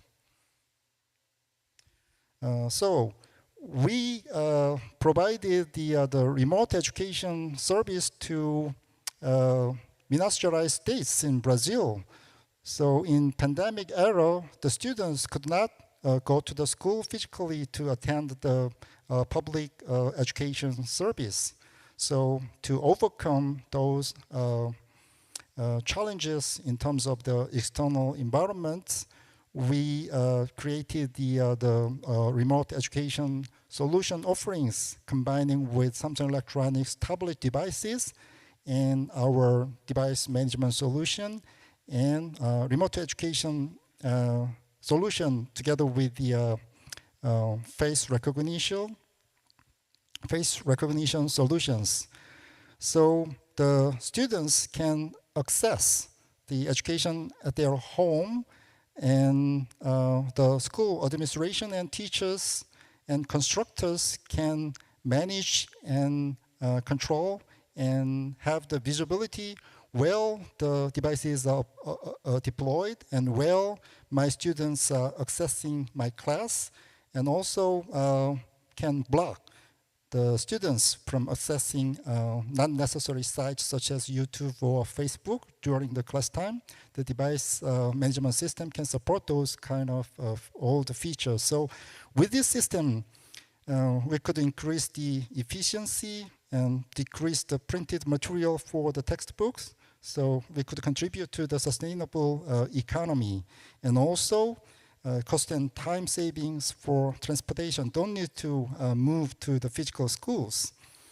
And for the isolated and remote students could enjoy the digital social inclusion with this solution. And the Rio Branco city in Acre states in the northwest part of Brazil, which is a very remote part in the middle of the Amazon forest. So I visited the city, and the mayor introduced me his story, how he contributed to the kids of woodpeckers, which is scattered all around this region and could not access the regular education service. And the mayor provided the transportation for all their students in the weekend, and gathered them all in one public schools and provided the regular teachings and also foods. And by doing so, he could service his young citizens for their future generations. And when he speak about this story, he was so proud of his contribution to the future generations. And I suggested to adopt the same service that we provided in the Minas Gerais states, and Samsung SDS also could contribute to the passion of the mayor. So I was also very happy to have a chance to contribute to the development of remote areas. The photos in the right below side is the mayor that I mentioned, Mr. Bukalong. So again, my message I want to emphasize today is that the digital transformation technology is all about connecting peoples and increase the efficiency by saving the cost and resources to reach there, and also to help and support for the people and enterprises or organizations with this technology. Thank you so much for the listening. And I will keep participating, as a panelist. So if you have anything, just contact me anytime. Thank you. Thank you so much. Thank you very much, Chris, for this presentation and this amazing example that you have shown to us. I think that we could all agree that digital transformation has opened a world of new opportunities to deliver and create new value through what it is called the digital economy. So internet, broadband access, and mobile devices have opened a new channel of communications with consumers that enable direct communication between enterprises and consumers that have never happened before. So keeping this in mind and looking at this complex business and technology context that we have shown in your presentation, I will make this question to all of you. I will start with Horacio. Horacio, what is the approach that Millicom is taking in order to develop these ecosystems that need to be sustainable, but need to improve also the efficiency, as we have seen in the presentation from Chris, and need to be sustainable at the same time? Thank you. Thank you for the invitation. Thank you for everybody for being here. What I think we all know that we live in a disruption era. Everything has changed. The way we consume has changed. The way we entertain have changed. The way we watch TV have changed.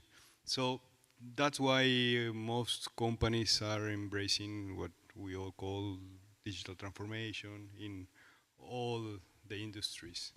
But one thing that has to capture our attention is that, at least in Latin America, we have a strong connected population, and half of the other population is not connected. Okay, and it's not because the networks are not there. The networks are there. We barely covers 95% of the population, but only half of them are really connected to the internet. That is the basis of all digital business and digital economy. So if we want to embrace sustainability, we need to address this kind of situation. This is an access situation. It's not a coverage situation. It's not a coverage problem. And it has to do with first, of course, accessibility.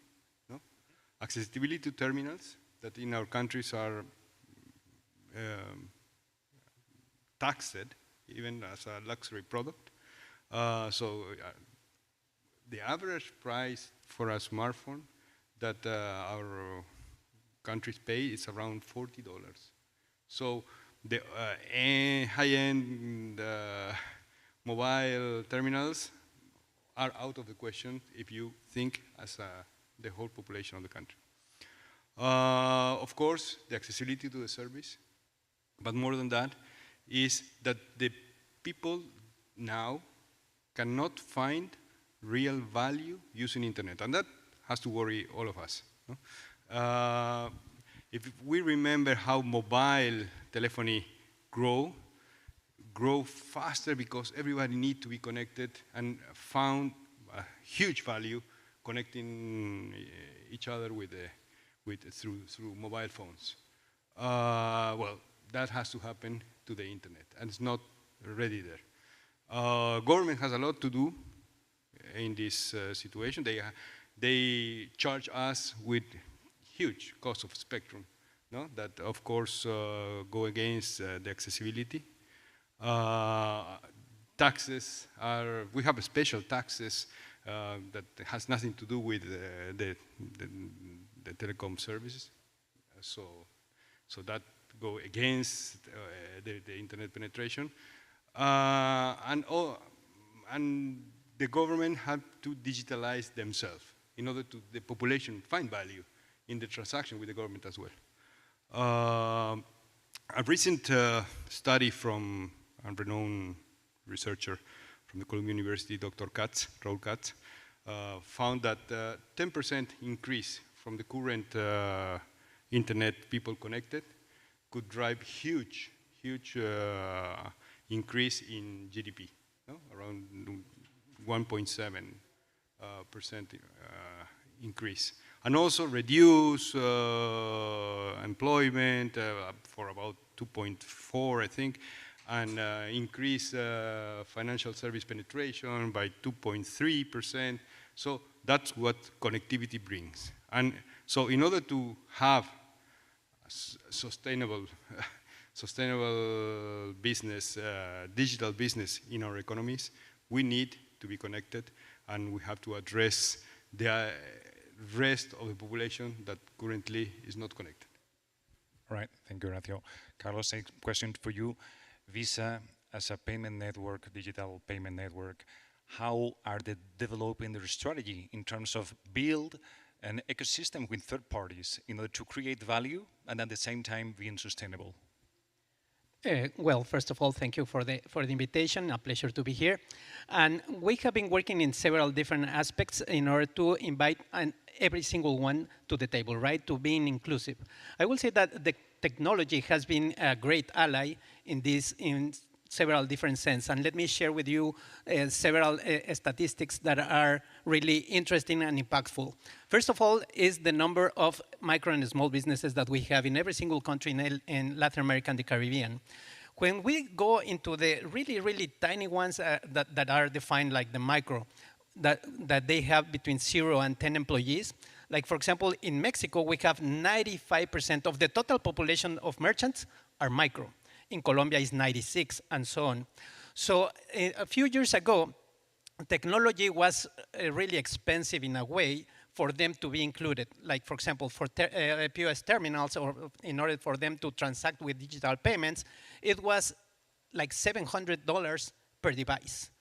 Then years go by, and then the dongle came to the life of us, and with just connecting that dongle that has even a price of $1, and you could buy it in a drugstore here in the States, a pharmacy, and with just $1 you can connect that into your cell phone, and that was it in order for you to be included and start doing transactions.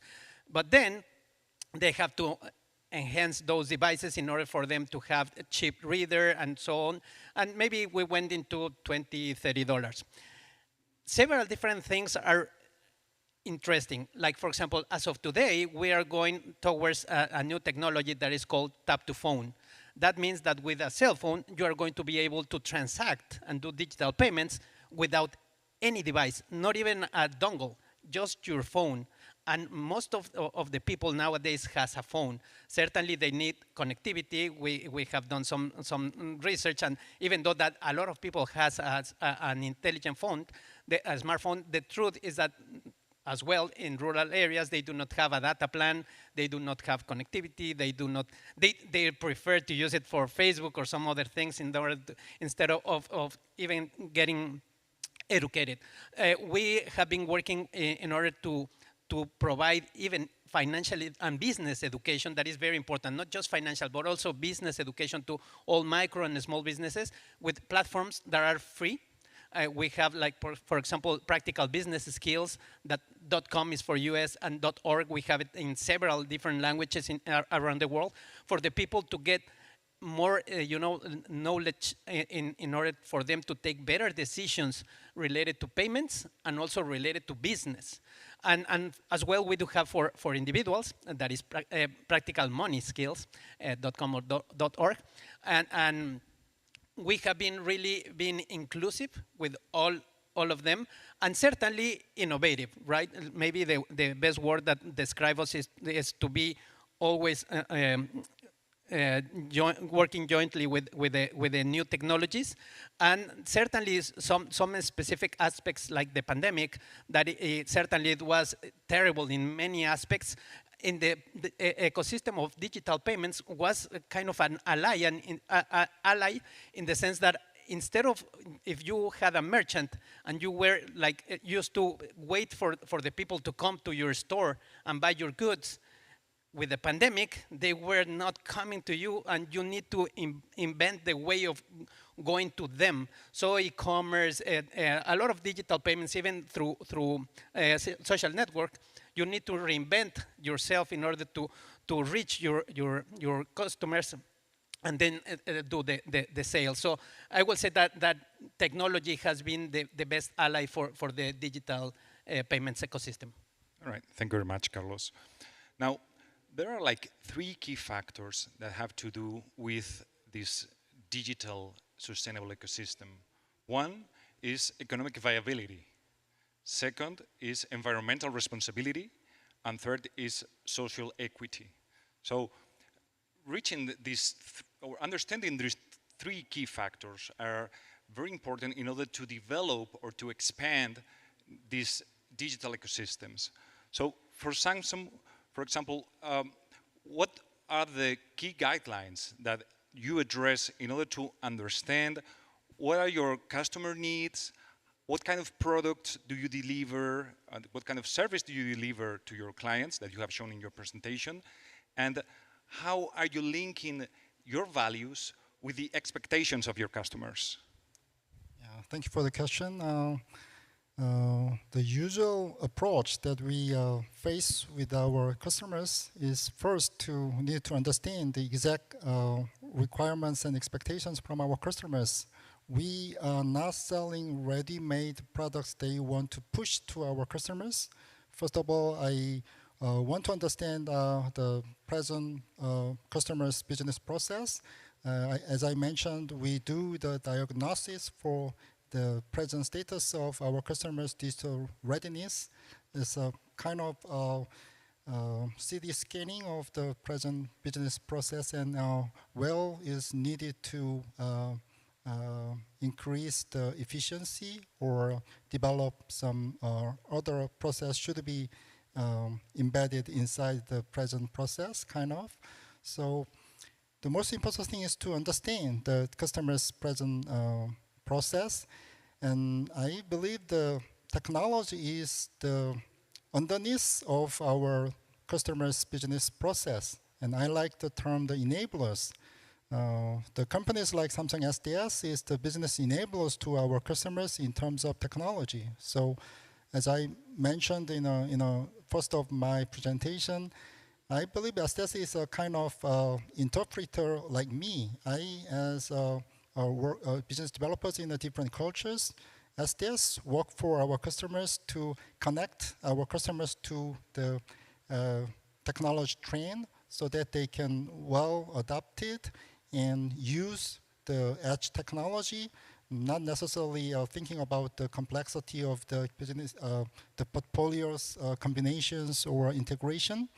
We do provide all those kind of technology to enable our customers to enter into the business trend. And as I mentioned, with the case of the Rio Branco city, I'm so much proud of that case because I could contribute to my customers, which is the city governments and school administrators, so that they can access to the remote area students who are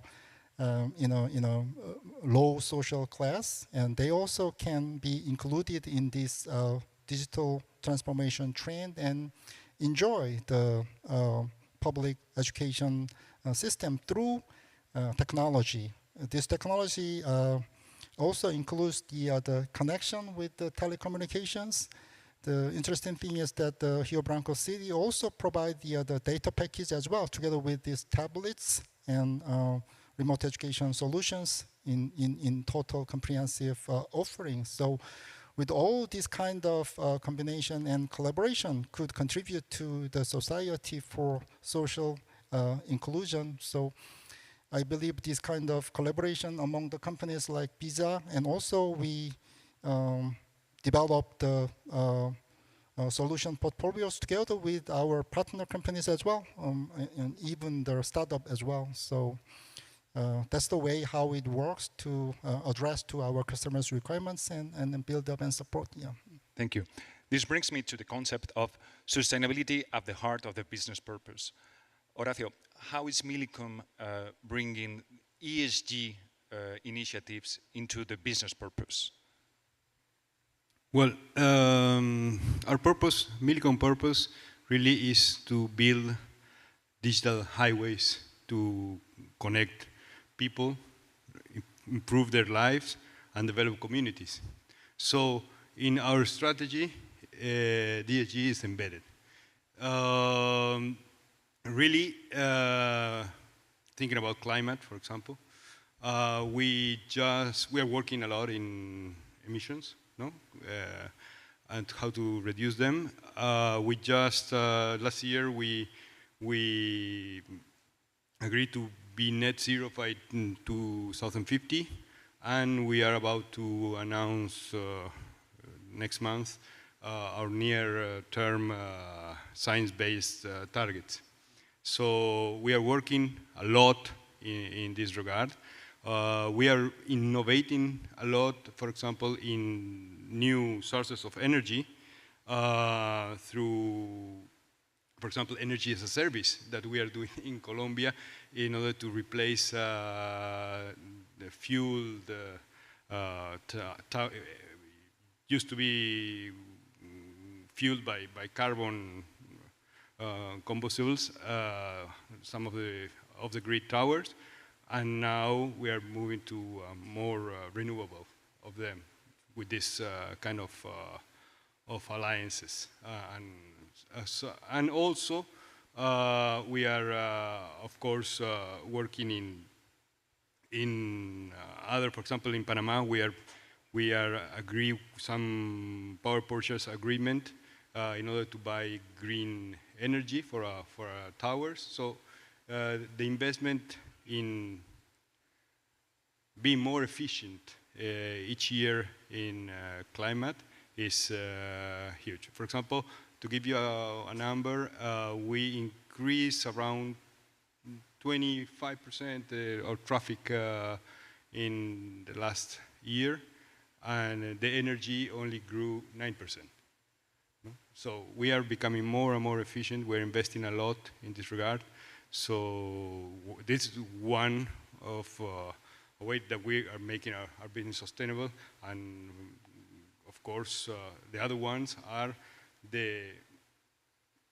all the programs that we bring to the society. As I said before, we have one roadblock, that is the people are afraid of internet.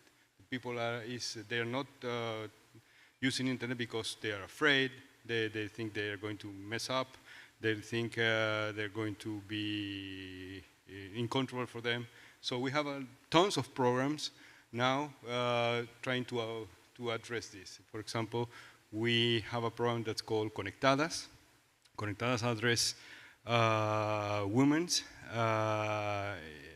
and what we try to do with them is to teach them the basic of the internet, the basics of how to relate with technology, how to use it in a productive way in their lives. We've been very successful in this program. We teach already more than 600,000 women. And and this is one of them. With COVID situation, we faced that a lot of schools in our countries were not open at all. They don't have technology. And if they have technology, teachers were not able to understand it, how to use it. So we developed a project that was called Maestros Conectados, Teachers Connected. And we train the teachers on how to deal with this technology, how to give, how to teach in this environment, but it's completely different than teaching in person. And we've been very, very successful in this regard. We teach more than 100,000 teachers yearly. Now we just release an app where they can go by themselves and do some trainings. So those are some examples of what we are doing in sustainability.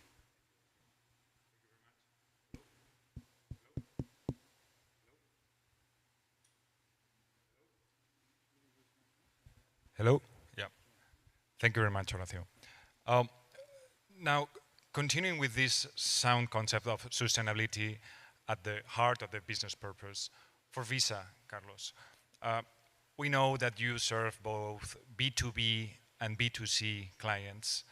How are you dealing with initiatives that have to do with taking care of the environment and taking care of the future generations, in addition to what you have just told us about this learning platform? Yeah, thank you. Well, we have been working in several different ways. I'm going to start that we are a company that likes to lead by example. So the first things that we do is commitments inside of Visa, and we do changes inside of Visa before going out that we are already there as well.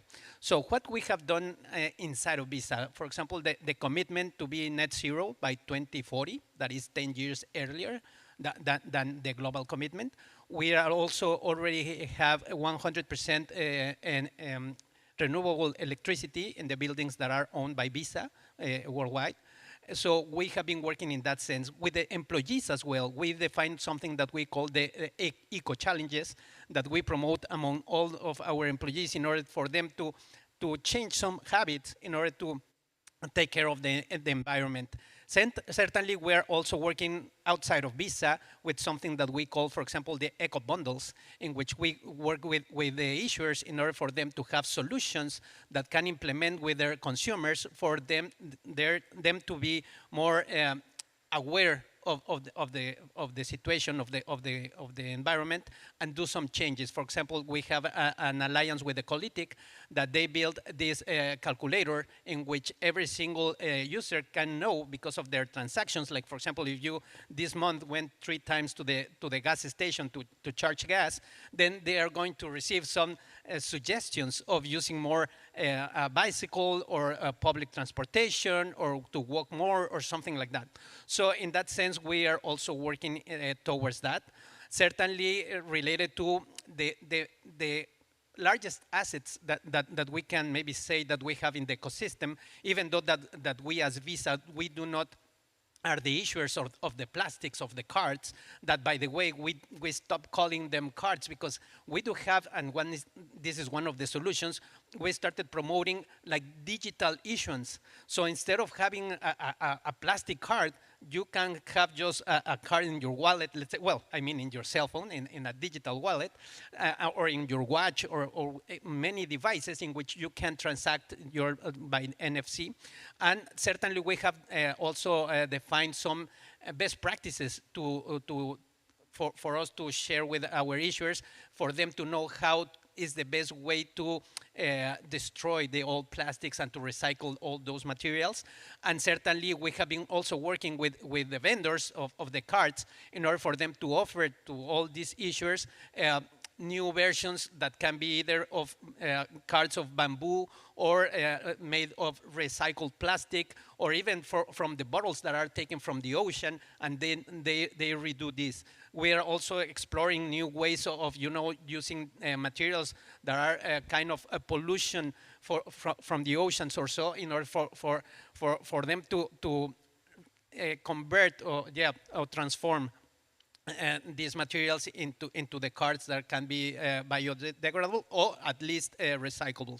So we are really committed in that sense with the sustainability, and we are, as I said, working internally, but also externally as well. And let me just expand just for a minute, in order, because when you did the first question was more like all ESG. So in that sense, we have been also working internally. For example, all the gender equity that for us is very important. I am super proud of sharing with you that, for example, from all the employees that we have at Visa in LAC, 49% are women and 51% are men. And this change like every month. So next month can be 51% women and 49 men, depending on the new hirings and so. So we are always looking first at home, I mean inside of the company, to make really the things that we are wanting to see in the world, like first doing us, and then going and asking for others to do. Thank you. Thank you, Carlos. Now, usually technology is needed, but it's not enough. So it's not a matter of bringing technology to people or bringing technology to ecosystems. It is also a matter of training users to take advantage of this technology. So this is a question that I would like to continue with you, Carlos.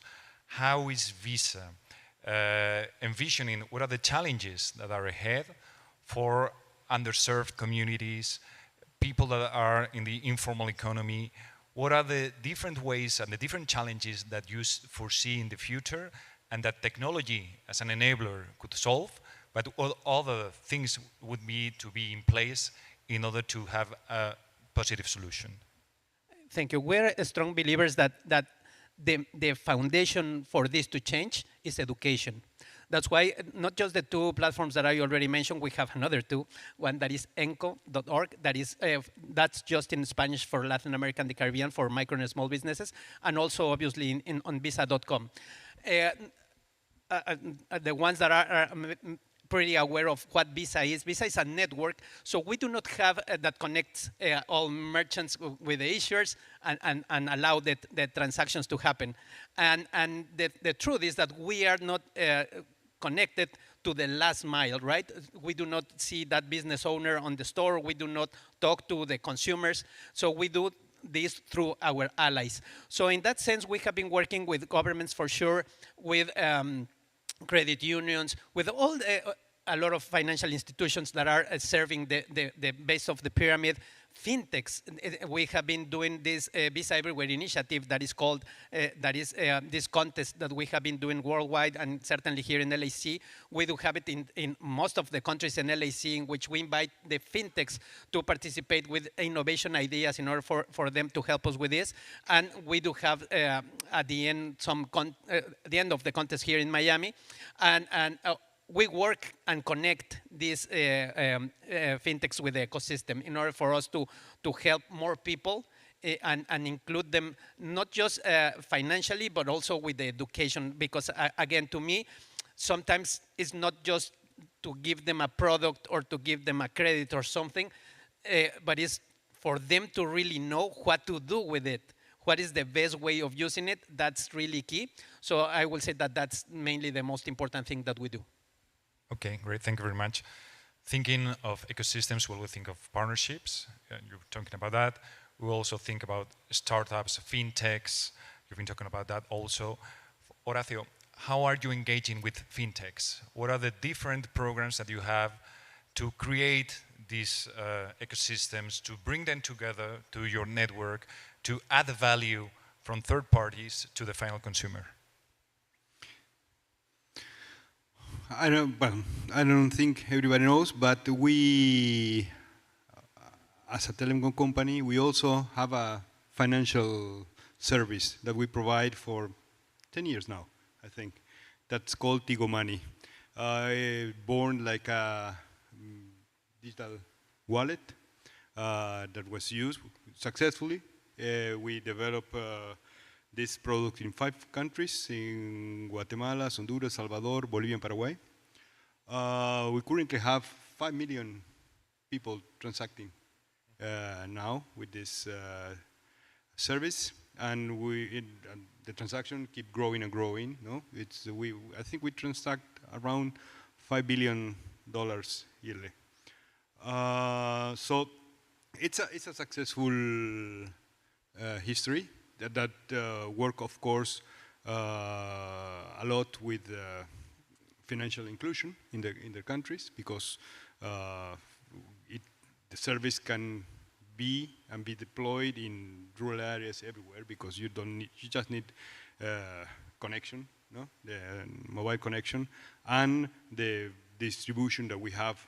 It's a huge distribution that we have with the telecom company in very small stores. No? So it's very convenient for people, and so the service has been adopted a long time ago, but we are reinventing ourselves. We are now not a digital wallet, but we are transforming as a fintech.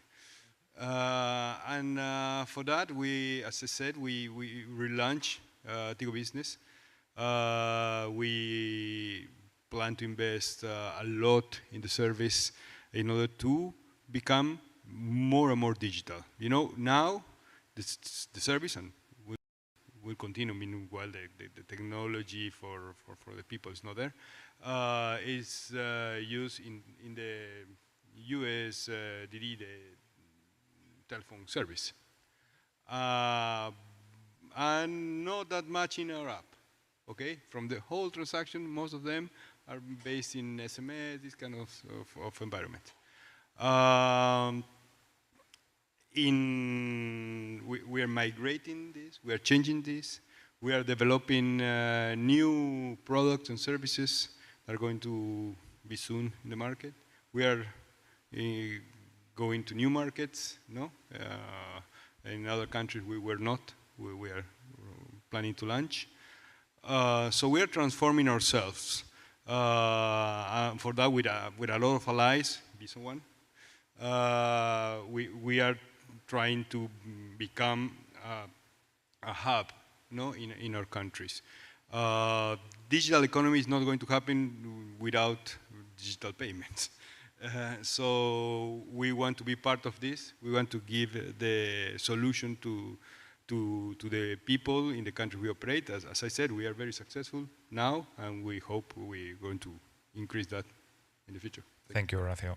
Chris, you brought into this conversation an amazing use case that had to do with training with these tablets, through these digital capabilities that are enablers for the students, for teachers to reach different goals that otherwise will be very, very hard for them to have access to that information. What have been the insights that you have got after deploying this project, and how do you think that this kind of project could scale? In Brazil, Brazilian federal government and state government and municipal governments spending to education a large portion of their budgets. For example, in a city government spending approximately 25% of their budget to education sectors. That includes the salary for the teachers and other infrastructure buildings, and also includes this adoption of the technology. And this is the commitment and a lot of investment, I believe, for the city governments, and to make it more efficient and guarantee the performance. We collaborate with our customers, city governments, and each schools, and for each students as well. So we not only combine the existing services, but we created more than what our customers need. So that's why we adopted the face recognition technology onto these service offerings. So using face recognition, we could provide the school administrations to calculate how many students attend the actual remote training courses, and also while they take the exam, the test, can prevent any kind of illegal actions or the interruptions of some outside of the students' capabilities.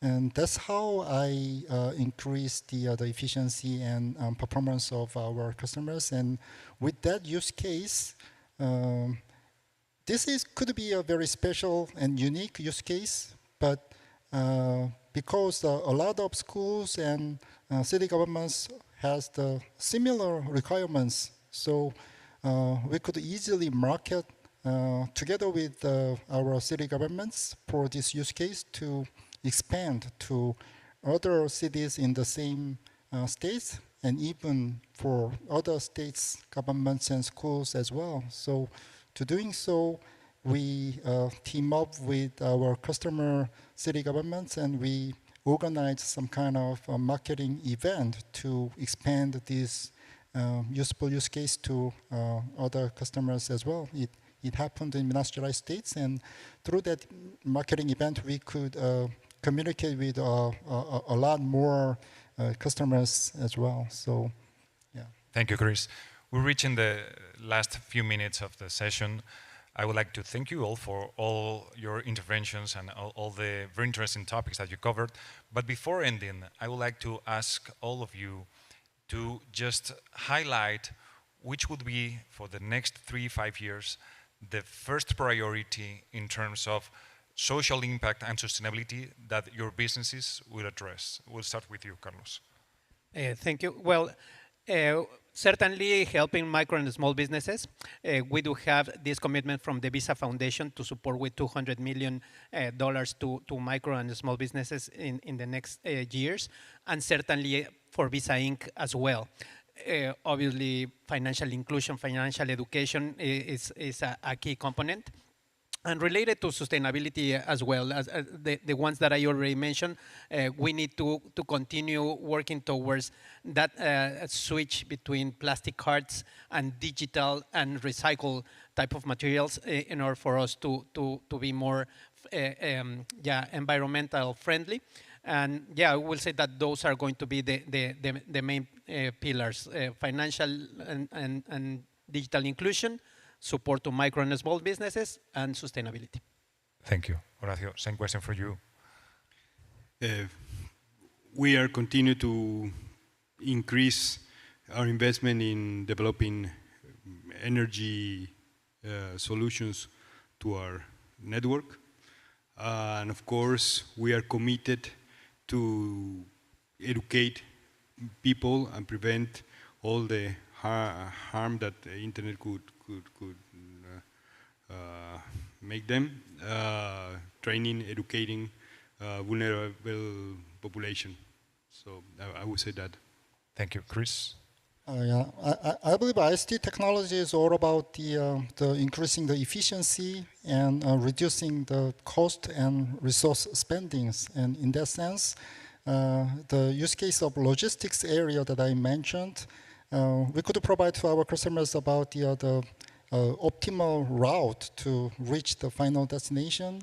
And while the global crisis, we experienced the traffic jam in our very busy harbors. In that case, we could provide the potential alternative routes to our customers using the technology, AI and big data analytics to create and find out some alternative ways. Those kind of efforts to increase the efficiency will be the targeting focused direction of our companies, I would like to say. Thank you very much. Well, just closing remark, as we have seen in this panel, when designing an innovation based digital ecosystem, it is crucial to work together with private sectors, keeping in mind that sustainability is at the heart of the business. Thank you very much to everyone. Thank you for your comments and your perspectives. And for the rest of you that are online and you that are here watching us on site, this is the last panel of this day. We will continue tomorrow. We have some more interesting topics to talk about related all with sustainability. So we hope to see you tomorrow. Thank you very much. Thank you. You're my end and my beginning, even when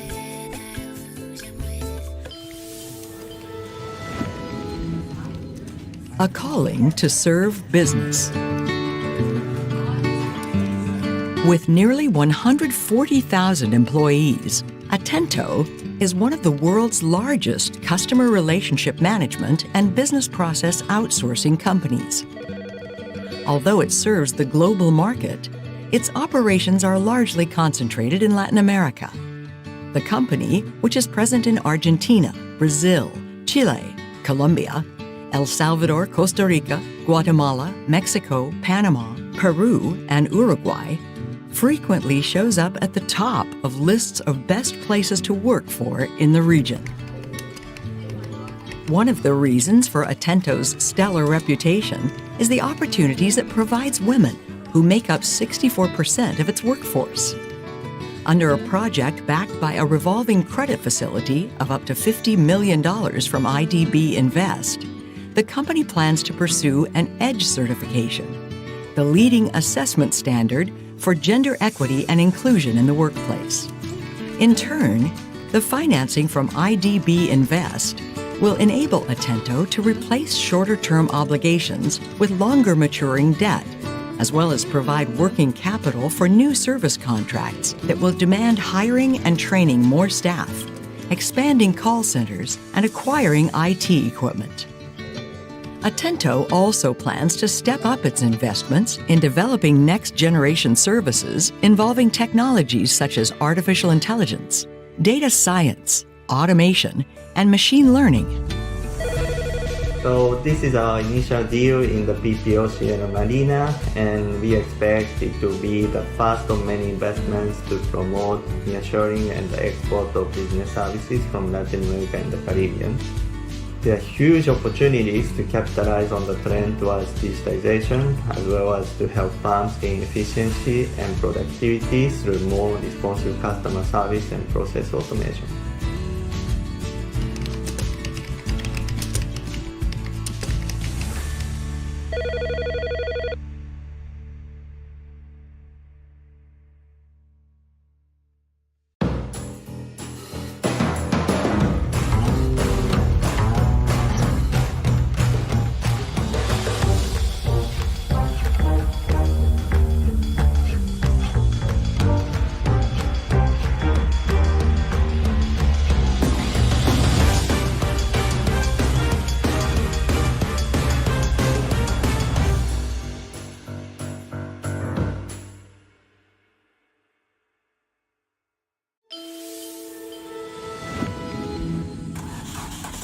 Gigante de la movilidad verde.